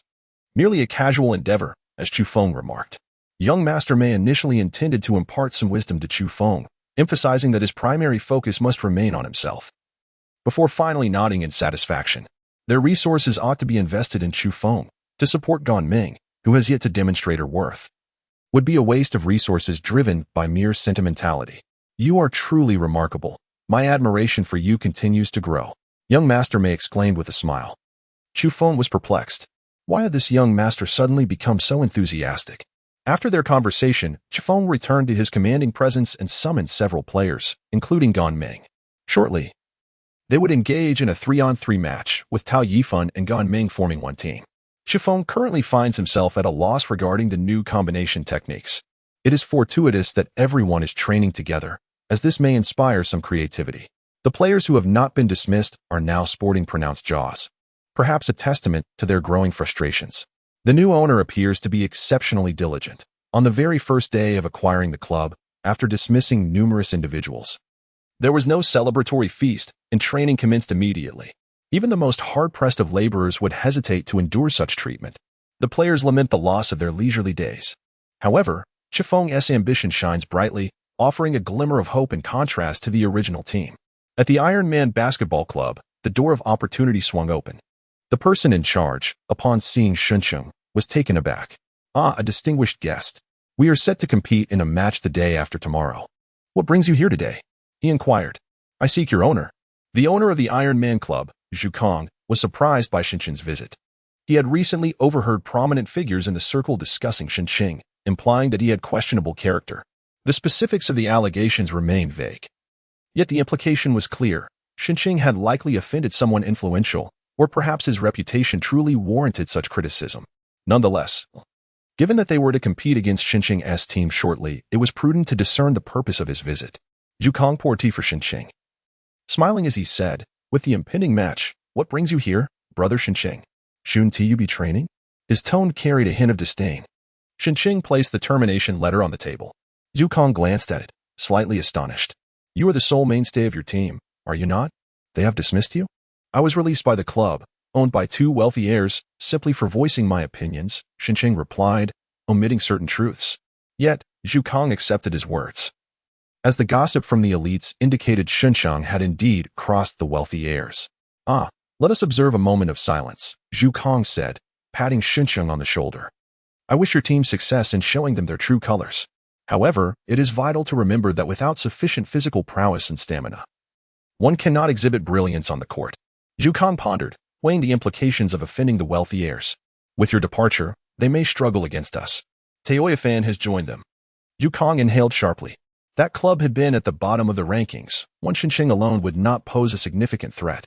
However, with Taoyuan's addition, the situation warranted careful consideration. Their synergy may still be lacking. Yet Taoyuan's reputation precedes him, having been praised by both the president and vice president of the association and even invited to dinner. Last year, he earned the MVP of the third-place team, a testament to his formidable capabilities. Zhu Kong nodded. The new team had added a player, Tao Yifan. Yet their synergy had diminished. The pressure on him was considerable. If only he had another teammate like Shuncheng, the outcome would surely be different. Shuncheng was a formidable force, known for his exceptional stamina, akin to that of a bull. "I agree to your joining the team. But we already have 2 main players. As a newcomer, your benefits will undoubtedly be inferior to theirs, and perhaps even less favorable than those in your previous team. Are you prepared to accept this?" Shuncheng declared, his frustration mounting. It was quite normal for veterans to assert dominance over newcomers, was it not? Should every newcomer be greeted with excessive politeness? Did they have the luxury of such time? He felt as though they were unjustly trying to drive him away. This was a situation that needed to be rectified. Furthermore, he was not poached but rather ousted, so a reduction in treatment was to be expected. Enough of this. Aside from dignity, there is also a grievance regarding financial prospects. Let the training begin today. I intend to decisively defeat them the day after tomorrow, Shuncheng asserted. Zhu Kong smiled with satisfaction. Shuncheng's spirited determination was indeed a positive sign. With Shuncheng's addition, they would undoubtedly have a chance to secure a place in the top 8 of this year's league. 3 days swiftly elapsed. Today, young Master Mei had organized a grand maritime feast, yet he chose to forego the celebration to witness Chu Feng's inaugural competitive performance. Should Chu Feng fail to impress, he would unhesitatingly withdraw his investment and ensure Chu Feng's downfall. Conversely, if Chu Feng triumphed and showcased his prowess, he would genuinely consider befriending him. Due to his own lack of skill, he enlisted the help of an esteemed veteran in the basketball realm, the retired champion MVP, Song Jinyu. "Hello, Coach Song." "Greetings, Mr. Mei." After a handshake, they settled into the audience seats together. Song Jinyu had initially been reluctant to attend the match. He was preoccupied with training aspiring Olympic basketball players. as the competition was imminent, and every moment was crucial for practice. Had it not been for the generous compensation from young Master Mei, he likely would not have come at all. I have recently invested in a team. I would appreciate your evaluation and insights later, Mei revealed. Ah. So you are interested in the basketball industry? Song Jinyu replied dismissively, his mind filled with exasperation. How fortunate it must be to squander money on a subpar team. If only he could invest in his own team instead. Unbeknownst to Chu Feng, the esteemed young Master Mei had enlisted a prominent figure to observe the match. He was currently engaged in his warm-up routine. Over the past 3 days, the women's team had yet to form, and Chu Feng had primarily focused on imparting a myriad of dribbling techniques. Integrating these skills into actual gameplay proved exceedingly challenging for ordinary players lacking a supplementary system. However, this posed little concern. Everyone was aware of Chu Feng's task requirements and felt no pressure. Delivering points without incurring reprimand was indeed a fortunate circumstance. And the more points they could contribute, the better. Yet, to avoid censure from the referees, it was imperative that the scoring was conducted in a manner deemed reasonable, which would undoubtedly test their basketball prowess. These days, the standards for orchestrating a fixed match were astonishingly high, bordering on the absurd. Zhou Lin approached from a distance, presenting a document for Chu Feng's perusal. I have gathered information on the Iron Man team. They originally had 2 key players, number 19, Yin Zhen, the point guard, and number 58, Lan Tiandong, the power forward. However, I have received some unfortunate news. Xin Cheng, whom we expelled, has inexplicably joined the Iron Man team, taking up the role of small forward. Chu Feng furrowed his brow. The speed at which they defected was astonishing, especially as they came specifically to thwart him. What a despicable act. Chu Feng, competitive play differs greatly from solo performances. It demands a high level of teamwork and overall stamina. The opponents have been training and enhancing their synergy for the past 3 days, while you are merely focusing on instilling fundamental skills in your teammates. The pressure we face will be greater than we can imagine, Zhou Lin remarked with a frown. Chapter 54. This newcomer is too arrogant. No worries. Even in the direst of situations, we are unlikely to suffer a devastating defeat.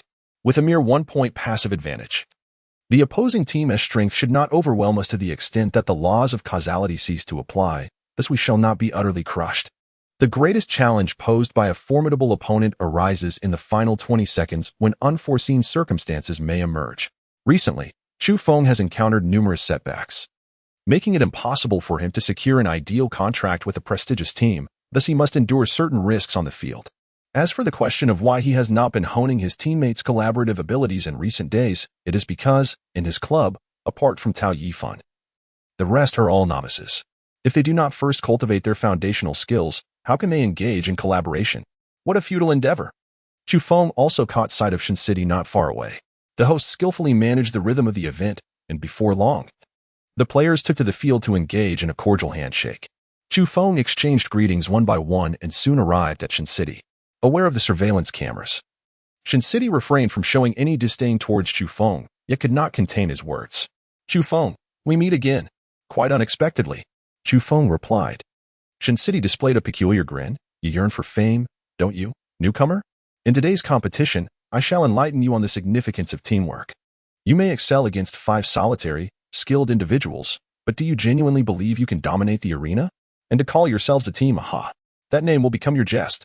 The two then shook hands and parted ways. Chu Feng wore an impassive expression. That fellow actually dared to provoke you. Tao Yifan had already become Chu Feng's subordinate and inquired, should we inform young Master Mei and use his connections to suppress Xinqing? There's no need, Chu Feng replied. What a lunatic. Seeking young Master Mei for such trivial matters, does he wish to hasten the cooling of their friendship? The disparity in status between Chu Feng and Mei Xiaoquan is evident.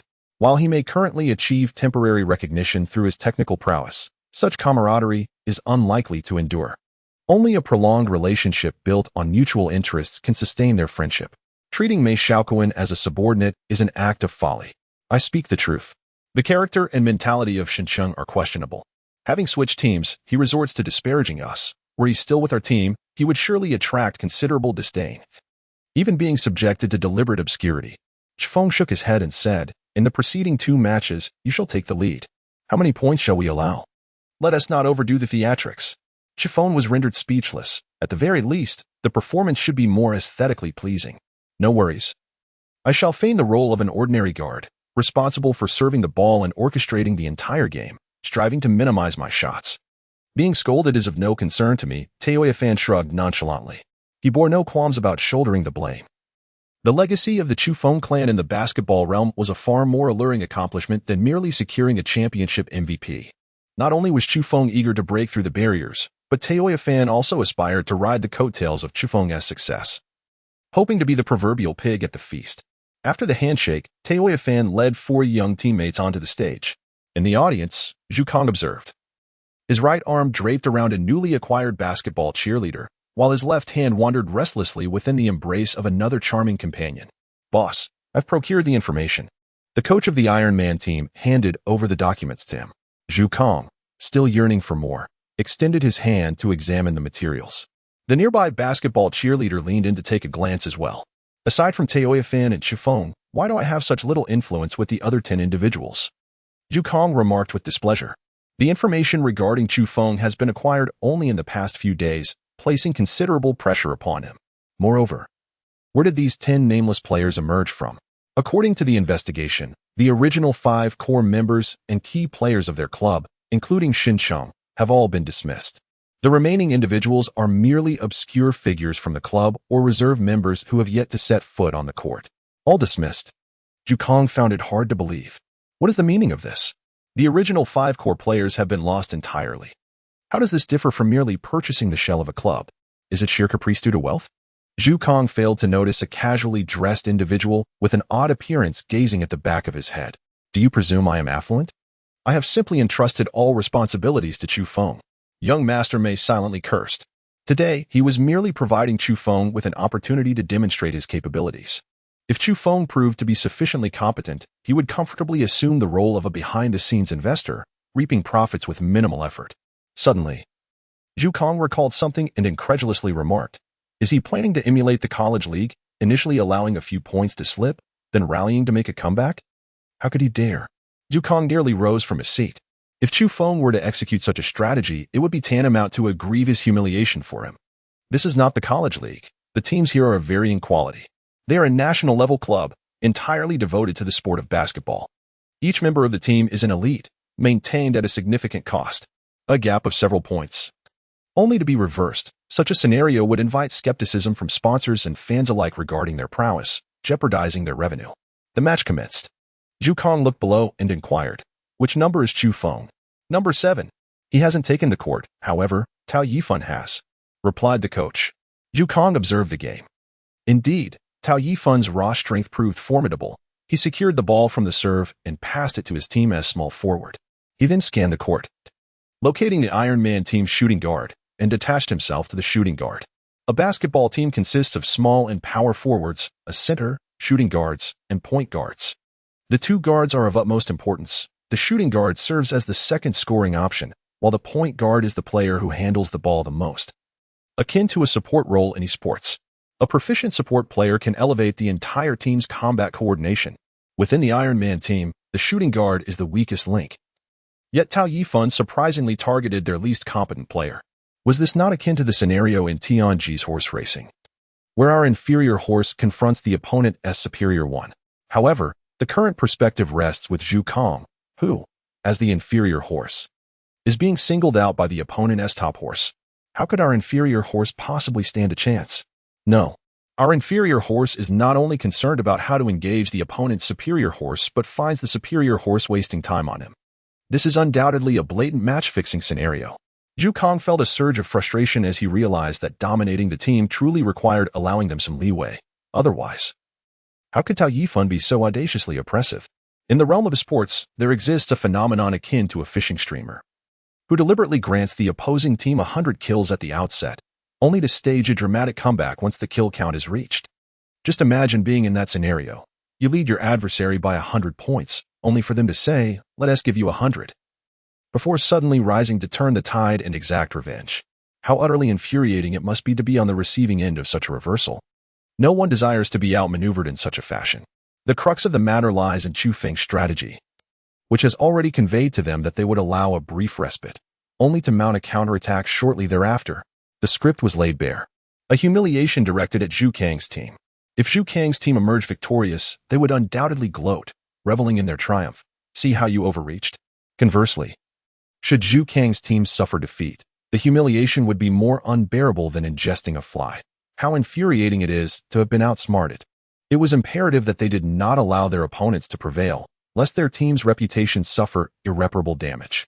Zhu Kang declared emphatically, seething with resentment. I will control the pace. The coach nodded in agreement, hastening back to the arena. As the match progressed, Tao Yifan continued to grant leniency, leading his team against the lesser players of the Iron Man team. Shen Qing, Yinjin, and Lan Tiandong, 3 formidable CBA athletes, commenced a relentless onslaught against 4 unfamiliar rookies. Particularly in these past few days, Shen Qing and his teammates had been honing their synergy. Their teamwork, while not perfect, was commendable, scoring around 70 to 80%.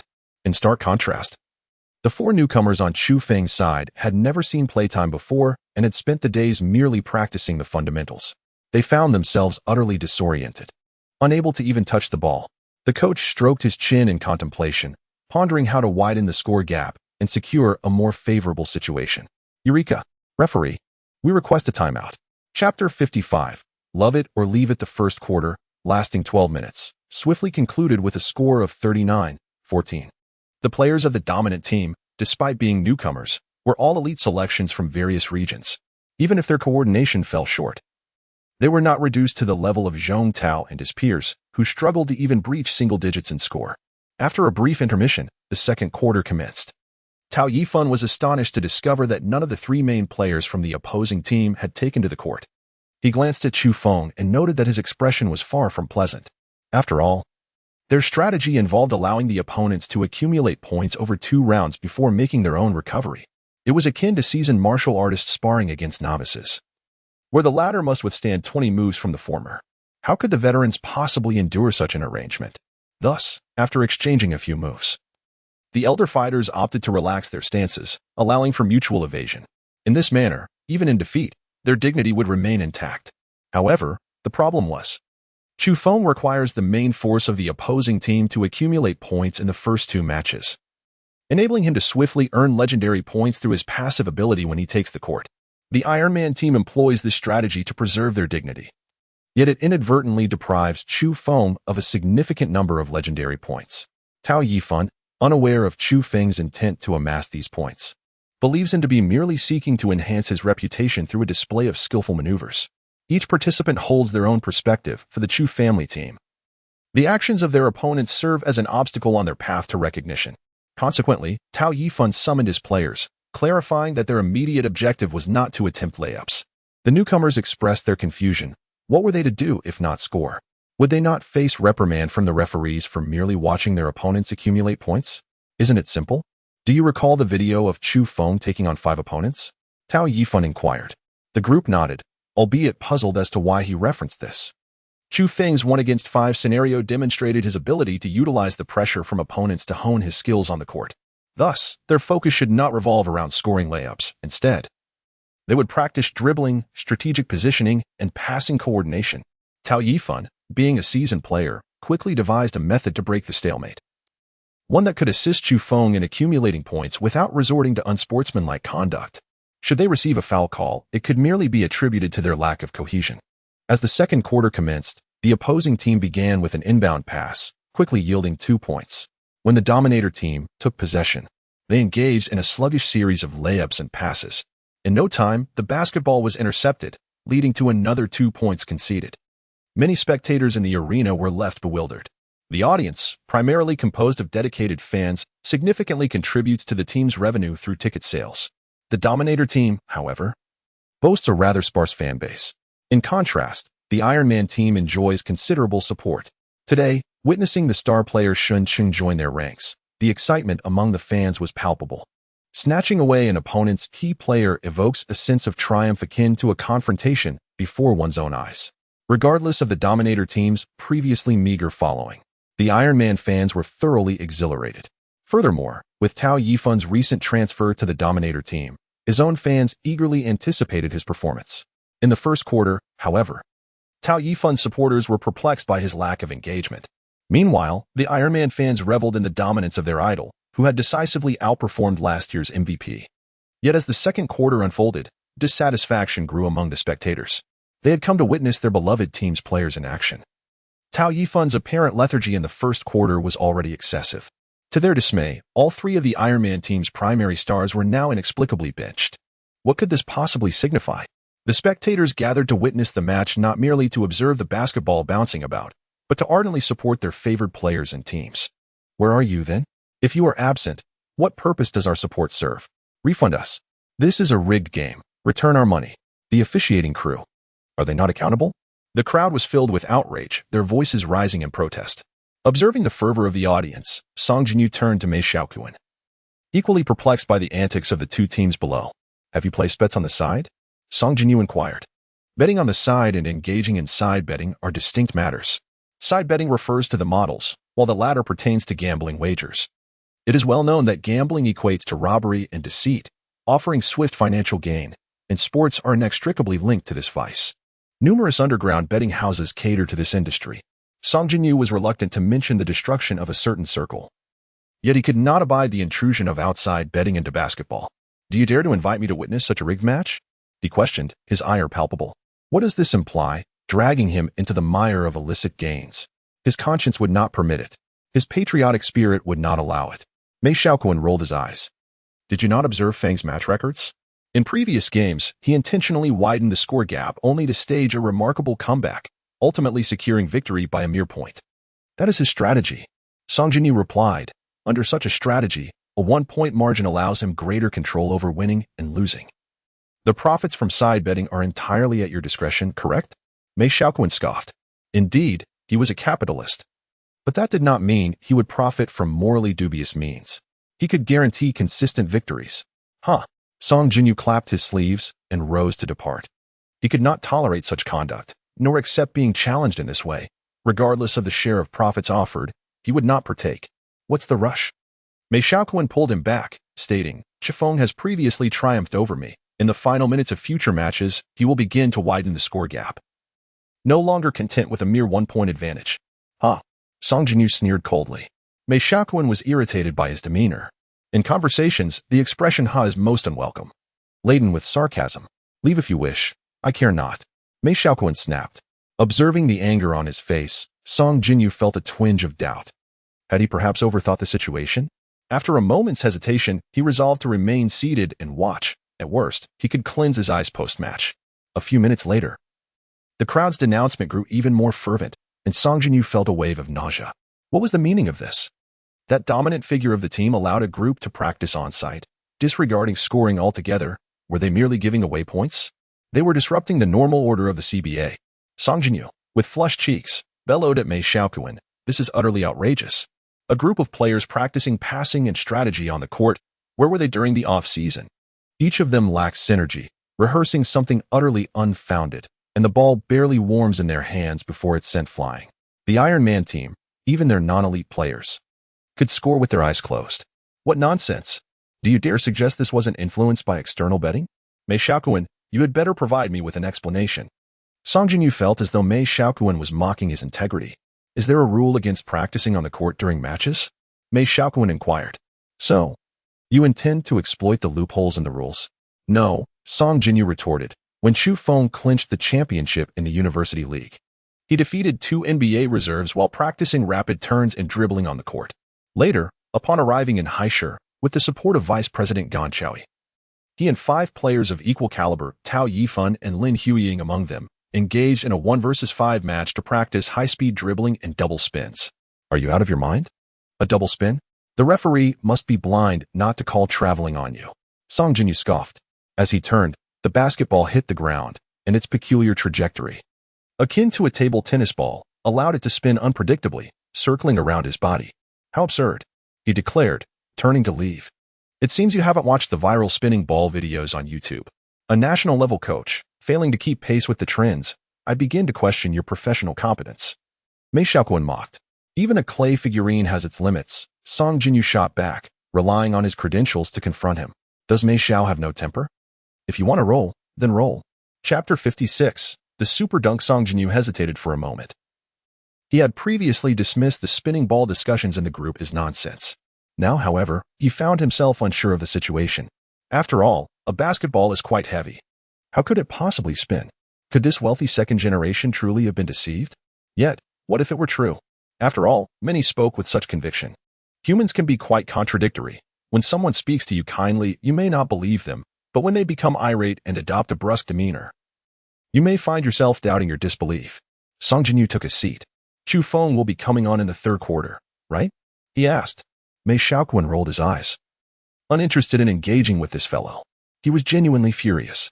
Song Jinyu resolved to give Mei Xiaoquan and Chu Feng one last chance, crossing his legs and continuing to watch the game.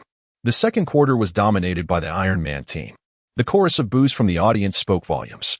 The dominant team, practicing cooperation and passing, was repeatedly intercepted, while the Iron Man team scored relentlessly. Many spectators felt as though they were witnessing a farce. Was this truly a CBA match? They felt that if they were to take the court and dominate the game, scoring would come effortlessly. One can only imagine the fury that would ensue in Hannan Province, the representative of the dominating team. The torment of the second quarter swiftly came to an end. The Ironmen were elated, having amassed a staggering 40 points. The score stood at 79-17. With the dominating team merely coasting through the second quarter, managing to score a mere 3 points. Several players felt as though they were simply going through the motions of practice, devoid of any pressure, as this was evidently the strategy dictated from above. They were merely following orders and surely could not be blamed for the outcome. Yu Kang's expression was grave. They'll report us for match fixing after the game. He whispered to the cheerleader. This score guarantees a win? Isn't that a good thing? The cheerleader inquired, attempting to straighten her disheveled attire. If we lose, it would be a lasting disgrace. Zhu Kong felt a pang of anxiety within. Chu Feng exuded an air of overconfidence. While the probability of success was minimal, caution was nonetheless warranted. Although he had substituted 3 key players, thereby diminishing the fairness of the match, the opposing team had astonishingly conceded 62 points, a truly alarming figure. In the annals of CBA history, such a significant point disparity is rare. Scores typically remain closely contested, as all players have reached the pinnacle of national competition, making it difficult to create a wide gap. The third quarter commenced swiftly. Tao Yifan, while seemingly disengaged, maintained a commendable state of readiness. On the Iron Man team, Yinjin, Lan Tiandong, and Xinsheng had all rested during the second quarter, equally prepared for the challenge ahead. As the players took to the court, Tao Yifan approached Chu Feng and inquired, how shall I coordinate with you moving forward? You will organize the other 3 for defense while I primarily collaborate with you to execute a 2-on-3 strategy. In Chu Feng's estimation, the 2 unremarkable players from the Iron Man team, along with his own 3 teammates, would not significantly impact the outcome of the game. When I pass the ball to you, do not focus on the ball. Instead, gaze into my eyes. An S-shaped pass? Close enough. Chu Feng nodded.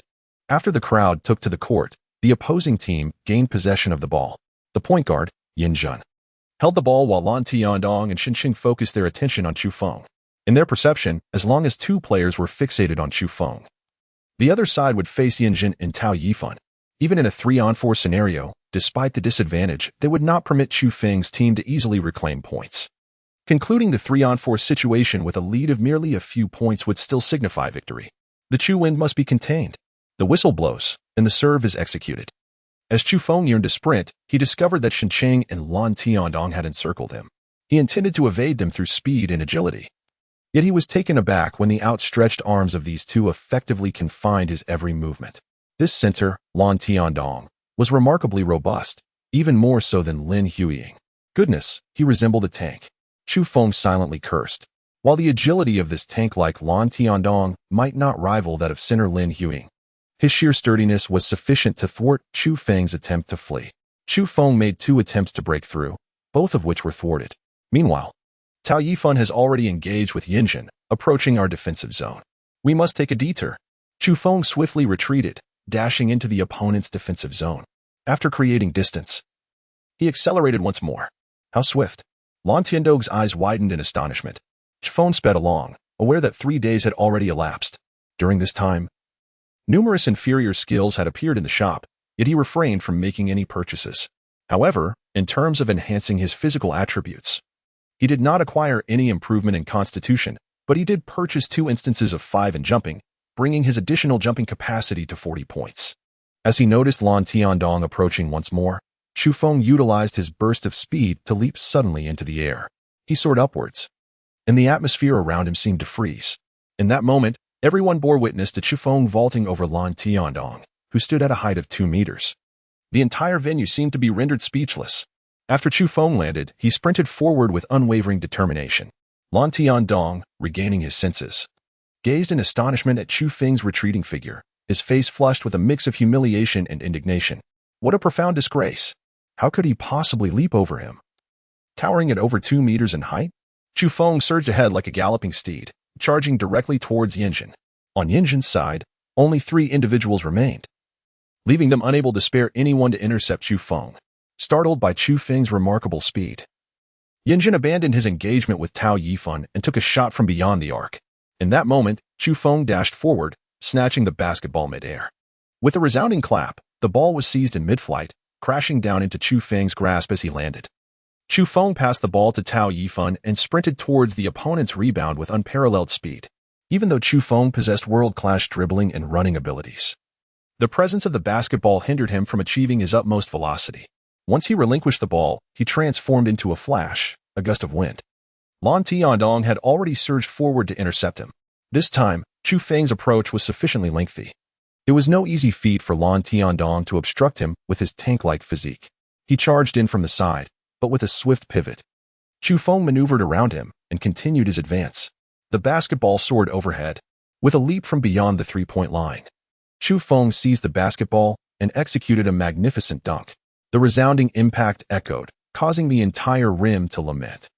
The ball vanished into the net as Chu Feng soared over Lan Tiandong, performing a spectacular block in midair before charging into the Iron Man team's defensive zone, intercepting the ball and delivering a thunderous dunk. The entire sequence unfolded in less than 10 seconds, leaving the audience in stunned silence before erupting into a cacophony of cheers. Such a sharp and electrifying display of athleticism is a rarity in the annals of NBA history. Power, speed, and ferocity were all at their zenith. The spectators were collectively enraptured, unleashing an indescribable wave of exhilaration. Even the players of the Iron Man team leapt in admiration, applauding Chu Feng's prowess. It was simply breathtaking. After witnessing so many games, none had provided such sheer delight. The discontent from the previous 2 games, marred by performance issues, was now replaced with unbridled joy. The score stood at 79-20. Amidst the jubilant uproar, Chu Feng remained humble, exchanging a high five with Tao Yifan before focusing on the opponent's inbound play. Song Jinyu gazed down, pondering the significance of that play, while Mei Xiaoquan felt exhilarated, as if he had vicariously experienced Chu Feng's earth-shattering dunk himself. What a thrill! Song Jinyu remarked on Chu Feng's remarkable speed and jumping ability, asserting that within the entire CBA, there was no one to rival him. His praise was solely directed at Chu Feng's athleticism, indicating his uncertainty about Chu Feng's overall prowess, yet acknowledging that he had begun to scrutinize him. A solid foundation surpassing the average athlete is sufficient to forge a formidable player, but to truly dominate the court, one must possess technical skill as well. As the game progressed, the rim continued to groan under the relentless assault. Chapter 57, The Soaring Half-Million. One dunk after another, punctuated by 3-point shots, sent waves of exhilaration through the stands, ultimately leaving many spectators hoarse from cheering. The audience, drenched in sweat, expressed their satisfaction, feeling that today's ticket prices were well worth it. Even a season's highlights could not compare to the elegance of Chu Feng's dunks. The synergy between Chu Feng and Tao Yifan was rooted in their exceptional basketball skills. The allure of teamwork was evident, with Tao Yifan's adept coordination. Chu Feng's performance reached new heights of magnificence. This cannot continue, Lan Tiandong exclaimed. Who can withstand a dunk every few seconds? We haven't even managed a single point. The second quarter's scoring had been exhilarating due to the opponent's leniency, but in the third quarter, they would need to exert their full effort. The disparity was glaringly apparent. Shinqing resolved to intercept him near the defensive zone, determined to prevent any further 3-point attempts. Yinjin remarked. Having pursued Chu Feng to the point of being drenched in sweat, Chu Feng's physical prowess is truly extraordinary, as he remains exuberant even at this moment. I understand. Shinqing nodded. The angle of a jump differs significantly when leaping over someone's head compared to executing a 3-point dunk. Shinqing positioned himself within the defensive zone, preparing to establish a firm presence there.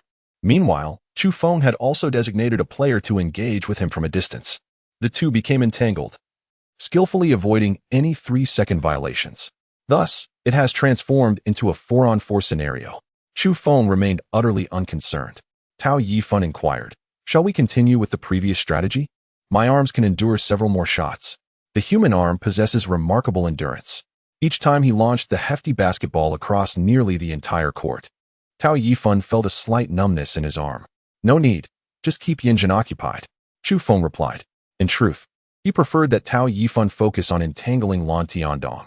This tank-like figure was exceedingly formidable, imposing significant pressure on Chu Feng.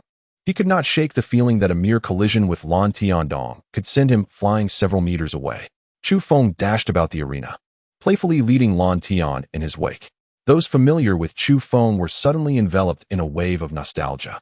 Reminiscent of the days when he used to frolic with He Gui, the air was thick with memories. As Chu Feng darted about, he seized the opportunity to abruptly evade Lan Tiandong, circumventing him with agility before charging towards the rebound to snatch the ball from Yinjin at an extraordinary distance. Yinjin found himself somewhat cornered. Before Chu Feng could execute a block, the basketball was swiftly claimed by Tao Yifan. In this dynamic team, Chu Feng reigned supreme as the deity, while Tao Yifan contentedly fulfilled the role of his exceptional support.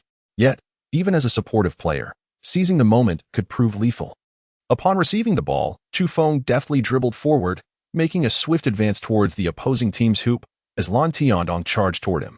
With a swift, counterclockwise pivot, Chu Feng dribbled the ball, only to find Lan Tiandong's imposing arm obstructing his path. He executed another clockwise spin, realizing Lan Tiandong had once again closed in on him.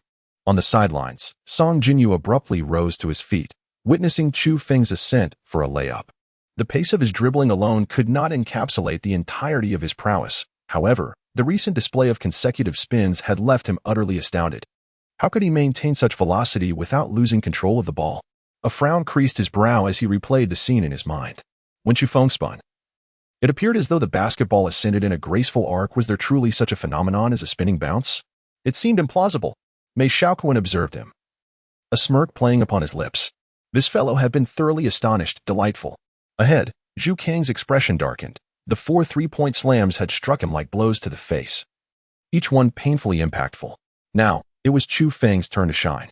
Lan Tiandong's position as a key player was not solely attributed to his physicality, but also to his composed demeanor and exceptional defensive reflexes. Zhu Kang narrowed his eyes. I refuse to believe you can leap over Lan Tiandong's head every time. Should you falter in this regard, you will find it impossible to maneuver the ball beyond the line. A cold smile crossed Zhu Kang's face. The score stood at 79-29, a daunting 50-point gap, and the challenge was far from simple. Glancing at the clock, he noted that merely a minute had elapsed in the third quarter, prompting a twitch at the corner of his mouth. Why does the game feel interminable? Has it truly been only a minute? The speed at which Chu Feng runs is astonishing, and his frequency of scoring creates an illusion that time has elapsed significantly. Yet, the third quarter has only just begun.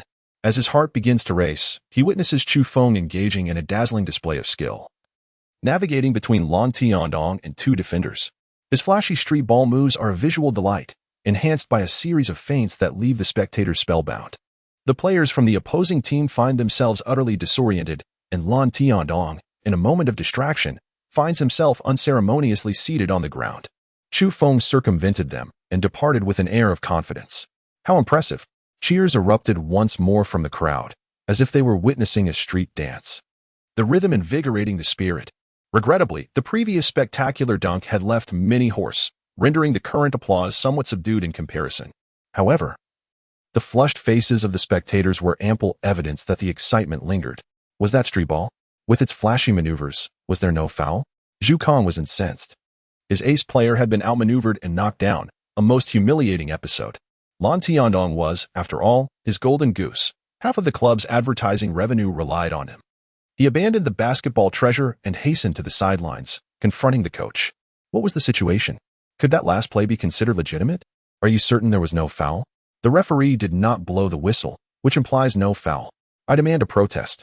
Zhu Kang stormed towards the officiating crew. There was no foul. I observed closely from the sidelines. That player's ball handling was peculiar, with a spin. Many astonishing maneuvers appeared to necessitate a foul. Yet they actually utilized a specific spinning technique. Spinning the ball? Zhu Kang regarded the coach with a look of incredulity, as if to say, are you jesting? He was not a player, yet he understood many aspects quite well. For a soccer ball to spin, the conditions are quite stringent. But a basketball? What spin? The referee's whistle pierced the air. Chu Feng evaded the entanglements of Shin City and executed a three-point shot. The score stood at 79-32. This cannot continue, Zhu Kong exclaimed. The coach, grounded in reality, remarked, basketball prowess is composed of three elements: skill, speed, and jumping ability.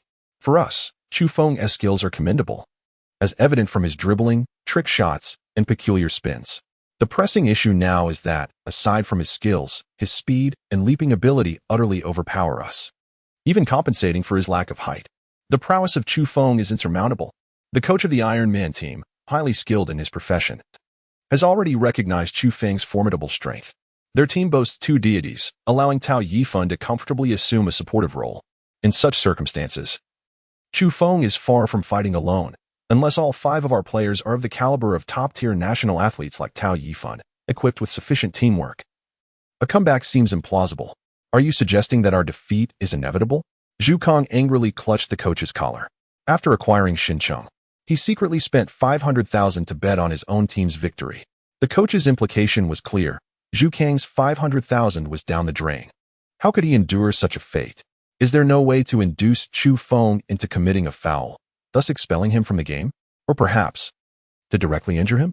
Zhu Kong inquired darkly. Chapter 58. A display without performance. This could tarnish the reputation of our athletes. The coach was reluctant. Zhu Kong squinted thoughtfully. His players were his cash cows. Losing 500,000 was significant, but if his cash cows ceased to profit, it would be an even greater calamity. With a sudden stroke of genius, he glanced towards the court and declared, "Let Xincheng handle it. He is already one of us. How can you be certain he won't suddenly abandon our team?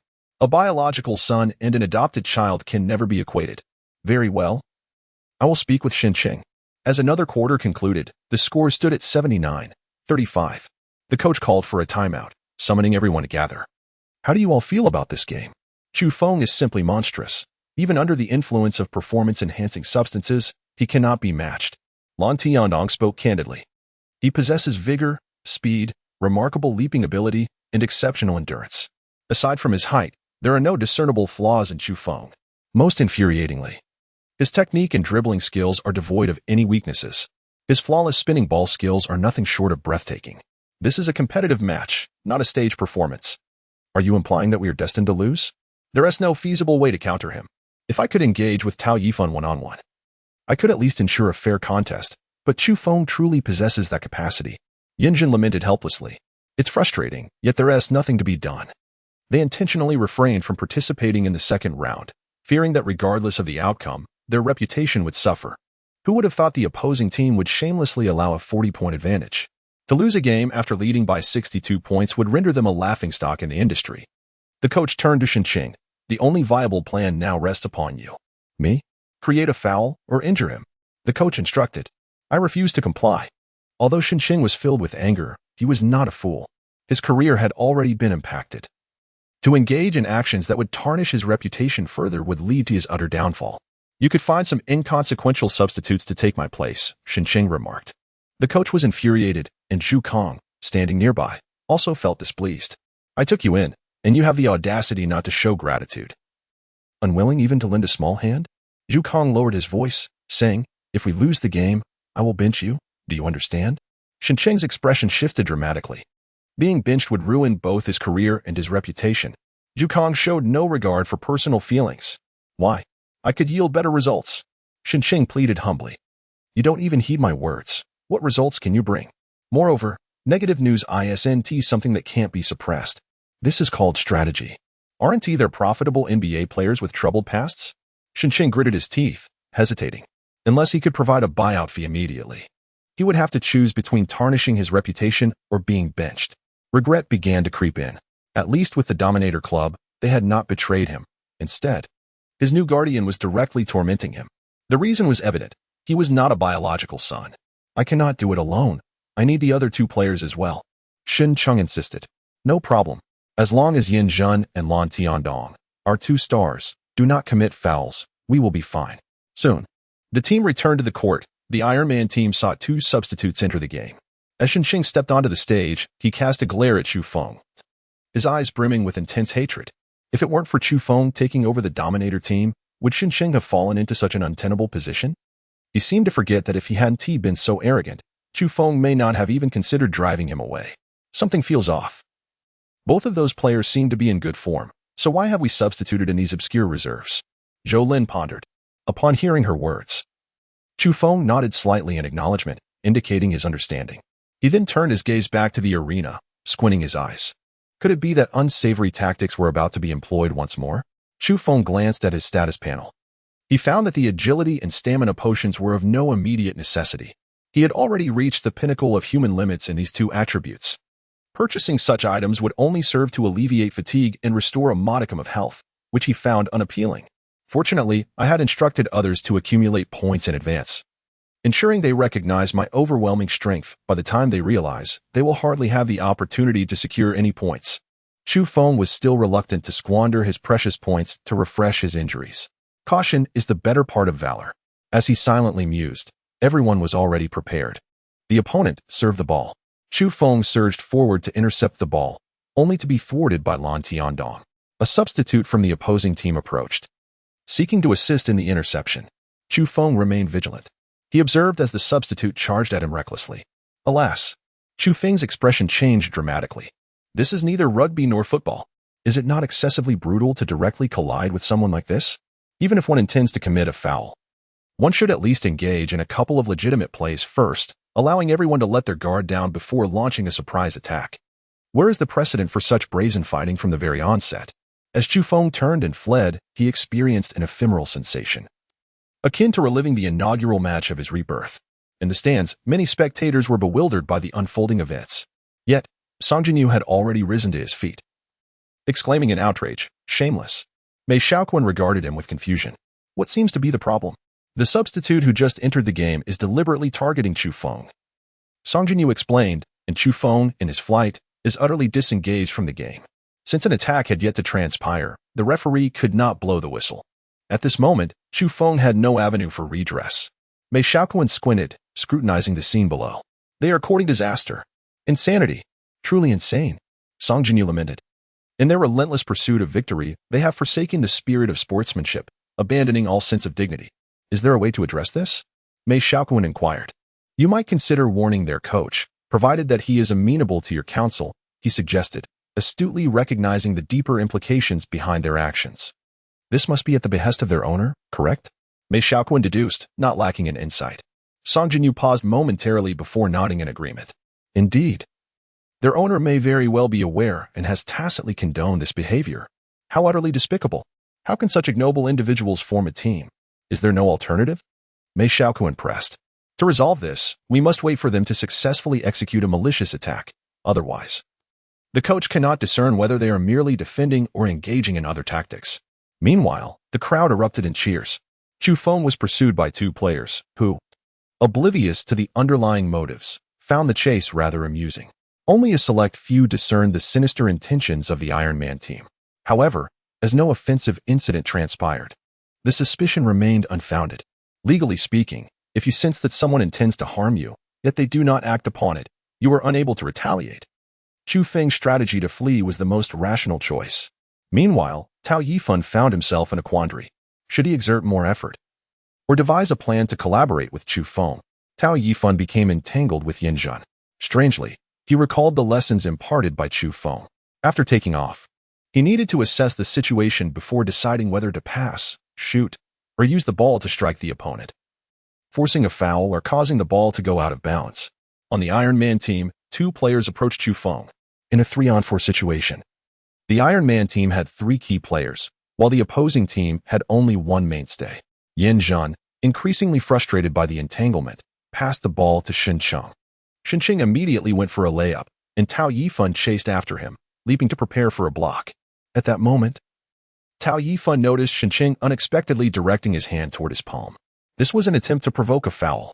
Having undergone training with Chu Feng, Tao Yifan reacted swiftly after jumping, instinctively spreading his hands.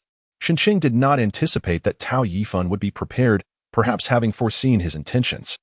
With too short a hang time, Tao Yifan's strength was primarily employed to simulate a foul. He had no intention of making a layup. The ball was not touched by the opponent. Instead, it slipped from his grasp and struck him atop the head. With a resounding thud, Tao Yifan was dazed, landing heavily on the ground, stars dancing before his eyes. The impact was severe, and after enduring for several seconds, he ultimately succumbed, collapsing unconscious. Chapter 59.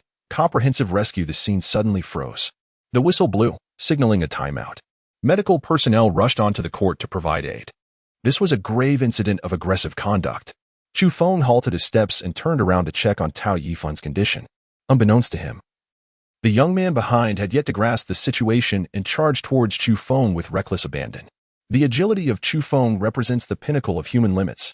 Sensing that the young man was about to collide with him, Chu Feng intentionally trotted away, maneuvering to a sharp corner of the arena, and then abruptly accelerated to flee. The individual, unable to halt in time, crashed headlong into the pointed object, blood gushing forth. Without turning back, Chu Feng pressed onward, seemingly oblivious to the tumultuous events unfolding behind him. The medical staff had descended into chaos. Chu Feng, what is the situation on your end? A referee inquired urgently. What transpired? Chu Feng responded with a look of bewilderment. Zhou Lin hastily approached, eager to elucidate the circumstances. With a bewildered gaze, Chu Feng observed his teammate, who had inadvertently collided with a corner, injuring himself. Why should this concern him? Having navigated through society for over a decade, Chu Feng was well acquainted with its intricacies. For instance, if one were to encounter an assailant during a morning jog, and that assailant inadvertently sustained grave injuries, the onus of responsibility would not fall on the innocent jogger, who could assert that they merely passed by, oblivious to the unfolding events, thus absolving themselves of legal culpability. As for any potential provocation, Chu Feng remained unperturbed, confident that surveillance footage would vindicate him. Had the young assailant not initiated the attack, the incident would never have transpired. With one party suffering severe blood loss and the other a concussion, the Iron Man team had now been embroiled in two heinous incidents. Soon, law enforcement arrived to initiate an investigation, and Tao Yifan was swiftly transported to the hospital. The prognosis appeared favorable. He was merely experiencing stress-induced fainting, with no irreversible harm anticipated. Meanwhile, the officiating crew convened to deliberate on the matter, with even the president of the CBA and committee members from various provinces urgently assembling for discussions. The residents of Shen City were left in shock, as the perpetrator faced charges of deliberate assault, leading to his detention. His career was no longer merely tarnished by poor conduct or being benched. It now teetered on the brink of criminality. Should the forensic evaluation classify the injuries as minor, he would face legal repercussions. Unlike certain notorious figures in NBA history who managed to continue profiting despite their misdeeds, his notoriety paled in comparison. And Tao Yifan's recovery signified the potential ruin of his career. Zhu Kong could even pursue a lawsuit for damages based on their contract. However, at present, Zhu Kong was too preoccupied to further exploit Shen City, filled instead with regret. The indignity of the situation was secondary to the egregiousness of the assault, executed by two players engaged in reprehensible conduct, one a brash young player, the other a victim of a miscalculation. The officiating crew might very well annul their team's participation, leading to lifetime bans for the entire squad. Desperately, he began making calls, seeking connections and leveraging relationships. After investing several million, he secured assurances to protect the team from dire consequences, narrowly averting financial ruin. As the game resumed, he was cautioned by a member of the compromised officiating crew to avoid repeating such mistakes, urging the players to compete properly. Losing was simply part of the game. I understand, it won't happen again. Zhu Kong quickly responded, bowing in apology. Even after the officiating crew departed, Zhu Kong remained relentless, determined to suppress any news of the day's events. The basketball community was not particularly well connected, thus evading national scrutiny was feasible. With timely public relations efforts and by ensuring silence from all parties involved, he could still portray his team as virtuous. Suppressing information was paramount. He sought a secluded spot to continue fostering connections and investing money. After a chaotic series of events, the game was set to proceed. Would they really revoke his team's rights to compete? The winds of Chu are unkind. Gan Meng has arrived, her news more astute than anyone else's. Zhu Kong has expended considerable resources to maintain peace, and he has asked us to communicate with you, assuring that he will cover all medical expenses and emotional damages for Tao Yifan, hoping that no further inquiries will be pursued. What if he has a concussion? His career could be ruined, Chu Feng inquired. Gan Meng, feeling a twinge of sorrow, responded, please do not be harsh with me. They sent me to relay this message, and I have no authority to make decisions. Moreover, the Iron Man team adamantly insists that this was a personal matter, claiming that Shun Chung escaped from your side, and that his actions were a deliberate act of revenge, unrelated to the Iron Man team. Shenqing is not their favorite son. He was sold off at the first opportunity. All blame has been cast upon him. This individual not only faces disgrace, but also imprisonment and hefty penalties. He must surely be filled with regret. Before Chu Feng had the chance to inquire whether he still dared to speak ill of him, Shenqing was not the focal point. The match had been halted. Yet that young lad deliberately collided with me, indicating that this was indeed the stance of their Iron Man team as higher-ups. Alas, we are devoid of any evidence. Gan Meng remains quite innocent in this matter. Chu Feng gently caressed Gan Meng's face and said, I do not hold it against you. I apologize for unleashing my frustrations upon you. Chu Feng exhibited such ferocity on the court, cunningly orchestrating the injury of that young player. Yet, in private, he was unexpectedly gentle with himself. The senior was truly warm-hearted. Gan Meng felt her cheeks flush. She increasingly believed in her own brilliance for pursuing Chu Feng. Zhou Lin shook her head. Chu Feng remained remarkably composed, not forgetting to manipulate Gan Meng even in such moments. This girl was utterly enchanted, lost in her own bewilderment. The next 2 quarters of the match unfolded. On Chu Feng's side, the absence of the extraordinary support, Tao Yifan, is keenly felt. Conversely, the opponent's formidable mid-laner, Shenqing, has been sidelined due to a foul. In this 5-on-5 scenario, the adversaries boast 2 powerful players, while Chu Feng's team is left with but 1 ace. Chu Feng took a deep breath and said, You each find your targets and keep your opponents entangled. Number 9 and number 24. You 2 stick to Lan Tiandong and ensure he doesn't bother me. From here on, I shall unleash chaos. Among the Iron Man team, only Lan Tiandong posed a significant nuisance to Chu Feng. This colossal tank possessed formidable defensive capabilities, making it difficult to circumvent. Having been plagued by the enemy's cunning schemes, Chu Feng decided not to feign restraint any longer. He casually designated 2 individuals to intercept Lan Tiandong, while the remaining 2 on his side would engage another foe, allowing him to confront 2 adversaries simultaneously, even if one of them happened to be the enemy's ace, Yinjin. Chu Feng was confident he could wreak havoc with his eyes closed. Serve. Chu Feng seized the ball, darting forward like a gust of wind. Lan Tiandong attempted to intercept, but soon found himself encircled by 2 opponents.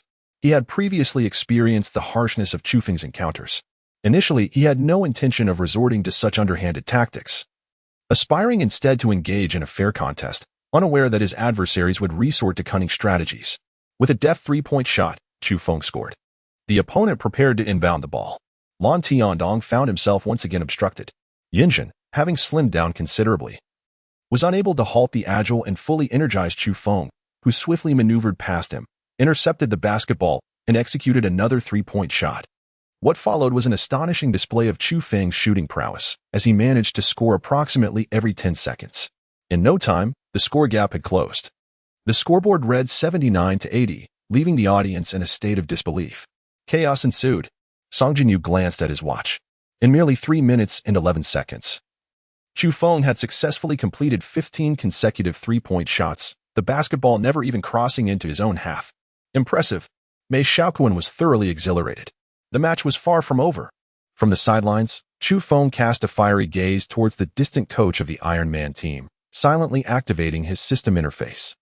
He deactivated the passive ability that granted him a bonus point and donned the Ruthless Dominator.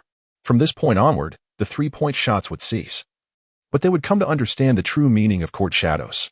Chapter 60. Refreshing stamina after switching to the Ruthless Dominator passive, all attributes increased by 5. And fatigue levels were refreshed. Even so, Chu Feng sensed a newfound relaxation in his body. Once again, it was the opponent's turn to inbound the ball. In an instant, Chu Feng rushed forward to intercept. Without the passive effects granted by the system, he could not guarantee the accuracy of his 3-point shots. It would be more prudent to refrain from attempting them altogether. In the future, when his performance is analyzed, he might be attributed with the title of 3-point king. Would that not be more advantageous? As Chu Feng abstained from shooting 3-pointers, Lan Tiandong seized the opportunity to evade any interference with ample time. Chu Feng dribbled the ball, attempting to maneuver past Lan Tiandong. His teammates surged forward, eager to assist in obstructing Lan Tiandong. In swift succession, other teammates of Lan Tiandong joined the fray. Beside Chu Feng, the atmosphere became exceedingly lively and crowded, which severely hindered his ability to make a successful layup. Chu Feng understood that without the passive enhancements, his opponents would commit fewer errors. By refraining from attempting 3-pointers, his adversaries would have greater strategic opportunities to defend. Countless concealed mistakes intertwined, leaving the previously formidable Lan Tiandong at a loss for avenues of breakthrough. Chu Feng found himself without teammates to coordinate with, taking some time to break through the defense, only to face another obstacle in Yinjin. After a while, he successfully made a layup. Despite the tense standoff, the court was alive with players shifting positions and executing intricate interceptions, creating a strategic battlefield far more exhilarating than Chu Feng's previous mindless three-point attempts. What was happening? Was the number 7 of the Dominator team holding back? Why was he attempting any three-pointers? Indeed, he should continue shooting from beyond the arc to set a record for the most three-pointers in a single game. This shows respect for the opponent. Constant three-point attempts lead the adversaries into despair. And yet, it was important to showcase other skills as well. Lest some misguided individuals claim he could only shoot three-pointers. Look at that. Number 7's layup technique is also impressive. It is inconceivable to the average person that Chu Feng's three-pointers were achieved passively. His layup rhythm had slowed, with an array of formations and strategic placements on the court making it more challenging for everyone to move, while Chu Feng remained vigilant about the overall positioning. This was not a detriment. Song Jinyu observed below, nodding slightly. His skills and physicality were commendable. In terms of physical ability, I cannot find anyone to rival him. How old is he? Just 20, Mei Xiaoquan replied. So young. Song Jinyu marveled. This ISNT gymnastics. At 20, he has yet to reach his peak. Yet he has already attained this level. In a few more years, Chu Feng will only grow stronger. Moreover, Song Jinyu scrutinized Chu Feng's maneuvers and, based on his experience, could find no fault. That must be a spinning shot, quite unusual. How could such a heavy basketball be spun? Song Jinyu was filled with curiosity. Chu Feng explained that his skeletal and muscular structure differed slightly from that of an average person, allowing his fingers to exert greater lateral force. So it isn't merely training. If it were training that could be replicated, Song Jinyu thought, he would be on his knees begging Chu Feng to impart his techniques. However, if it were a matter of physical structure, then that could not be emulated. The only flaw was that his teammates were holding him back, Song Jinyu concluded. Teacher Song can find no faults?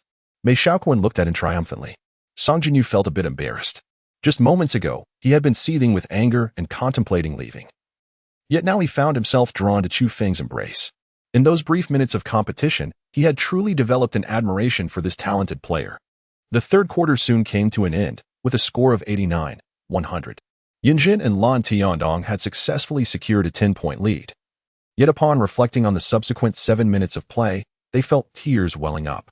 The pressure was overwhelming. Alone, Chu Feng exerted such pressure that it rendered them breathless. Just a hair's breadth. He nearly managed to restrict them from scoring even 10 points in an entire match. If others were to let up and refrain from scoring, that would be a different matter altogether. They poured their heart and soul into the game, yet even then, they could not amass a mere 10 points. Their fans would undoubtedly unleash their wrath upon them. Supporters seldom recognize the extent of their efforts. Failure to score equates to mediocrity. And not achieving points becomes an original sin. Who can fathom the anguish they endure, and who comprehends the cruelty of Chu Feng? This fellow is no ordinary player. He moved with such buoyancy that by the end of the third quarter, he appeared to be in better condition than they were. Yinjin and his companions sat together, feeling an oppressive weight in their hearts. What should they do next? Chu Feng's prowess was overwhelming. I sensed that even some elite NBA players pale in comparison to him. Lan Tiandong's mentality began to fray. They had anticipated a disparity, intentionally steering clear of Chu Feng's brilliance at the onset of the match. In the second quarter, he didn't even take to the court, conserving his energy. Yet, in the third quarter, he still managed to score 10 points. How disheartening. Yinjun took a sip from a 2-yuan bottle of mineral water, which felt no different in his palm than a medicinal liquid. He sighed. It's evident that Chu Feng's stamina has waned. If we exert ourselves just a bit more, pushing him to score less, we may have a chance. He refrains from taking 3-point shots, perhaps out of respect for us. Lan Tianong nodded in agreement. This predicament is entirely the fault of Zhu Kong and the coach. They insisted on employing such ineffective tactics. It was they who previously accepted the strategy of targeting Chu Feng and creating false fouls. Now, they shift the blame as if it rests solely with Zhu Kong and the coach. Lan Tiandong quickly deflected the blame. The senior was truly formidable. First reclaiming points with 3-pointers, then showcasing his all-encompassing athletic prowess, allowing everyone to witness his multifaceted brilliance. It was said that there was no position he could not master. Gan Ming hovered around Chu Feng, diligently wiping the sweat from his brow. Chu Feng single-handedly assumed the roles of small forward, point guard, and shooting guard. His teammates primarily focused on intercepting the opponents to prevent being surrounded. It must be acknowledged that these unnamed young men possess individual capabilities that far surpass those of Zhong Tao. It is no wonder that Chu Feng does not bring his old friend Zhong Tao along, as this vast nation is teeming with skilled individuals. Senior. That Mei Xiaoquan has even invited Song Jinyu to watch the match. Gan Ming exclaimed. The various displays of your personal prowess showcased your charm and strength entirely for Song Jinyu to witness. I observed that he was profoundly impressed. Who is Song Jinyu? It is no surprise that Chu Feng is unfamiliar with Song Jinyu, as he had never encountered this prominent figure in his previous life. One of the coaches of the national youth team, Gan Ming explained enthusiastically, showing no impatience despite the simplicity of the question. He is a coach for the national team. As Chu Feng's thoughts stirred, he realized that the national team coach's presence signified a desire to recruit him for the Qinglong team, thus placing the hopes of participating in this year's Olympics upon Song Jinyu. It was no wonder that Mei Xiaoquan had invited Song Jinyu to witness his CBA debut. Clearly, in the fourth quarter, he would need to adopt a more aggressive approach, he mused. Gan Ming glanced at Chu Feng and inquired, "Can you sustain that level of exertion?" Having participated in sports school training, she understood that running at a steady pace is far less taxing than unpredictable bursts of speed. During the latter half of the third quarter, Chu Feng had been dribbling with agility rather than charging towards the basket like a warrior, which demanded an immense amount of energy due to the explosive, rapid changes in movement. Just imagine asking a marathon runner to perform acrobatics during a race. One can only wonder how fatigued they would become. I can manage. I need the coach to witness my true capabilities. Chu Feng directed his gaze toward the panel shop. Among the 5 available items, only the potions for agility and endurance remained. Both potions were at maximum capacity and could only serve to replenish stamina. However, it would not be a loss to expend 10 points of legendary status to continue overwhelming the Iron Man team, leaving Song Jinyu utterly astonished. After replenishing his stamina, the members of the Iron Man team might find their mental fortitude shaken. Chu Feng gazed into the distance. Do not blame me for lacking humanity, however. For the sake of the future, I must ask for your sacrifice. Chapter 61, Delivering Medicine. The 4th segment of the match has commenced. In this segment, the dominant team is serving. Upon obtaining the ball, Chu Feng, unfazed, launched an offensive.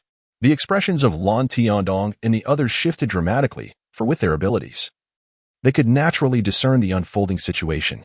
Chu Feng's stamina has returned to its peak condition. How could this be possible? Clearly, everyone had the same duration of rest. Yet while they felt fatigued and their bodies ached, Chu Feng appeared utterly unfazed. A sense of unease washed over the others. Chu Feng commenced a frenzied onslaught and raced across the arena. Among the 4 supporting teammates, only one remained, tasked with the responsibility of engaging in a struggle. The focus was particularly on entangling Lan Tiandong.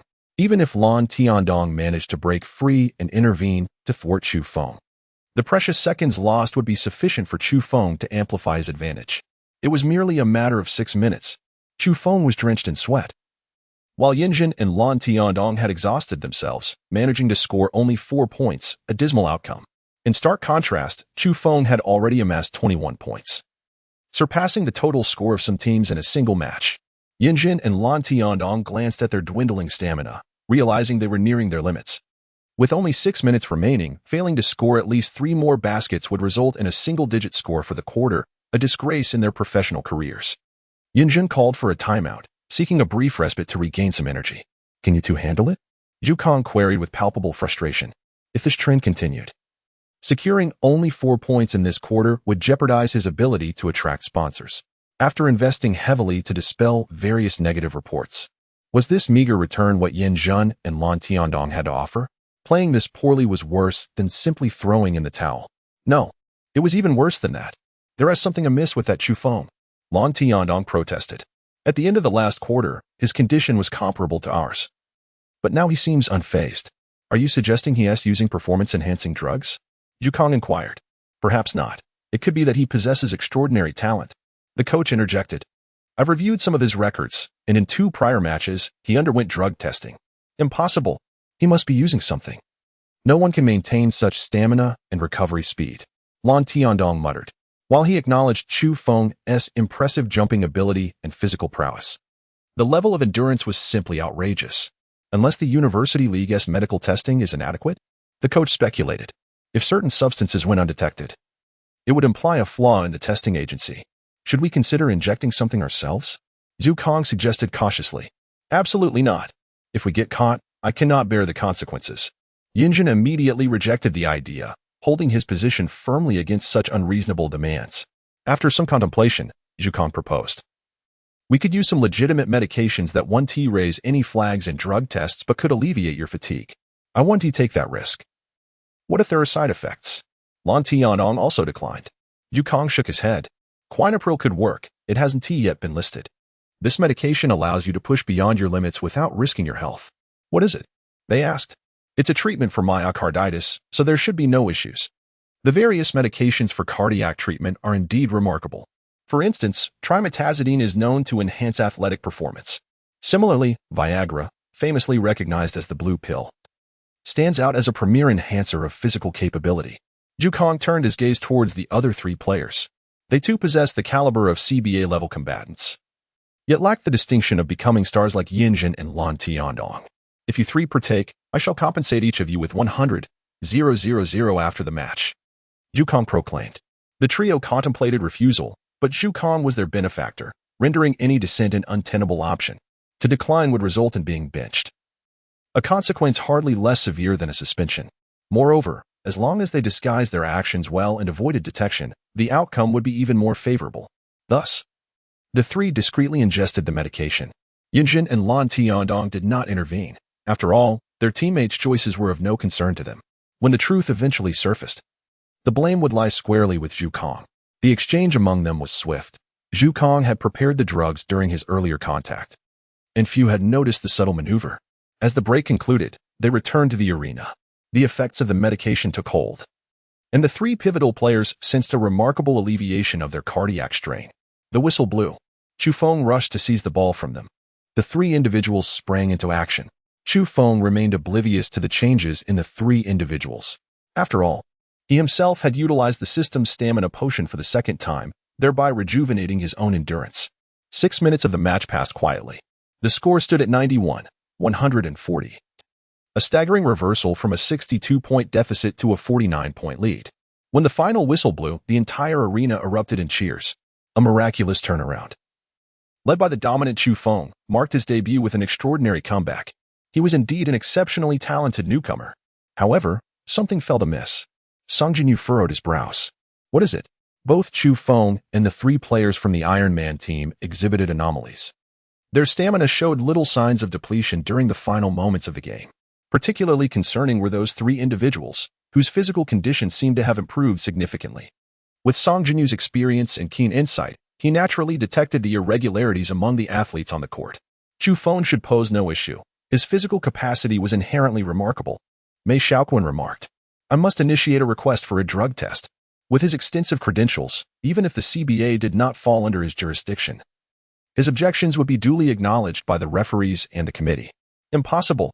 Chu Feng must have, without a doubt, resorted to performance-enhancing substances. Chu Feng bellowed. The three individuals on his side had consumed drugs, yet they still failed to surpass Chu Feng. In this quarter, they managed a mere 6 points, an embarrassing total. All participants were from elite basketball clubs, comprised of the nation's finest players. Even with distinctions between starters and bench players, those core members who resorted to drugs typically experienced a qualitative leap. Yet, these three, despite their doping, could not overcome Chu Feng. Was Chu Feng merely under the influence of medication? Chu Feng led a group of individuals, charging towards the committee with an air of aggression. The coach hastened to catch up, expressing his suspicions. Previously, Chu Feng had undergone drug testing without any issues, indicating that the substances he had ingested were not included in the standard drug testing panel. Chu Feng declared that he had personally invested tens of thousands to have the hospital conduct a thorough examination of all chemical substances. The higher the fees charged by the testing agency, the more comprehensive the analysis of chemical compounds could be. They could meticulously delineate every molecular structure and atomic composition present in the blood, even substances not listed in the drug testing panel. Chu Feng was determined to uncover those chemical agents.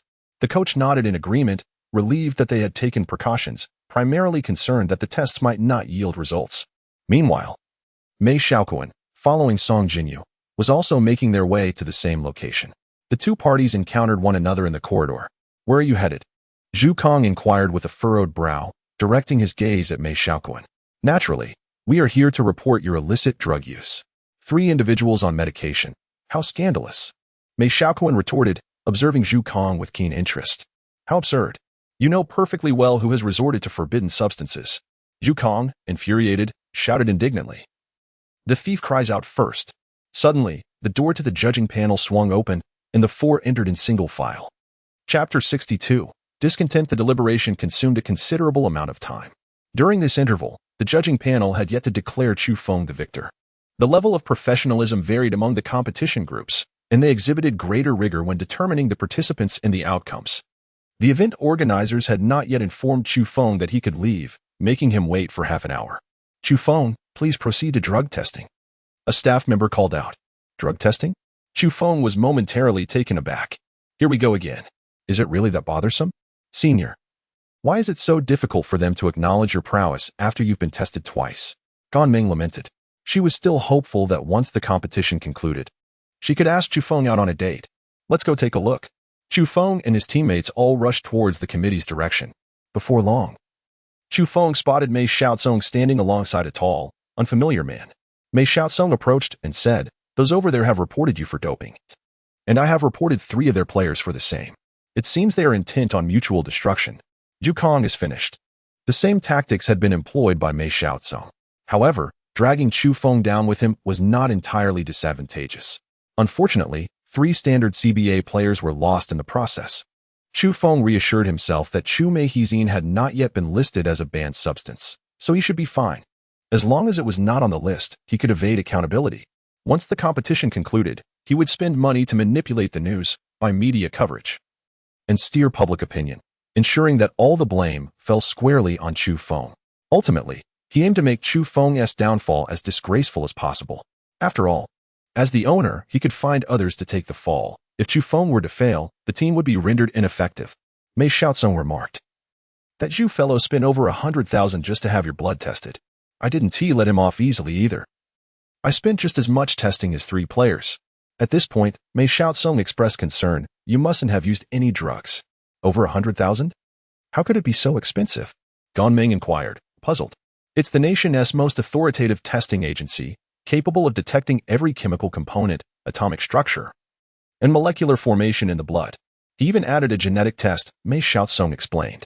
"It is well known that the more tests conducted, the greater the expense. This time, the tests encompassed all chemical substances." Yu Kang's substantial expenditure indicated he had thoroughly investigated Chu Feng's background and was aware that Chu Feng was not afraid of standard drug tests. Hearing this, Chu Feng felt a twinge of anxiety.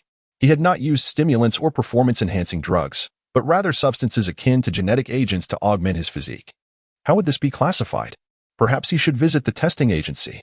Before long, a large group of committee leaders, referees, and members from both teams arrived at the testing agency. The multitude of tests meant that results would not be available swiftly. Zhu Kong insisted on remaining there until the results were revealed. He even called in 50 or so journalists from various media outlets. The situation escalated significantly.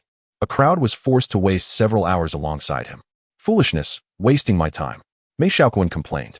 Chu Feng approached him and whispered, "You could invest some money to expedite the testing process." "Why waste that money?" Mei Xiaoquan replied, glancing at Chu Feng. "This isn't wasteful at all. Given the current uproar over drug testing, if 500,000 can secure official endorsement and recognition, it is far more cost-effective than spending millions on advertising." Mei Xiaoquan's gaze shifted to the committee members and coaches, his mind racing. This is not merely a matter of several million. Millions cannot secure the CBA Association's official recognition. Under normal circumstances, only a substantial network of connections and favors can prompt an official announcement from the website. Mei Xiaoquan patted Chu Feng on the back, exclaiming, "You truly are a marketing genius, but this presupposes that you have not used any drugs." Rest assured. In truth, Chu Feng felt a twinge of uncertainty. After all, he could not guarantee whether the genetic agent would be detectable. However, this was a product of the system. If it could be detected, the system would be utterly flawed.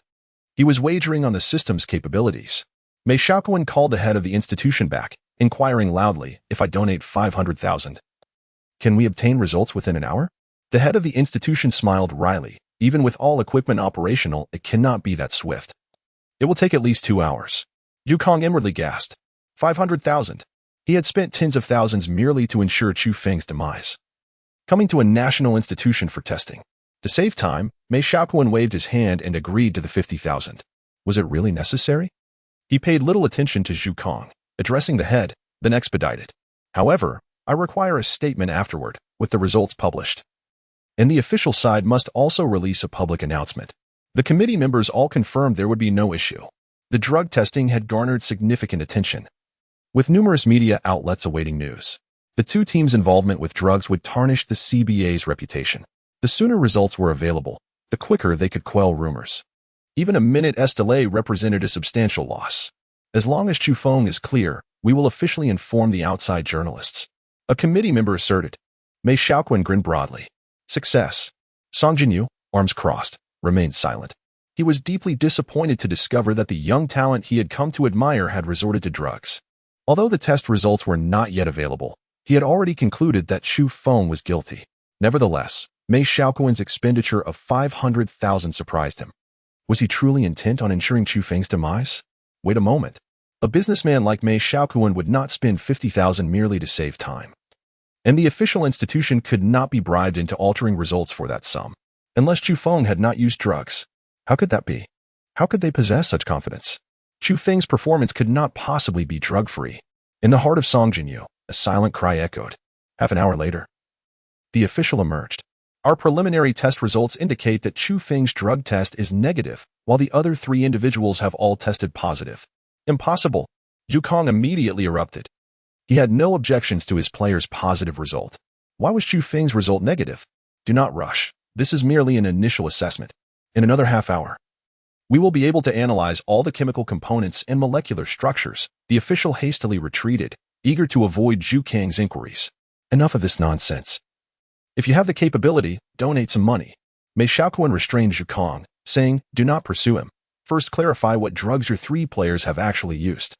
A member of the committee added, Boss Zhu, I suggest you come clean about this matter. It is Chu Mei Tiazine. The crowd exchanged glances, most of them unfamiliar with this medication. Chu Feng's thoughts stirred. He recognized the medication in the future. An athlete would mistakenly ingest this drug and subsequently win the championship in swimming. At that time, the substance was not included on the prohibited list. Yet the athlete's title would still be revoked, accompanied by a 3-month suspension. Song Jinyu remarked, it is a medication for myocarditis, although it is not on the list.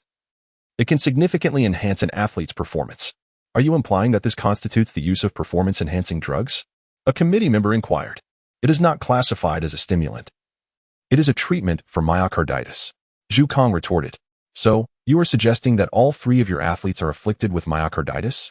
Otherwise, shall I invest some money for them to undergo cardiac examinations?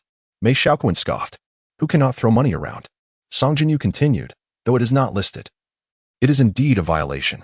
I propose we consider adding this substance to the prohibited list and impose penalties on the 3 athletes. Wait, I can test this. On what grounds can you penalize them if it is not on the prohibited list? Zhu Kang protested. Chapter 63. Chu Feng also found guilty. The committee members lowered their heads to deliberate. Ultimately, they concluded that while the substance currently does not appear on the international list, it is only a matter of time. As this list is updated annually, a positive drug test is inevitable. The 3 athletes have indeed committed a violation. At that moment, the phone rang. It was Gong Chowie. The committee representative stated, we have just concluded our discussion and unanimously agreed that the 3 members of your Iron Man team have utilized performance-enhancing substances. We will issue a public announcement shortly. Furthermore, given that 2 members of your team previously engaged in intentional attacks against the Dominator team, followed by 3 others using prohibited substances, we seriously question the ethical standards and sportsmanship of your team. I hereby declare that the association's committee has ruled that the Iron Man team will be suspended for 6 months, and all team members, along with affiliated investors, are likewise prohibited from competition for 6 months. Zhu Kang's heart sank. This is disastrous. A 6-month suspension will incur immense financial losses. Moreover, our team has secured numerous endorsements and advertisements. The penalties for breach of contract will amount to tens of millions. I will go bankrupt. Wait, I contest this. Yanjin asserted. The individuals who attacked the Dominator team were not me. They were others. Furthermore, the actions of those three in using banned substances were personal choices. Why should we be implicated? Lan Tiandong also voiced his opposition. We have committed no violations. Do not drag us into this. Mei Xiaoquan smirked. This is a team sport, not an individual endeavor. You benefit from their transgressions yet refuse to bear any consequences. It is truly laughable. Realizing the impending financial ruin, Zhu Kong felt despondent. Seeing these two attempt to distance themselves from the situation, he resolved to drag them down with him. You may not have participated, but you are aware of the underlying issues. Legally, that constitutes complicity. The crime of harboring is not applied in this manner. However, Yinjin and Lan Tiandong, aware of the situation yet failing to dissuade, have indeed erred. Yinjin and Lan Tiandong's faces turned pale, as they had not anticipated that Boss Zhu would plunge into the Yellow River, dragging them down with him to their doom. Zhu Kong let out a cold laugh before turning his gaze towards Chu Feng. I refuse to believe he has not taken performance-enhancing drugs. Once the tests reveal the truth, I shall demand that the official results of his drug screening be made public, and I will call for a ban on his participation in competitions. The representative of the committee stated, if player Chu Feng is found to have used drugs, he shall face the same consequences. Zhu Kong felt a sense of relief and turned to Chu Feng, saying, if you seek fame, what gives you the right to do so while under the influence of drugs? If we are to perish, let us do so together. With a shrug, Chu Feng dismissed the matter. Zhu Kong had clearly lost his sanity, and it was prudent not to engage with such a lunatic. Pretending to be dead, was it? Would that truly alter the fact that you two were under the influence of drugs? Everyone possesses their sight. Soon, every molecule within your body will be enumerated. And I shall observe how you maintain your composure then. Zhu Kong gritted his teeth. Silence. The results are yet to be revealed, yet you incessantly bark. Mei Xiaoquan retorted, visibly displeased.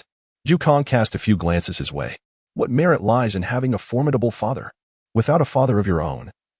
Do you believe you could assemble an Iron Man team? We are all equally matched. Refrain from comparing inadequacies here. Mei Xiaoquan, with an unwavering facade, was unfazed by the insinuations of nepotism.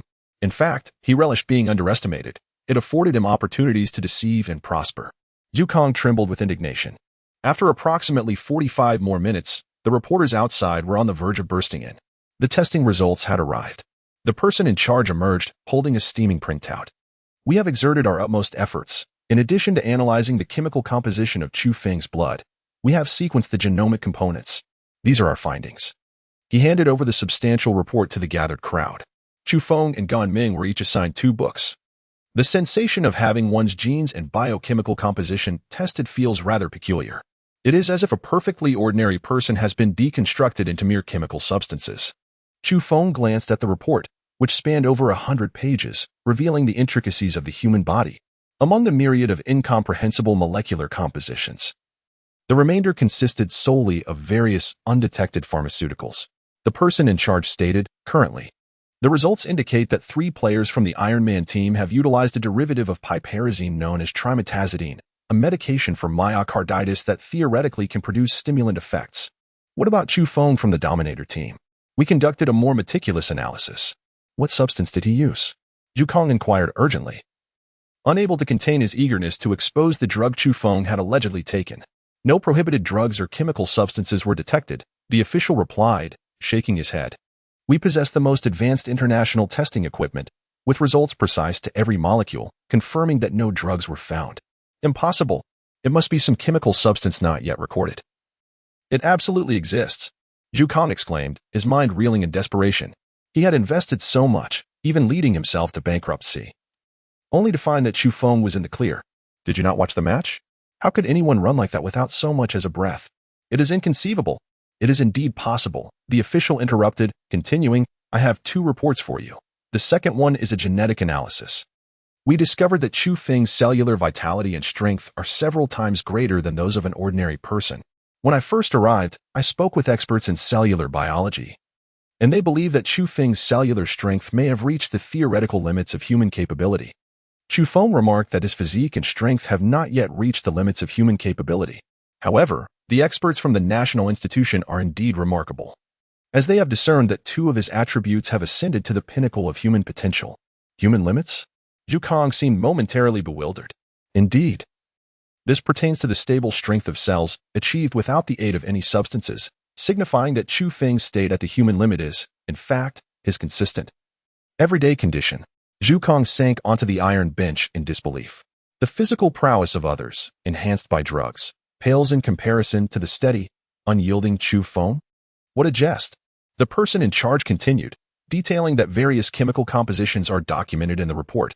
You may review them. All are substances already known to humanity. And his stability exceeds normal values, attained without pharmacological stimulation. Mei Xiaoquan recognized that this could serve as a significant promotional point. He hastily inquired, "Can we ascertain the cause of this phenomenon? Is it innate talent?" "It must be innate talent, for we have discovered that his cellular potential, akin to the Hayflick limit, appears to differ from that of an ordinary individual. His body possesses boundless potential, reminiscent of an infant. Furthermore, we have identified a substantial presence of CH4 in his blood." Chu Feng raised an eyebrow. CHP4? That sounds familiar. A representative from the committee inquired, "What exactly is CHP4? The person in charge explained, "It is a substance produced during pregnancy that, in minuscule amounts, can facilitate the development of an infant's brain and bones. In a certain sense, it is the most enigmatic and potentially boundless drug within the human body." Zhu Kong seemed to grasp something and quickly interjected, "Is it akin to adrenaline?" "Completely different." The person in charge suppressed a look of disbelief and clarified, "Chu Feng's CHP4 is constant. It is not an adjustable hormonal substance like adrenaline." Zhou Lin discovered a significant point. "Doctor, are you suggesting that Chu Feng's body will continue to enhance?" "Perhaps yes, perhaps no. For his cells have already reached the theoretical limit of strength. This is beyond the realm of contemporary human scientific exploration. We are utterly in the dark." At this juncture, the doctor looked at Chu Feng with eager anticipation and asked, "Comrade, could you please come to our institution for your annual medical checkups?" Chu Feng was filled with questions. Was he being treated as a mere guinea pig? Chapter 64. Seek more support. No, that was it. In fact, he was required to donate a vial of blood annually, which was far more than what the institution collected. The crux of the matter was that his physical constitution was becoming increasingly robust, inevitably drawing the scrutiny of those with ulterior motives. He would not escape the gaze of unscrupulous foreign capitalists. In this world, what could possibly be more trustworthy than one's own motherland? This was an official state institution, and forming a connection with them would provide him with a solid foundation of support. Furthermore, by undergoing testing, his enhanced physique would receive official endorsement. With the assistance of national agencies, he would be able to participate in various competitions seamlessly. It was a situation rife with advantages. You would consider dissecting the senior? Would you? Gan Ming asked in trepidation. Chu Feng, no, how could we be so utterly deranged? The person in charge was taken aback. Young lady, please do not slander. I cannot bear such a responsibility. That's good to hear. Gan Ming nodded. National institutions can still be trusted. A representative from the committee remarked. Since Chu Feng is fine, we shall return and draft an announcement for the official website. Wait a moment, everyone. Please return the report book to us. If you require it, you must first obtain Chu Feng's consent. This pertains to his personal privacy, and even if we need to analyze his data internally, we must have Chu Feng's agreement and signature. The person in charge hurriedly intervened. The others, left with no choice, had to return the hefty report to the person in charge. Every detail of the person's demeanor reflected a profound respect and regard for Chu Feng. Chu Feng nodded. Numerous cinematic works have demonized national institutions, particularly in certain science fiction films and Marvel series, where individuals exhibiting mutations are seized for scientific research, as exemplified by the Hulk. However, one must recognize that this is a reflection of the circumstances in the United States. In one's own country, the reality is entirely different. The door swung open, and a throng of journalists surged inside. Zhu Kong appeared as if bereaved, for he knew that after today, he would be bankrupted by those endorsement companies. The journalist rushed towards Zhu Kong first, aware that he was the one who had summoned them. Yet, Zhu Kong was utterly preoccupied and indifferent to their presence. The responsible parties and representatives from the Basketball Association convened briefly, and subsequently, they stepped forward together. Commissioner Chun, it has been reported that during today's CBA game, a player participated while using banned substances, and it has come to light through an informant who voluntarily underwent testing at a national institution. What are your thoughts on this matter? Inquired a journalist from the Maritime platform. Commissioner Chen turned to the responsible party. The official replied, I am the head of the Huajian Institution. My surname is Li. Our organization is the most authoritative official testing institution in the land of blue and white. I hereby declare that I will take full responsibility for the information I provide regarding all test results, as well as for the credibility and authority of our institution. Next, I will hold a press conference in the multimedia room. I invite you all to follow me. This directorly is indeed a significant figure. The crowd erupted in excitement, eagerly trailing him towards the multimedia room. Commissioner Chen waved at Chu Feng, saying, Vice President Gan has informed me that you need a prominent opportunity. So during the upcoming press conference, you will sit beside me. Chu Feng nodded. After a brief moment, everyone settled into their seats for the press conference. Zhu Kong was absent, unwilling to face public scrutiny and witness Chu Feng basking in the limelight. Today, as protagonist was indeed Chu Feng. Upon taking the stage, Commissioner Chen provided a brief overview of the competition, addressing the allegations concerning Chu Feng and 3 others regarding the use of prohibited substances. This was a classic case of rising tension before resolution, as many attendees captured the moment with their cameras. Chu Feng harbored a disdain for the method of initially suppressing and then elevating the narrative, as unscrupulous media outlets might seize upon the earlier segments to fabricate their own accounts. His lack of internet experience led him to refrain from correcting committee member Chen, who would otherwise be deemed lacking in discretion. Following committee member Chen's clarification of the situation, it was Director Li who stepped forward to announce the findings. We meticulously analyzed the blood chemistry and atomic composition of 4 athletes and conducted genetic testing on them as well. I hereby declare, with the authority vested in me as the head of the Maritime Division of Huajin Institution, that all test results are devoid of any falsehood, and the institution shall bear responsibility for these findings. According to the results, 3 players from the Ironman team, Zhang, Chao, and Kuai, were found to have utilized the myocarditis medication, trimetazidine. In contrast, no anomalies were detected in the blood of the Dominator team's Chu Feng. Based on the allegations from the Ironman team, our genetic testing revealed that Chu Feng's performance on the field is consistent with his typical cellular vitality and physical strength, indicating that it is not drug-induced. In simpler terms, Chu Feng's performance on the field reflects the standard capabilities expected of a national-level athlete. Director Li underscored the complexity and simplicity of Chu Feng's situation in his explanation to the reporters. Subsequently, committee member Chen endorsed Chu Feng, praised his integrity, and delivered a stern reprimand to the Ironman team, announcing a complete ban on the team and its players. Chu Feng had scarcely an opportunity to speak, yet he left behind a plethora of photographs. As the exhausting press conference drew to a close, a reporter prompted Chu Feng for a response. Mr. Chu Feng, what is your perspective on the enforced drug testing? In fact, within this brief span of merely half a month, I have already undergone drug testing 3 times. I must express that acknowledging the strength of others is rather challenging. However, now that we have the endorsement of the Huajin institution, I kindly urge other teams not to hastily summon me for blood tests simply because of my robust physique. The blood sampling itself is not extensive. Yet who can endure the constant allegations? Committee member Chen appeared somewhat awkward and remarked, with the endorsement from Huajin, moving forward, as long as it is not a standardized drug test, we will no longer accept any additional requests for your blood testing. Thank you. Thank you. My arm bears several puncture marks already. Chu Feng replied earnestly. Many in attendance chuckled, finding his tone rather endearing and charming. This was the contrast effect Chu Feng aimed to create. Much like a certain swimming prodigy endowed with extraordinary strength, who dazzles in competition, yet presents a delightful and somewhat naive demeanor off the field. Such an amusing contrast in character can attract a larger following. Maintaining a stern expression makes it difficult to break through the confines of popularity. Chu Feng chooses to present himself on camera with a warm and slightly humorous personality, thereby expanding his fan base. After the press conference concludes, Chu Feng discreetly slips away. Gan Ming, Zhou Lin, Mei Xiaoquan, and his girlfriend are all waiting for him. What about Tao Yifan? Chu Feng inquires. There is no danger. You will be discharged soon. Zhou Lin replies. Chu Feng nodded. After all, Tao Yifan was not someone whose defenses could be easily breached. Mei Xiaoquan smiled and said, Congratulations. You now have Huajin as your half-backing.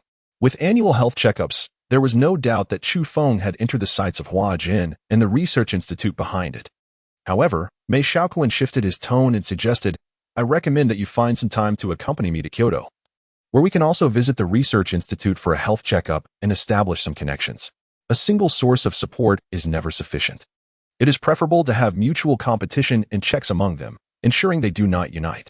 Chu Feng understood Mei Xiaoquan's intention. While the organization might not have issues, what if a few individuals within it do? If multiple departments are scrutinizing Chu Feng, and he possesses several powerful backers. Those individuals will be deterred by mutual checks and balances, preventing anyone from rashly provoking him. Please arrange this for me. Thank you. It is only proper that we support one another.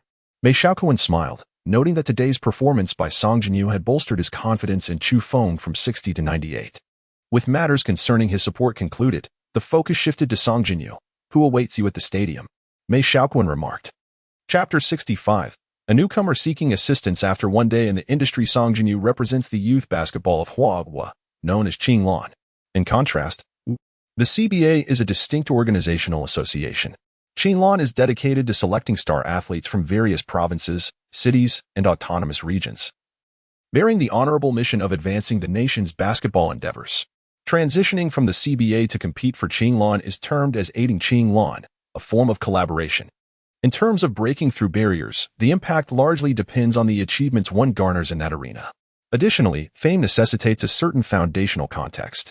Decades ago, when the populace had fewer entertainment options, sports, as a means of national glory, captured the attention of the entire nation.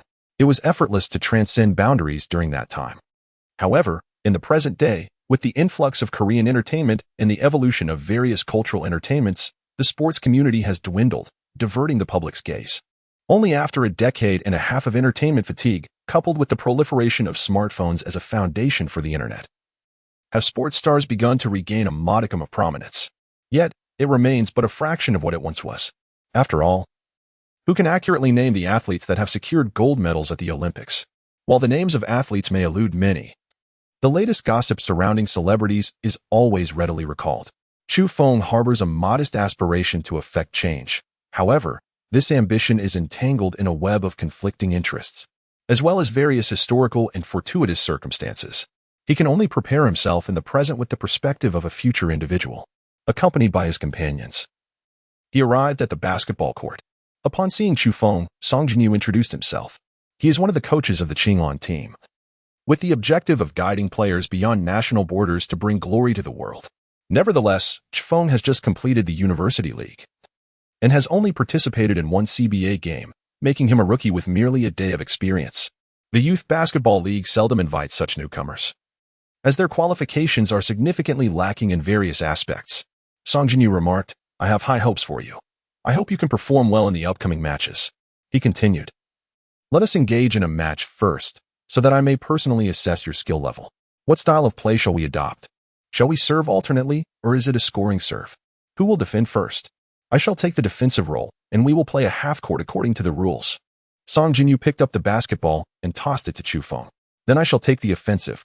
By the way, in basketball, does one earn points for outsmarting a youth league coach? Chu Feng was filled with curiosity.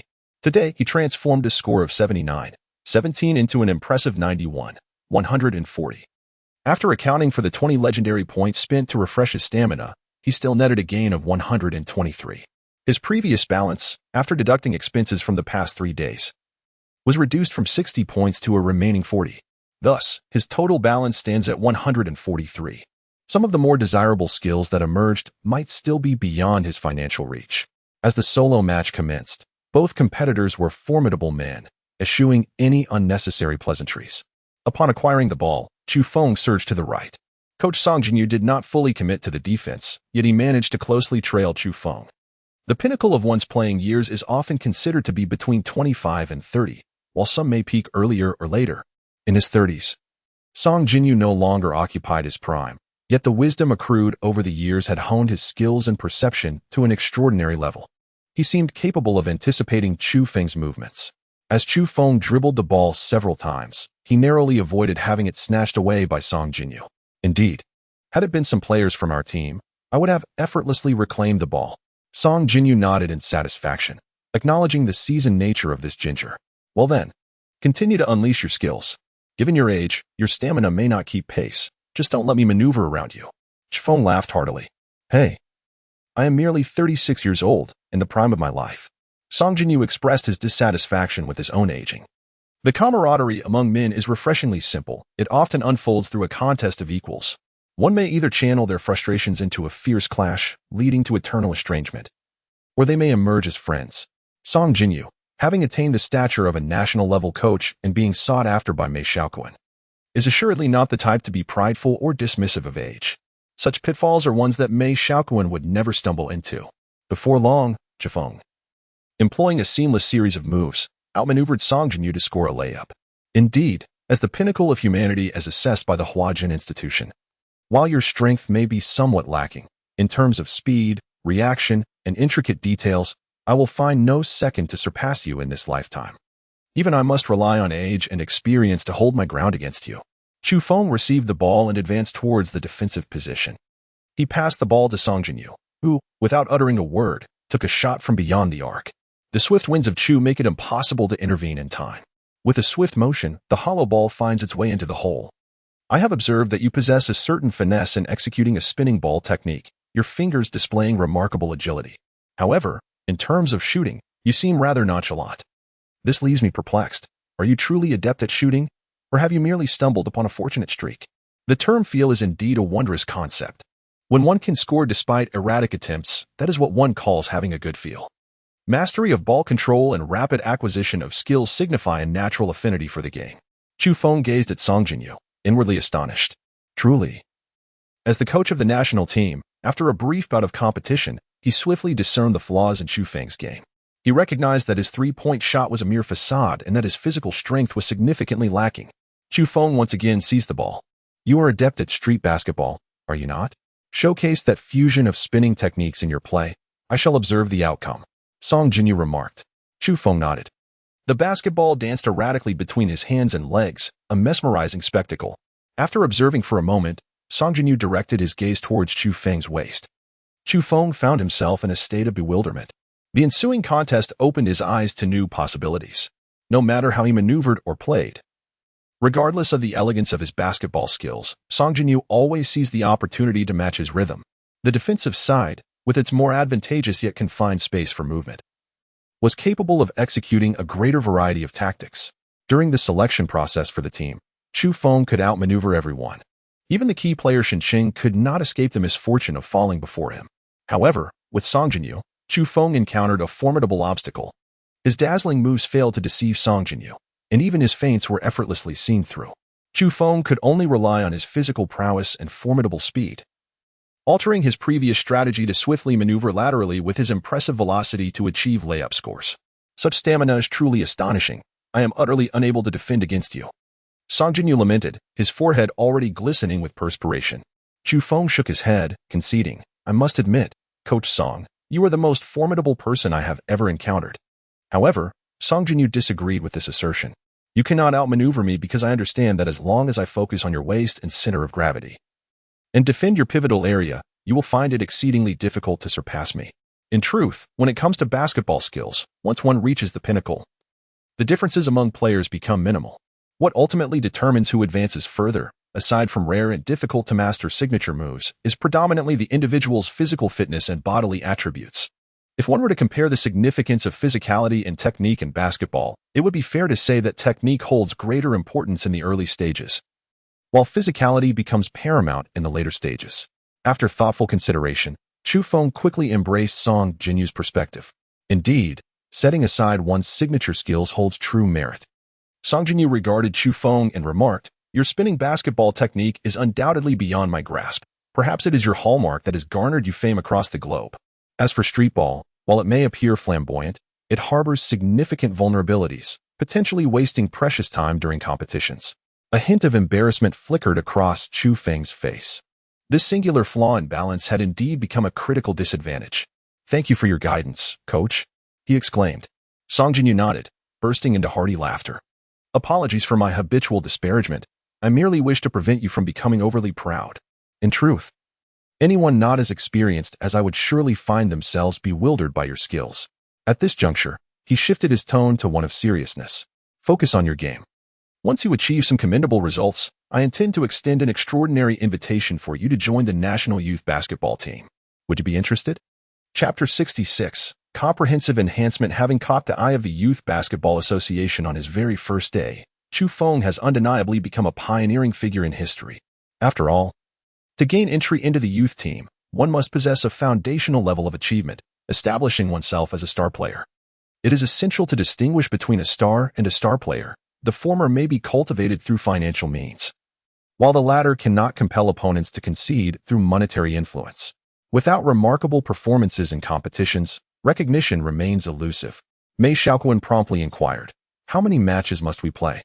If we replicate today's performance and engage in a few more games, upon my return, I will fervently discuss with the head coach and other trainers." Advocating for Chu Feng's opportunity. As long as he continues to showcase his talent in every match, granting him an exceptional early entry into the youth team is certainly feasible. Chu Feng was filled with joy. Upon joining the youth basketball team, he found himself with the opportunity to ascend to the national team. There exists a significant disparity between the youth team and the national team. The youth team primarily competes in the Asian Youth Championships and the World Youth Championships, which, without a doubt, are confined to the realm of basketball. However, excelling in the youth team opens the door to the national team. The national team competes at the Olympic level, which is the competition Chu Feng eagerly anticipates. It is important to note that the Olympic team referred to here is the soccer team, not a basketball team. In summary, one must ascend through the ranks, as these interconnected teams are inescapable. With exuberance, Chu Feng realized that, regardless of the time, to ascend swiftly, one must indeed cling to the right benefactor. While it may sound somewhat crude, the essence lies in the significance of connections. Without Gan Meng's assistance in paving the way with Gan Chaui, Chu Feng would likely still be fretting over where to compete. Absent Gan Meng's influence, with the school's administration intervening, he might have spent a year or two merely to find his footing. Yet, that would be a lamentable squandering of youth. Was he, perhaps, selling his charm? Chu Feng pondered silently, swiftly dispelling such peculiar thoughts. After all, without any advancement in his basketball prowess, he would never have the opportunity to intersect with a girl of Gan Meng's caliber. "Coach Song, shall we continue playing?" "Yes. It has been quite some time since I engaged in a match. I must warm up." The two resumed their game. "You previously played 2 matches, and now you act as if nothing has happened. Your physique truly evokes envy," Coach Song remarked. Ultimately, Chu Feng was the first to reach 11 points, leading to Coach Song's defeat. It was not experience or technique that caused Coach Song's loss to Chu Feng, but rather the latter's superior physical condition. When all players attain peak technical skill, if there is insufficient disparity in technique, it is the overall physicality that creates the real difference. With victory in his grasp, Chu Feng earned the unreserved admiration of Coach Song. As Chu Feng's skills and experience continue to flourish, the coach would soon find himself devoid of the authority to instruct him further. "You have triumphed," Coach Song remarked, beads of sweat dotting his forehead. In his debut match, Chu Feng caught the attention of the youth basketball representatives. He successfully passed the drug test, securing official endorsement. And his solo match against Coach Song solidified the latter's recognition of his prowess. This represents a significant stride forward for him in the realm of basketball. The solo match has left an indelible impact on his journey. He received 200 points of legendary status, with a balance of 343 remaining. Furthermore, he acquired a universal potion, enhancing 4 fundamental attributes: strength, constitution, agility, and endurance by 10, and a potion manifestation card, allowing a potion to be materialized in reality. The mysterious shop has opened for a limited time, with a countdown of 3 hours. The offerings include elite athletic breathing technique, enhancing cellular potential and accelerating recovery 100 points, universal potion, cellular energy storage 50-150 points, universal potion.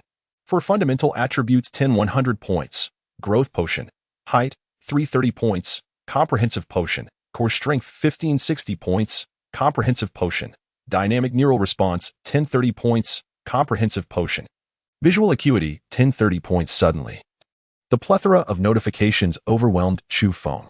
Defeating Song Jinyu did not directly yield legendary points. Yet gaining the coach's acknowledgement was tantamount to receiving the endorsement of the youth basketball community. The unexpected bounty of rewards and the shop's offerings left him astounded. Glancing over the list, Chu Feng contemplated the items before him. Cellular energy storage appeared to be the most advantageous, after all. Human activity necessitates the consumption of energy derived from the breakdown of glucose, which is transmitted throughout the body via ADP.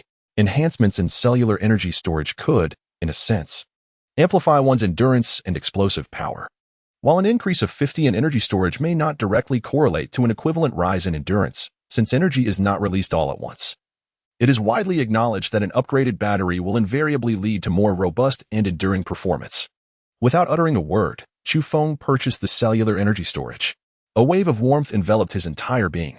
Ming approached Chu Feng, joyfully linking her arm with his, only to find him suddenly ablaze with heat. Startled, Ming glanced at Chu Feng's flushed face, her curiosity prompting her to blink in surprise. Is Chu Feng feeling shy? That night, right after she confessed her feelings, he had been so bold as to kiss her, displaying remarkable audacity. Yet, in this crowded place, why does he suddenly turn bashful and flush? Ming's mind wandered, while Song Jinyu exchanged knowing glances with her father, teasing her. With the thoughts of those around her straying, Chu Feng opted not to clarify, choosing instead to continue his shopping. As a person with obsessive-compulsive tendencies, he felt uncomfortable unless he made a purchase. The elite sports breathing technique should also enhance my endurance in battle, so I shall buy it. I truly aspire to become the most resilient basketball athlete. This arrangement seems quite favorable, sparing me the need to purchase agility and endurance potions like today, which merely refresh my stamina. After all, his physique has yet to break through, rendering the effects of such potions negligible. He had no intention of acquiring the all-purpose potion, as his agility and endurance were already maxed out, and he found no necessity for additional strength attributes. He would never exchange 100 legendary points for just 10 physique points, especially since the system had already bestowed upon him one for free. As for height, core strength, dynamic neural response, and visual acuity, all were of great interest to Chu Feng. However, after purchasing 2 significant enhancements, his remaining balance stood at a mere 93 points. His funds were insufficient to procure everything. Should he choose core strength, he would be limited to 1 more selection. If he forgoes it, he could acquire 3. There is a rationale behind the system's pricing. Most enhancements are valued at 30 points, while core strength is priced at 60, clearly indicating its superior cost-effectiveness. Moreover, those who cherish physical activity understand that core strength is particularly vital for athletes. The core muscle group, situated between the shoulders and hips, encompasses the pelvis and consists of 29 muscles. These core muscles are responsible for stabilizing balance, transmitting force, and generating power. Athletes have a dire need for this. Similarly, for men, it holds significant importance, as the essence of core strength lies in the power of the waist and abdomen. After a moment's hesitation, Chu Feng resolved to purchase the core strength enhancement. For the remaining points, he opted for dynamic neural response. Height could potentially be acquired at a regular store, and he did not aspire to exceed a height of 2 meters, as such stature would complicate daily life. Visual acuity likely complements dynamic neural response. However, without adequate neural reaction speed, enhanced acuity would be futile, prompting Chu Feng to prioritize neural response instead. He decided to manifest the all-purpose potion, leading to the appearance of a syringe in his pocket. Chu Feng was taken aback. If discovered, he would be irreparably tarnished, as if he had plunged into the Yellow River without hope of redemption. The origins of these substances were shrouded in mystery and could not be revealed to the public eye. Lacking a research or pharmaceutical company, he had no means to conduct any studies on them. Moreover, he pondered, for whom could they possibly be utilized? Upon examining his personal panel, Chu Feng found it to be both intricate and formidable. Player: Chu Feng. Height: 187 centimeters. Strength: 26.2. Constitution: 21.3. Agility: 50. Stamina: 50. Additional attributes: jumping: 40. Arm strength: 5. Core power: 15. Dynamic neural response: 10. Cellular energy storage: 50. The information was abundant. The enhancement of the body is never a singular aspect, but rather a holistic development. It remains uncertain whether it is the increase in core power or the augmentation of cellular energy storage that has led to a subtle enhancement in both his strength and constitution. Chu Feng was quite pleased with his panel. Song Jinyu remarked, "Let's conclude here for today. I must catch my flight. Do you have any further matters to attend to?" Upon regaining his composure, Chu Feng inquired, "May I ask if Tao Yifan possesses the qualifications to join the Qinlan team?" Tao Yifan, content to play the role of a supporting character, a divine auxiliary, was not someone Chu Feng would casually discard. Chapter 67. Everyone is already lying down. And you speak of basketball? Ah, Tao Yifan. At the mention of his name, Song Jinyu chuckled. That lad still has some shortcomings if you insist on bringing him along.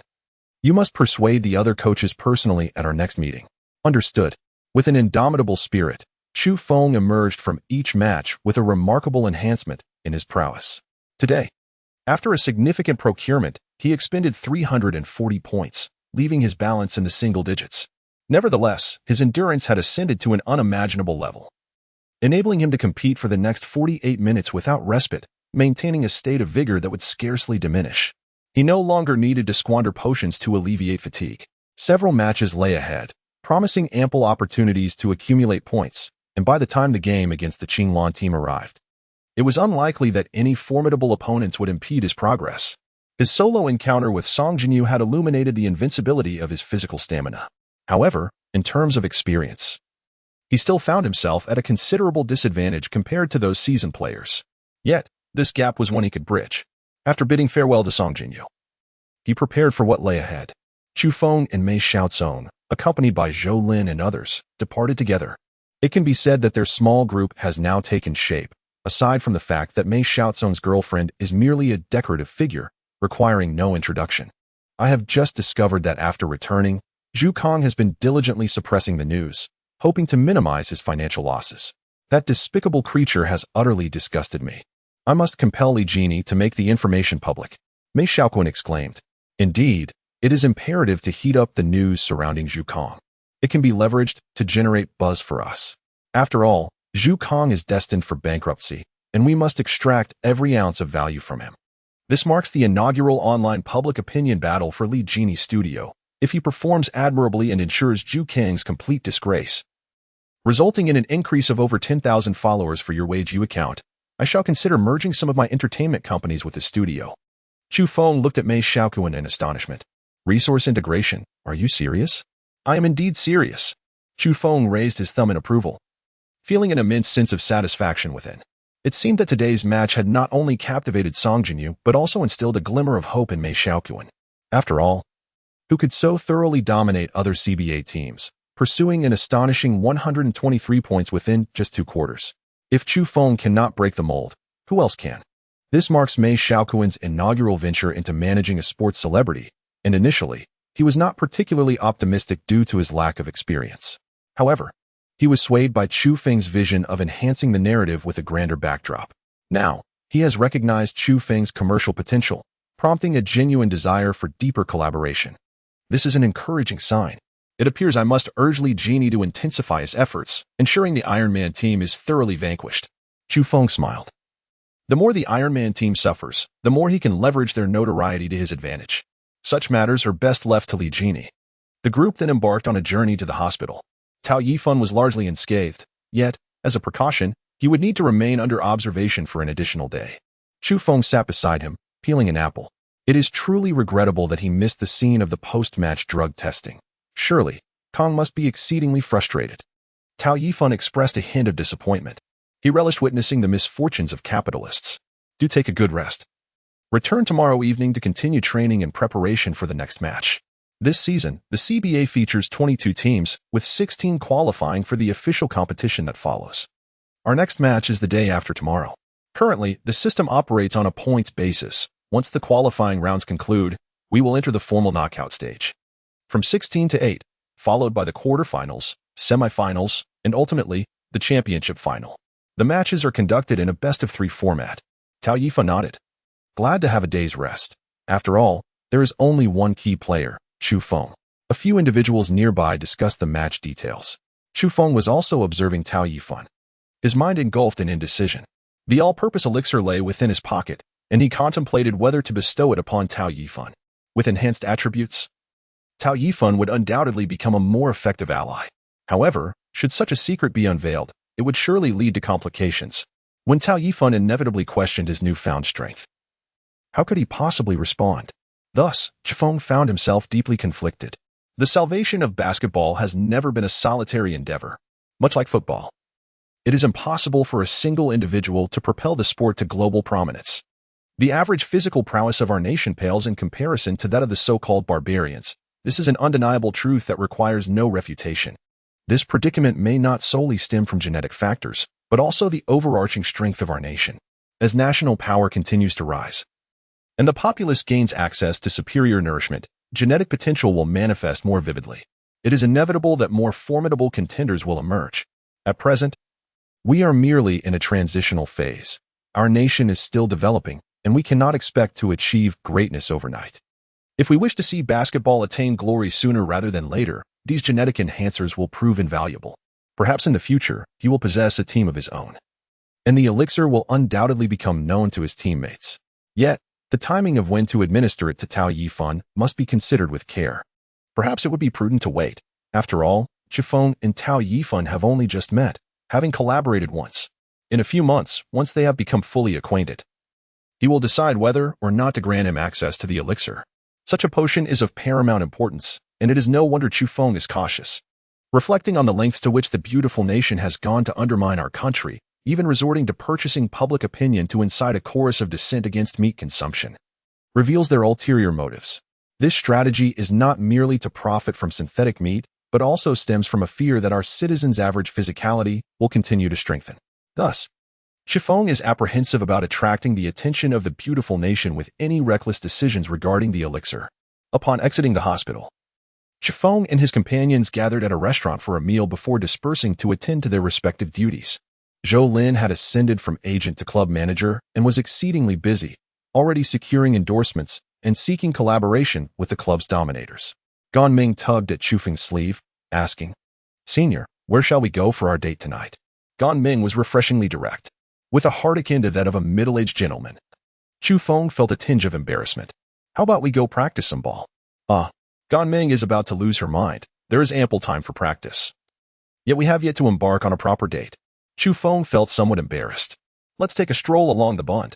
Gan Ming had visited several times. Yet with Chu Feng by her side, it still retained its charm. Delighted, she led Chu Feng to the Bund. In his previous life, Chu Feng was on the verge of marriage, well-versed in the art of handling young women, particularly bold ones like Gan Ming, who pursued love with fervor yet lacked experience. One evening, he managed to amuse Gan Ming to the point of exuberance, and their feelings intensified rapidly. As the clock struck 11, they entered a quaint establishment. Ordering a few light drinks and snacks, Gan Ming indulged a bit too much, her senses pleasantly dulled as she gazed at the sea view, leaning against Chu Feng's shoulder. Her face alight with contentment as she listened to his unabashed romantic declarations. "Shall we head back?" she inquired. Indeed, given Gan Ming's status, being with Chu Feng, who now occupied a higher position, seemed somewhat ambitious. Observing her sudden transformation into a gentle and obedient demeanor, Chu Feng boldly guided Gan Ming back to his room. She collapsed onto the large bed, appearing rather reluctant to move.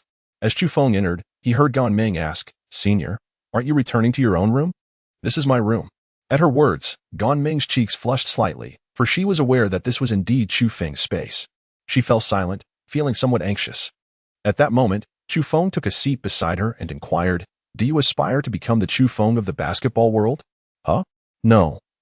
It's just that at this point, having consumed some alcohol, I have no capacity to resist. Why is the senior bringing up basketball again? It's so annoying." Chapter 68. Hot Dishes. Gan Ming was quite vexed by Chu Feng's sudden display of insensitivity. Yet, she felt too bashful to express her irritation. After all, during their date that evening, Chu Feng had been nothing short of charming, his words delightful, making her feel radiant. As an adult, she couldn't fathom anyone more exceptional than Chu Feng who could bring her joy. However, now that he was mentioning basketball again, her anger flared. She then felt Chu Feng gently lean in, tenderly capturing her soft lips, the faint aroma of peach blossom wine lingering between them. They had merely indulged in a small drink, far from inebriated, and thus, there was no adverse effect. In fact, they were merely pretending to be tipsy. Gan Ming's mind became a haze. This was her true first kiss. Clumsy in her actions, she felt out of her depth, while Chu Feng remained considerate, gradually guiding her into a state of bliss. After several minutes, Chu Feng drew back. Gan Ming opened her eyes, her cheeks flushed crimson, her gaze shimmering as she looked at him. "Have you dated many girlfriends?" she asked, a mix of happiness and grievance in her voice. How could she be so awkward while he seemed so adept? Chu Feng stated that this was something he learned in his previous life, for in this life, he had never been in a romantic relationship. "You may inquire with all my classmates to ascertain whether I have ever dated." Some skills were acquired by secretly watching short videos. Gan Ming pouted her lips. It is entirely natural for a young girl, unacquainted with the ways of the world, to feel anxious and uncertain. Gan Ming's behavior is quite typical. Chu Feng remarked, "Returning to my earlier topic, do you aspire to become another me? The sovereign of basketball in the women's league?" Gan Ming, momentarily enveloped in bliss, was abruptly jolted back to reality by his words. "How annoying. I shall ignore you." Gan Ming feigned an intention to push Chu Feng away, determined to instill a sense of regret in him this evening. Surprisingly, after years of rigorous training, Gan Ming's strength was found to be quite comparable to Chu Feng's, rendering him somewhat embarrassed. No, no, hear me out. Would you like to learn the secret behind my robust physique? Chu Feng inquired. Gan Ming paused, momentarily forgetting her intent to shove him aside. Could it be that she had inadvertently struck a sensitive spot?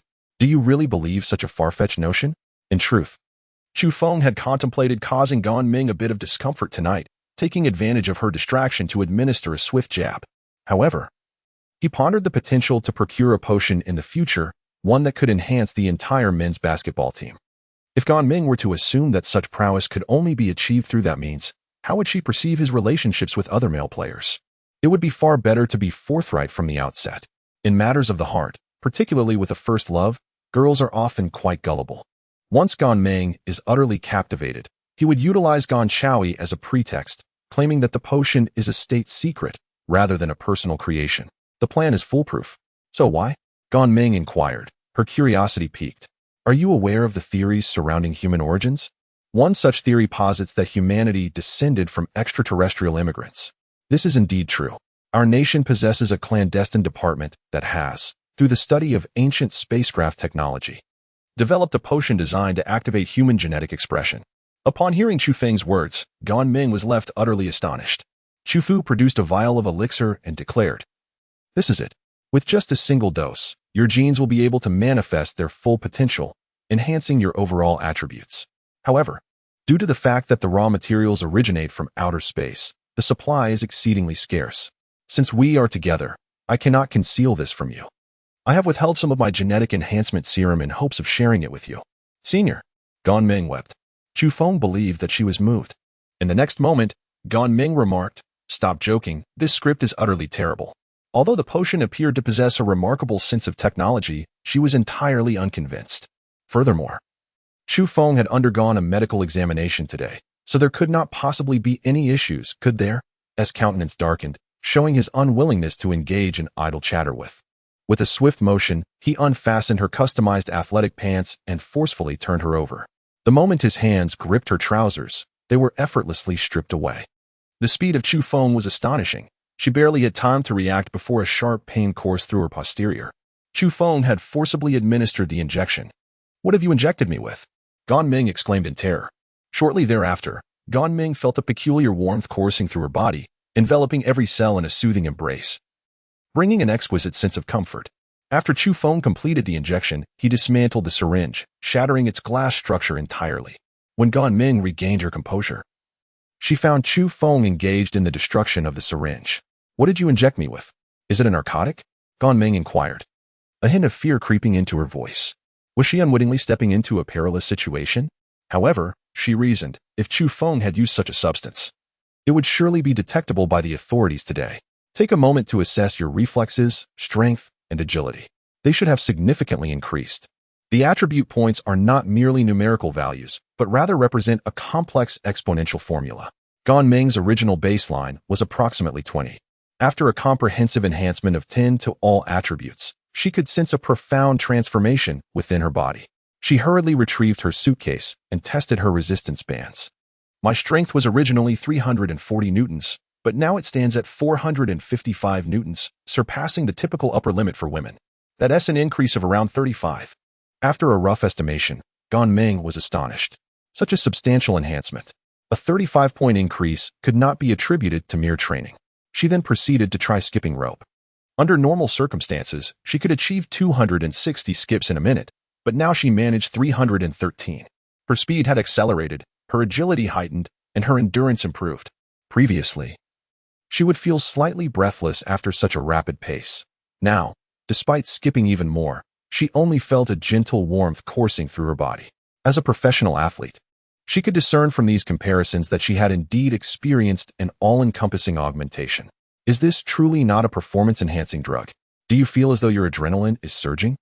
Gan Ming contemplated before admitting, "I am indeed feeling a bit exhilarated," making it difficult to distinguish. Chu Feng slapped his forehead. "Try again tomorrow morning." However, a twinge of anxiety gripped him. What if everything you said were true? Rationality urged Gan Ming to dismiss such absurdity. Yet, the efficacy of the potion was undeniable.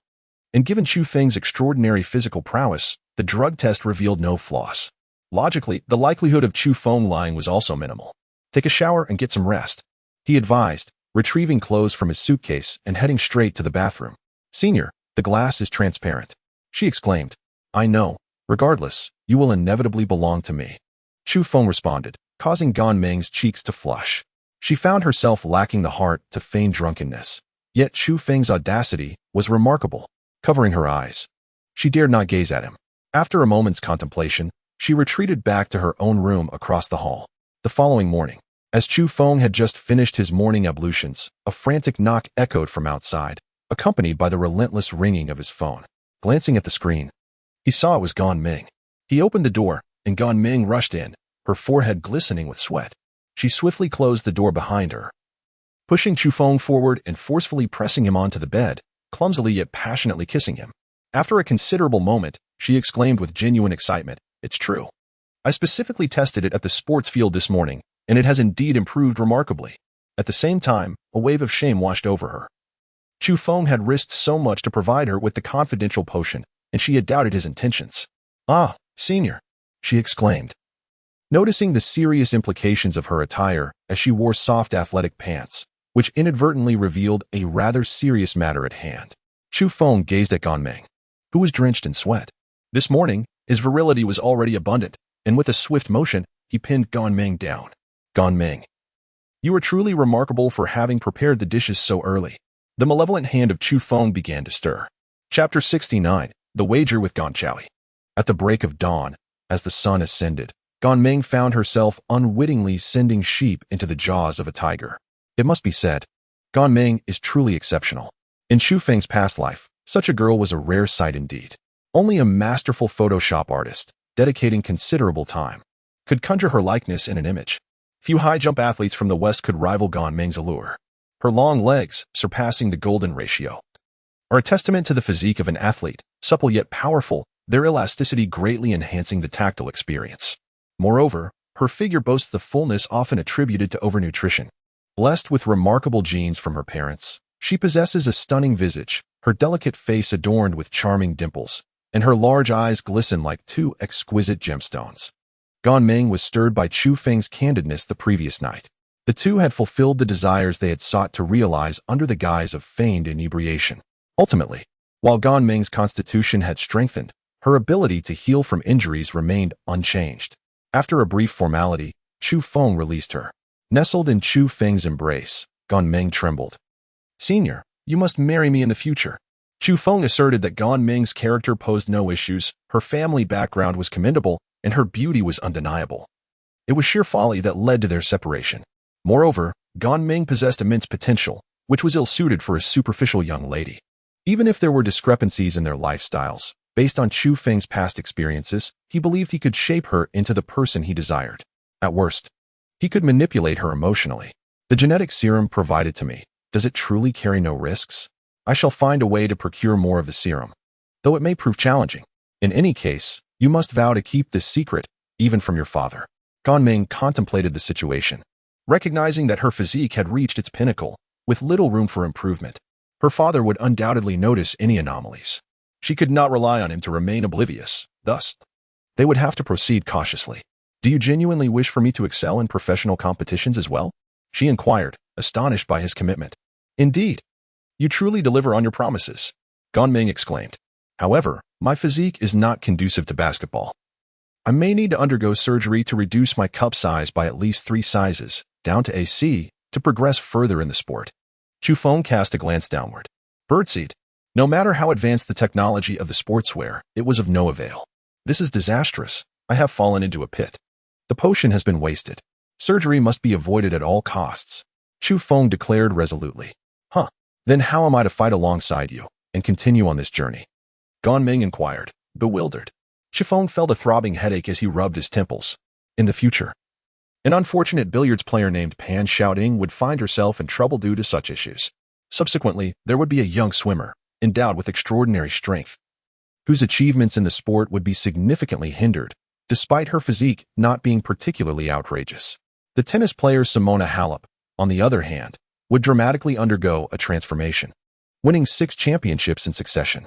With a glint in his eye, Chu Feng remarked, It seems there is no other option but to form a women's basketball team, with you as a pivotal member playing the center position. That could work, couldn't it? Given my height, I am at a disadvantage against those towering women of nearly 2 meters, and my weight is also somewhat lacking. Fear not. I will devise a means to procure more genetic enhancers. Ganming squinted her eyes and nodded with a smile. If the enhancers were plentiful enough to amplify her strength and jumping ability, she could excel in the center position, even if her physique was slightly inferior. After all, those formidable women were truly unmatched. Colliding with them could be perilous. However, with the assistance of enhancers, the scenario would be vastly different. One last question. Senior, if you provide me with the enhancers, will it truly not violate any confidentiality agreements? Ganming felt somewhat bewildered. Trust in your man. The two embraced for a moment, and Ganming reluctantly rose. As an athlete, she was unafraid of a little pain. Once outside, she prepared to seek out her father. Chu Feng did not participate in training with his teammates.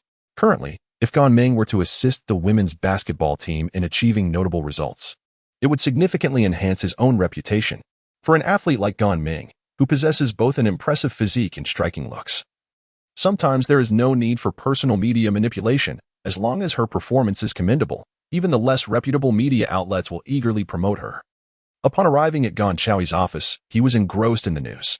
Ah, the strongest human gene has arrived. Gan Chaoi jested, noticing his daughter entwined with Chu Feng. Seemingly unbothered by the physical closeness, Gan Chaoi suddenly straightened in his seat. That damned kid. Has it only been a few days since they established their relationship? Initially, he maintained a composed demeanor, but now he felt an overwhelming urge to explode. Dad, I plan to join the women's youth basketball team. I remember you have a part-time role in that association. Gan Chaoi took a deep breath and coldly replied, Chu Feng, I warn you, if you ever hurt my daughter, I will stop at nothing to ensure your demise. Dad, what are you doing? Ganming was bewildered by her father's sudden outburst, for after all, men understand men all too well. Chu Feng stood tall and composed, gazing steadily at Gan Chaoi. After a prolonged exchange of glances lasting several seconds, Gan Chaoi finally turned his attention to his daughter. You just mentioned wanting to join the youth basketball team? Indeed, she replied. You should focus on playing in the CBA. What purpose does joining the youth team serve? Gan Chaoi remarked with displeasure. Despite his indulgent nature as a father, he would not pave an easy path for his daughter. He lamented that Ganming's physical limitations were insurmountable. With this thought, he cast a fierce glare at Chu Feng, inwardly cursing the scoundrel. Chu Fu expressed that his height was lacking, while Ganming possessed an unusual physique. However, these attributes could certainly be compensated for by strength in other areas, could they not? Let Ganming give it a try, Chu Fu declared. Try what? She retorted. You are an athlete as well, and there are certain things I hesitate to express too bluntly. I cannot train my endurance to its fullest extent, so I shall refrain from elaborating. Ganming, inherently deprived of sufficient training, would undoubtedly lag in experience. How could she compete in basketball? If Ganming and I were to train together, would I be the sole instructor? She questioned. Do you believe our coaching staff to be inept, that only you possess the capability to teach? Can the members of our coaching team engage in daily practical exercises? And then what? Would you sacrifice your own training time for the sake of sentimental attachments? Chu Feng expressed that he is no longer in the phase of honing his training techniques or enhancing his skills. Instead, he aims to transform his extensive repertoire of advanced techniques into tangible prowess. Provided that his opponents are not as inept as cabbages, he believes he can utilize them to refine his techniques. How about we make a wager? You bring Ganming along with 2 members from the youth women's basketball team, and I shall take them on in a 1-against-3 match. I assure you that within 15 minutes, I will research and master a new technique. If I succeed, you will facilitate their inclusion in my club and assist in arranging for them to participate in the youth league. Chu Feng's words were somewhat audacious. However, having experienced that dinner gathering, Gan Chaoi truly dared not speak recklessly. Ganming gazed at Chu Feng with vibrant enthusiasm. Her senior's physical prowess was derived from genetic enhancements. Yet the mastery of the technique was entirely attributable to his innate talent. The way her senior boldly challenged his father was utterly captivating. Gan Chaoi scrutinized Chu Feng for a full half-minute before finally lowering his gaze and retrieving some documents. Over at Qingluan, preparations were underway to select a few female players from the CBA for testing. You will accompany me to the venue shortly to assist in the selection. At this juncture, Gan Chaoi inquired, should you lose the bet, what would your wager be? Chapter 70. Dream on, father. Do you truly dare to propose a wager? Gan Ming expressed her dissatisfaction. Do not interject. This is a matter for us men. Gan Chaoi felt a surge of frustration within. After all, their relationship had only been established for a few days. How infuriating. While he considered himself relatively open-minded, this was pushing the boundaries of his tolerance. The two men's gazes clashed intensely. Chu Feng pondered what he could possibly wager. Money? As the identity of Gan Chaoi. Daring to stake money would surely earn him a scolding from Gan Chaoi himself. To insult Gan Chaoi with money would be a most disreputable act. What about personal relationships? Having already taken Gan Chaoi's daughter, he would inevitably have to address Gan Chaoi as father in the future, rendering the gamble of personal connections utterly futile. After much contemplation, he observed Gan Chaoi's demeanor, which clearly conveyed that unless the stakes were significantly higher, he would not acquiesce to his demands. Chu Feng felt a twinge of dental discomfort. Father, am I not your daughter? Is it too much to ask for your assistance? It is precisely because you are my daughter that I dare not act recklessly. Gan Chaoi replied candidly. Upon hearing this, Chu Feng became increasingly convinced that, with money as the wager, her husband would likely be cast out from the family. Suddenly, Chu Feng devised a plan. Henceforth, let us wager on the surname of the first child that Gan Ming and I will have. If I win, the child shall bear my surname. If I lose, the child shall take on the surname Gan. Gan Ming, who initially felt upset that her father no longer cherished her, was taken aback, her face flushing crimson at these words. This was her biological father after all. How could her senior make such a wager? It was utterly embarrassing. The crux of the matter was that just this morning, the two had crossed a significant threshold in their relationship. How could her senior so casually bet on the surname of their future child? How infuriating. Gan Chaoi narrowed his eyes. Chu Feng was exceedingly clever. Gan Ming was his only daughter. Once the Gan surname reached her, it would cease to exist. This wager concerning the surname of his grandchild struck directly at his vulnerable spot. Are your parents indifferent to this wager? They seem to regard me as superfluous, neglecting to inform me even when they travel, treating me as an inconvenience in my own home. They would hardly care whose surname my child carries. Gan Ming felt mortified. When it came to matters concerning children, she was the principal party involved. How could her boyfriend and father begin discussing such things without consulting her? After all, who would be the one giving birth? Not to mention, they had not even taken the first step. She was merely in a relationship with her senior, and it remained uncertain whether it would culminate in anything significant. Very well, I accept this wager. Gan Chaoi clenched his fists. You two are utterly infuriating. Gan Ming exclaimed in exasperation. Chu Fu seized Gan Ming's arm and addressed Gan Chaoi, saying, Could you kindly make the arrangements, father? A twitch of irritation flickered at the corner of Gan Chaoyi's eye. Being called father by someone felt rather self-serving, did it not? Yet, why did it sound so unpleasant? A surge of the desire to retaliate coursed through him. Nevertheless, Gan Chaoi begrudgingly led the two of them to the basketball training base in Haisher City. Today marked the recruitment day for the Qinglong women's basketball team, and as a newly emerged basketball player, Chu Fu was still largely an unknown figure in the sporting world. His performance had been commendable, yet the number of those who had taken note of him remained scant. The sports complex was expansive, serving as a comprehensive training facility. When Chu Feng arrived, he garnered little attention. The nation boasted many handsome men, and he did not attract much admiration. However, it was Gan Chaoi who captured the gaze of numerous onlookers. Shortly thereafter, Gan Chaoi spotted the recruitment head, Ms. Zhao Xiaochui, the head coach of the Qinglong women's basketball team. Upon seeing Gan Chaoi, Zhao Xiaochui nodded in acknowledgement. They were old acquaintances, devoid of any pretentious formalities. At the age of 38, Zhao, a former athlete, stood at an impressive 190 centimeters, towering over Gan Ming by a full 10 centimeters and Chu Feng by 3 centimeters. Despite her age, she remained robust, having participated in several Olympic Games, with her finest achievement being a silver medal. Zhao's appearance was not conventionally attractive. Her large frame and broad face exuded an aura of vitality and fervor. Instantly, she noticed the slightly shorter Chu Feng. Are you the young man recommended by Song Jinyu? Zhao Xiaochui inquired, her words implying an already established connection between the individual and the photograph. Earlier that day, she had seen news reports regarding the evaluation of the strongest human genes by the Huajian Institute. Her curiosity piqued. She wondered just how formidable Chu Feng truly was to warrant such a conclusion from a national agency. Hello, Ms. Zhao. Chu Feng replied with a nod. I am Chu Feng. The athletes warming up below turned their attention towards them. What brings you here? Zhao Xiaochui asked. Although the Qinglong women's basketball team fell under the jurisdiction of the Basketball Association, Gan Xiaoyi was her direct superior. However, it was unnecessary for Gan Xiaoyi to visit the training base today. Was it an inspection? She doubted that Gan Xiaoyi had come merely out of idle curiosity about young female athletes. The only plausible explanation was either for Chu Feng or Gan Ming. Gan Xiaoyi interjected, "Allow me to clarify. Chu Feng wishes for Gan Ming to form a team, establishing a trio basketball squad under his training. He? Just 2 days into his career, and he aspires to be a coach?" Zhao remarked, having observed his matches. While she acknowledged his undeniable potential, she believed that his physical prowess paled in comparison to the extensive experience of a seasoned coach. Chu Feng asserted that he possesses world-class skills, even transcending them. Although his experience is somewhat lacking, his foundational abilities are formidable. His current endeavor is to translate these skills into practical combat, with a few more matches. He is poised to overwhelmingly surpass these coaches. Nurturing Gan Ming holds significant value for Chu Feng's own ascent to fame. Just imagine, in the future, he will be recognized for his exceptional prowess and his ability to dominate the arena. And the women's basketball team he cultivates will likewise command the women's basketball scene.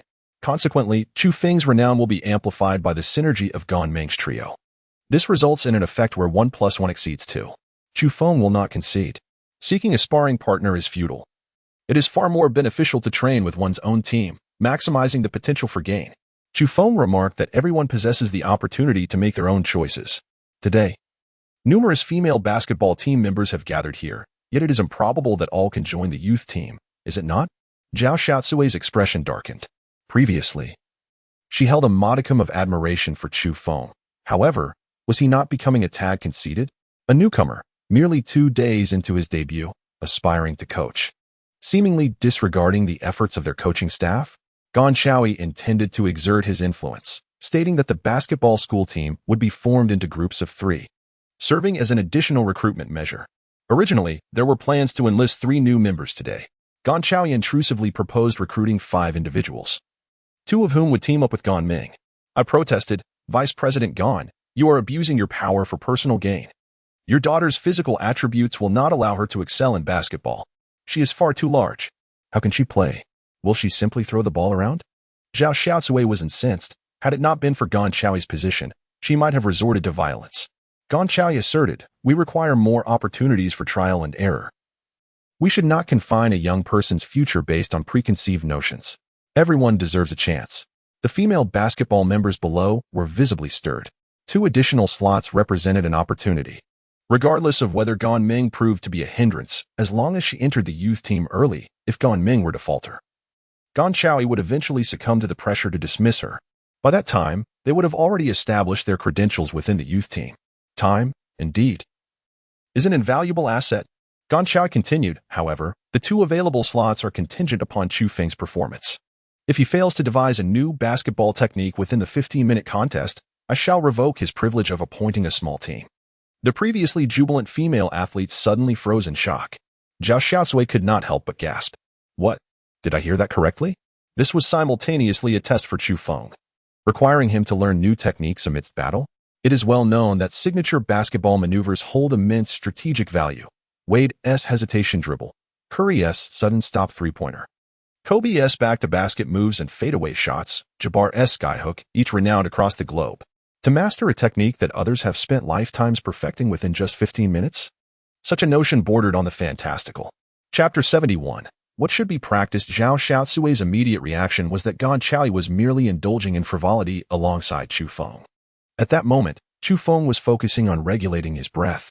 The elite athletic breathing technique is, after all, designed to enhance one's sustained combat capabilities, bolster endurance and recovery speed, and facilitate the acquisition of skills during physical exertion. The worth of 100 legendary points is no trivial matter. At this juncture, Gan Xiaoyi had taken control of the court, declaring, "Next, Chu Feng will engage in a 1-on-3 challenge. You are all-star players recruited from various provinces, each afforded the opportunity to make a choice. Like Coach Zhao Xiaocui, you may perceive Chu Feng as merely jesting. Therefore, if anyone fears that participation may jeopardize their future, I will respect that. Those willing to join, please raise your hands. I will prepare a list for Chu Feng to select 3 individuals for battle. This is a mutual selection process. Given that Chu Feng intends to cultivate his own team, Gong Chaoi, with audacity, sought to facilitate matters for him. Regardless of any personal grievances, he is, after all, Chu Feng's prospective father-in-law. The female basketball team members would naturally prefer to align themselves with Chu Feng, thus willingly cooperating with his training. Below, murmurs of discussion ensued. Who is this Chu Feng? I don't know. He has been training recently, and I haven't heard any news about him. Everyone was preoccupied, unable to keep up with the latest developments. Finally, someone remarked, I've seen a video online. He seems to have a trick involving a spinning basketball. Is it some kind of stunt? No, the spinning ball curves. Are you joking? We are all professional athletes. This sounds absurd. How can such a heavy basketball spin? However, witnessing Gong Chaoi unabashedly support Chu Feng's team, even at the expense of causing discord with coach Zhao Xiaozue, perhaps there is some truth to it. The crowd deliberated, uncertain. Some sought Zhao Xiaozue's guidance, yet she, visibly irritated, was disinclined to explain anything to Chu Feng. Regardless, the opportunity for 2 slots was too enticing to overlook. Yet, if one raised their hand to volunteer and was not selected, would Zhao Xiaozue hold a grudge against them? A hushed conversation ensued, and seeing Zhao Xiaozue's resentful expression only heightened their hesitation. While many were willing to take a chance for the slots, they also feared offending Zhao Xiaozue. Those who were confident in their abilities and believed they could secure a top 3 position ultimately decided to refrain from involving themselves with Chu Feng. After all, becoming a star player was a source of pride for each individual. In the end, only 8 individuals raised their hands, all relatively young and lacking in experience. Gong Chaoi recorded the names and then presented the list to Chu Feng. Take a look and make your selections. Chu Feng nodded, directing his gaze towards the content. Height is significant, but it is not the sole criterion. Since Gan Ming has already committed to the center position, he now requires 2 forwards, thus eliminating the need for a center. Past performance can only serve as a reference. The comments from coaches across various provinces should be taken into account. Ultimately, Chu Feng resolved to select candidates with higher educational qualifications and younger ages. A higher education level indicates a solid cultural foundation, facilitating engaging conversations. A younger age signifies greater potential for development and an easier sense of belonging. With subsequent training in both mindset and philosophy, they could evolve into a cohesive community of shared interests, avoiding discord. This is not brainwashing, but rather a pursuit of ideological consistency. He noted 3 names, Li Xinru, Wang Jing, and Hu Ziyu. Gong Chaoi glanced at the trio. They were not the most attractive among the 8, suggesting that Chu Feng did not prioritize looks in his selection process, which pleased the old father figure immensely. The 3 women stepped forward. Li Xinru, standing at 188 centimeters, appeared to tower over Chu Feng due to the better female height distribution. She was robust, sporting a short haircut with slightly round cheeks. Formerly a point guard, she possessed commendable ball skills. Wang Jing, at 178 centimeters, was shorter than Gan Ming and had a darker complexion, yet her appearance was still pleasing. She boasted exceptional physical stamina, having participated in marathons and even clinching a championship. Hu Ziyu, the shortest at 175 centimeters, was notably agile, darting around the court like a little mouse, often frustrating her opponents. The coach's comments praised her strategic acumen. All 3 shared a common trait. They were free from excessive physical burdens, embodying the standard of a basketball athlete. As the trio stepped forward, they exhibited a mix of nervousness and trepidation as they glanced at Zhao Xiaozue. Joining this special recruitment team represented a significant leap in their basketball careers. However, it also implied that one among them would soon be eliminated. They were all anxious, unwilling to be the sole one cast aside, fearing not only the loss of opportunity, but also the prospect of antagonizing Zhao Xiaozue. Meanwhile, the other players dispersed. As Chu Feng and the trio arrived at the competition venue, Gong Chaoi cast a glance at Zhao Xiaozue. She felt a surge of indignation and was reluctant to assume the role of referee. With no other option, Gong Chaoi took the whistle in hand and ascended the platform. You may not have played a 3-on-1 match before, she stated, but shortly you will have the opportunity to express yourselves freely and collaborate while contending against Chu Feng. It is not my intention to discourage you, but should Chu Feng become serious, you may find it impossible to score even a single point. Your objective is not merely to accumulate points, but to discover the essence of teamwork. Li Xinru sensed that Vice President Gan was being somewhat overbearing. The 3 of them were all basketball stars from various provinces, each having achieved remarkable accolades. In every match, their scores rarely fell below 20 points, with their best performances even surpassing 40. How could it be that the three of them, facing a single Chu Feng, could fail to score a single point? Was this a matter of disdain? Even if national team players were to compete, it would be inconceivable for them to leave without scoring at least once. Chu Feng observed their defiant expressions and found it rather amusing. At that moment, Gan Chao approached and said, in mastering technique, "The fundamental principle is to prevent them from scoring. As someone who has been through this, I advise you that while skill and strength are essential, maintaining the right mindset is of utmost importance." Chu Feng understood that Gan Chao wanted him to make these three girls cry. The competition commenced. Gan Chao tossed the basketball into the air. With an extraordinary leap, Chu Feng soared above Li Xinru by a considerable margin. She, being the tallest among the impromptu trio, found it astonishing that there was such a disparity in their jumps. Li Xinru felt no resentment, for it was a well-acknowledged fact that males inherently possess superior athleticism compared to females. However, mere physical prowess was of little consequence. They could easily encircle Chu Feng in a 3-on-1 scenario and neutralize him. Thus, alongside the explosively quick Wang Jing, they deftly surrounded Chu Feng, while Hu Ziyu remained vigilant on the periphery. Observing the two converge, Hu Ziyu noticed Chu Feng slip through their defenses and swiftly accelerated to block him. To her surprise, Chu Feng executed a deft turn, dribbling the ball behind his back. Wang Jing attempted to seize the ball, yet it took an unexpected bounce, curving back into Chu Feng's hands. As Li Xinru approached from the opposite side, she witnessed Chu Feng perform yet another swift turn, deftly maneuvering around her through the gap on her flank. A double spin. Even Zhao Xiaocui, despite her discontent towards Chu Feng and her grievances against Gan Chao, found herself stepping forward, captivated by this unprecedented display of basketball finesse. She had seen such maneuvers in videos, yet the live spectacle was far more exhilarating. How could he achieve this? The basketball actually curved after hitting the ground. Zhao Xiaocui murmured to herself. The surrounding 20 female basketball players erupted in astonishment. What had just transpired? He had spun twice, not merely cradling the basketball, but rather, the ball had leapt in pursuit of him, ricocheting back into his grasp. Was this a foul? No, but how was it accomplished? A double spin. The chatter among them grew fervent. Chu Feng has skillfully navigated through the encirclement, executing a successful layup. 2 points secured. The score stands at 0-2. Chu Feng glanced at the panel. There were no new legendary points, and the balance remained at 3. Chu Feng abandoned the thought of accumulating points. It appears that such informal competitions, with opponents lacking sufficient renown, yield no score. Henceforth, it is time to hone his skills. How should he combine his techniques? Gan Chao frowned, pondering what Chu Feng ought to practice. What is the significance of securing 2 points at the outset? Chapter 72. The unreasonable bounce. The opponent serves the ball. Li Xinru swiftly breaks through, dribbling the basketball towards the hoop with remarkable speed. Chu Feng charged forward, disregarding her pass.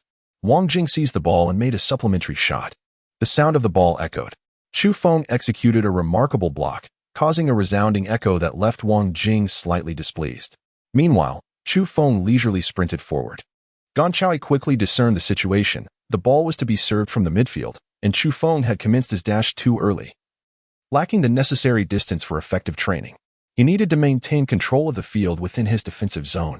As anticipated, the extended front line placed Chu Feng once more in the midst of a triad of opponents. This time, with fewer players, the trio found it challenging to cluster together. Unlike the previous scenario where 5 faced off against 1, with Tao Yifan and her companions often feeling overwhelmed by the numbers, struggling with a lack of coordination and obstructive movements. Hu Ziyu, renowned for her agility and strategic insight, wisely refrained from recklessly intercepting Chu Feng. Instead, she chose to assess the unfolding dynamics, compensating for the defensive gaps left by Li Xinru and Wang Jing.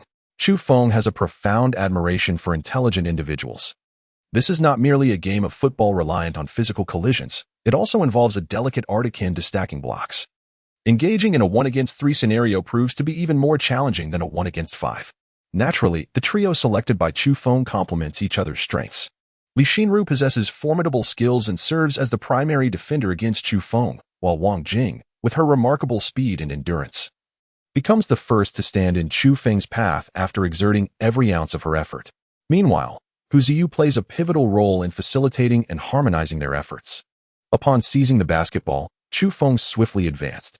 Wang Jing rushed forward, while Hu Ziyu and Li Xinru flanked him on either side, effectively encircling him. Upon witnessing the scene, Chu Feng's lips curled into a smile. He charged headlong towards Wang Jing. Wang Jing was taken aback. The force of Chu Feng was overwhelming, and she, a petite sister standing at 178 centimeters, found it nearly impossible to withstand.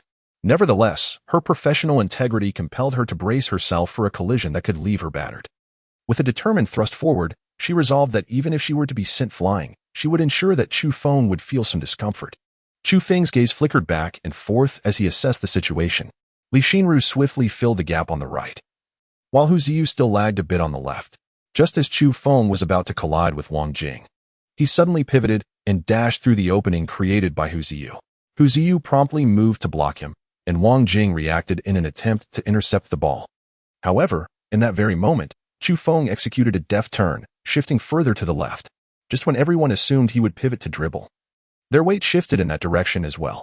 It was then that they realized he had merely feigned the turn. He had not turned at all. The basketball, unexpectedly, bounced to the right. In that moment, Chu Feng deftly twisted his body, evading two defenders, as he surged into the space vacated by Wang Jing on the right. His form was closely aligned with Wang Jing's, leading any onlooker to mistakenly believe he was engaging in some form of mischief. With his hands positioned behind him, he sprinted forward, dribbling the ball with remarkable speed. Even as Li Xinru on the right attempted to intercept the ball, her reaction was a fraction too late. And then, Chu Feng took a step too large, causing his left foot to collide with his right, leading him to trip over himself and fall to the ground. Wang Jing, in her attempt to intercept the ball, turned too swiftly and lost her balance, tumbling down towards Chu Feng. However, the basketball was snatched away by Li Xinru. Neither of them committed a foul, they merely stumbled over their own feet, which allowed Li Xinru to confidently proceed with a layup. Yet, Chu Feng's reflexes were remarkably quick.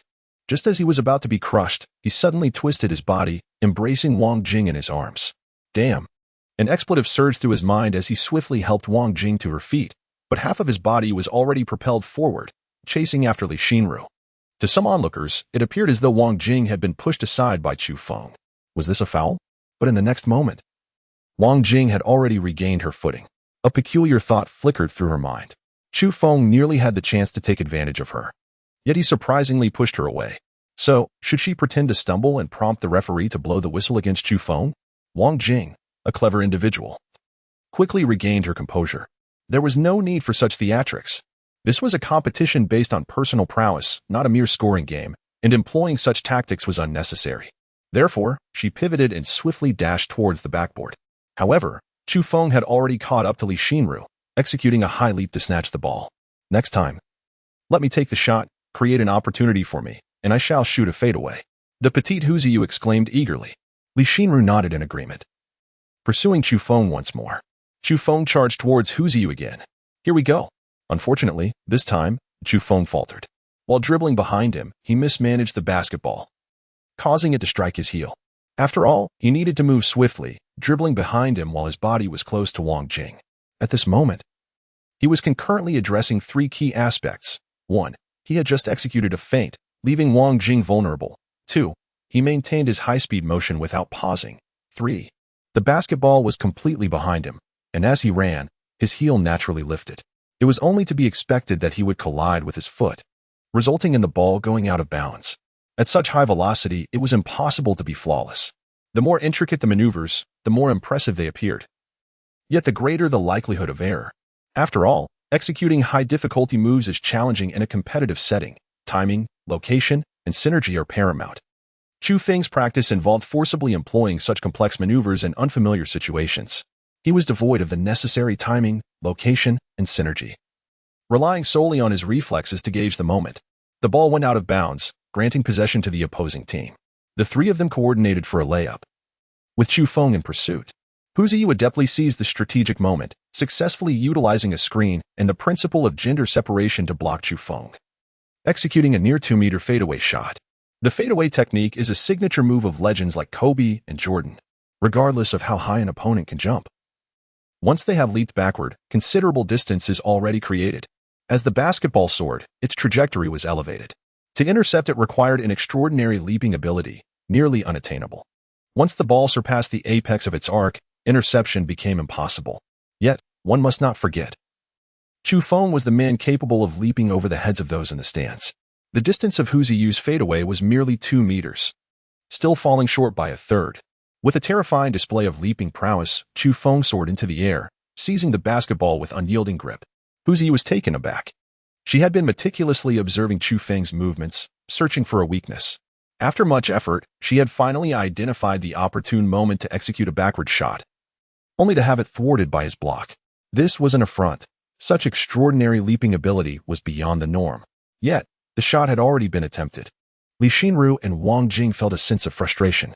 They were well aware of Hu Ziyu's backward jump shot technique, having witnessed it firsthand. Had it been any one of them, or indeed any player in the women's league, they would have been unable to obstruct that shot. They could only hope it would miss. Meanwhile, Chu Feng effortlessly reclaimed the basketball. Such unreasonable leaping. It was utterly unfair. What kind of exquisite coordination would they need to score against such a capability? They were all blocked, leaving them at a loss for how to continue. Chapter 73. Complex combinations. This time, Chu Feng's target was Li Xinru. As he dribbled closely behind her, she extended her arms, attempting to execute a feigned move to embrace him. Chu Feng had no choice but to retreat slightly, resulting in an unfortunate collision with the ball. Reluctantly, he had to initiate a new round of defense. Zhao Xiaocui focused intently on the court. With an arched shot, she showcased a technique not previously noted in her profile, suggesting it was a skill she had recently mastered. In terms of strategic insight and technical prowess, she certainly exhibited potential. Hu Ziyu, standing at a modest height of 175 centimeters, was considered somewhat short for women's basketball. However, a shorter stature often allows for greater agility and dexterity in movements. Being excessively tall, akin to a gibbon, can be quite cumbersome, while being too short presents its own challenges. Hu Ziyu's height was just right, enabling her to adopt a technical style of play. As for Chu Feng, Zhao Xiaocui could only remark on his immense ambition. Even in the NBA, those world-class players know when to ascend for a layup and when to sprint. Some peculiar maneuvers are executed precisely during such moments of scoring. Where is Chu Feng? Is he delving into peculiar techniques at the moment of breakthrough? Is he truly planning to take on 5 opponents single-handedly? Does he not regard his teammates as human beings? The development of a two-step dribble while running, which inherently evades 2 or 3 defenders, is already an extraordinary feat. To devise such a maneuver is already quite absurd. Now, he astonishingly seeks to master the art of a feint while running, followed by a behind-the-back dribble. The pure technicality of running dribbling has now been forcibly infused with elements of feints, turns, and behind-the-back dribbling. No, there is also the spinning basketball for elements in total. What is he aiming to achieve? Adding a behind-the-back dribble to running dribbling is already a formidable challenge. Is he not afraid of overreaching? Zhao Xiaocui believes that Chu Feng is somewhat overconfident and striving for unattainable heights. Meanwhile, on the court, there are repeated blocks and interceptions. The basketball has not left Chu Feng's defensive zone. The score remains at 0-2. Li Xinru and her companions are genuinely striving to score. The difficulty of executing a behind-the-back dribble while sprinting is immense, seldom seen even in the NBA, and Chu Feng has compounded it with a feint and turn. Even a mere feint requires a half-turn of the body. Does he not feel dizzy? Yet, Chu Feng persists in practicing this maneuver. However, he also experiences numerous blunders. During the feint and turn, there are moments when he misjudges and ends up tumbling. Then comes the behind-the-back dribble. Due to the basketball's spin, when he sprints to the left or right, he must twist his body back after the feint to regain possession of the ball. This interval is too prolonged, resulting in the ball often slipping from his grasp. This is the greatest challenge. What force must he exert? How long should the spin last? What arc must it follow to ensure he can catch the ball again without it colliding with his heel, calf, or backside? These intricacies require experience and adjustment. It necessitates an exceptional sense of ball dynamics. Those who lack this sensitivity cannot discern the subtle variances in force that affect the basketball's trajectory, rendering them incapable of mastering it in a lifetime. Yet, for Chu Feng, the quality of his ball sense matters little. He merely amalgamates techniques, honing not his ball sense or perception, but his skill proficiency.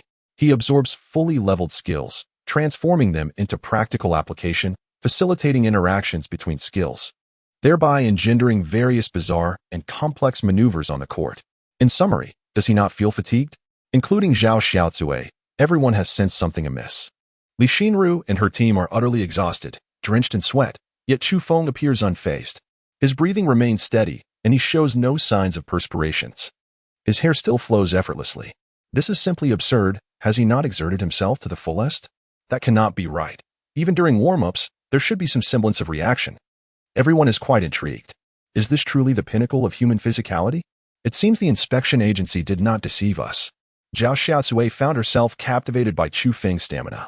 Setting aside that peculiar and seemingly futile combination technique, she believed that Chu Feng's endurance indicated vast potential for growth in his professional career. A setback would do him good. He could come back and apologize, and I would graciously forgive his youthful arrogance, Zhao Xiaocui murmured softly. Gan Ming glanced back at her. Apologize for what? The senior will undoubtedly succeed. Checking the time, Gan Ming noted that their originally scheduled 15-minute match had already reached the 13th minute. Only 2 minutes left. Come on, senior. The breathing technique enhances my performance significantly, and my cellular energy reserves are impressive. I hardly feel fatigued. My mindset can also be utilized to refine my skills. It's a pity that the high one skill cannot be employed. During the match, Gan Chaoyi instructed Chu Feng not to allow the female basketball trio to score even a single point. Consequently, there was no necessity for Chu Feng to activate the high one passive ability. Originally, the presence of the high one passive could have granted Chu Feng more serendipitous opportunities to execute complex maneuvers, such as feigned runs, turns, and behind-the-back dribbles. With a reasonable success rate, his calm demeanor would have sufficed to glean valuable experiences from successful attempts. However, with the probability of success significantly diminished, he found himself compelled to exert greater mental effort. This was rather troublesome. Fortunately, at the 13th minute and 29 seconds, Chu Feng successfully executed a combination technique. He dribbled the basketball and, with a graceful flourish, scored a 2-point shot. The score now stood at 0-4, with possession granted to the female basketball team. As Chu Feng deftly maneuvered through the water, he allowed the basketball to drift into his defensive zone. In the interim, he reflected on his recent triumphs, assimilating valuable lessons. After 13 minutes of synergy, the women's trio had established a remarkable rapport. This time, 2 of them executed a pick and roll, while one positioned herself behind for the shot. The wind of Chu could not be circumvented. With no other option, he leaped from his position, soaring high into the air. The basketball ascended to its zenith. Then, an incredulous gasp escaped everyone's lips. The highest vertical leap recorded in the NBA stands at 389 meters, equivalent to reaching the upper edge of a second-floor window. Li Xinru's shot, with its parabolic arc, undoubtedly surpassed this height. After all, she had just been startled by Chu Feng, opting for the highest trajectory possible. Yet, Chu Feng? Every athlete possesses a keen sense of distance. It was evident that his previous shot's apex exceeded 4 meters. A basketball that transcends this height far surpasses historical records. Remarkably, Chu Feng, having leaped from a standstill, managed to snatch the ball from the air. Absurd. Li Xinru was momentarily stunned, nearly brought to tears. After toiling for over 10 minutes, they had finally established a rapport, successfully maneuvering 2 teammates to block the extraordinarily agile Chu Feng, creating the optimal screen opportunity. And yet, her impressive shot was still captured. Disheartened, despair, all their efforts bore no fruit. It felt as if their relentless endeavors were destined to be in vain, devoid of meaning, akin to a death sentence. Her eyes welled with tears. Stifling the urge to cry, she composed herself and joined her teammates in attempting to thwart Chu Feng. Running and weeping simultaneously, she lamented. This isn't fair. How frustrating. Then, Chu Feng darted towards her, executing a feint. Would it be to the left or the right this time? If he succeeded, she guessed it would be to the left. Then, Chu Feng dribbled behind her from the right, sprinting away. The masculine essence of the air brushed past her face as Chu Feng approached the hoop, completing his 3rd shot. Hooray! Gan Ming leaped with joy. This marked the 2nd occasion Chu Feng had executed such a complex maneuver at high speed. This indicated he was nearing mastery. Subsequently, on his 3rd attempt, Chu Feng faltered. On the 4th, he succeeded. As the 15-minute mark approached, he nearly eradicated all errors, adapting to the varying circumstances on the court to execute combination techniques. The score stood at 0-12. The basketball ricocheted across the floor. Li Xinru and her 2 teammates came to a halt, their shoulders slumping as they exchanged glances, their hearts heavy with bitterness. They felt like crying. Such a crushing blow was unbearable. Chu Feng has indeed mastered a unique combination of skills, seemingly capable of executing them at any moment and in any setting. Unlike those techniques that require specific conditions to manifest, often only appearing once or twice during a match, his abilities are consistently available. In the future, the spinning ball, the double turn, and the behind-the-back sprint will all be his signature moves. While others may gain fame for a singular skill, Chu Feng possesses three. Where others' exceptional talents demand stringent conditions, requiring the perfect harmony of timing, location. In teamwork, Chu Feng can utilize his skills at will. Gong Chaoi gazed at Chu Feng with a sense of admiration, while Zhao Xiaozui fell silent, observing from a distance. He has truly achieved it. If it were merely a stroke of luck during a match that led to the development of a signature skill, it would suggest a foundation of practice and coincidence. Perhaps Chu Feng had been honing his craft long before, nearing success. However, should a second complex technique emerge, it would indicate that such mastery was cultivated in the moment, devoid of prior groundwork. Reflecting on Chu Feng's performance, he remained remarkably energetic throughout the 15-minute match, even mastering new techniques. Post-match, he appeared utterly unfazed, his forehead merely glistening with a light sheen of sweat. What a jest! With such a significant exertion, he seemed as if he had merely warmed up. Zhao Xiaozui found herself at a loss for how to approach him. She longed to engage in conversation but felt too embarrassed to do so. On the court, Gong Chaoi patted Chu Feng on the shoulder. I will arrange for you to join this team for specialized training, but you won't have the qualifications of a coach. You will merely be a practice partner. Do you understand? Understood, replied Chu Feng eagerly. Father, can't we make an exception? Gong Chaoi rolled his eyes, aware that even if he agreed, the news would provoke controversy. Such a decision would be unacceptable to the public, as it would raise concerns about insufficient qualifications. The distinction between coach and practice partner is merely a matter of reputation. In time, we shall demonstrate our growth, and there is no need to be entangled in this question of stature, Chu Feng asserted. The fame unattained today will only serve to enrich his foundation, allowing for a future explosive emergence. Go ahead and choose, having just played. You should have gained insight into the capabilities of the three girls, Gong Chaoi advised. Chu Feng spoke softly. The wager has been settled. The first grandchild will bear the surname of the son-in-law. Father, do not be disheartened. The second child can still carry your name. Gong Chaoi was startled. What was he saying in front of so many people? Fortunately, the other players were engrossed in a discussion about the recent match, their voices creating a cacophony that drowned out his words. He exhaled in relief, casting a satisfied glance at Chu Feng. The young man was quite astute. Gan Meng felt a flush of embarrassment. You are being excessive. I am the one giving birth, and I am merely 19 years old. Why are we discussing how many children I will have? Gong Chaoi disregarded his daughter's protest and, accompanied by his perceptive son-in-law, approached the three players.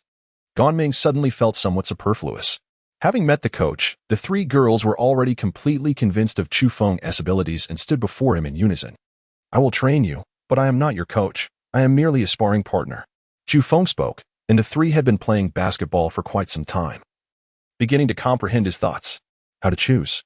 Gong Chaoi glanced at Chu Feng. If given the choice, Gong Chaoi would find himself in a quandary. All three players exhibited commendable performances. Li Xinru was remarkably agile, capable of positioning herself in various roles. Wang Jing possessed excellent stamina, always leading the charge at the forefront. Lastly, there was Hu Ziyu, who shone the brightest despite her slight height disadvantage.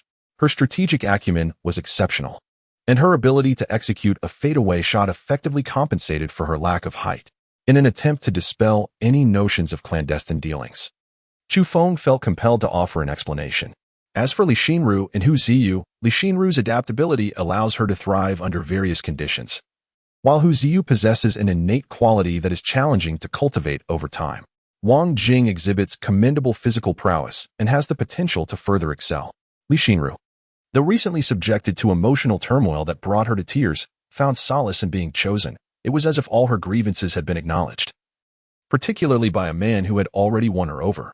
Hu Ziyu, with a sense of pride, lifted her chin confidently. She understood that if Chu Feng were to overlook her, it would not be a reflection of her abilities, but rather a failure of his discernment. Basketball is an intensely competitive sport, where the balance of offensive and defensive skills is paramount. Moreover, she has perfected a fadeaway shot to compensate for her singular shortcoming. Wang Jing, however, bowed her head, feeling a wave of discomfort. Chu Feng remarked that her most remarkable trait was her endurance. However, such endurance can indeed be cultivated. Qualities that others may also acquire do not constitute an advantage. Rather, it is what one possesses that others lack that is deemed a true gift. Despite her diligent efforts, her innate talent could not quite measure up to that of the other two contenders. She lowered her head, tears cascading down her cheeks. A sense of grievance welled up within her, yet she could not voice it. Not being chosen by Chu Feng felt utterly disheartening, as it implied that after offending Zhao Xiaocui, she would now face her disdain. This is the nature of human relationships.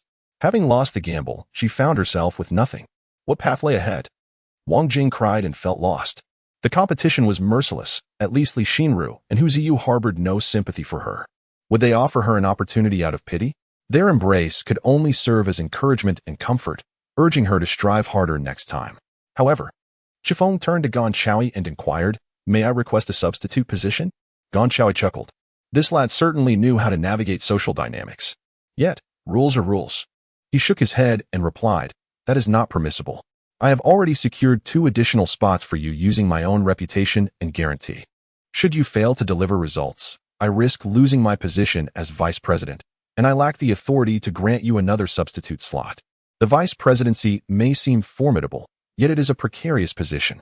If he were to act capriciously, the Basketball Association would be doomed." Wang Jing cast a grateful glance at Chu Feng, but it was of little consequence. Gan Chaoyi had his own constraints.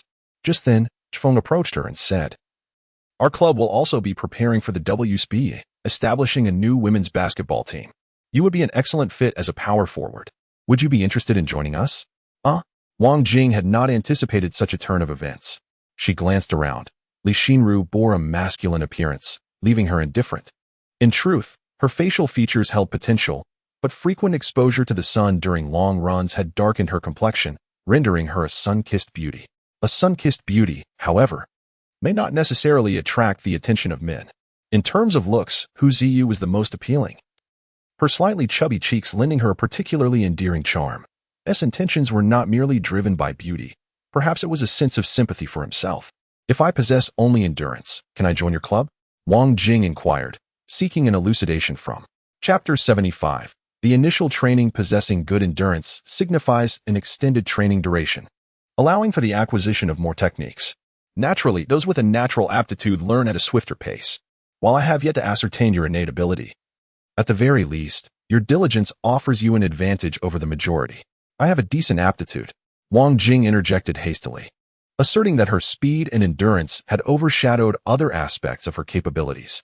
Yet, the sentiment felt somewhat hollow, prompting her to declare, "As long as I can endure. Push me to my limits." "Very well, congratulations on joining my club," replied.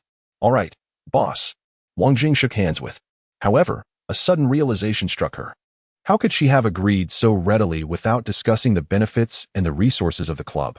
At merely 18 years of age, she had unwittingly leaped into a predicament.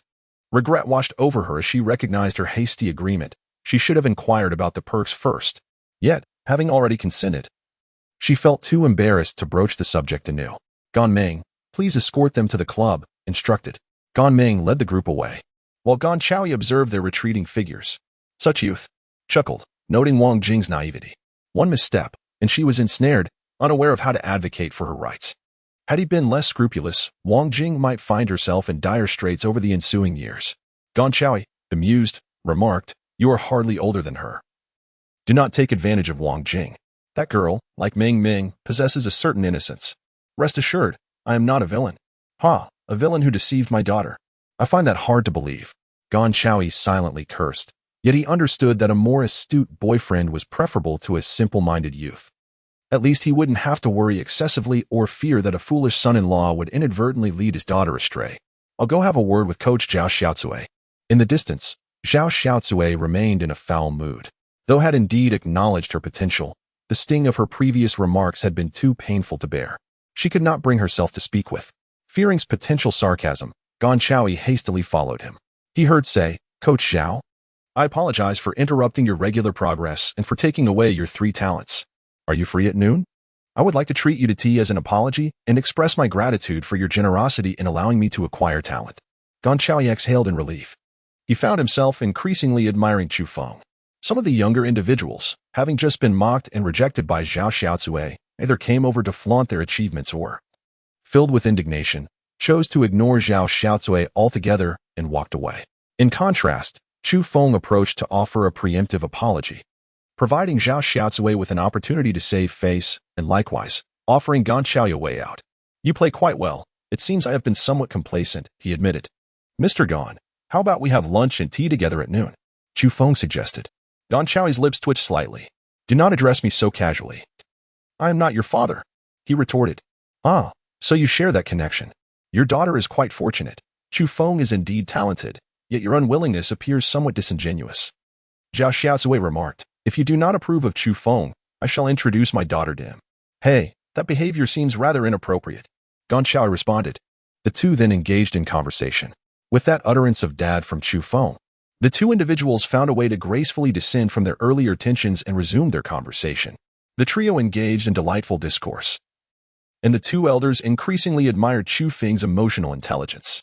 Undoubtedly, the most significant aspect was his ability to be both adaptable and resilient. Chu Fu expressed that in his previous life, he had endured numerous hardships and faced countless setbacks. Thus, such trivial matters were of no significance. Moreover, in a society governed by connections, should Zhao Xiaozui become part of his network, future endeavors would be facilitated. With an expanded circle of acquaintances and friends, if someone were to encroach upon his share of success, upon witnessing his connections, that individual would retreat without necessitating Chu Fu's direct intervention. The forthcoming period would be dedicated to the reselection of members for the youth basketball team. Following Chu Fu's recent triumph, Zhao Xiaozui scrutinized the female team members.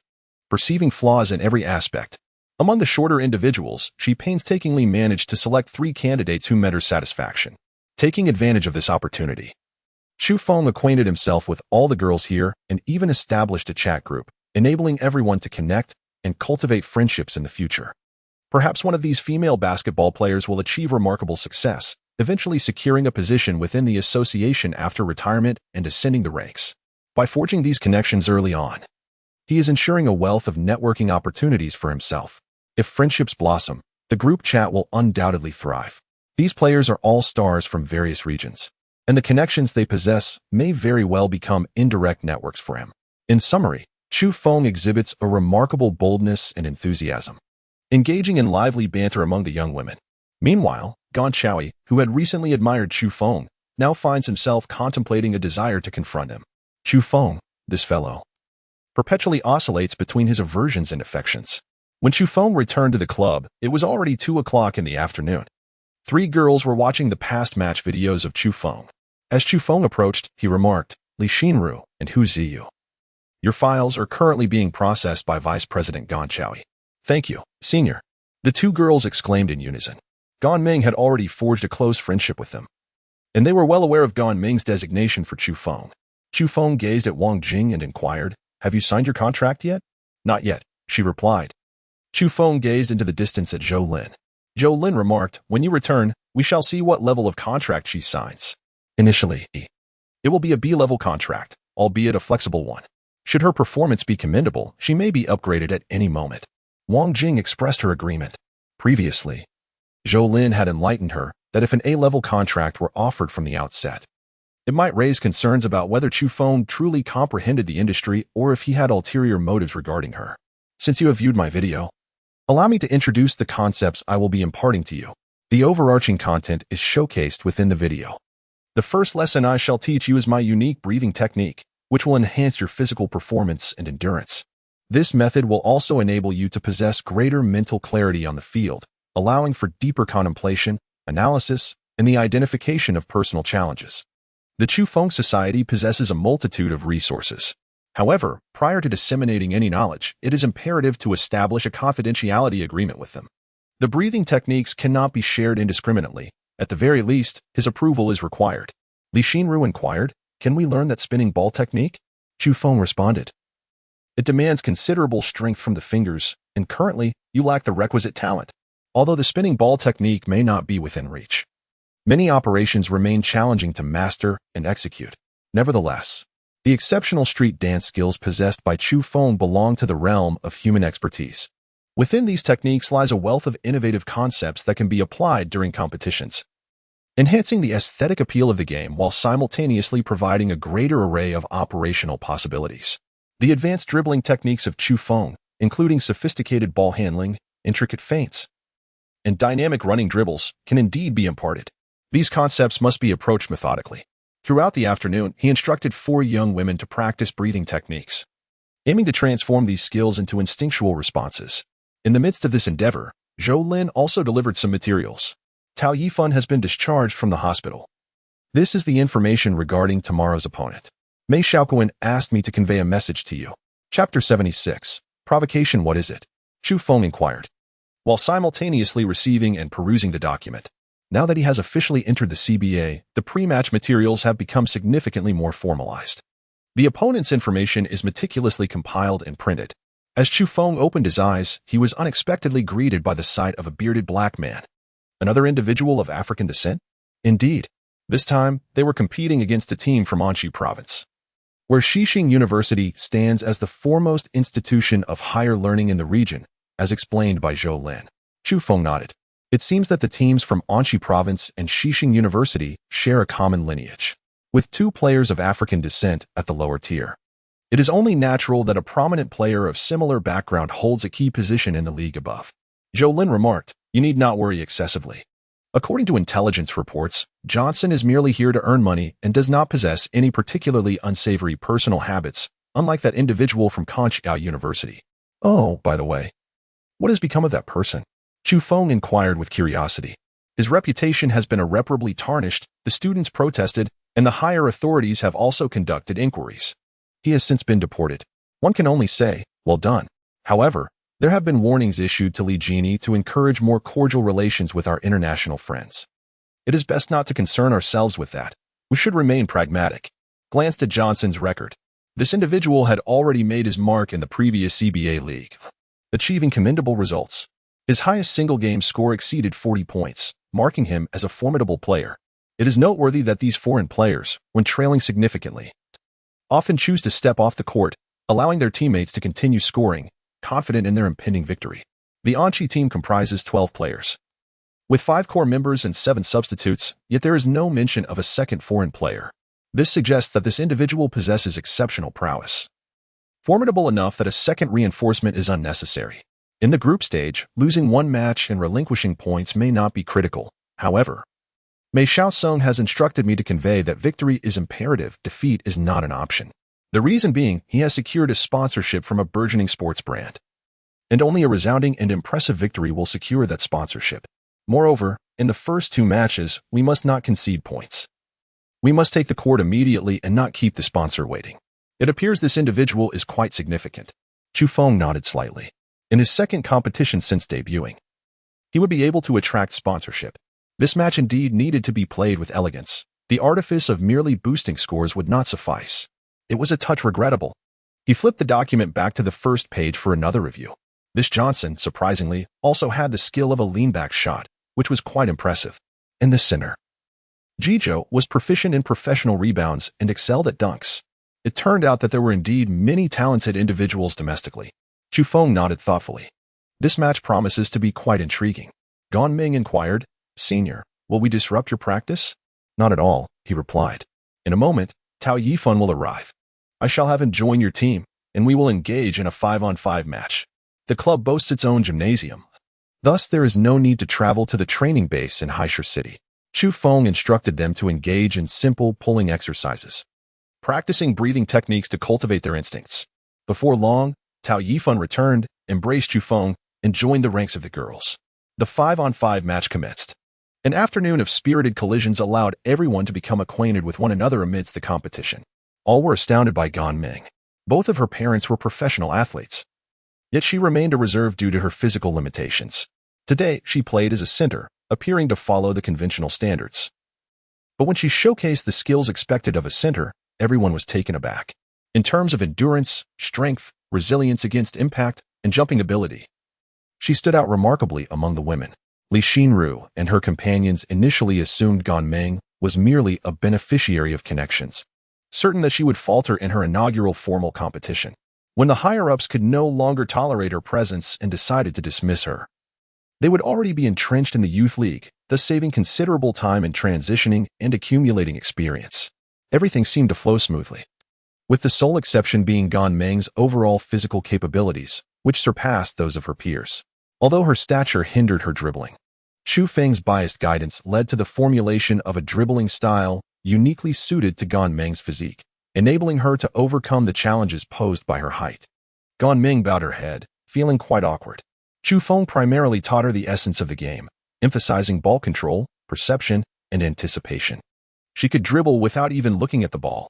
Those nearby listened attentively and greatly benefited from the experience. As evening descended, the group concluded their rigorous trainings. Drenched in sweat, Chu Feng stepped aside to rest, only to hear Zhou Lin calling him. He made his way to the second-floor office, where the glass allowed a view of the practice court below. There, a striking woman with cascading waves of hair, clad in a figure-hugging skirt and high heels, crossed her legs elegantly, her slender calves accentuated by sheer stockings, gently swaying. She was engrossed in watching a video of Chu Feng's match. Upon noticing his arrival, she stood and offered a gentle handshake. "Hello," she greeted, her voice tinged with a hint of a Hong Kong accent. Mei Xiaoquan introduced her, saying, "This is He Danchue, hailing from the south. She is currently investing in the sports industry and is preparing to establish a new sports brand." "Hello, Miss He." Chu Feng smiled in response. The surname, he suggested, a person of affluence, which explained Mei Xiaoquan's evident regard for her. Mei Xiaoquan shrugged, adding, "I initially intended to show her the cultural landscapes of Haishur today, but she expressed a desire to observe the so-called future star, so I brought her along." He Danchue remarked, "I just watched you play. Those female athletes were quite impressive as well. However, I find it perplexing, are you truly competing in a mixed-gender environment? In sports, women have often been perceived as inherently weaker than men, a notion rooted in genetics." Her seemingly simple inquiry subtly cast doubt on Chu Feng's professionalism. Was this mixed-gender club truly reputable and competent? Chu Fu remarked, "Do not underestimate them. They are star players from across the province. Today, I selected them from coach Zhao Xiaotsui at the training base." Despite the confidence that those chosen by Zhao Xiaotsui would possess, none chose to register for Chu Fu's selection. When this statement passed through Chu Fu's lips, it transformed into the notion that everyone was at his disposal for selection. The absence of a critical condition rendered the nature of the statement significantly different. However, upon closer investigation, it could not be deemed a falsehood on Chu Fu's part.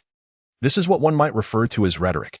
He Danchue, having researched Qi Lan, was aware of Zhao Xiaotsui's standing and felt a flicker of curiosity as she turned to Mei Xiaoquan. Mei Xiaoquan stated, "Do not underestimate Chu Fu. He has garnered the approval of Gan Chaoyi. Below, Gan Ming, Li Xinru, and Hu Ziyu, all members selected for the Qinglan women's basketball team today, now have the opportunity to participate in the Asian Women's Youth Basketball Championships this year." He Danchue nodded, recognizing that Mei Xiaoquan would not fabricate tales in this context. Thus, if Chu Fu could assist the Qinglan team in training 3 female members, it truly indicated his exceptional capabilities. She had initially thought that Chu Fu was merely using this opportunity to flirt. After all, her own athletic prowess would never allow her to compete professionally. She found even regular players to be quite impressive. She could only gauge a player's strength and potential through various other sources of information. After the two parties exchanged introductions, He Danchue departed alone. Upon entering the car, the driver remarked, "President He, the head coach of the Anchi team, is already waiting for us at the restaurant. Let us go and take a look." He Danchue replied, "A businessman cannot afford to place all bets at the outset." Initially, she had merely come to pay her respects to Mei Xiaoquan, but now she found herself intrigued by Chu Fu. Chapter 77. Half of Captain America Chu Feng was still unaware that He Danchue had gone to meet tomorrow's opponent. "Are you well acquainted with this businessman from Hong Kong? The circle of the affluent is rather limited. However, do not overestimate the sentimentality of merchants. It is the pursuit of profit that reigns supreme. Furthermore, her capital is substantial." Mei Xiaoquan elucidated. Those truly significant industrialists would never invest in or sponsor the current Chu Feng. They are solely interested in the existing fame of star players. Thus, it is essential that any sponsorship garnered does not come from a brand that is too low-end, as it would diminish Chu Feng's value. Yet it must possess potential for mutual profit in the future. He Danchue is the optimal choice, giving Chu Feng a reassuring pat on the shoulder. Mei Xiaoquan remarked, "I have received news that the Anchi team is also seeking He Danchue's support, so you must not falter." The corner of Chu Feng's mouth twitched. It turned out that tomorrow's match was not merely about accumulating points for the group stage, but also entailed a substantial financial gain from the team's sponsorship. This would be the first significant fortune of his life. "I understand now." Chu Feng descended the stairs. After finishing dinner, he took a brief respite. Li Xinru and the others expressed their intention to return for their report. Their training venue was to be relocated nearby, yet numerous matters required attention, and the original team had its own formalities to complete. "What's the rush? Let us play for a while before heading back," Chu Feng suggested. The others wore faces of discontent. Senior Chu, even in our training base, we practice during the day and rest at night. The integration of labor and rest is crucial. Excessive training can indeed harm the body, Li Xinru remarked, somewhat at a loss for words. Given Senior Chu's astonishing stamina, I assume the afternoon's exertion has not yet compelled him to take things seriously? Hu Ziyu inquired, having uncovered the truth. Chu Feng awkwardly touched his nose. The dilemma lay here. His current physical condition truly allowed him to endure an entire day of exertion. However, the issue was that his vigor and vitality were overwhelming for others to withstand. Li Xinru and the others expressed their genuine inability to continue. It was not merely a matter of physical endurance. They were also concerned about exceeding their limits, which could lead to the dire consequence of rhabdomyolysis. Chu Feng gazed at Tao Yifan and inquired, "Are you going solo?" Tao Yifan's expression shifted dramatically as he implored, "Please, be kind." Chu Feng, what should I do about my overwhelming physical strength? My solitary training has proven futile. I must find someone to train with me. Go and recruit a few laborers at random. Tao Yifan pointed to the inconspicuous substitute players. Excited, Chu Feng took his basketball and left. Given the athletic capacity of the senior, how long do you think those players can last? Gan Ming inquired. The evening was ostensibly a time for proper rest, and the others appeared quite at ease. I would estimate around 30 minutes, Wang Jing replied. She herself possessed considerable endurance, yet these young men, endowed with testosterone, undoubtedly exhibited a higher level of muscular strength than she did. If it were merely a game, and Chu Feng were not to accommodate them, he might manage to last approximately 30 minutes. Let us be bold. I wager it will be just 15 minutes, Hu Ziyu suggested, having the initial estimate. Chu Feng selected 3 male players, establishing a training and competition session for the evening based on welfare benefits and bonuses. It was a 1-against-3 scenario. When too many players were involved, the collisions between them proved ineffective. Conversely, too few players rendered the competition too easy to take seriously. The match commenced. Zhou Lin approached, suggesting boldly, why not declare 10 minutes outright? That seemed absurd, considering a single match lasts 12 minutes. Hu Ziyu shook his head. Nevertheless, Chu Feng would drive them to their limits, compelling them to exert their utmost effort. Zhou Lin was not particularly knowledgeable about basketball, yet that did not deter her from joining the fray. In a 5-player match, there is a rhythm of offense and defense, with ample opportunities to adjust one's strategy. However, in a 3-player game, it remained a relentless 3-on-1. There was simply no respite. At last, after 10 exhausting minutes, the 3 players surrendered to Chu Feng. Senior, this won't do. Competing against us is a teaching mode, while facing them is akin to hell, Gan Ming remarked with a smile. The primary issue was that Chu Feng had no intention of imparting specialized breathing techniques for athletic performance, and these players struggled to keep pace. Additionally, when competing against Gan Ming and her team, Chu Feng would frequently pause to instruct them on various skills, correcting their mistakes. In contrast, battling against these substitutes was purely a contest of physical ability. It was a test of endurance. Chu Feng gazed at the exhausted companions before him and said, "Do not feel disheartened. This is merely a process of selection. Those among you who can thrive in high-intensity training will emerge as true pillars of my team." The eyes of the 3 players sparkled with excitement. The varying levels of status imply fame and fortune.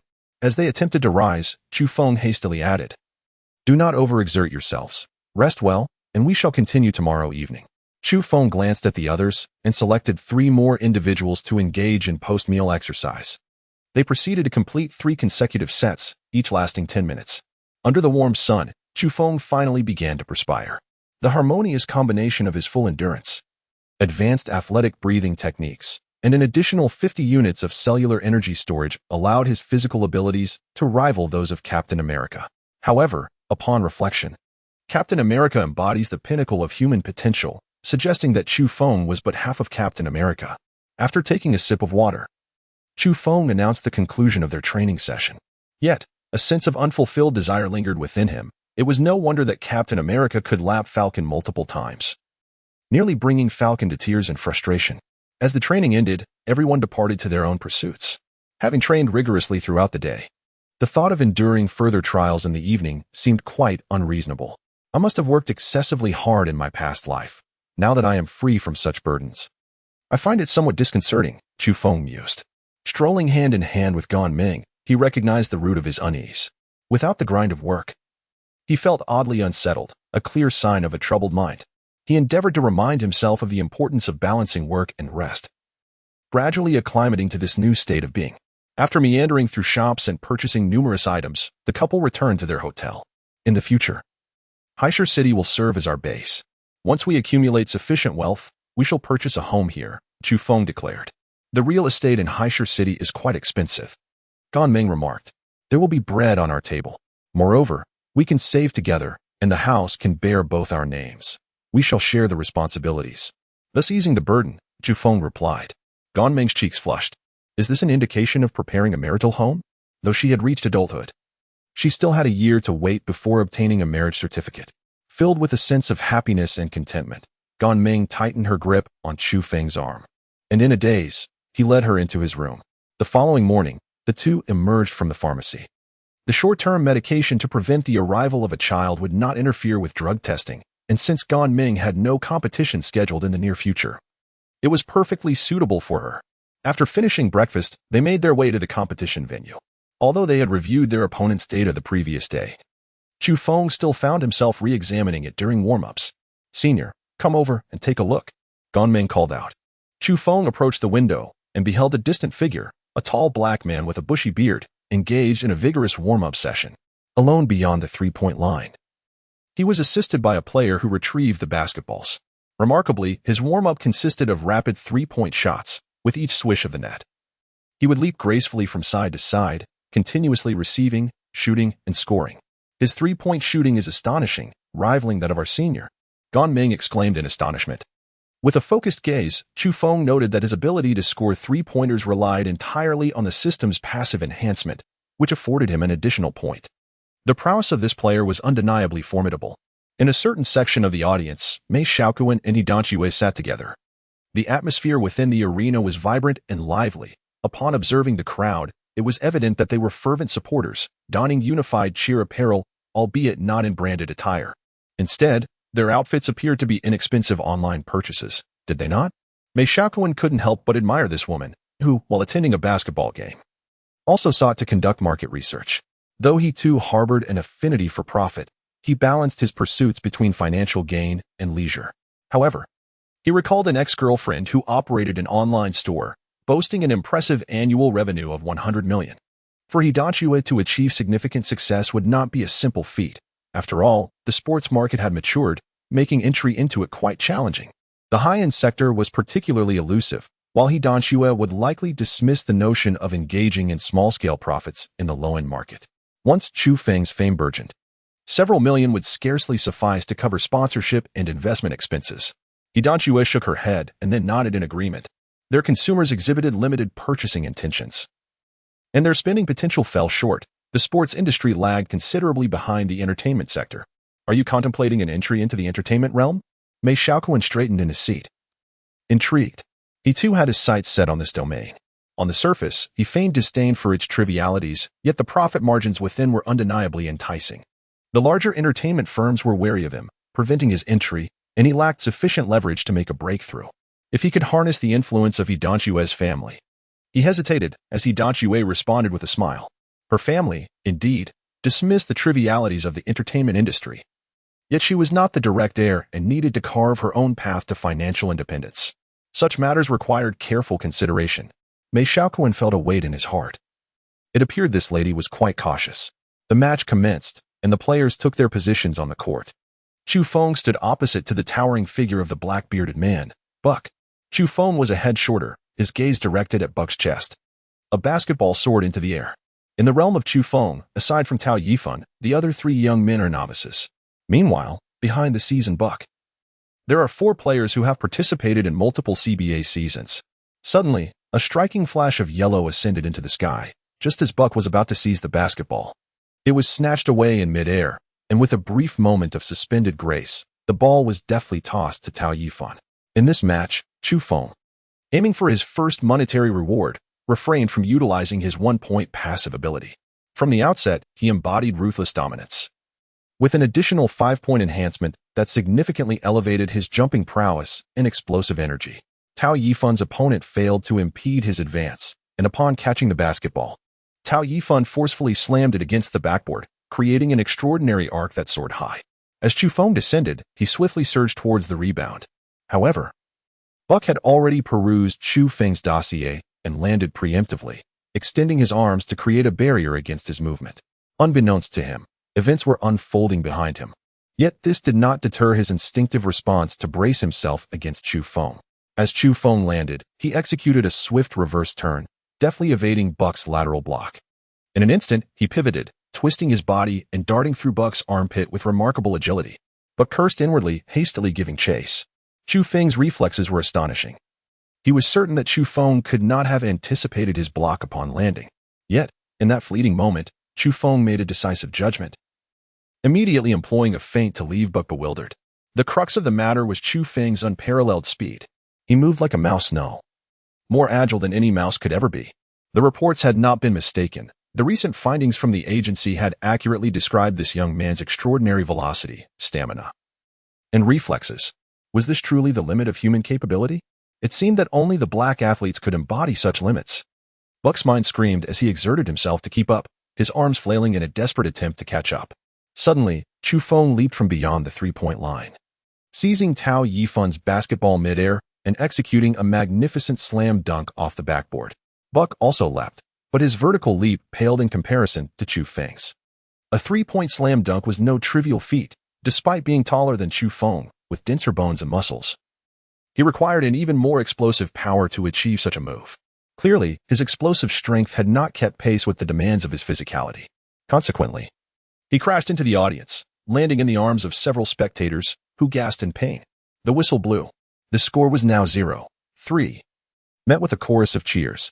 That was a superlative slam dunk, executed from beyond the arc. A relay dunk that might not be seen even once in an entire season. Such a dunk, featured in a basketball documentary, would undoubtedly be a highlight of the highest caliber.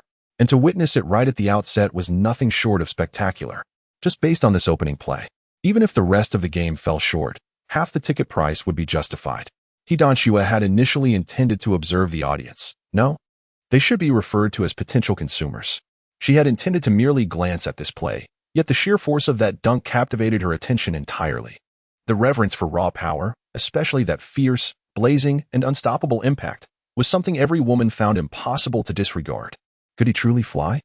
Hidanshue was struck by a fleeting thought. This was astonishingly swift.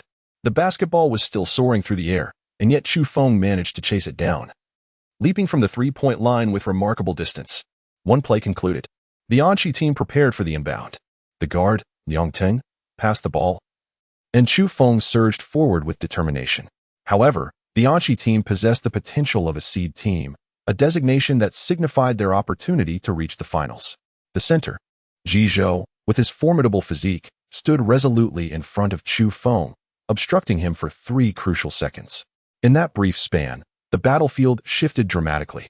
Anqi's small forward, Zhang Ding, seized the basketball and charged forward recklessly, while Tao Yifan attempted to impede his advance. The ball then found its way into the hands of the opposing point guard. The point guard swiftly assessed the situation and, as Tao Yifan endeavored to retreat, passed the ball back to Zhang Ding. Zhang Ding executed a brief dribble, awaiting Buck's positioning before making the pass. At that moment, Chu Feng had closed the gap and was right upon them. Buck had just executed a flawless bank shot. The whistle sounded. 2-3. My goodness, what a remarkable collaboration, Chu Feng's teammates exclaimed. In previous teams, such a minor blockage would have had little impact on Chu Feng. Chu Feng even had the energy to dash into the defensive zone and reclaim the basketball. However, the 5 players of the Anqi team were by no means weak. Astonishingly, they executed a complete transformation in formation, strategy, defensive switches, and offense within an exceedingly short time frame. The swiftness of their movements was remarkable, and it is easy to imagine that such coordination had been honed through dozens, if not hundreds, of rehearsals. This level of proficiency could only be disrupted if someone were to preemptively prepare and forcefully obstruct the opponent in a specific environment, thereby altering their rhythm and potentially halting the offense. The atmosphere in the venue was equally electrifying. As basketball enthusiasts, the spectators could discern the ingenuity behind such teamwork. The fluidity of their maneuvers and the variations in strategy, culminating in the ball finding its way into the net, undoubtedly constituted a visually delightful spectacle. In contrast, the coordination among Chu Feng's players was riddled with flaws. Chapter 79, a tingling sensation on the scalp. Truly, they were a formidable team, Chu Feng mused. He could not allow the opposition to thwart him. Otherwise, with just the 4 teammates, Tao Yifan alone would not suffice to disrupt their rhythm. Conceding points seemed inevitable. At this juncture, the dominant team prepared to serve the ball. Upon receiving the basketball, Chu Feng immediately launched an aggressive advance. Ji Zhou and the black player Buck swiftly closed in around him. With a deft feint, Chu Feng swiftly darted away. Countless spectators instinctively rose to their feet. What transpired?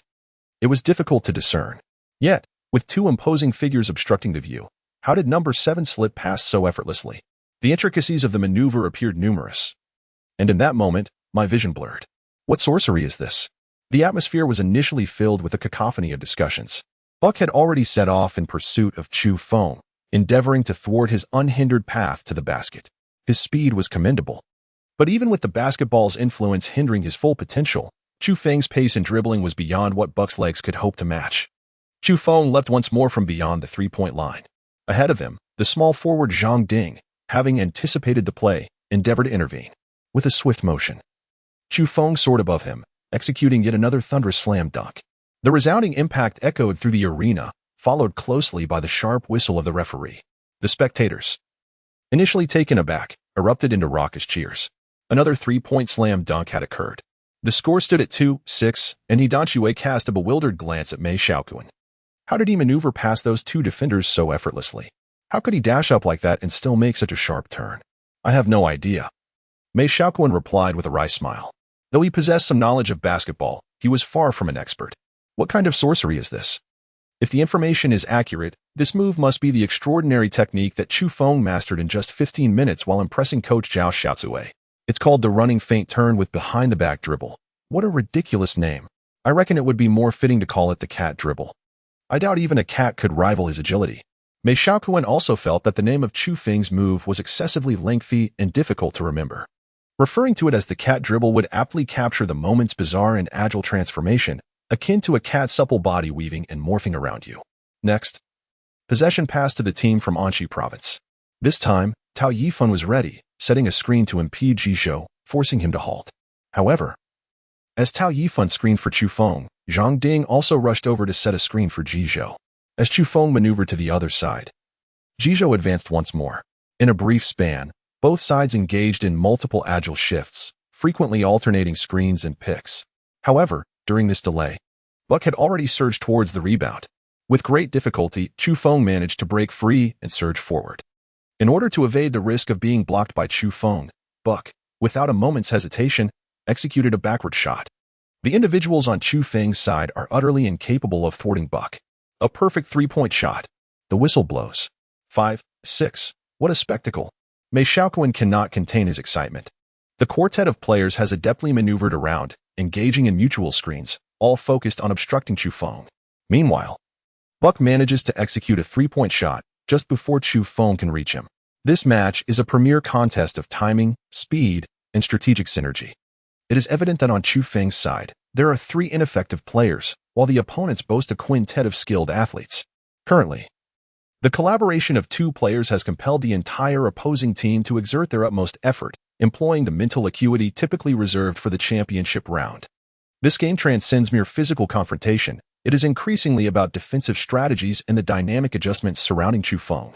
Next, it is Chu Feng's turn with the ball. The cat-like dribbling is unparalleled, yet Chu Feng swiftly discerns the opponent's formation and central shifts, transforming his dribbling into a double reverse spin. Deftly maneuvering out of the blocking zone with an agility surpassing that of a cat, charging into the opponent's defense area. This double spin inherently presents 4 variations. And now it incorporates an additional cat-like dribble. Within this combination technique, there are simultaneous feints to the left and right, as well as breakthrough moves that involve close dribbling behind the back. When combined, this results in 4 distinct variations.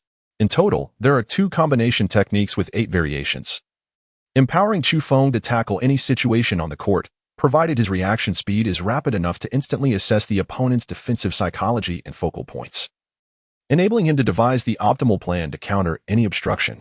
It can be said that Chu Feng's performance leaves everyone awestruck. In the absence of fouls, no one has been able to effectively impede Chu Feng amidst these 8 variations, unless someone possesses greater speed than Chu Feng to forcibly knock the ball away. Who among them has the audacity to challenge his prowess? Moreover, with the ruthless dominator bonus of 5, Chu Feng has transcended the genetic limits of humanity. His dribbling, as agile as a feline, coupled with a visually captivating display of running and ball handling, captivates He Donchue increasingly, alongside Mei Xiaoquan, even without being professional evaluators. Their familiarity with basketball allows them to fully appreciate the brilliance of this match. As Chu Feng seized the ball, victory seemed inevitable. No one could impede his progress. His deft dribbling and seamless spins left opponents confounded. Remarkably, these two signature moves could be executed flawlessly in any circumstance. Conversely, the pressure on his adversaries was immense. In a match where Chu Feng made no mistakes, they too were compelled to maintain perfection. But was this even feasible? No matter how adept their teamwork, there would inevitably be moments when Chu Feng could exploit their weaknesses, particularly as the game unfolded. They had to remain steadfastly focused, constantly assessing the shifting dynamics and predicting Chu Feng's next move. A momentary lapse, and he would slip away like a cat. In midair, he intercepted the ball, snatching it from the path, and even executing aerial blocks. His array of skills was nothing short of spectacular. He had entered a state of relentless fervor. Did this man not tire? Buck could no longer contain himself. In his desperate bid to keep pace with Chu Feng, he exerted every ounce of energy in his sprint. By the end of the 12 minutes, he felt on the verge of upchucking his breakfast, while Chu Feng merely appeared slightly winded. Moreover, that peculiar variation in his breathing rhythm allowed Chu Feng to momentarily hesitate during his serve, visibly calming the dramatic rise and fall of his chest. Such resilience was astonishing. The whistle blew. With a score of 37-44, they found themselves trailing by a full 7 points amidst a flurry of scoring. This gap was primarily due to Chu Feng's 3 successful penetrations through their defense, with the remainder of the score influenced by 2-point and 3-point shots. The impact of those 3 breakthroughs was strategically significant. The atmosphere was electric, even though Chu Feng did not consistently execute 3-point dunks. The exhilarating moments throughout the game were plentiful and left the audience in rapture. In stark contrast, the pressure on the Anqi team was suffocating, leaving them nearly breathless. The relentless pace of the game was beginning to take its toll on their stamina. Meanwhile, Chu Feng stood with hands on hips, still possessing the energy to engage in light-hearted banter with his teammates. Zhang Ding turned to Johnson Buck and inquired, "Brother, do you have any solutions? We cannot sustain this level of focus for the remaining 3 quarters." Chapter 80. Wear down the opponent with stamina. To be precise, their heightened concentration had allowed Chu Feng to penetrate their defense 3 times. As their performance dwindled, how many more points would they concede? The group pondered deeply. Johnson Buck clapped his hands, adopting his innate casual tone. "Hey, fellas, don't fret. With me around, I've got this covered." "But Buck, you two have been restrained." Zhang Ding sighed in resignation. The 5 of them were no weaklings, yet the sensation of being suppressed was truly vexing. This was not a contest of equals relying on their individual prowess. Rather, they were exhausting themselves to prevent Chu Feng from showcasing his talents. "I have a straightforward solution. If you all collaborate with me, allowing me to take 3-point shots, he cannot continuously rely on powerful dunks. As long as we accumulate enough 2-point baskets, we can bridge the gap with 3-pointers. The expressions of the group were peculiar. Could they not discern the ulterior motives of Johnson Buck? If the game proceeded with Buck dominating, scoring 70 or 80 points while the rest of them only managed around 10, the glaring disparity in scores would lead bewildered fans to believe Buck was leading the charge, while the other 4 merely lagged behind. The world often lacks reason. Most people focus solely on outcomes rather than the processes involved. Even if a minority of fans recognize their efforts and contributions, the prevailing online sentiment would undoubtedly be unfavorable towards the other 4. This is precisely why, in most cases, the scoring among elite players on a team remains relatively close. It is not solely due to their formidable skills but also because they fear criticism. Silence enveloped the room as everyone clearly disagreed with this notion. If they won, Buck would bask in glory while the online community mocked them. If they lost, the 4 would bear the blame. How could this man think so naively? An idea struck Zhang Ding. "Buck, I believe among us 5. You possess the greatest stamina and are best suited to confront Chu Feng. Perhaps, if you can help contain him while the other 3 fully cooperate with me, we might still have a chance to recover our score." "You want me to shoot 3-pointers? Buck retorted. "In terms of 3-point shooting accuracy, who in this team can rival me?" "No," Zhang Ding replied, "as long as we can control Chu Feng, we won't even need to rely on 3-pointers to regain our score." "Hey, buddy, are you joking? I'm your foreign aide. You actually want me to defend others?" "I came here to score, not to assist you," Johnson Buck exclaimed. The others wore expressions as dark as the bottom of a pot. This man spoke without the slightest hint of subtlety. He could shamelessly suggest that others assist him, yet he was unwilling to extend the same courtesy. A minor conflict brewed, as everyone's demands diverged. Soon, the coach arrived, and the group turned to him for mediation. Upon hearing their discussions, the coach pondered. If he allowed everyone to support Buck, their chances of winning would significantly increase. However, doing so would undoubtedly impact the reputations of the four players. But what did that truly matter? The impact of a single match is not significant enough to result in widespread unemployment. Rather, it merely entails some personal losses in terms of notifications for each individual post-competition. However, today's match holds paramount importance. Investor Hidachi Ue is poised to establish a brand, embarking on a long-term collaborative venture. Securing victory in this match would yield substantial sponsorship revenues following the competition. Winning is of utmost importance, and a solitary match will not dictate your future, conversely. Should the team falter in the knockout stage and fail to reach the top 16, that would constitute the gravest loss. The coach has made a decisive call regarding this matter. The second quarter of the game has commenced. During this period, all eyes are fixed on Chu Feng, leaving him somewhat bewildered. Tao Yifan is certainly not lacking in skill, so why is everyone focused on him instead? As the match begins, following Chu Feng's acquisition of the basketball in the previous quarter, the Anqi team is now set to initiate the play. As soon as Chu Feng observed the server initiating their action, he promptly began to sprint across the court. Jizhou stepped forward to obstruct him. Tao Yifan executed a screen, while Sun Sehao followed suit to assist Jizhou with another screen. Jizhou evaded the obstruction and circled back to defend, just as Chu Feng was poised to break free. Zhang Ding, the small forward, astonishingly adhered to him. Drat! Chu Feng could not help but curse under his breath. These players were formidable competitors in the CBA, possessing skills that far surpassed those exhibited in the college leagues. The three of them executed screens and picks with such synergy that he found himself unable to make a break for it.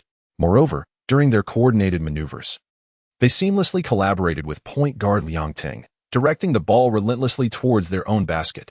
This alternating blocking and screening was even more ferocious than in the first quarter. The collisions between players sparked doubts about whether a brawl might erupt at any moment. The multitude of regulations on the court, combined with the rapid movement and seasoned coordination of so many players, made it exceedingly difficult for Chu Feng to find a way to break through without committing a foul or causing physical contact. Finally, after utilizing his remarkable agility and quickness to escape, the trio executing the screens and blocks lost their offensive momentum and unceremoniously passed the ball to Johnson Buck. What was happening? Chu Feng stood there, dumbfounded. It was as if his side was on the verge of descending into chaos. The players who had been engaged in this fray with him were solely focused on defending and controlling him, while every other action was aimed at facilitating Johnson Buck's offense. It resembled a scenario from an esports competition, where 5 players on a team have 4 playing support roles to bolster a single ADC, were the forward, center, and guard positions being utterly disregarded. They seemed intent on employing a 4-protect-1 strategy. I can't assist you alone, Taoyafan remarked, and without the expertise and coordination of the other teammates, their attempts at setting screens might inadvertently hinder you. Chu Feng found himself in a predicament. The situation was indeed challenging. The opponent's skills were formidable, and in a match governed by such stringent rules, resorting to fouls was not a viable solution. Hence, the adage that one individual cannot salvage a team resonates profoundly, particularly in the realms of basketball and football. The presence of a singular superstar is insufficient. The caliber of the remaining teammates must also rise to the occasion. Shall we continue to exert dominance or focus on endurance? Tao Yifan inquired, his own pressure relatively minimal. He was acutely aware of Chu Feng's stamina.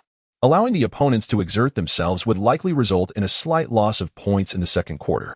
By the latter half of the third quarter, the adversaries would inevitably be exhausted.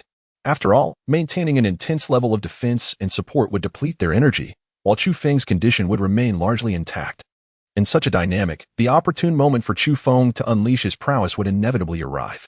Although victory was attainable, the intervening moments of frustration, spanning over 10 to 20 minutes, were undeniably trying. Chu Feng did not wish to exhaust his opponent through sheer physicality. Such an approach would diminish the overwhelming impact he sought to achieve. Ultimately, even a slight reduction in investment from his benefactor, Yidan Ue, would result in a significant loss. Chu Feng gazed at the newly refreshed shot panel. Advanced basketball brawling skill, 120 points. Intermediate feint dribbling, 15 points. Basic running dribble, 10 points. Basic strength potion, 5 10 points. Basic agility potion, 5 10 points. Although brawls occasionally occur on the basketball court, it seemed rather excessive for the system to generate a skill dedicated to basketball brawling. Chapter 81. The Airman. Chu Feng, a refined player, had never endorsed violence. How could the system present such an outrageous item? Would this skill even be of any benefit in competitive play? Could it be possible to acquire an elite basketball brawling skill that allows one to strike without leaving a trace and without incurring a foul? Even if such a maneuver existed, Chu Feng was no brute.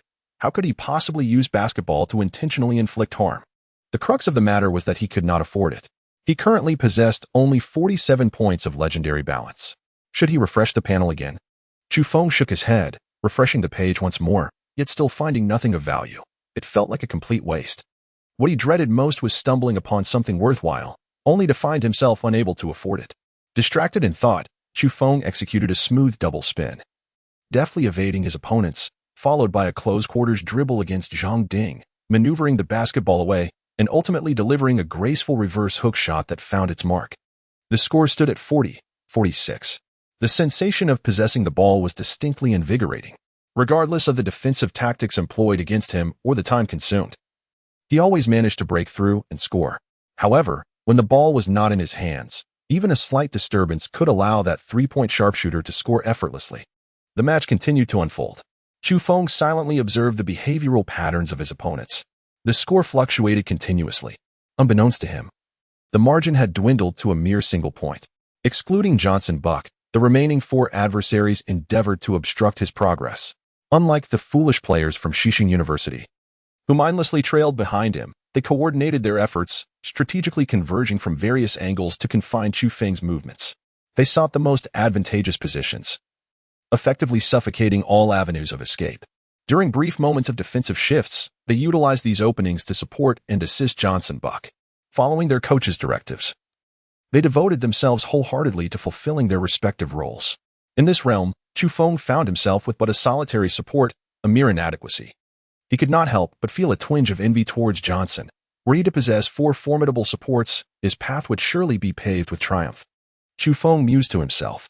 Yet, ambition resides within all, and few are those who willingly accept the role of a mere supporter.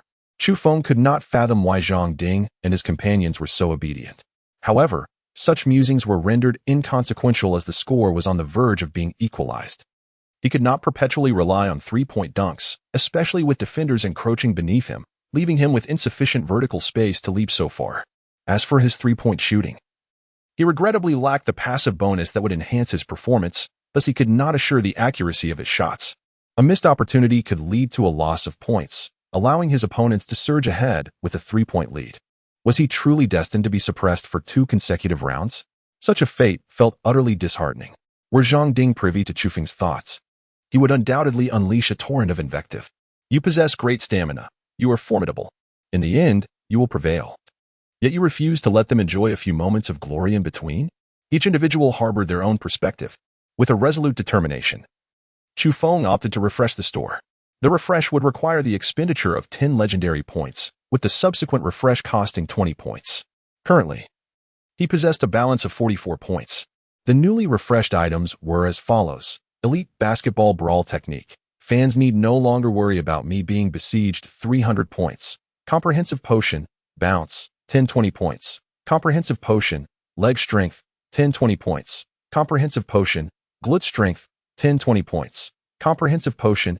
Ankle Resistance. 10-20 points. Chu Feng promptly disregarded the first item. How is it possible to unveil such an abundance of bounce-related items all at once? His additional bounce had already reached 40 points. Acquiring another 10 would max it out. The remaining 3 potions, Leg Strength, Glute Strength, and Ankle Resistance, were all beneficial for enhancing bounce. They might be of some use, albeit barely.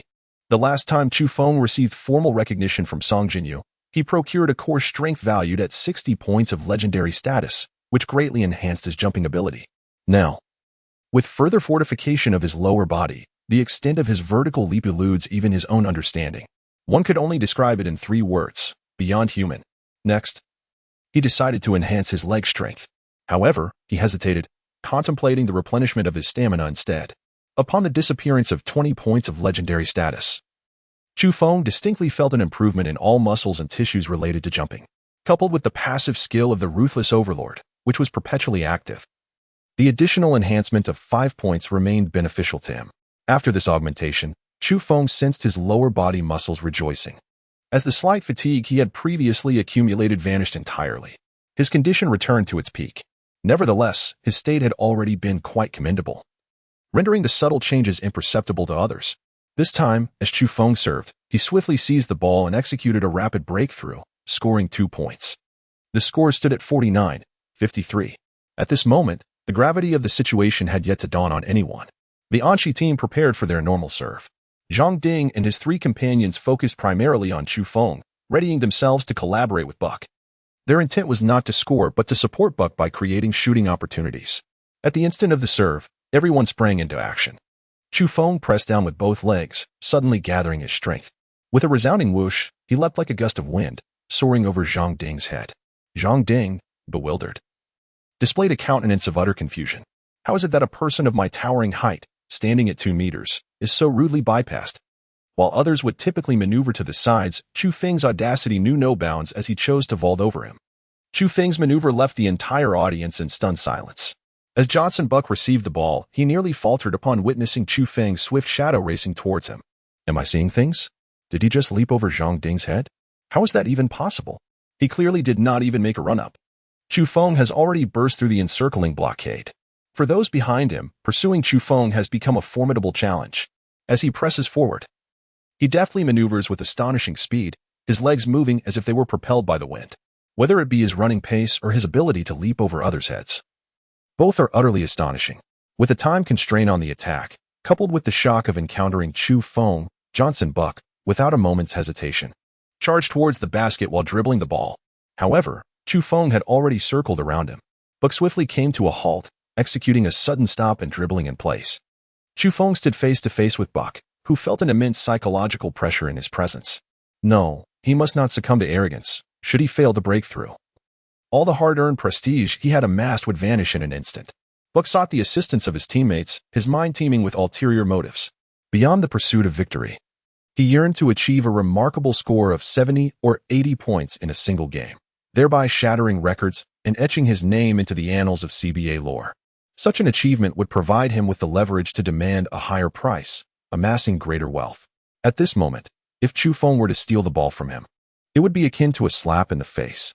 Even the most oblivious spectators would discern, Buck was quite formidable with his 3-point shots. Yet how is it that he falters in the presence of Chu Feng? Chu Feng's prowess would overshadow him, making it appear as though Buck had merely been fortunate to evade worthy opponents. If Buck showcased his skills only to be repeatedly thwarted by Chu Feng's interceptions and blocks, all his reputation would be laid bare as a mere offering to Chu Feng's supremacy. Buck dared not confront Chu Feng directly. Instead, he seized the opportunity to pass the ball to Zhang Ding while backing down. With a swift twist, Chu Feng darted past him. The basketball was still warm in Zhang Ding's hands when it was snatched away by Chu Feng, who surged forward with great speed, dribbling the ball and making a layup. The score stood at 49-55 when the whistle blew. Zhang Ding's eyes widened in disbelief. Curse that cunning adversary. Chapter 82. The erosion of trust. He had always believed that the greed of foreigners was etched upon their faces, and that a straightforward discussion of mutual benefits was the most effective form of communication. Yet, who would have anticipated that this dark-skinned opponent, with his prominent brows, large eyes, and bushy beard, harbored such intricate schemes? Chu Feng snatched the basketball from his hands, and the blame was swiftly cast upon him. This time, for players coordinated with Buck. And he was already quite reluctant. Yet, Buck had the audacity to undermine him further. It was akin to a scenario where 4 individuals supported one, only for that esteemed player, in a moment of failure, to instruct everyone to target the very supporter, declaring, "You all can blame this auxiliary for the mishap." The spirit of camaraderie shattered in an instant. Zhang Ding calculated that if they won this match, he would receive a commission, albeit at the cost of a slight dent to his personal reputation. Conversely, should they lose, not only would the investment sponsorship be forfeited, but Buck's treachery would also result in others shifting the blame onto him.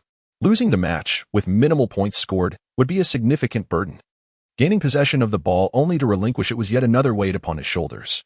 Thus, he found himself encumbered with 2 substantial burdens. Weighing the value of these 2 heavy loads against the potential offense to the club's coach, he found himself unable to discern which was of greater consequence. Nevertheless, the indignation of shouldering the blame for others weighed heavily on his heart. If Chu Feng could leap over him, then they were utterly incapable of stopping him. Ultimately, the outcome remained unchanged. Since the match was already lost, why endure such indignity? Once again, it was the Anqi team to serve. Zhang Ding coordinated with his teammates, adhering to a strategy of 4 assists and 1 control, allowing Johnson Buck the optimal opportunity for a layup. This time, Chu Feng served once more, leaping over Liang Teng's head. Zhang Ding had initially contemplated jumping as well, hoping to collide with Chu Feng and perhaps create an unintentional mistake. However, Chu Feng was too astute, perceiving each player's center of gravity and discerning from whom he could leap without risk of collision. Liang Teng, astonished, turned to see Chu Feng attempting to block Johnson Buck. Everyone hurriedly pursued to defend. Buck found himself obstructed by Chu Feng yet again. He hesitated to shoot in front of Chu Feng, particularly after witnessing him leap over others with such ease, leading Buck to doubt the safety of attempting a jump shot. Resolute, Buck, at the moment of his jump to shoot, unexpectedly passed the ball to Liang Teng. Liang Teng, taken aback, saw Chu Feng fainting and nearly lunging towards him. As a point guard, he could not allow Chu Feng to intercept his ball. Once it was in his possession, no one could take it from him. Thus, Liang Teng began to dribble, maneuvering to seek the best passing opportunity. As Chu Feng approached, Zhang Ding hurried over to assist in blocking the defense. Liang Teng seized the opportunity and passed the ball to Johnson Buck. Even Tao Yifan was unable to join in to help, and the ball was swiftly passed away. What a splendid opportunity! Johnson Buck praised Liang Teng and, without hesitation, prepared to take a 3-point jump shot. However, Chu Feng transformed into a sprightly figure, rushing towards him with great speed. Buck's eyes widened in determination as he decisively passed the ball to Sun Sehao on the other side. Sun Sehao charged forward into the layup zone, but Chu Feng was already encroaching upon him. At that moment, the 5 players experienced a peculiar illusion. Despite it being a 5-on-5 match, it felt as though they were facing a singular opponent who intimidated them into continuously passing the ball, desperately attempting to shift the blame. Moreover, Chu Feng's running speed nearly matched that of the basketball itself, and his leaping ability allowed him to soar over the heads of athletes towering at 2 meters. With such exceptional foundational skills, one would wonder why he did not pursue track and field or long jump instead of bullying them on the court. Consequently, the 5 players, fearing rejection by a block, kept passing the ball among themselves. The spectators witnessed Chu Feng darting back and forth, even with assistance in blocking. They could not impede his speed. Should more players attempt to surround Chu Feng, he would once again soar above them with remarkable agility.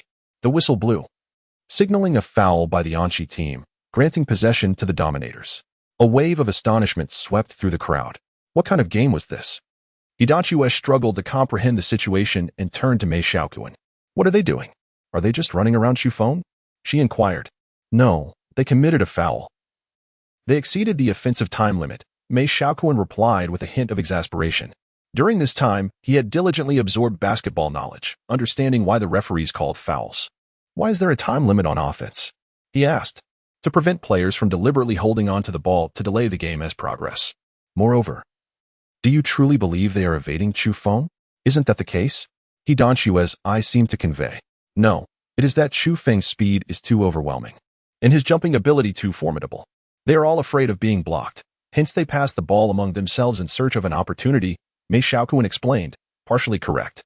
The fear of being blocked was genuine, but ultimately, they were more concerned about being blamed. The player who held the ball too long and faltered would inevitably face the ire of their fans. After such a tumultuous display, the morale of the spectators began to wane. Under the possession of Chu Feng, he faced relentless pursuit and interception, executing a series of textbook evasive maneuvers, culminating in a solo layup within approximately 10 seconds. The crowd erupted in cheers. Just moments prior, the 5 teammates had been passing the ball around like children in a trivial game. Was this even appropriate? It was utterly lackluster, leaving the audience feeling nauseated. Yet, the sight of Chu Feng's layup was enough to ignite passion in the hearts of many. The veteran Anqi team had many fans who witnessed Chu Feng's brilliance. From his highlight reel dunks at the outset to his current textbook-style breakthroughs, there was not a single superfluous moment in Chu Feng's performance. Fans began to contemplate whether to abandon their allegiance to the Anqi team and instead rally behind Chu Feng. In comparison to him, the Anqi team appeared profoundly dim. With a score of 49-57, the team had been rattled by a whistle. The 5 players seemed increasingly tense. No one was willing to take responsibility, nor did they dare to attempt a shot, which was far from ideal. Consequently, they called for a timeout to discuss the situation.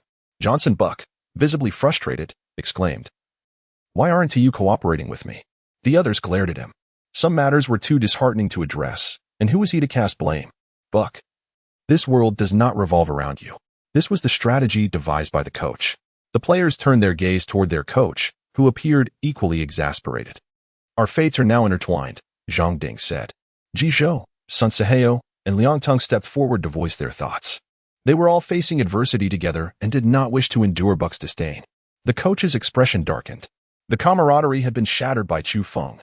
The 4 players stood united. Even the coach had to weigh the consequences. However, the lucrative sponsorship and endorsement deals worth millions were in the hands of Yidanchue. Taking a deep breath, the coach said, "Let me call the owner for guidance." He stepped aside to dial the number. The owner, observing from the stands, felt a surge of frustration upon noticing the coach seeking him out. "What on earth is going on with you 5?" he inquired. "Boss, Chu Feng is exceptionally strong. He can single-handedly take on 5 opponents, and our other 4 teammates aren't mere bystanders. They can influence our strategic approach to some degree. In this context, he makes it seem effortless. Don't think I'm unaware that Chu Feng can overpower 5 players because they lack synergy and coordination.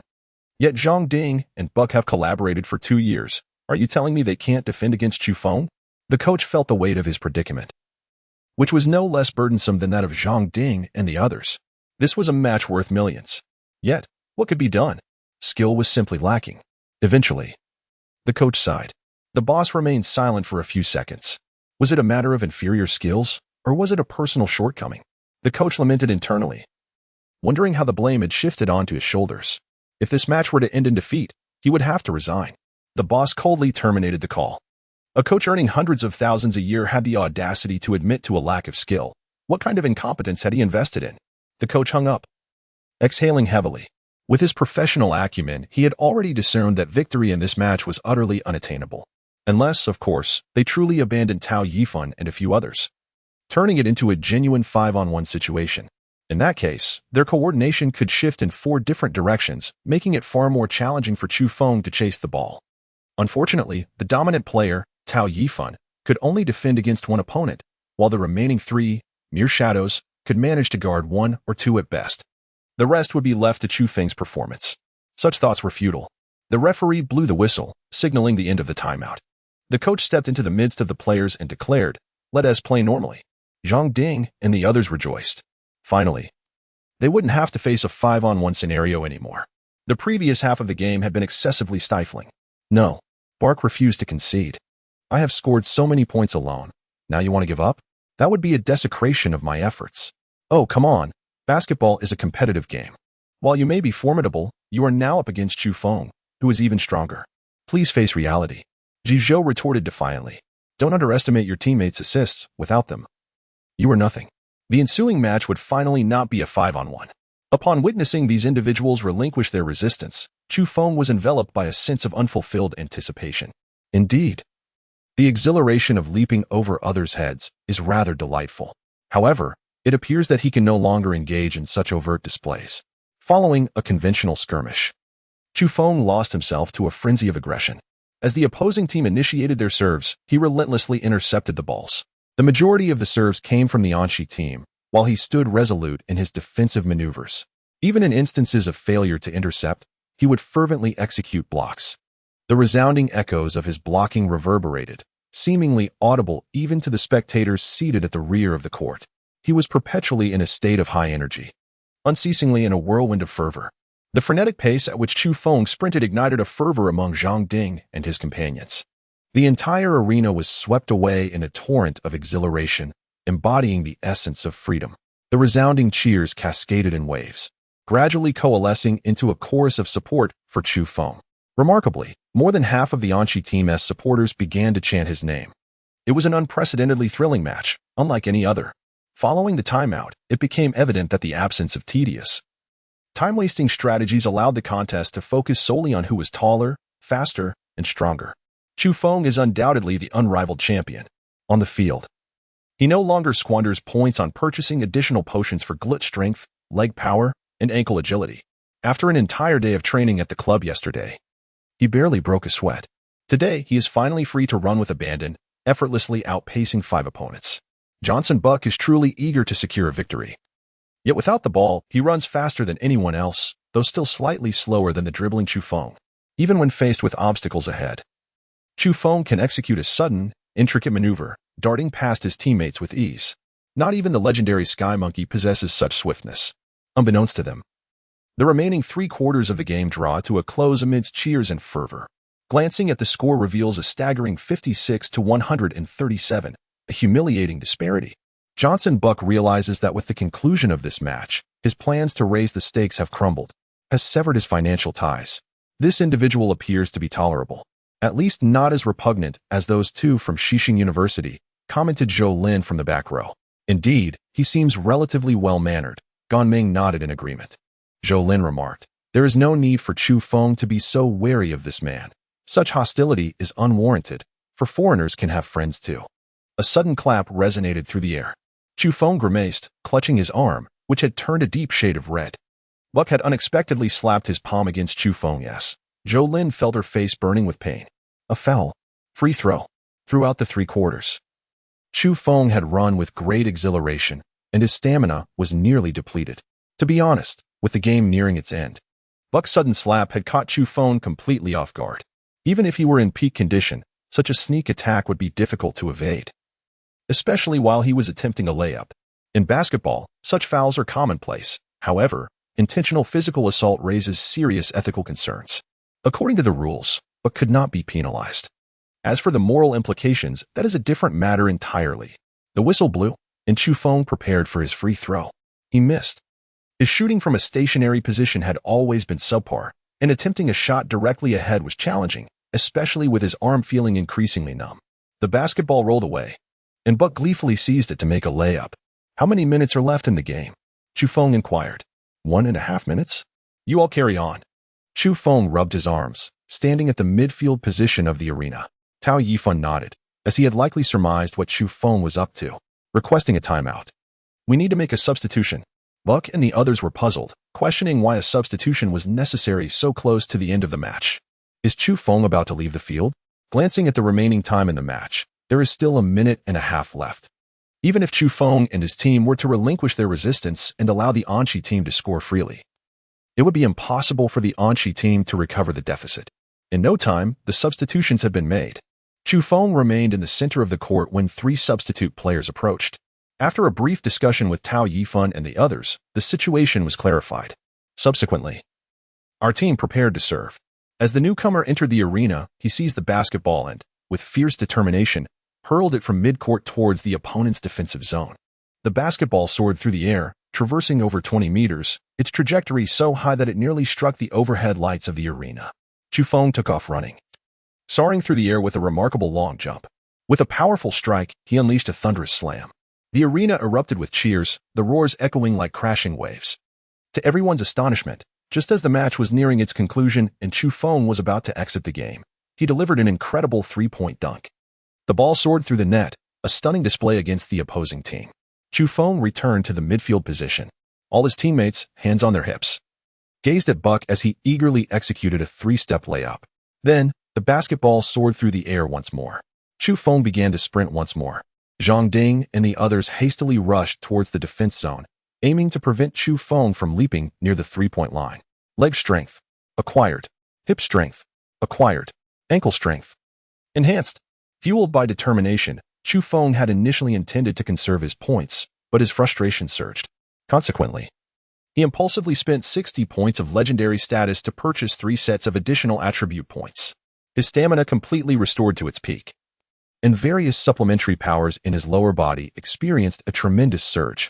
Observing Zhang Ding blocking near the 3-point line, along with Ji Zhou, they formed a human wall. In a surge of fury, Chu Feng propelled himself upward with all his might. Soaring into the sky, he executed a graceful 360-degree spin, his legs twisting elegantly as he deftly evaded both Zhang Ding and Ji Zhou. Chapter 84. The Empty Pockets of Cheong Ding Dang. Chu Feng's feet did not make contact with either of them. In midair, he seized the basketball and executed yet another thunderous dunk. The sound reverberated like an explosion. Jizhou and Zhang Ding exchanged glances, first at the sky and then at the ground. How could he leap so far? Even from over a meter beyond the three-point line? It seemed as though he truly soared. The resounding echoes of his dunks cascaded like waves. Buck's eyes widened in astonishment.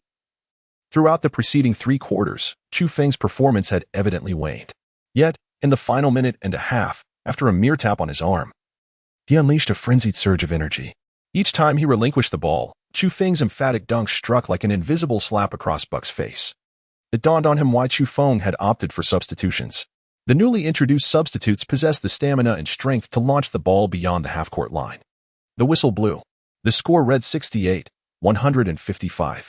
In the last minute and a half, Chu Feng unleashed a barrage of dunks, amassing 18 points. Chu Feng leapt down from the hoop, shaking his reddened palm. After countless powerful dunks, his hands had become sore. However, witnessing the dismayed expression of Johnson Buck, as if he had just swallowed a fly, brought him a sense of satisfaction. Playing the game well was paramount. There was no need to intentionally irritate others. So he gave Buck a playful slap on the arm. In the final half-minute, a flurry of 3-point shots and dunks served as a lesson for Johnson Buck. The match ended in defeat. The coach of the Anshi team set down his identification badge, noticing the furious approach of the owner from a distance, and he remained silent. What do you mean by this? The owner questioned. You cannot expect a man of 1.8 meters to play the role of a 2.3-meter giant, can you? The coach shrugged, handing his badge to the owner. The outcome of a game is inherently normal. You lost to an obscure team, one that has never even made it past the elimination rounds and has undergone significant layoffs. How can you call this normal, if not for the presence of others? The owner might have struck the coach. This approach of deflecting blame is unacceptable. If you continue to impose the impossible upon others, perhaps you should seek a coach of Song Jinyu's caliber, rather than me. Though, I doubt even he would be able to help. I resign. The owner, nearly driven to madness by the return of the identification badge, lamented the loss of millions in sponsorship. The coach had the audacity to show him disdain while resigning. Zhang Ding and the others remained silent. If not for their contracts, they too would have considered resigning. Being on the same team as a black player led to constant remarks such as, "Hey, your team has a black player, right?" This sentiment was deeply disheartening. The presence of a black player attracted all attention, which felt like a desecration of their hard work. A few exchanged glances and quietly suggested, perhaps when our contracts expire, we should leave? The others remained silent. Such thoughts were best kept to themselves, unnecessary to voice aloud. Unbeknownst to Chu Feng, the Anshi team was teetering on the brink of dissolution due to his actions. In this match, he expended 10 points to refresh the store and spent 80 points on potions, leaving him with a balance of 68 legendary points, down from an initial 3. His balance, which could never exceed 200 points, left him feeling discontented as he was accustomed to maintaining a reserve. Upon returning to the resting area, Gan Ming approached with some ointment, offering to massage his arm. Does it hurt? She inquired with concern. It's perfectly normal to get banged up during a game. Some people even bleed profusely from a scratch. Chu Feng replied nonchalantly. Should I cry and wail for a trip to the hospital after receiving such a slap? The women athletes are not so delicate. I certainly won't indulge in such theatrics. After a brief massage, the group began to prepare for a celebration. We should engage in more matches within our team, preferably against amicable teams, Chu Feng suggested, glancing at Zhou Lin. Tao Yifan nodded in agreement. Our coordination experience pales in comparison to that of larger teams like Anshi. If we could achieve a similar level of synergy, today, Chu Feng would not have faced such obstacles. Zhou Lin acknowledged, I understand. I will make arrangements. Currently, the Iron Men team and Anshi team were the only ones with whom they had any intersection. However, the dynamics between the two teams seemed strained, lacking even superficial politeness. Larger teams would not engage in practice matches with them, while smaller teams were beneath their notice. As newcomers, they found themselves in a somewhat awkward position. Nevertheless, as the manager and agent, it was Zhou Lin's responsibility to devise a solution. She considered reaching out to the school leadership to leverage their connections. Let's tidy up and go out for a celebratory meal. It's on me, Tao Yifan announced, rising to rally everyone. No, let me take care of it. Chu Feng expressed a sense of awkwardness. Currently, he finds himself in a financial bind, struggling to host gatherings. However, the team is now operating under the Chu family model. And as the leader, it would be inappropriate for him not to treat his teammates. The main issue is that Chu Feng is advancing too quickly without having built a solid foundation. Allow me to host today, Mei Xiaoquan announced. Boss Mei. The players greeted him, casting curious glances at Idanchue, who stood behind him. She appeared quite lovely, unlike Mei Xiaoquan's previous girlfriend, who possessed a more typical internet celebrity look. Her natural beauty was evident. Had Boss Mei found a new partner? While the players pondered this, Mei Xiaoquan introduced Idanchue and mentioned her keen interest in investing in the team. Idanchue's gaze remained fixed on Chu Feng. To her, most basketball players seemed like giants, as if they belonged to an entirely different species. Yet, Chu Feng's impressive skills were complemented by a height that felt acceptable, eliminating any sense of alienation. Notably, Chu Feng was strikingly handsome, and his performance in the game left Idanchue thoroughly captivated. How could a man exude such formidable strength? As a normal woman, Idanchue found herself increasingly intrigued by him. Unbeknownst to her, this match had already turned her into a partial admirer of Chu Feng, entirely enchanted by his power and speed. Greetings, everyone. I am Idanchue, the founder of Dance Sports Goods Company, and I am here to invest in and sponsor your team, aiming to establish a long-term partnership with you. She introduced herself with a smile. Initially, she had intended to collaborate with the Anqi team, but it was Mei Xiaoquan who facilitated this connection with Chu Feng's side. She felt fortunate that Mei Xiaoquan had reached out to her sooner, otherwise, she would have missed out on a more promising team. Observing Chu Feng's appearance and prowess filled her with confidence that he would undoubtedly make a mark in the basketball world. Once everyone was ready, they headed to a nearby hotel for dinner. As they sat down, Tao Yifan remarked, "Our table is filled with young people, and even the club leaders belong to the younger generation. There's no one here to disrupt the atmosphere. It feels wonderful." Idanchue inquired, "Have you participated before?" Tao Yifan nodded. "Whenever a boss comes around, I end up getting completely drunk, which can be quite unpleasant. Do you mind if I drink cola instead, Ms. He?" "Feel free," Idanchue replied, appreciating the youthful energy of the team, devoid of any antiquated attitudes. A team brimming with vigor and free from the burdens of stubbornness was even more appealing to her. Tao Yifan posed a question, "Ms. He, may I ask how long you plan to collaborate with us and what your investment intentions are?" As everyone indulged in their meal while engaging in conversation, Tao Yifan proved himself to be a seasoned veteran in the realm of basketball. He willingly assumed the role of a facilitator, proactively addressing sensitive inquiries regarding investments with clarity. These investments encompassed various aspects, including apparel, promotional materials, and the team's logo merchandise, resulting in a substantial quantity. Currently, preparations are underway to finalize a one-year contract with a sponsorship fee of 3 million yuan. Additionally, there are endorsement fees associated with Chu Feng's personal advertisements. In Chapter 85, titled The Basketball Side Income Plan, Chu Feng is set to shoot a commercial for Idanchue's company with a budget of 800,000 yuan. Given Chu Feng's prominence, this sum is indeed considerable. According to the club's regulations, this amount belongs to the club, allowing Chu Feng to receive a commission of 50%, amounting to 400,000 yuan. After tax deductions, he would still net over 300,000 yuan. This marks the inception of Chu Feng's financial ventures. Chu Feng firmly believes that in just 4 months, once he secures the championship, his endorsement fees will undoubtedly soar.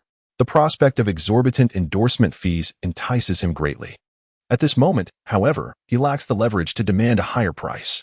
Yet, he anticipates that as more individuals seek his endorsement in the future, his fees will skyrocket. The negotiations concluded amicably, with both parties agreeing to meet at the media company tomorrow morning at 9 o'clock to prepare for the advertisement shoot, after which they parted ways. Chu Feng turned to Zhou Lin and inquired, "When will the ticket fees be settled for us?" Regrettably, Zhou Lin replied, "I must inform you that our team lacks prominence. If we manage to divide the ticket revenue, a few hundred yuan would be considered fortunate." She shrugged her shoulders. Chu Feng's lips twitched slightly. This simply wouldn't do. Ticket sales constitute a significant revenue stream for the team. Without the income from tickets, the financial resources of the team would soon be depleted. This club operates as a company, not a mere family-run workshop. It is unrealistic to expect Mei Xiaoquan to continue investing his own money. "Senior, do you still plan to practice this afternoon?" Gong Ming inquired. "Not today." Chu Feng stroked his chin, straining to recall. He remembered a classmate from his previous life who had experienced a dismal fate, navigating through various endeavors such as being a streamer, a content creator, and a novelist. All these pursuits were undoubtedly precarious, leading him to flounder until his 30s. This classmate was stubbornly fixated on the digital realm. During his video editing phase, he occasionally produced some outrageous content that unexpectedly went viral, amassing over 3 million views. Unfortunately, the novelty of such outrageous videos tends to wane. And despite his fleeting success with a handful of clips, his follower count never exceeded 80,000. While he possessed the requisite skills, he struggled to find his true direction and lacked a stroke of luck. Successful individuals often boast of their relentless efforts, neglecting to mention the role of fortune. Conversely, those who falter frequently lament their misfortunes, oblivious to the flaws within themselves. Chu Feng believed that the classmate possessed great perseverance, albeit lacking in fortune. Perhaps a collaboration with him would prove fruitful. However, Ganming mistakenly assumed that Chu Feng intended to take her on a date. To her surprise, he stated, "I have matters to attend to this afternoon. You should join Li Xinru and Tao Yifan for practice." What? Ganming's mind was momentarily befuddled. Typically, Chu Feng was never absent from practice. Why had he chosen today to forego it, leaving her to continue striving alone? What? Do you intend to be inconspicuous? A mere nobody? Chu Feng jested. "I am not a nobody. I'll practice." Ganming retorted, her cheeks puffed in indignation as she stormed off. Chu Feng shook his head. One must not indulge a girlfriend mindlessly. He had witnessed too many instances of such pampering leading to detrimental outcomes in his past life. It is essential to occasionally tease her, fostering a sense of distance, and subsequently engage in actions that can elevate their relationship. Love, much like singing, requires an emotional foundation. Yet it can easily become discordant without the application of numerous techniques. After parting ways with Ganming, Chu Feng headed straight back to the campus and sought out a fellow dorm mate engrossed in a video game. "Ah, the star athlete returns." Chen Xian greeted him. His hair was disheveled and greasy, and the table was cluttered with 3 takeout boxes, suggesting he may not have ventured outside for 2 consecutive days. "A star athlete? I hardly deserve such a title. Virtually everyone in the department knows you. During your matches, even the class monitor rallied all the girls to watch the live broadcast." Chu Feng was taken aback by the extent of support within his class. "I came to see you regarding a matter," he stated. "Are you here to play basketball?" Chen Xian replied, his eyes fixated on the screen, engrossed in the game, fingers dancing rapidly over the keyboard. "Do you believe I possess some hidden talent for basketball that you wish to cultivate?" he inquired. "Don't be foolish. Basketball heavily relies on genetics," Chu Feng retorted. No. I recently recorded footage from several of my games, and I would like you to assist me in editing it. What format do you envision?"